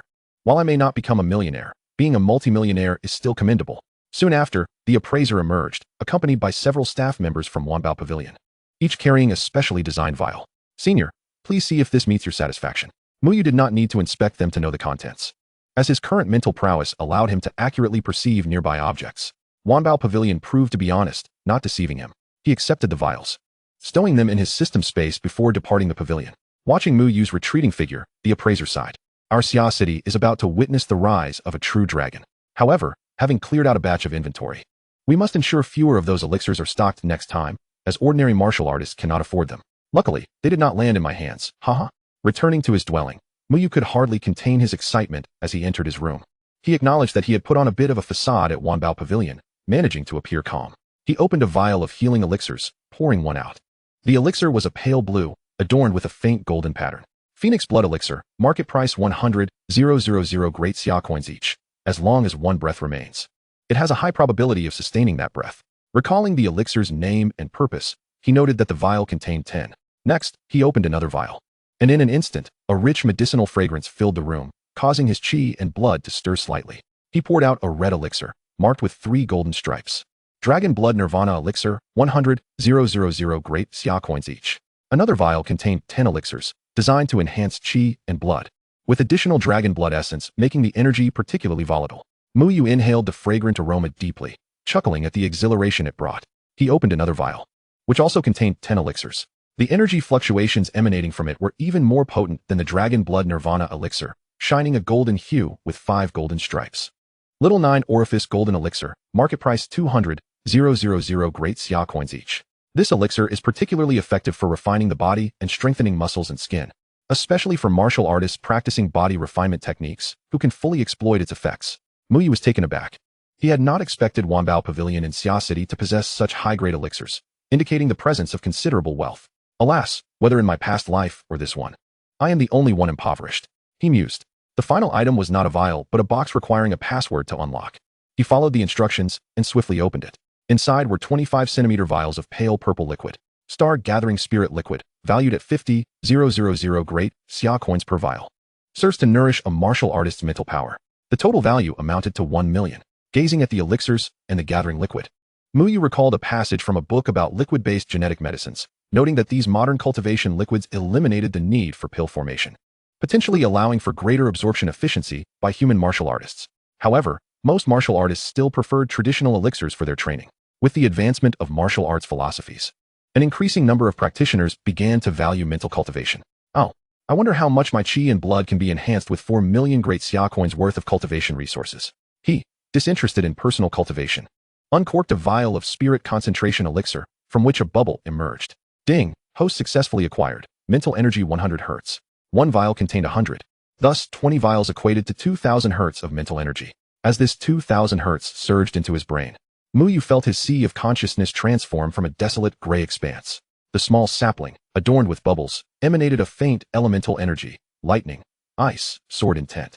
With his eyes closed, he could perceive objects 10 meters away. After a few minutes, Mu Yu slowly opened his eyes, contemplating the need to explore whether mental capabilities also possess a hierarchical structure.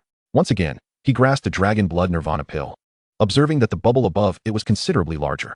Ding! Host successfully acquired. Vitality 1,200 calories.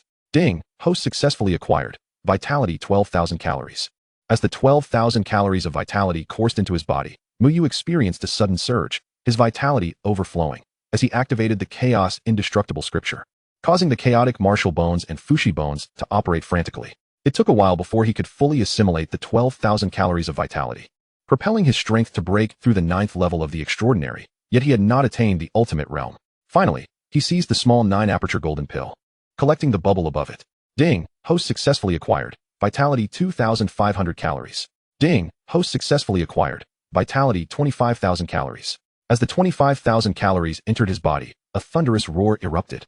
Mu Yu's form seemed to transform into an insatiable abyss, greedily absorbing this vast influx of vitality. The vitality within him could no longer be contained, spilling outwards, instantaneously morphing into a sea of pale golden vitality. His bones resonated, emitting sounds akin to a dragon's roar and a tiger's howl. The vitality surged forth, like a stampede of 1,000 horses. The beating of his heart reverberated like the crack of thunder. Each inch of flesh and blood fervently devoured the vitality, undergoing a metamorphosis. Beneath his skin, countless golden patterns intertwined and spread. His bones transformed to a golden hue, inscribed with mystical patterns. The marrow, no longer red, morphed into a blood-colored magma. A formidable and domineering aura, more powerful than ever before, erupted from him. He had achieved the 10th level of the extraordinary, the ultimate realm. Muyu abruptly opened his eyes, his vitality retracting back into his body.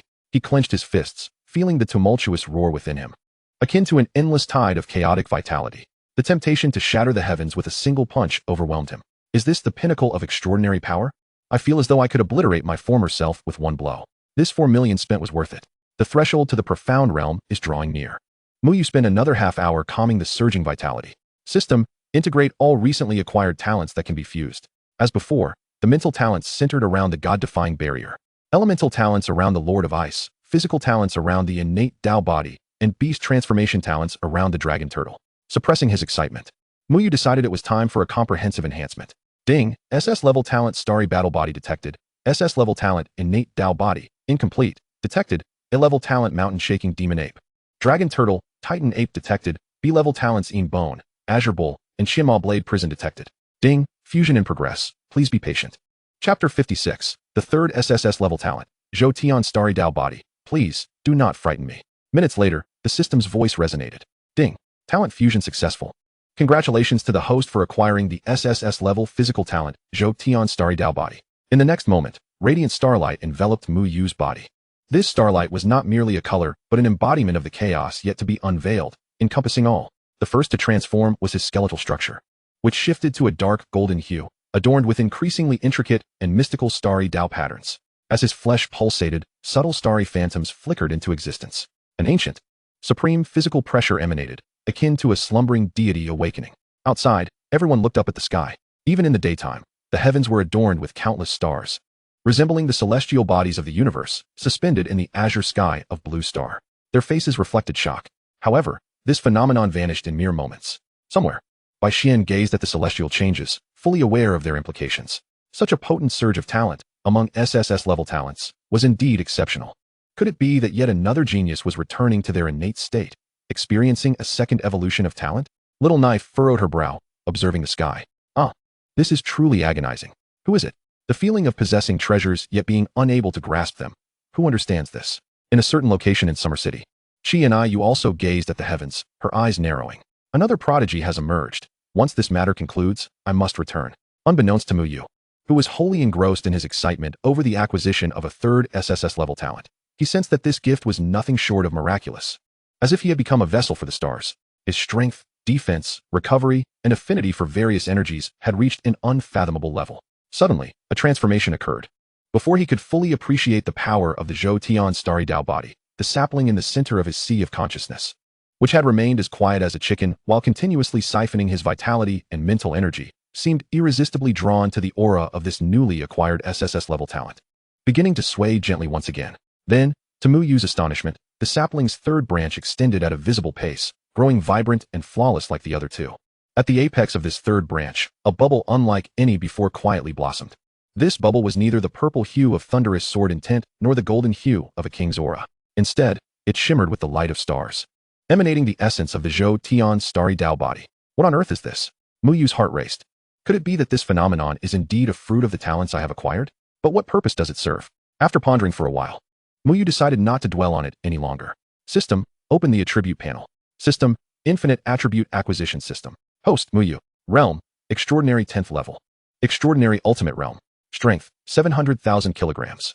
Vitality, 54,000 calories. Chaotic vitality. Mental, 3,200 hertz. Talents, Supreme Immortal Bone E level, incomplete. Chaotic Martial Bone, SSS level. Fushi Bone, SSS level. Zhou Tian Starry Tao Body, SSS level. God-defying barrier, S level. Lord of Ice, S level. Dragon Turtle, S level. Techniques, Chaos Indestructible Scripture, SSS level.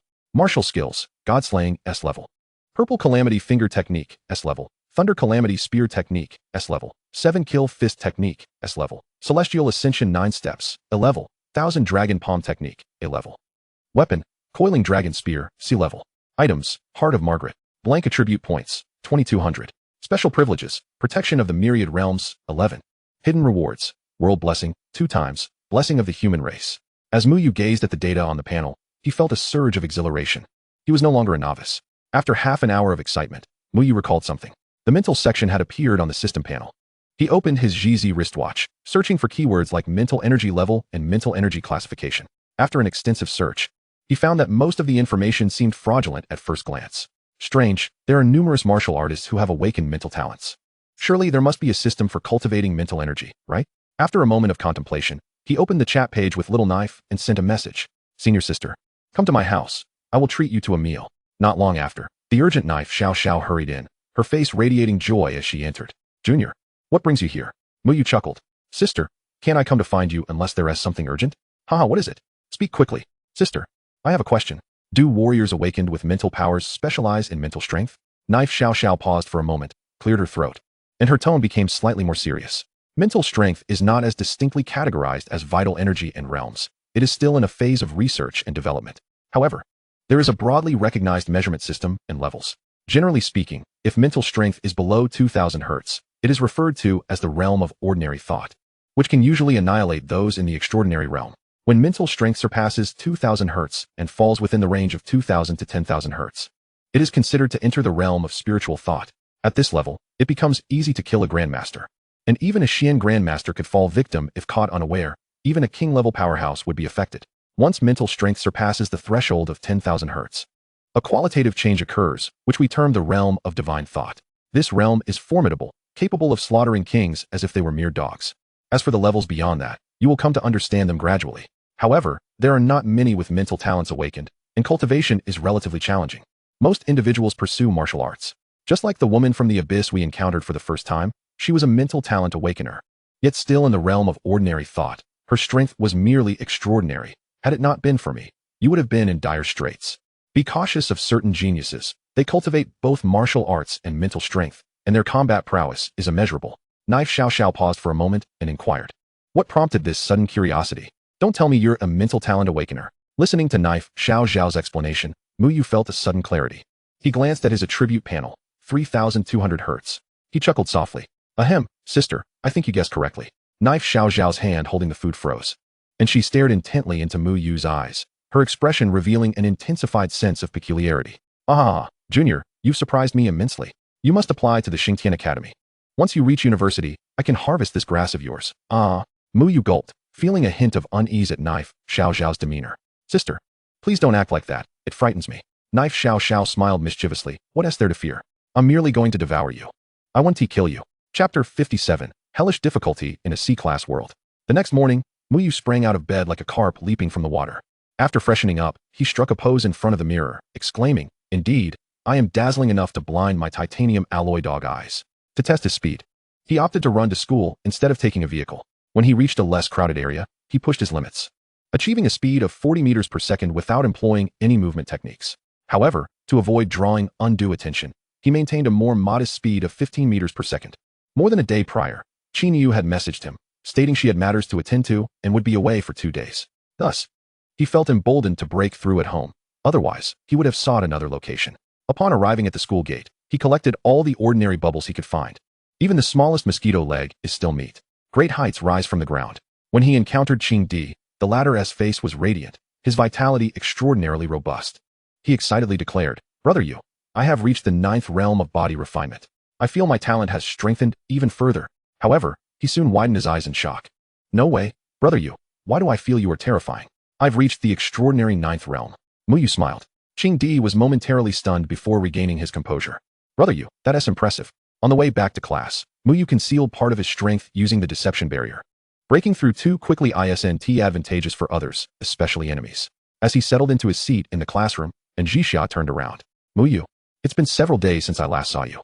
Muyu nodded. I've been traversing the myriad worlds. How about you? Have you adapted to life in Xia City? I'm nearly accustomed to it. After exchanging that sentence, the two fell silent. Ding ding ding. Jiba entered the classroom wearing a tank top, his head, already shiny, gleaming even more brightly after a haircut. His muscles appeared more pronounced. Muyu could now sense Jiba's approximate strength, likely at the Xian realm, around the minor Xian master level. Talent is related to one's physique. Otherwise, such muscularity would not be possible. However, in the entire school, aside from the principal, Jiba was considered a top-tier existence. His face flushed with excitement. He surveyed the room and announced, Silence. I have 2 important announcements. First, there is only a month left until the martial arts examination. Everyone needs to be cautious and not injure themselves. Second, I have just received a notification from above. In half a month, the Tianhao Royal City will host a grand competition for prodigies. The top 50 of our ancient Dao city will participate. Among our class, Mu Yu and Qing Di have already qualified. The Royal City competition? As soon as Ji Ba finished speaking, whispers erupted among the students. Ancient Dao City is merely one of the subordinate cities under Tianhao Royal City. Mu Yu's eyes brightened. He had thought he would have to wait until after the martial arts examination to venture to a larger city for harvesting, but this opportunity had presented itself unexpectedly. As soon as class ended, Ji Ba summoned Mu Yu and Qing Di to his office. Following Ji Ba, Mu Yu couldn't resist the urge to reach out for the purple bubble atop Ji Ba's shiny head. Teacher, you have a little ant on your head. Let me blow it away. He swiftly brushed his hand over Ji Ba's head. Ding. Host successfully harvested, obtaining B-class talent, little dominance body.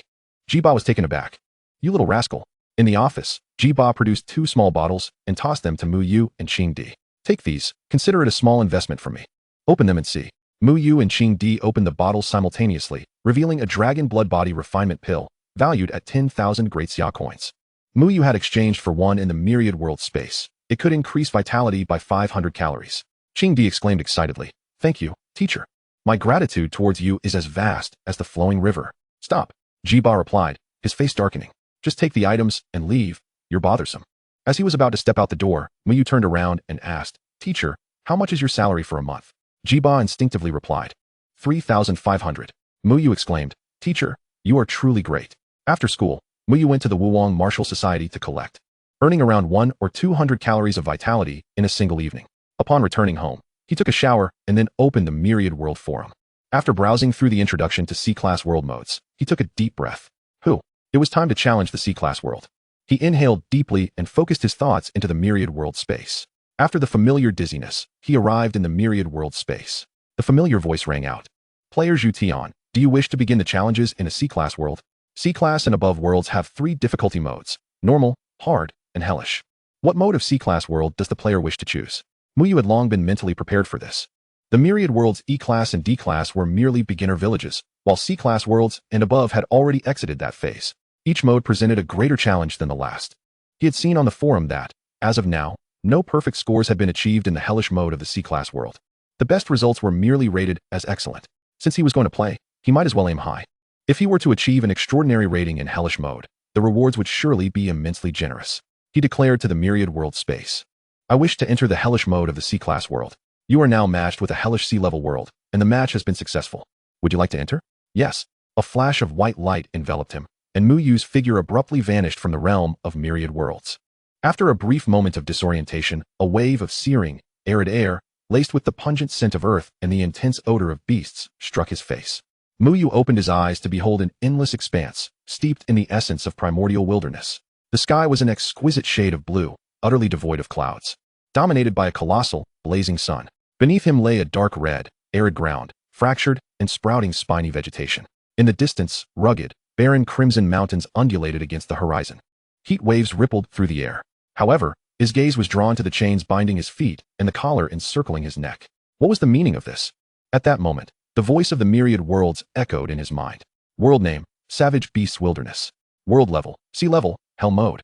Role assignment. You are a human being hunted by the savage wolf race. Main quest 1. Independently hunt at least 5 Beast King level ferocious beasts.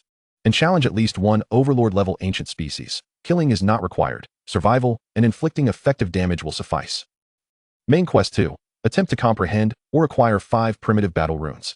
Quest duration, 14 days. Quest rewards, to be calculated based on completion and rating. Warning, exercise caution in Hell mode. Beast Kings, Overlord ancient species, primitive battle runes. Mu Yu licked his parched lips, excitement gleaming in his eyes. Now this was thrilling. Just then, the sound of howling wolves echoed from behind him.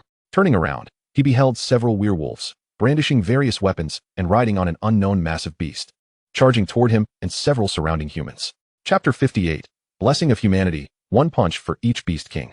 Observing the howling, drooling werewolves rushing toward him. Feeling their strength comparable to that of humans at the body refinement stage, Mu Yu smirked. Just the opportunity to stretch his muscles. He stood his ground, awaiting the moment when the foremost werewolf swung its bone club, poised to strike his head. With no extravagant moves, he delivered a simple, direct punch. Thud. A muffled sound reverberated as the werewolf, along with the bizarre creature beneath its feet, was obliterated as if struck by an immense force. Ding. Host successfully collected 15 vitality points. So little? Mu Yu shook his head in disdain, shifting his gaze to the other werewolves. Utilizing the celestial steps. He darted through the fray with remarkable speed. With each punch and kick, the werewolves erupted into clouds of blood, raining down upon the dark red ground. These body refinement werewolves were as fragile as paper before him. In the span of merely 10 breaths, he annihilated 8 or 9 werewolves along with their mounts. He collected the vitality points from the ground. Ding. Host successfully collected 12 vitality points. Ding. Host successfully collected 10 vitality points. Ding. Blank attribute 50. The few humans, clad in tattered animal skins and wearing expressions of despair, gaped at Muyu, then knelt in reverence. King, human king. Muyu stepped forward. Though uncertain of the significance of human king, he understood it must denote great power. He pointed to a smaller, elderly man. Old man, tell me about this place. Soon, Muyu grasped the structure of this land. In this wilderness, humans coexisted with various beast tribes, frequently clashing. And they were captured by werewolves from different human tribes to serve as prey. The term human king referred to the most formidable leader of a medium-sized human tribe, while beast king indicated the strongest ruler of a medium-sized beast tribe. The werewolves he had slain were warriors of the wolf king tribe. He addressed the elder. Which direction is the werewolf tribe? The elder pointed westward, indicating it was a few thousand meters away. Hearing this, Muyu activated the celestial steps, hastening toward the werewolf tribe. 10 minutes later, Muyu's gaze fell upon the werewolf tribe, a settlement on the plain, featuring rudimentary stone houses and guarded by werewolves. Its size appeared considerable. A flicker of excitement crossed Muyu's eyes as he propelled himself forward, his feet striking the ground with such force that a small crater formed, launching him like an arrow toward the werewolf tribe. The guarding werewolves were taken aback, but it was too late. Muyu barreled through the crude wooden fence, crashing into the heart of the tribe. The werewolves froze momentarily before springing into action, converging in droves, some 40 or 50 strong. Without a trace of hesitation, Muyu struck with a punch for each. To him, the myriad worlds felt akin to a game, and he bore no psychological burden in slaying beasts. He was like a reaping machine. Wherever he passed, no werewolf remained unscathed. The vitality points dropped were decent. Ding. Host successfully collected 8 vitality points. Ding. Before long, the werewolf warriors charging at him lay dead. He frowned. A medium-sized tribe should possess more defensive strength. Wherever he tread, the non-combatant werewolves trembled in fear, and he found no value in slaying them. Soon, he arrived at a spacious area. Ahead lay a narrow cage, containing hundreds of ragged, emaciated humans, men, women, and even children, huddled together. They gazed at Muyu with disbelief, soon igniting a flicker of hope. Help us, a brave youth shouted, gripping the wooden bars tightly. Muyu raised an eyebrow, striding up to the cage, grasping a wooden bar as thick as a child's arm, and with a powerful tug, he tore it apart, creating a large opening. At that moment, 2 thunderous roars, brimming with fury and terror, reverberated like thunderclaps. Who dare slaughter my kin? Muyu turned around to behold a werewolf towering over 3 meters, cloaked in silver fur and wielding a massive bone knife, alongside an even larger wild boar. Its tusks protruding and skin resembling rock. They exuded an aura that unmistakably matched the strength of a mid-level grandmaster. Following them were numerous werewolves dragging carts laden with prey, including humans. Muyu was slightly taken aback. A beast king comparable to a grandmaster. How formidable must an overlord-level creature be? He realized he had underestimated this hellish sea-level world. If he was not mistaken, this werewolf was the wolf king of the tribe. The wolf king's crimson eyes instantly locked onto Muyu, brimming with murderous intent. A lowly human. How dare you slaughter the great werewolves? Muyu's expression mirrored the wolf king's malice. To insult my kind. You beasts think that walking on 2 legs makes you any less of a beast. Remember, a beast is a beast. The wolf king roared in anger, bloodlust emanating from the bone knife in his hand. The boar king snorted, its massive front hooves clawing at the ground. The previously shouting youth anxiously cried out, "My lord, you must flee. They are both kings, their strength rivaling that of the human king. You are no match for them alone." Muyu smiled at him. "They are kings among beasts. I'll take them both down, and my instant noodles will require 10 more. The youth. The wolf king swayed, leaping forward, leaving a trail of afterimages as it brought the bone knife crashing down toward Muyu. Beside it, the boar king charged like a heavy tank, shaking the ground beneath. Muyu dared not underestimate them, as these 2 beasts were of a higher realm than he. Minor Grandmaster, Major Grandmaster. As the celestial bodies rotated in harmony, Zhou Tian's defense and recovery capabilities reached their zenith, amplifying his strength to an astonishing 1 million kilograms, all while wielding the Panlong spear. With a decisive thrust of the Thunder Calamity Spear technique, he aimed directly at the blade of the Wolf King's bone knife. A resounding boom echoed as a powerful shockwave radiated outward, sending the Wolf King hurtling backward. In a swift motion, he leapt high to evade the charge of the Boar King, quickly pivoting to seize the Boar King's tusks, casting him aside with great force. Muyu turned to see the hundreds of captives gathered behind him, united in solidarity. "Human King, we stand with you in life and death." The fervent determination in their eyes momentarily took Mu Yu by surprise. Humanity in this world was far more united than he had anticipated. Thus, he felt compelled to act. Suddenly, he sensed an inexplicable and overwhelming power surge through his limbs, doubling his strength once more. This essence did not merely augment his vitality, but served as a profound enhancement. Was this the blessing of humanity? Mu Yu felt a jolt of astonishment, quickly followed by elation. The Wolf King and Boar King sensed the terrifying aura emanating from him, realizing that such a rapid transformation must be an illusion. They charged at him once more. As the Wolf King approached with a cruel smile, Mu Yu's lips curled into a more sinister smirk. Employing the Thunder Calamity Spear technique, he unleashed a spear thrust that coalesced into a golden dragon of chaotic energy, surging toward the Wolf King. With a thunderous crash, the Wolf King's bone knife shattered in an instant. Immediately following, Mu Yu executed the Heavenly Ascend 9 steps and 7-kill fist classic, closing the distance to the Wolf King and delivering a devastating punch that froze its menacing grin into a visage of terror. A massive gaping wound erupted from its chest, sending it flying backward, its body disintegrating like a porcelain doll. Simultaneously, Mu Yu sprang onto the Boar King's neck, ensnaring it with his legs, causing it to writhe in agony. He struck again, this time aiming for its head. With a deafening explosion, it burst apart like a ripe watermelon, its remains scattering in a gruesome display, the headless bulk staggering forward a few steps before collapsing to the ground with a resounding thud. The entire Wolfman tribe fell into an eerie silence.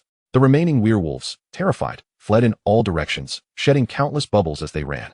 The humans stood in stunned awe, gazing at Mu Yu as if he were a divine being descending from the heavens. Beep. Host successfully collected 3,000 vitality points. Beep. Host successfully collected C-grade talent. Silver Moonwolf. Beep. Host successfully collected 2,800 vitality points. Beep. Host successfully collected C-grade talent. Stalwart Boar. Beep. As Mu Yu felt the surge of vitality within him, he couldn't help but smirk. The blessings of humanity were indeed remarkable. One punch for each Beast King. Chapter 59. The Savage Battle Inscription of Xiao Hao, Subduing the Sun King. Having dealt with the two Beast Kings, Mu Yu had completed 2/5 of his main quest efficiently. He then turned his gaze to the hundreds of humans around him. Given the current circumstances, it was clear they would be of no help. Intervening would only delay his progress. However, his attention was suddenly caught by a small boy, appearing no older than 7 or 8, with a dirty face yet possessing bright, sparkling eyes filled with admiration. Upon the boy's shoulder, a deep purple bubble began to materialize, radiating a mystical glow.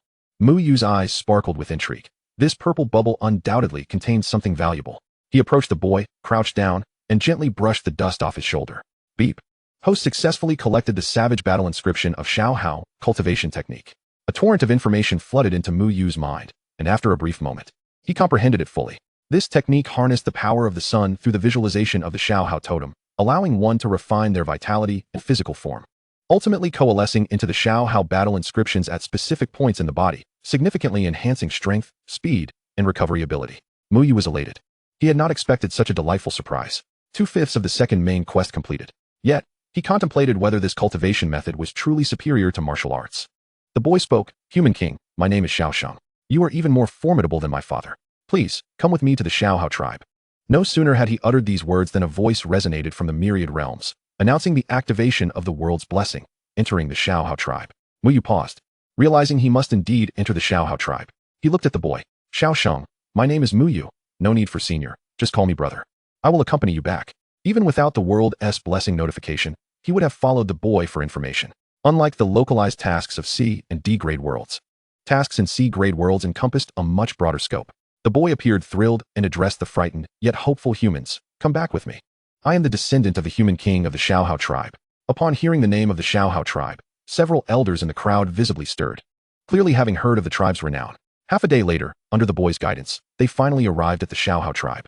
This settlement was significantly larger than the Wolfman tribe, nestled in a valley beside a river, dotted with stone dwellings, and exuding several formidable auras. The guards of the Xiao Hao tribe remained vigilant upon the arrival of Mu Yu and his group, especially after sensing the terrifying aura emanating from him. At that moment, Xiao Shang stepped forward. "Stone, great king, do you not remember me?" The two guards were momentarily taken aback before erupting in joy. "This is wonderful.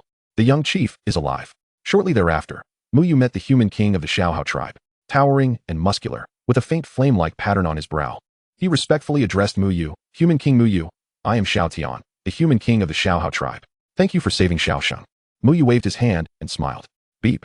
Host successfully collected 500 vitality points. "Xiao Tian, there is no need for such formality. We are of the same kin. It is only right. He continued. However, I do wish to inquire about the distribution of power in the vicinity. I am quite interested in both human and beast king tribes. Xiao Tian, upon hearing this, produced a rough map of animal hide and pointed out several locations. This is our Xiaohao tribe. Surrounding us are the tribes of the fiery sun, green wood, black water, thick soil, and white zephyr. As for the beast king tribes, aside from the wolf king tribe and the stalwart boar you have vanquished, there are at least 10 more, including a large beast king tribe that is a dominant force. Even we, as human kings, find them challenging to contend with. He sighed, his tone heavy with resignation. Alas, the beast tribes are immensely powerful, continuously encroaching on our living space, while we humans are not united among ourselves. Friction and conflict often arise between our tribes over limited resources. If only we could unify our strength, we would have no fear of those beasts. Are you from the ancestral city? Mu Yu inquired, momentarily perplexed, as he had no knowledge of it. Xiao Tian appeared surprised by Mu Yu's reaction. The ancestral city is said to harbor hundreds of thousands, if not millions, of our kin, and possesses formidable beings capable of soaring to the heavens. Yet, in all these years, I have never encountered such entities. Understanding dawned upon Mu Yu. He realized that the guidance of the world's blessing was not merely about his inclusion in the tribe. Gazing into Xiao Tian's eyes, filled with unyielding determination and yearning, an idea swiftly took shape in his mind. He grinned widely and said, Leader Xiao Tian, do you aspire to unify the nearby tribes? I shall assist you. Xiao Tian abruptly lifted his head, his eyes ablaze with astonishing brilliance. He burst into hearty laughter, exclaiming, with the aid of King Mu Yu, I shall undoubtedly achieve unification. To avoid wasting time, Mu Yu stated directly, King Xiao Tian, let us depart today. We will first strike at the nearby Liang tribe. I shall deal with their king, while you acquire their territory. Their first destination was the Liang tribe, which lay a mere 100 kilometers from the Xiaohua tribe. The Xiaohua tribe utilized a type of vehicle pulled by a horse with flames dancing atop its head and scales upon its legs, possessing commendable speed. In just 2 hours, they would cover the distance of 100 kilometers. The Liang tribe was comparable in size to the Xiaohua tribe. Mu Yu and Xiao Tian strode directly to the entrance of the Liang tribe, calling out to their king. The king of Liang emerged, a burly man with a full beard, exuding an air of volatile temperament. Upon seeing Xiao Tian, he sneered, Ah, if it isn't Xiao Tian, what brings you here?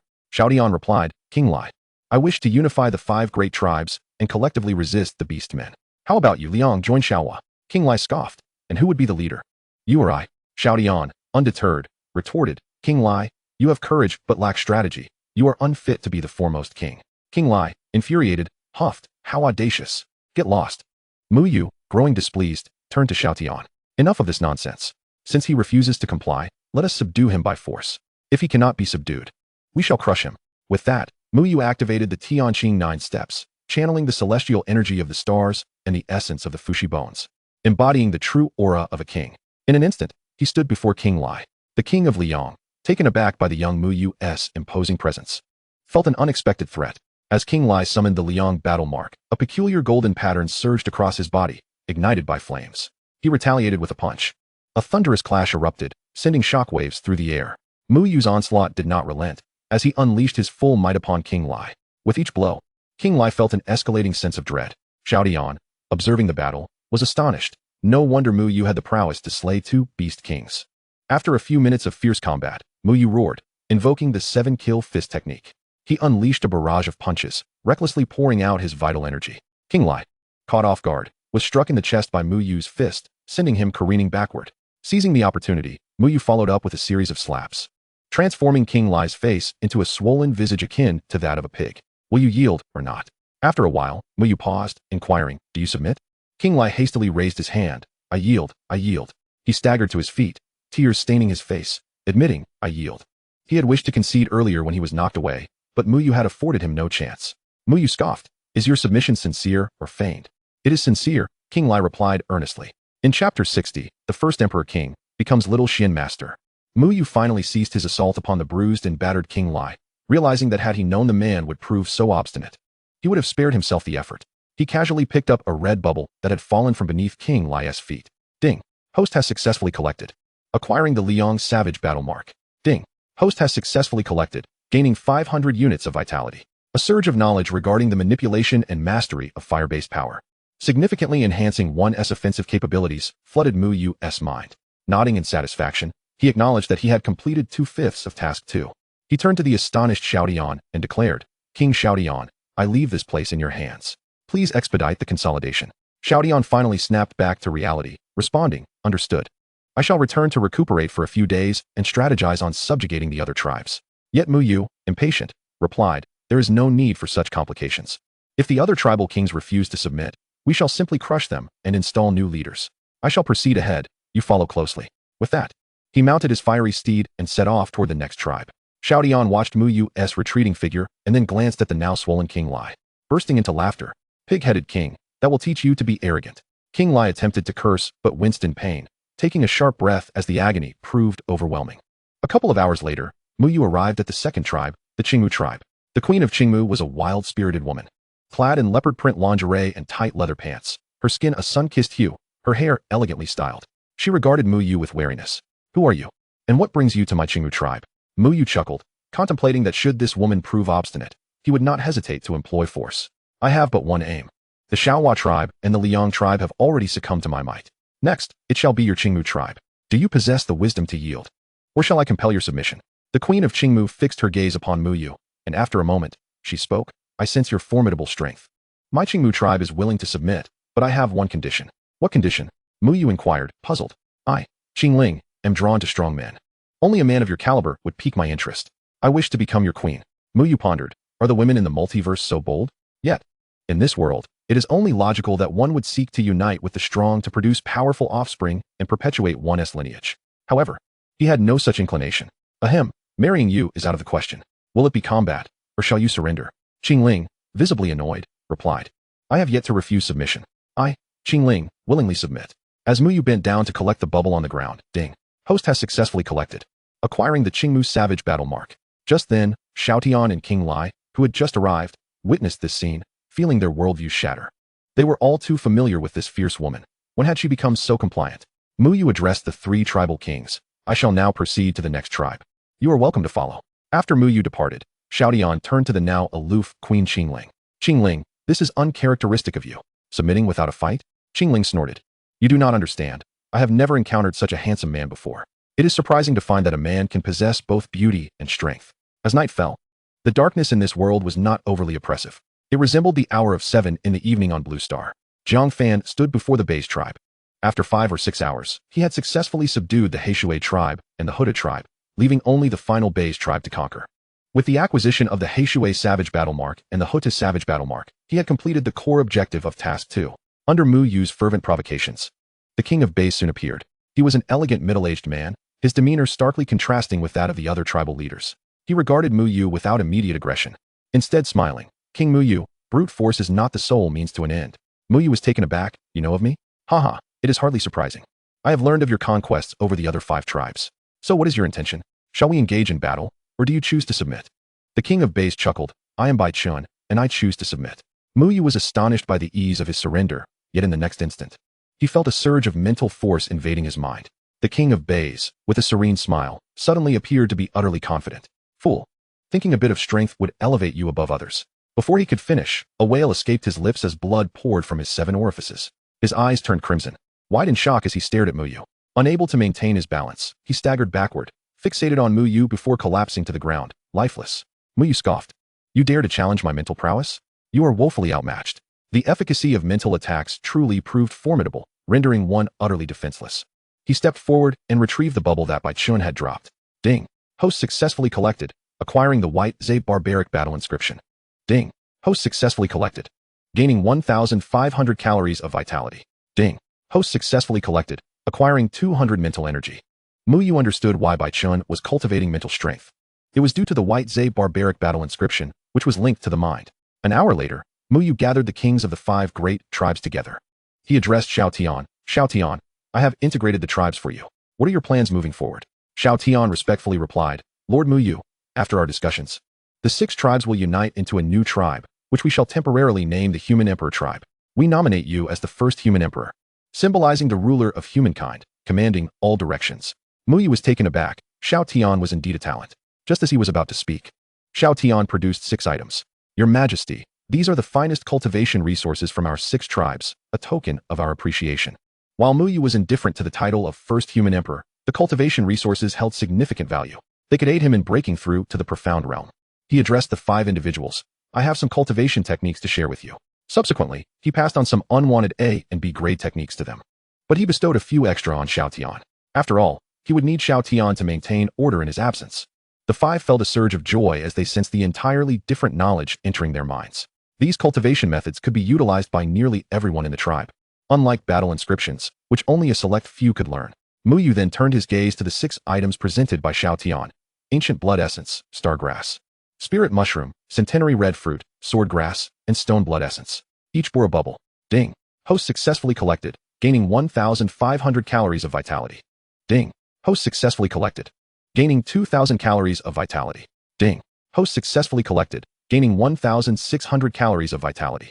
Ding. The 6 items collectively enhanced his vitality by nearly 10,000 calories. His already extraordinary vitality surged once more, shattering the barrier to the profound realm under the overwhelming force. Boom. A power far beyond the extraordinary realm was born within him. Profound realm, small profound master achieved. Muyu felt the transformative power within him, brimming with confidence. He would complete the task before dawn. Chapter 61. If a dominant punch cannot shatter, then let there be another. Muyu rode the fire horse, racing towards the beast tribe located 100 miles away. 2 hours later, he stood at the entrance of a ravine, flanked by towering cliffs. Thunder rumbled ominously overhead. This was the stronghold of the Thunder Eagle Beast tribe. Countless Thunder Eagles soared in the sky. Muyu made no effort to conceal his presence, releasing his formidable vitality. The patrolling Thunder Eagles swiftly dove to the ground, their bird heads atop human bodies, wings extending behind them. They were astonished that a human dared to intrude upon their lair, roaring furiously at Muyu. He scratched his ear, the cacophony irritating him, making his teeth ache. Cease your squawking. Tell your beast king to come out and inform him that the first human emperor of the human emperor tribe has come to collect. Moments later, a flash of thunder lit the sky, and a colossal bird, standing at least 4 meters tall, appeared, marked by a thunderbolt insignia on its eagle head. Its sturdy legs bore sharp claws, and its dark, glistening wings crackled with small arcs of electricity. It was far more formidable than both the Wolf King and the Pig King. It gazed down at Muyu as if he were an insignificant ant. Human, what brings you to my Thunder Eagle tribe? Muyu smirked. I have come to collect you. The flying meat in the sky should be quite delectable. The Thunder Eagle Beast King erupted in laughter. Human, had it not been for the decree of the Kuelong sovereign to fatten you humans before consumption, you would have been exterminated long ago. You underestimate yourself. In the next moment, its wings flapped furiously, lightning crackling as it dove down at terrifying speed. Muyu inwardly cursed. So what if you can fly? He activated the celestial star body, now a small profound master. Defeating a beast king on par with a great profound master would not be overly challenging. He sidestepped the Thunder Eagle Beast King's attack, which let out a sharp cry. With a powerful flap of its wings, 3 bolts of lightning shot forth. Muyu's expression turned cold. He executed the heavenly step to its utmost limit, weaving through the gaps between the lightning spears like a specter. Drawing forth his dragon spiral spear, he infused it with chaotic vitality, thunder, the essence of desolation, and the power of ice, launching it like a javelin, leaving a dazzling trail in the night. The Thunder Eagle Beast King was taken aback, frantically flapping its wings as a blue-purple bolt of lightning coalesced. Heavenly grinding disc. Muyu's mental energy invaded the Thunder Eagle Beast King's mind, instantly forming a grinding disc that pulverized its consciousness like a bean. Roar. Boom. The Thunder Eagle Beast King howled in agony, unable to mount any defensive maneuvers. The dragon spiral spear struck directly at its chest, obliterating its body. In the end, only half a head and 2 severed wings plummeted from the sky, accompanied by a few bubbles. Ding. Host successfully collected, gaining 2,000 calories of vitality. Ding. Host successfully collected, acquiring 3 points of thunder attribute. After vanquishing the Thunder Eagle Beast King, Muyu glanced at the fleeing Thunder Eagles, who could only watch in shock. Finally, he captured a few fleeing Thunder Eagles, compelling them to lead the way. Shortly thereafter, Muyu discovered the treasures hidden by the Thunder Eagle Beast King. The cultivation resources were limited, all of which added just over 1,000 calories of vitality upon collection. Phew, 5/3 of the main quest is complete. Onward. Not long after, Muyu arrived at his next destination. This ferocious beast tribe was the lair of the burrowing spider matriarch, a horde of large spiders, each one measuring 1 to 2 meters. Like the Pig King, they did not walk upright, maintaining their beastly structure. The absence of flight made matters much simpler. Muyu gripped the dragon spiral spear, ready to confront the advancing burrowing spiders, and the collection of vitality continued to rise. As he fought his way deep into the cavern, the air became thick with toxic gas and countless webs. He diligently sensed the entirety of the cave. Although visibility was poor, his mental strength proved far more effective than sight in such circumstances. The next moment, he snorted coldly. So dark yet you wish to launch a sneak attack. Heavenly grinding disc. Thunder Calamity spear technique. He thrust upward with his spear, piercing through the corpulent body of the spider matriarch. Muyu dragged the spider matriarch from the cave, finally glimpsing its grotesque form. It was utterly repulsive, with signs of a human face and 8 legs covered in hair, looking as bizarre as could be. Neither human nor spider. Observing the fallen bubbles, he felt a wave of nausea. Ding. Host successfully collected, gaining 2,200 calories of vitality. By 10 o'clock at night, Muyu stood atop a 7 or 8 meter long stone rhinoceros. Surrounding him lay dozens of smaller stone rhinoceroses. Ding.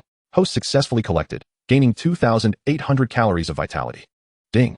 Host successfully collected, acquiring C-grade talent, barbaric rhinoceros trample.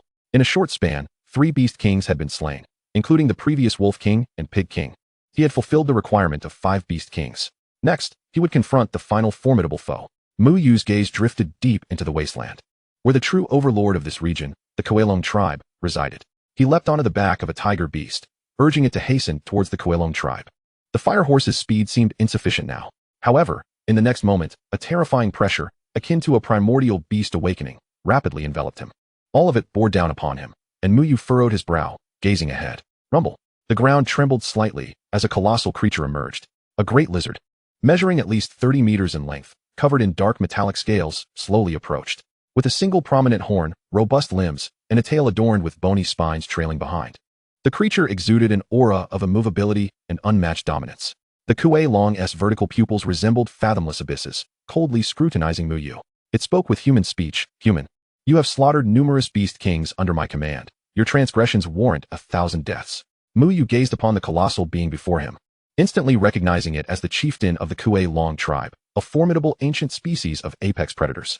The aura it emanated was as potent as he had anticipated, reaching the 3rd tier of the 3rd realm, rivaling that of a human grandmaster. Sensing the overwhelming presence of the Kuelong chieftain, Muyu smiled and flexed his wrist. I intended to seek you out, yet here you are, coming to me. It was uncertain whether a single punch could fell the chieftain, but if one failed, he would gladly deliver another. The chieftain's golden vertical pupils brimmed with murderous intent. Such audacity from a mere human. Even the ancestral city of humanity would not dare to exhibit such insolence before me. I hope you do not make this chieftain's journey in vain. Suddenly, it opened its mouth, emitting a sound that was a terrifying blend of a dragon's roar and a bull's bellow. The powerful shockwave not only threatened to damage the mind, but could also inflict bodily harm. Simultaneously, its enormous tail, akin to a whip, lashed toward Muyu with a deafening sonic boom. For an ordinary minor grandmaster, such a roar would induce a state of stupor.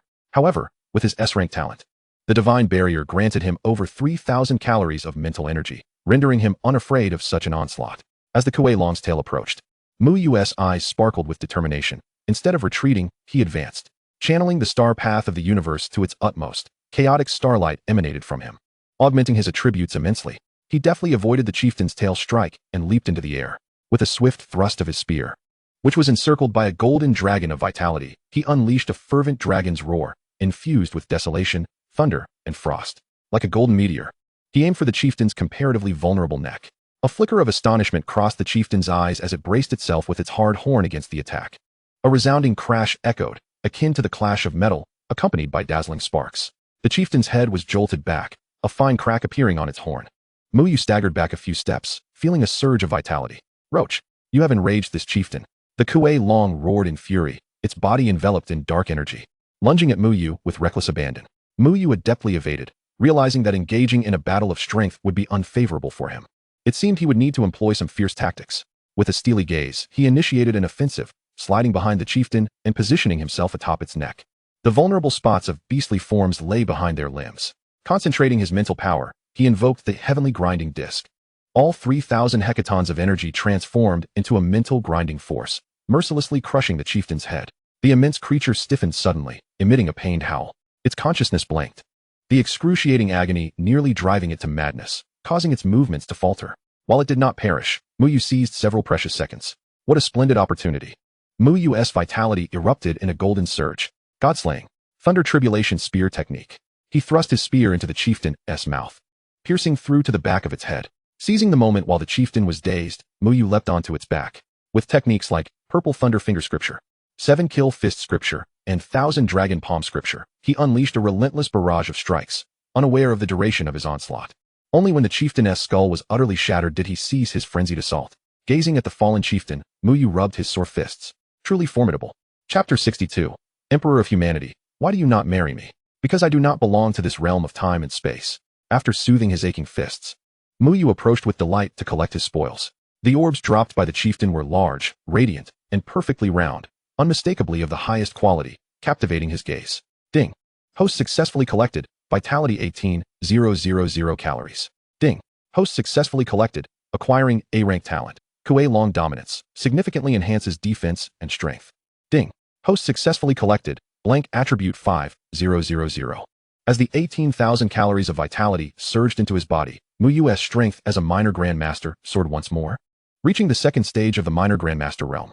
The three realms of understanding comprise three major realms, each divided into 6 minor realms. The first to 6 stages of the minor grandmaster, major grandmaster, and grandmaster.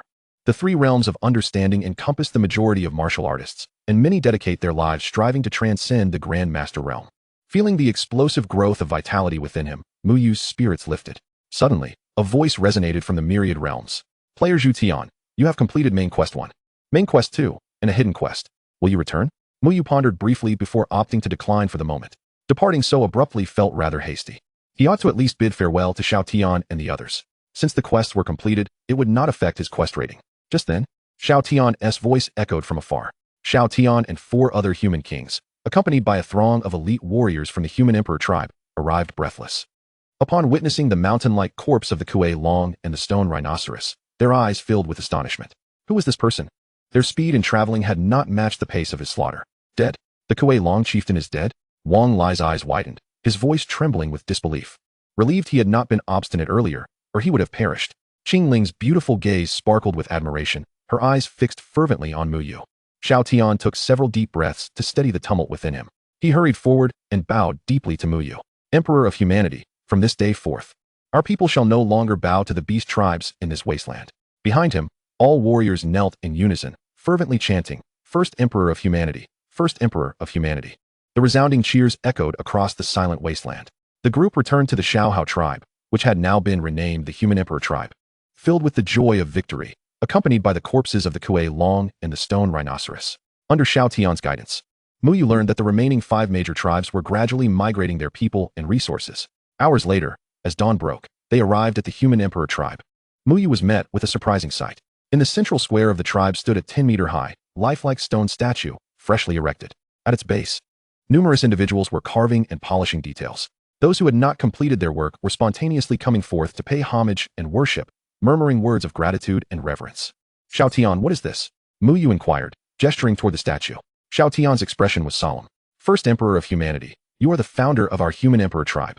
The hero who saved our people from peril. Your statue deserves the adoration of all. Muyu said nothing. Their happiness was sufficient. Soon after, the Human Emperor tribe held a grand celebration, with roaring bonfires, the aroma of roasted meat wafting through the air, and laughter echoing throughout. Xiao Sheng approached Muyu with a cup of wine, his gaze resolute. Emperor of humanity, I aspire to become as powerful as you. Muyu ruffled his hair and smiled, then trained diligently. Afterward, Muyu wandered around with his cup, gaining an additional 1,000 calories of vitality. Following several rounds of toasting, he summoned Xiao Tian, Qing Ling, Wang Lai, and the 5 human kings into the grand tent. He distributed some training resources he no longer required. These items hold little value for me. I leave them for the tribe in hopes of nurturing more strong warriors. At that moment, Qing Ling rose and stepped forward, her sun-kissed skin radiating a healthy glow in the firelight, wild and beautiful. With unwavering intensity, she gazed directly at Muyu, her voice clear and resolute, echoing throughout the tent and beyond. First Human Emperor, I, Qing Ling, am the most formidable woman of this wasteland. Once more, I beseech you to take me as your consort, to jointly safeguard the Human Emperor tribe and propagate the strongest bloodline. Instantly, silence enveloped the tent and its surroundings, as all eyes held their breath, fixed upon Muyu. Muyu, met with Qing Ling's expectant and defiant gaze, felt a surge of emotion within. He chuckled softly. This girl was undeniably wild. Yet, he replied, I cannot marry you.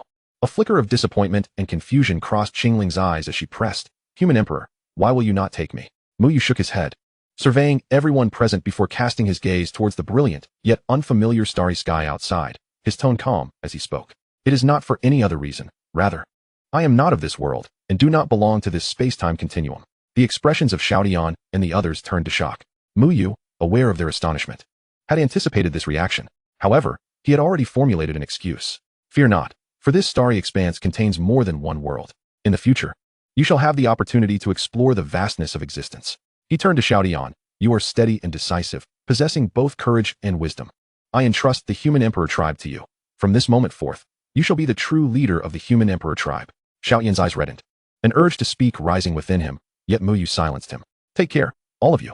I hope the Human Emperor tribe can stand firm upon this wasteland under your guidance. With that, before anyone could react, Muyu focused his thoughts and communicated with the multiverse space. Return. Under the astonished, reluctant, and incredulous gazes of the 5 human kings, Muyu's figure began to blur. Becoming transparent, akin to ink dissolving in water, as specks of starlight drifted from his form. Qingling dashed forward, reaching out to embrace Muyu, only to touch a fleeting void of shimmering light. In mere moments, Muyu's figure vanished entirely, as if he had never existed.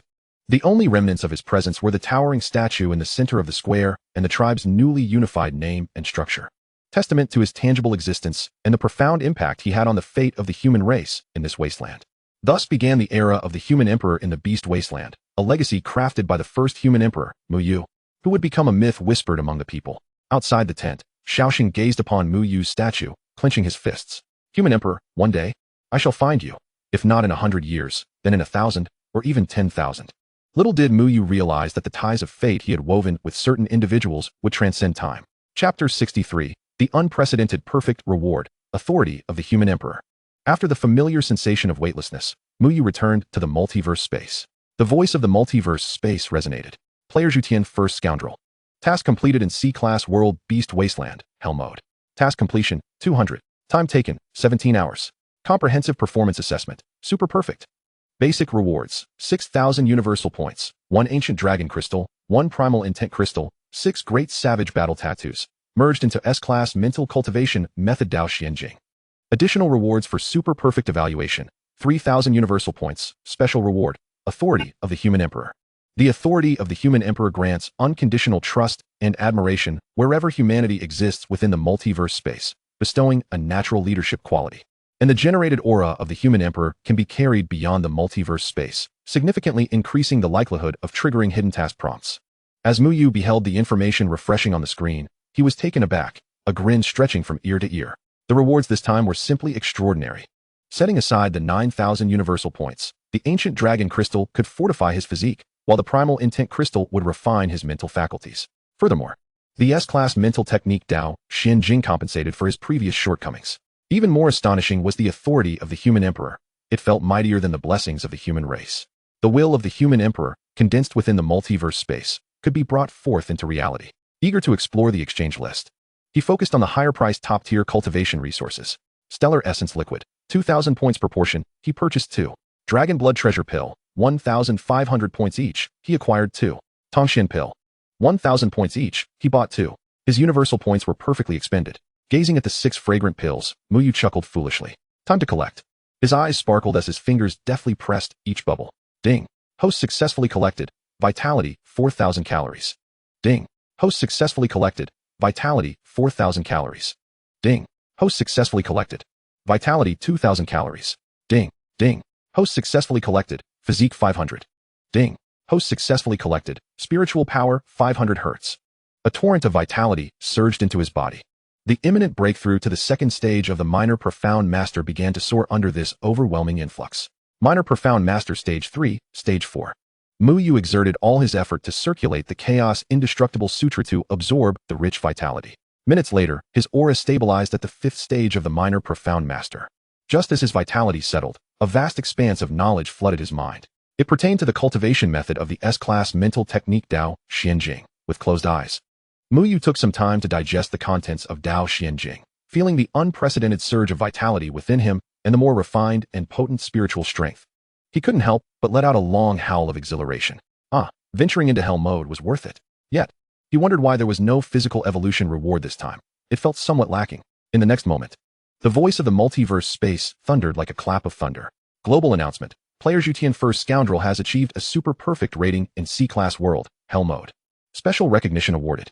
Global announcement. Players Yutian First Scoundrel has achieved a super perfect rating in C-Class World, Hell Mode. Special recognition awarded. As the announcement echoed, the entire multiverse space fell into a profound silence, soon followed by an eruption of disbelief and frenzy. What? C-Class? In Hell Mode? Super perfect? Someone pinch me to see if I'm dreaming. Hey, did you wake up? Did you wake up? I feel like I still haven't. Scoundrel God. From this day forth, I shall be your most devout follower. What happened to those who said scoundrel god was merely lucky? Come forth and show your face. Simultaneously, in the outside world, a colossal multiverse golden list materialized in the sky. The ranking of Muyu in the C-class hell mode surged to the top. Various forums and chat groups erupted. The speed of information refreshing so rapidly that hundreds, even thousands of messages were skipped in a single second. The name Zhutian first scoundrel dominated the discourse, crushing all other topics and becoming the hottest subject in the Great Xia. Numerous factions trembled, and countless prodigies fell silent. Should someone venture onto the external networks, they would find that Zhutian first scoundrel not only ignited the fervor in Great Xia, but across the entire Blue Star. In the Imperial City, ancient beings within the royal palace slowly opened their long-closed eyes, revealing a glimmer of curiosity. Bai Xian, also within the multiverse space, witnessed the announcement and couldn't help but don a contemplative expression. Who could achieve perfection in C-class hell mode? It is no simple feat simultaneously. The multiverse space issued another announcement. Global announcement. Player Undying 2nd Generation has achieved a super perfect rating in C-class world, normal mode. Special recognition awarded. In the air outside, the multiverse golden list appeared anew. Sea-level world, ordinary mode gold list. The name of the Undying 2nd Generation surged instantly to the top, causing quite a stir. However, it could not elicit such a significant uproar in the presence of the first scoundrel of the heavens. Within the boundless realms, Muyu took a deep breath. He was quite pleased with his current strength. Both his speed of breakthrough and combat prowess were unparalleled. Returning to reality, with a flicker of thought, a flash of white light enveloped him, and his figure vanished from the multiverse. In the real world, at Muyu's modest abode, 17 hours had elapsed in the multiverse since he had entered in the early hours, and it was now around 6 in the evening on the following day. The night was gradually deepening.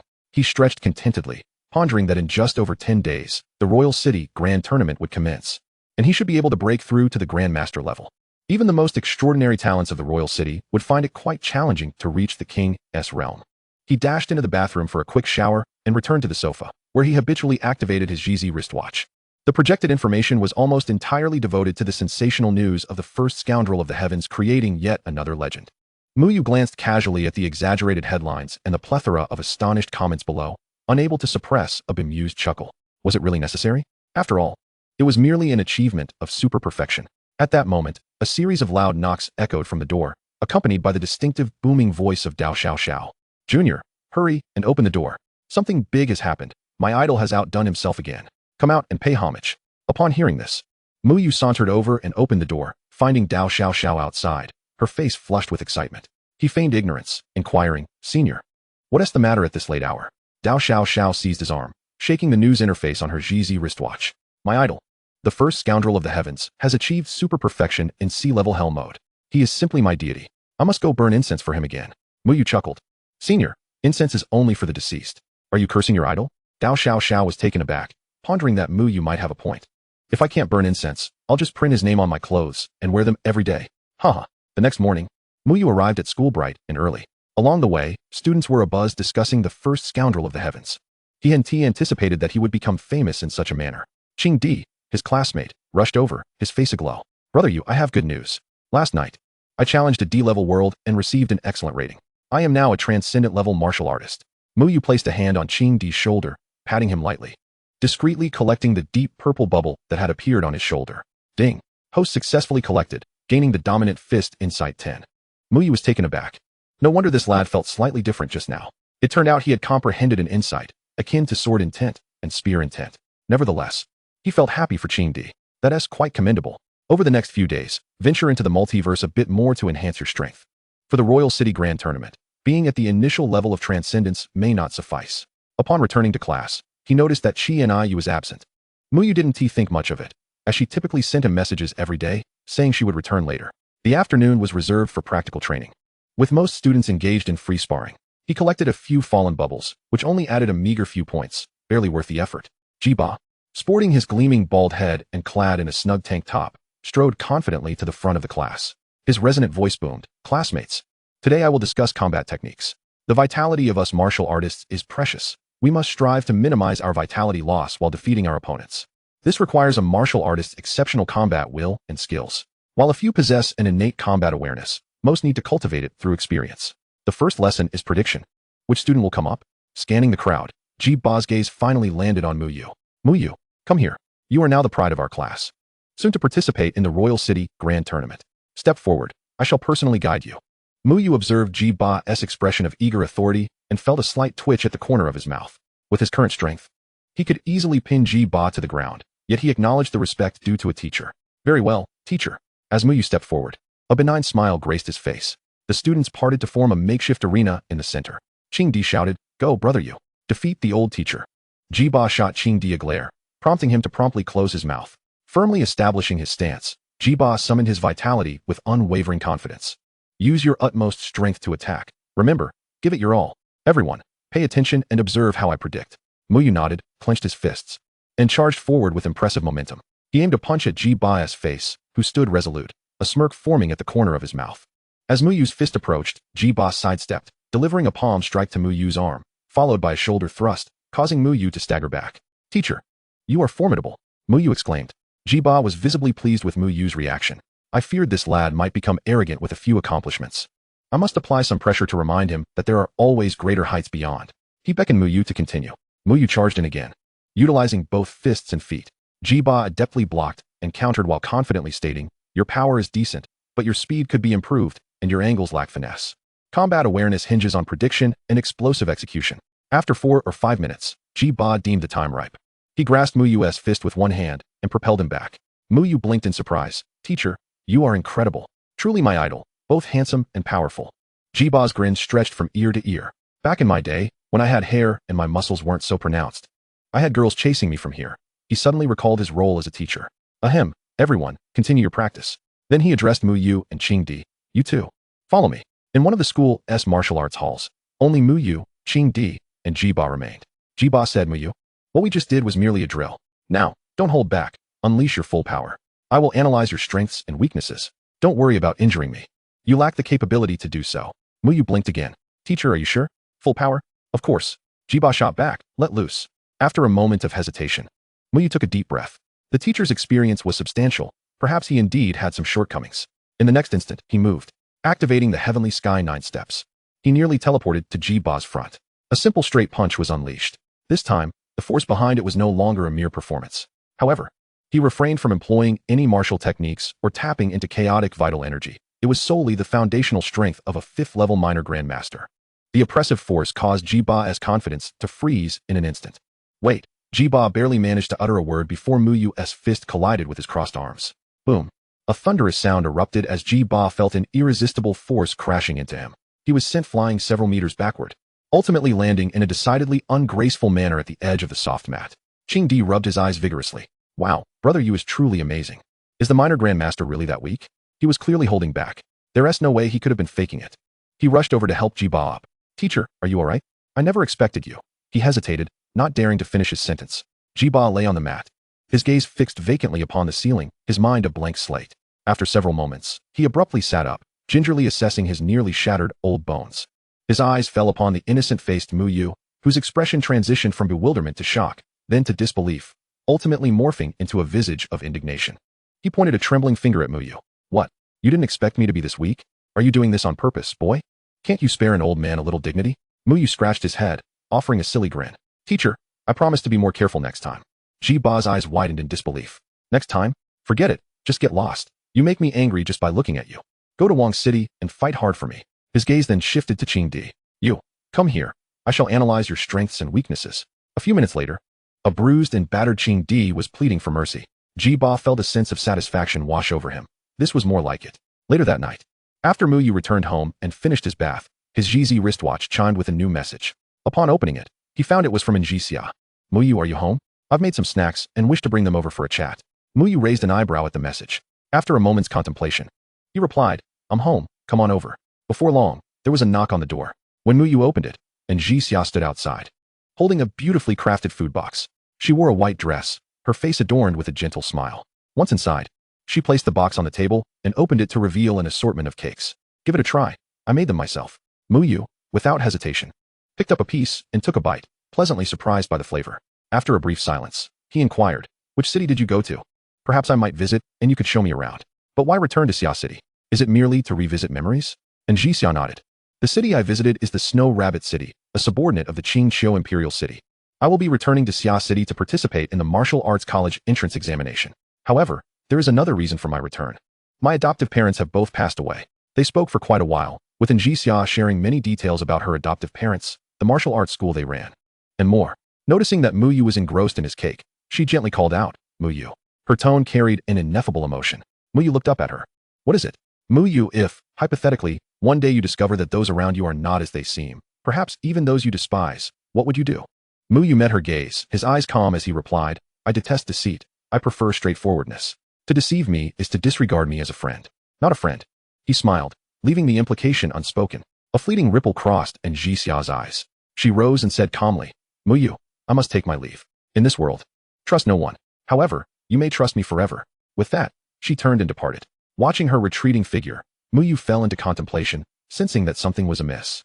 Chapter 65, SSS Level Talent, Eternal Phoenix, Divine Skill. Shortly after Njixia's departure, in a shadowy, unknown space, a blurred figure suddenly opened its eyes. In those eyes, there were no pupils, only a swirling chaos. Its fingers moved rapidly through the air, sketching an ominous sigil, seemingly sensing something. Moments later, a voice, gender indiscernible, echoed. "The mark has vanished? Or perhaps, has been concealed." This situation grows increasingly intriguing. 2 days passed in the blink of an eye. That night, Muyu returned home from the Wuwang Martial Society, arriving relatively early at 10 o'clock. As soon as he entered, his GZ wristwatch emitted a beep. It was a message from Chi and Iyu. "Yu, have you missed me? Your sister is back. I've brought you some wonderful gifts. Make sure to clean up and wait for me at home." Upon reading the message, Muyu could easily envision Chi and Iyu's cunning yet charming smile as she sent it. He shook his head helplessly, a smile creeping onto his lips. This girl, having been absent for a few days, returned with such exuberance. He quickly dashed into the bathroom, emerging almost immediately. Otherwise, would he not be waiting obediently for her? A few minutes later, there was a knock at the door. As Muyu opened it, a vibrant red figure, accompanied by a fragrant breeze, rushed in, enveloping him in a warm embrace. "Yu, did you miss me?" Chi and Iyu looked up, her joy unabashed. Muyu inhaled the delightful scent wafting from her hair. Feeling the softness and warmth of her body, his heart fluttering, he cleared his throat and said, "Ahem, and Iyu, you're squeezing the breath out of me." Only then did Chi and Iyu chuckle and release him, gracefully settling onto the sofa. "Here, a gift for you." She produced a beautifully wrapped small box.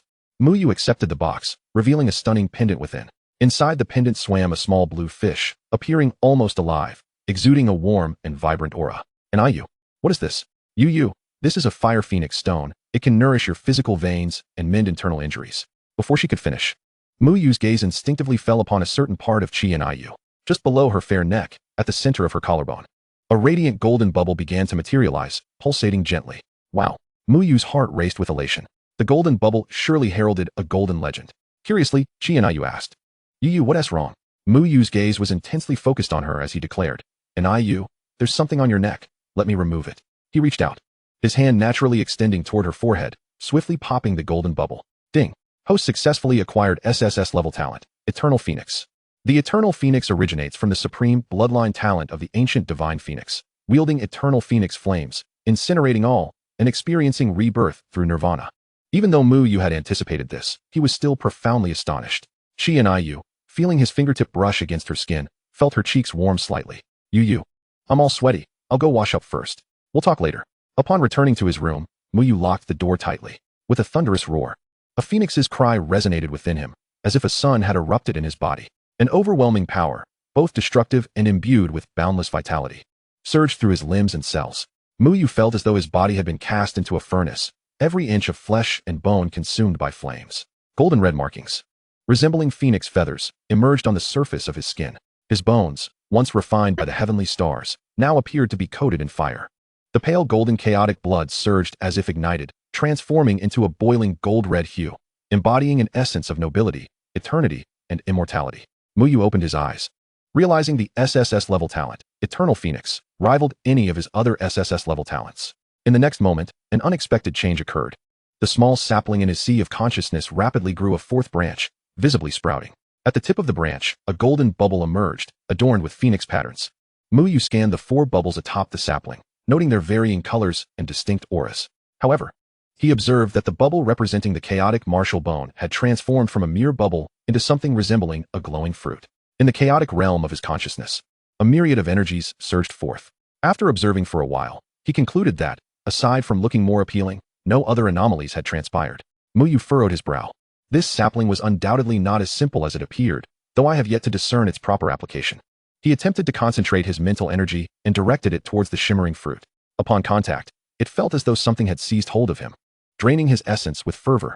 A wave of dizziness swept over him, just as he felt he might be completely depleted. An arcane mark accompanied by a stream of information forcefully surged into his mind. Chaotic Martial Bone Talent Divine Skill. Chaotic Thunder Punishment. Chaotic Thunder Punishment stimulates the body's vitality, resonating with the Chaotic Martial Bone to unleash a thunderous attack. A divine skill? Muyu clutched his slightly dizzy head and suddenly smacked his forehead, a mixture of astonishment and elation washing over him. He was acutely aware of what a divine skill entailed.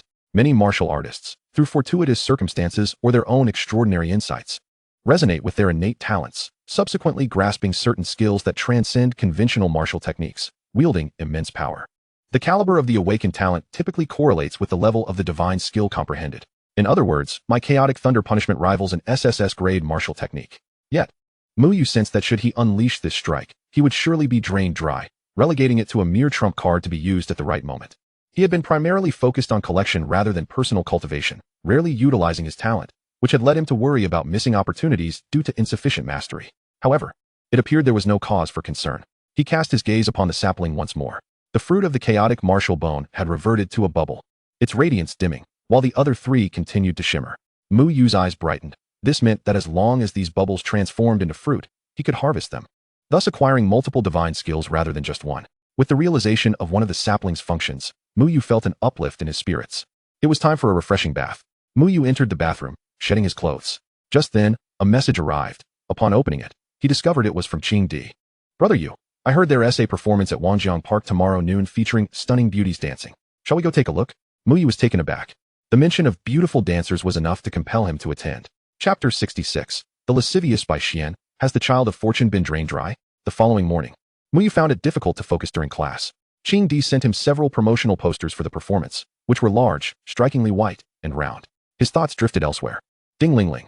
As the last class of the morning concluded, Muyu exchanged a glance with Qing Di, both their eyes gleaming with mischief as they hastened towards Wangjiang Park. Qi and Iyu, noticing their departure, stealthily followed suit. Wangjiang Park is one of the largest parks in Summer City. The sun shone brightly, and a gentle breeze wafted through the air. In the park's center, there were no fewer than 700 or 800 people, and the crowd continued to swell. On a makeshift stage, several stunning young women clad in revealing outfits danced energetically to popular music.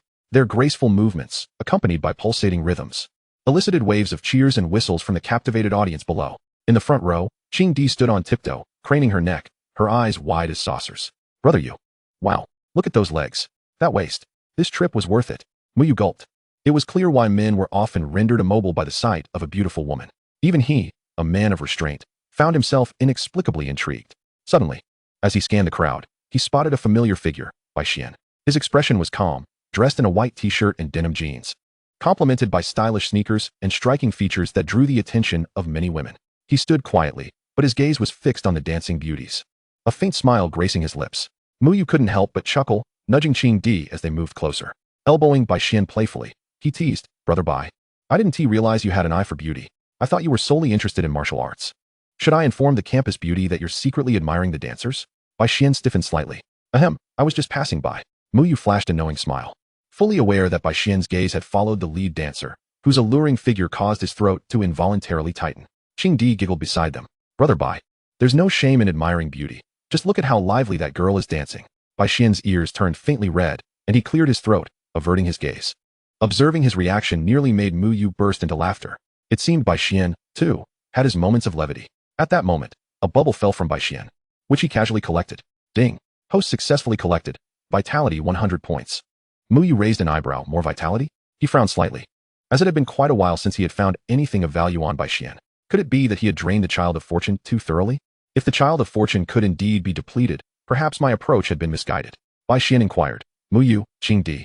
What are your virtual names in the multidimensional space? Qing Di casually replied. My virtual name is Second Realm. Muyu contemplated for a moment before responding. Mine is Emperor Abandoned. He concocted a name at random, knowing that no one could verify its authenticity. He then asked, what about you, Bai Xian? Bai Xian smiled. I go by 2 lifetimes. Just then, Qi and Iyu approached, resting a hand on Muyu's shoulder and wearing a peculiar grin. Yu, I've heard that disobedient men become possessed by demons, and then, snap. Muyu froze instantly, taken aback by her harsh words. What a ruthless woman. Ahem. It was all Qing Di's idea to come here. I had no intention of attending. Qing Di chimed in. Brother Yu, you're such a dog. Half an hour passed swiftly, and the atmosphere reached a crescendo. Muyu nudged the goofy Qing Di and the pensive Bai Xian, while Qi and Iu appeared lost in thought. Time to head back. Class is about to start.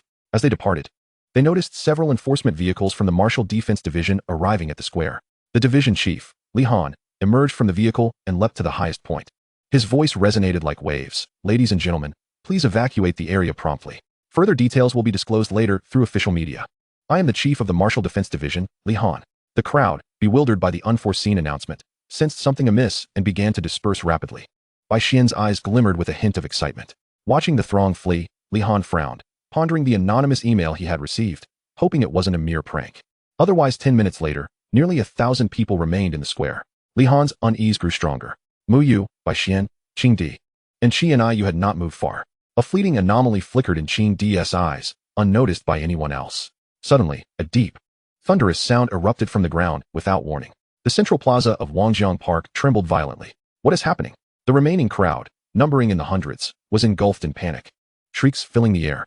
In the next moment, the ground at the center abruptly caved in, revealing a gaping pit over 8 meters in diameter. Following this, a chorus of roars emanated from the depths of the pit.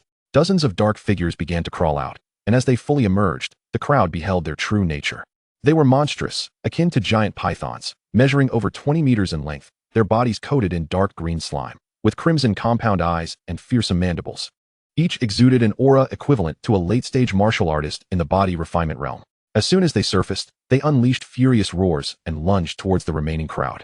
A flicker of relief flashed in Li Han's eyes, quickly replaced by a visage of fury. It became evident that this incident was not a natural disaster, but rather a man-made calamity orchestrated behind the scenes. He immediately commanded, "Everyone, hunt down Muyu." Even as Muyu dashed into the throng, the monstrous earthworm, with its jagged, tooth-filled maw, was poised to strike a petrified youth. In that instant, Muyu materialized before the young man like a specter. With a hint of disdain, he refrained from wielding the dragon-twisting spear. "Being ugly is not your fault, but frightening people is certainly a misstep," he mused, casually lifting his right hand, fingers splayed. He then clenched it gently. An invisible torrent of formidable energy erupted from his fist, compressing the air to an extreme degree. With a thunderous boom, the monstrous earthworm, measuring several meters in length, was obliterated, transforming into a nauseating cloud of green mist and viscera that rained down around the pit. Success. Host has acquired 10 vitality points. Before long, over 20 of the monstrous earthworms had been vanquished by the members of the Town Defense Division. After Muyu shattered the last one with a punch, he shook his hand nonchalantly, as if merely swatting a few flies. His gaze fell upon the abyssal pit, brow furrowing slightly. The beasts had grown increasingly cunning, becoming more intelligent. Had the Town Defense Division not arrived in time to evacuate the crowd, how many lives would have been lost among the 10,000 souls present? The crucial question remained: how did the Town Defense Division learn of the impending beast incursion? Li Han approached Muyu and his companions, a look of mild surprise adorning his features. "You all should return to the academy. Things are unsettled lately, so exercise caution." He then addressed the members of the Town Defense Division, his voice rising. "Increase patrols and alert all divisions. Stay vigilant." With that, he personally led a team into the pit. Qi and Iu, deep in thought, mused silently. It appears that Xiang City has become a target. Chapter 67. Journey to Tianhao Wang City, the Might of the Monarchs. 10 days swiftly passed. On this day, after thoroughly exploring the martial arts academies of Xiang City, Muyu received the following notification. Success. Host has acquired 100 vitality points. With a rush of 1,000 vitality points flooding his body, he felt a surge of energy as he successfully advanced to the 6th stage of the Minor Profound Master. Phew! I had hoped to reach the Major Profound Master status before the Royal Tournament, but it seems that will not be the case. The next day, Muyu hailed a taxi directly to the Town Defense Division. Bai Xian, Xiaoshu Tong, Qing Di, and 3 other students from different academies, whom Muyu recognized, were present. These 3 had also entered the top 50 of the Ancient Path S rankings, making a total of 7 talents from Xiang City. He noticed that each of them was surrounded by a bubble of energy, which brought a smile to his face. He greeted them cheerfully before proceeding to collect. Success. Host has acquired 1,000 blank attributes. Success. Host has acquired 5 combat experience. Success. Host has acquired 10 combat awareness. His gaze then turned to Bai Xian, Qing Di, and Xia Shutong. "Xia, you've become even more beautiful," he remarked, shaking Xia Shutong's hand, which elicited a look of jealousy from Bai Xian. However, the radiant bubbles surrounding Bai Xian made him shine like a beacon. Success. Host has acquired 100 vitality points. Success. Host has acquired S-grade talent. Ambush from all sides. Ambush from all sides can create 10 phantoms, blurring the line between reality and illusion. Muyu was taken aback. It seemed Bai Xian possessed more than just 2 talents. Before long, in the central plaza of the Town Defense Division, a colossal Dragon Abyss battleship, even larger and more streamlined than the one used during the previous city competition, descended gracefully.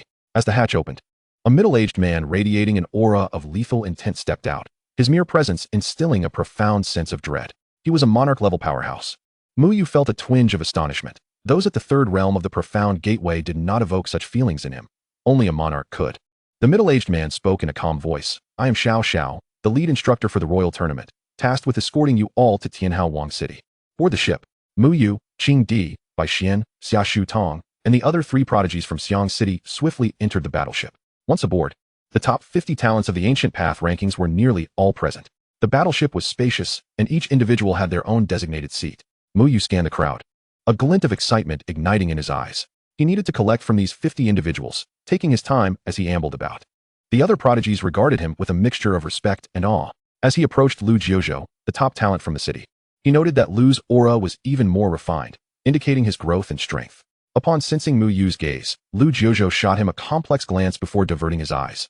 Opting not to engage in conversation, Muyu was indifferent, casually picking up a light blue energy bubble that had fallen from Lu Jiuzhou. Success. Host has acquired 50 insights into marksmanship. Moving on to Li Qianquang, he collected a fragment of a martial skill. The battleship's engines emitted a low hum as it gradually ascended, then suddenly accelerated, transforming into a streak of silver light that soared into the skies. The ship swiftly departed Xiang City. Inside, several large screens utilized a unique technology that captured images from outside, even at high speeds, allowing everyone to gaze upon the scenery beyond. Through the screens, Muyu beheld the undulating mountains, resembling the spine of a colossal dragon, and the vast rivers flowing like silver ribbons. The boundless wilderness, rich in primeval essence, unfolded beneath the battleship, showcasing the grandeur and mystery of Blue Star in all its glory. Xiao Xiao addressed the group. Ladies and gentlemen, the journey to Tianhao City will take 5 days. If anyone finds themselves bored, there are 10 training pods available for your use.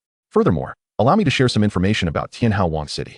It governs 3 cities, our Ancient Path City, along with Tianguan City and Puta City. On average, the talents from the royal city far surpass those from the local cities. Regrettably, I must inform you that the Ancient Path City ranks relatively low in strength. Just do your best. His words elicited mixed reactions. Some were elated, while others were disheartened. However, for Muyu, it was a cause for celebration. 2 days swiftly passed during the ship's voyage. Muyu, fighting off drowsiness, was suddenly roused by Qing Di's excited voice. You go, look over there. What a gigantic bird. He turned to see a colossal avian creature. Its wingspan exceeding 100 meters, engaged in battle with a swarm of flying beasts, feathers flying and blood soaring. The overwhelming presence it exuded was far beyond that of the profound gateway realm, at least a beast king of the 4th realm. With ease, it dispatched the flock of flying creatures, its gaze fixated on the battleship as it charged toward them. This is bad. It has locked onto us. Panic erupted within the ship. A 4th realm beast king. Can the Dragon Abyss battleship withstand this? Seated at the front, the monarch-level powerhouse, Xiao Xiao slowly opened his eyes. His expression calm and unflustered. Without rising from his seat, he merely focused his thoughts, and a side hatch of the battleship silently slid open. A sword-shaped flying device carried him out in an instant. Hovering outside the battleship, he faced the approaching purple-winged Thunder Hawk and simply raised his right hand, forming a fist. There was no cataclysmic explosion of energy nor dazzling lights. He merely punched toward the purple-winged Thunder Hawk from several hundred meters away. Bang! A sound so profoundly deep resonated, akin to the tolling of a bell that struck at the hearts of all present. The immense form of the purple-winged Thunder Hawk froze mid-air, its surrounding lightning dissipating instantaneously. Its sturdy amethyst scales shattered like fragile glass, erupting into a cloud of crimson mist. It was a one-hit kill. A 4th realm beast king was effortlessly obliterated by Xiao Xiao's punch from afar. Within the battleship, a profound silence enveloped the atmosphere. Everyone was rendered speechless by the breathtaking spectacle before them. Is this the might of a sovereign-level powerhouse? It is akin to that of a deity. Xiao Xiao skillfully maneuvered the aircraft back to the battleship. As the hatch sealed behind him, he resumed his seat, as though he had merely accomplished a trivial task, and closed his eyes once more. Muyu fell into a momentary reverie, having just sensed a formidable mental force. Xiao Xiao was not solely a sovereign-level expert, but also possessed at least the mental prowess of a mortal thought realm practitioner, momentarily dulling the purple-winged Thunder Eagle. The synergy of these 2 elements was immensely powerful. A spark of determination ignited within him. Soon, I too shall wield such power, perhaps even greater. The final 3 days slipped by with astonishing speed, and the battleship, which had been racing through the skies, gradually decelerated. Esteemed guests, we have arrived at Tianhao Royal City, Xiao Xiao announced. A wave of energy surged through the crowd as they turned their gazes toward the expansive screen. In the distance, the silhouette of a colossal and magnificent city emerged, becoming increasingly defined against the horizon. Its towering walls reached into the clouds, an estimated height exceeding 1,000 meters, constructed from a mysterious dark golden metal ore. The walls were adorned with countless intricate and ancient runes. Upon the ramparts, one could faintly discern the imposing forms of star-destroying cannons and patrolling colossal war automatons. Above the city, a delicate blue energy shield rippled like water, enveloping the entire sky. A presence far more grandiose, weighty, and imbued with a formidable sense of oppression surged forth, akin to a tsunami crashing upon the shore. This is the royal city. My goodness. Qingdi appeared to be exceedingly exhilarated. Mu Yu, feeling the rich aura of spiritual energy, found his heart racing uncontrollably. He moistened his parched lips. His eyes ignited with fervent flames. To gather resources in such an environment, what a thrilling prospect.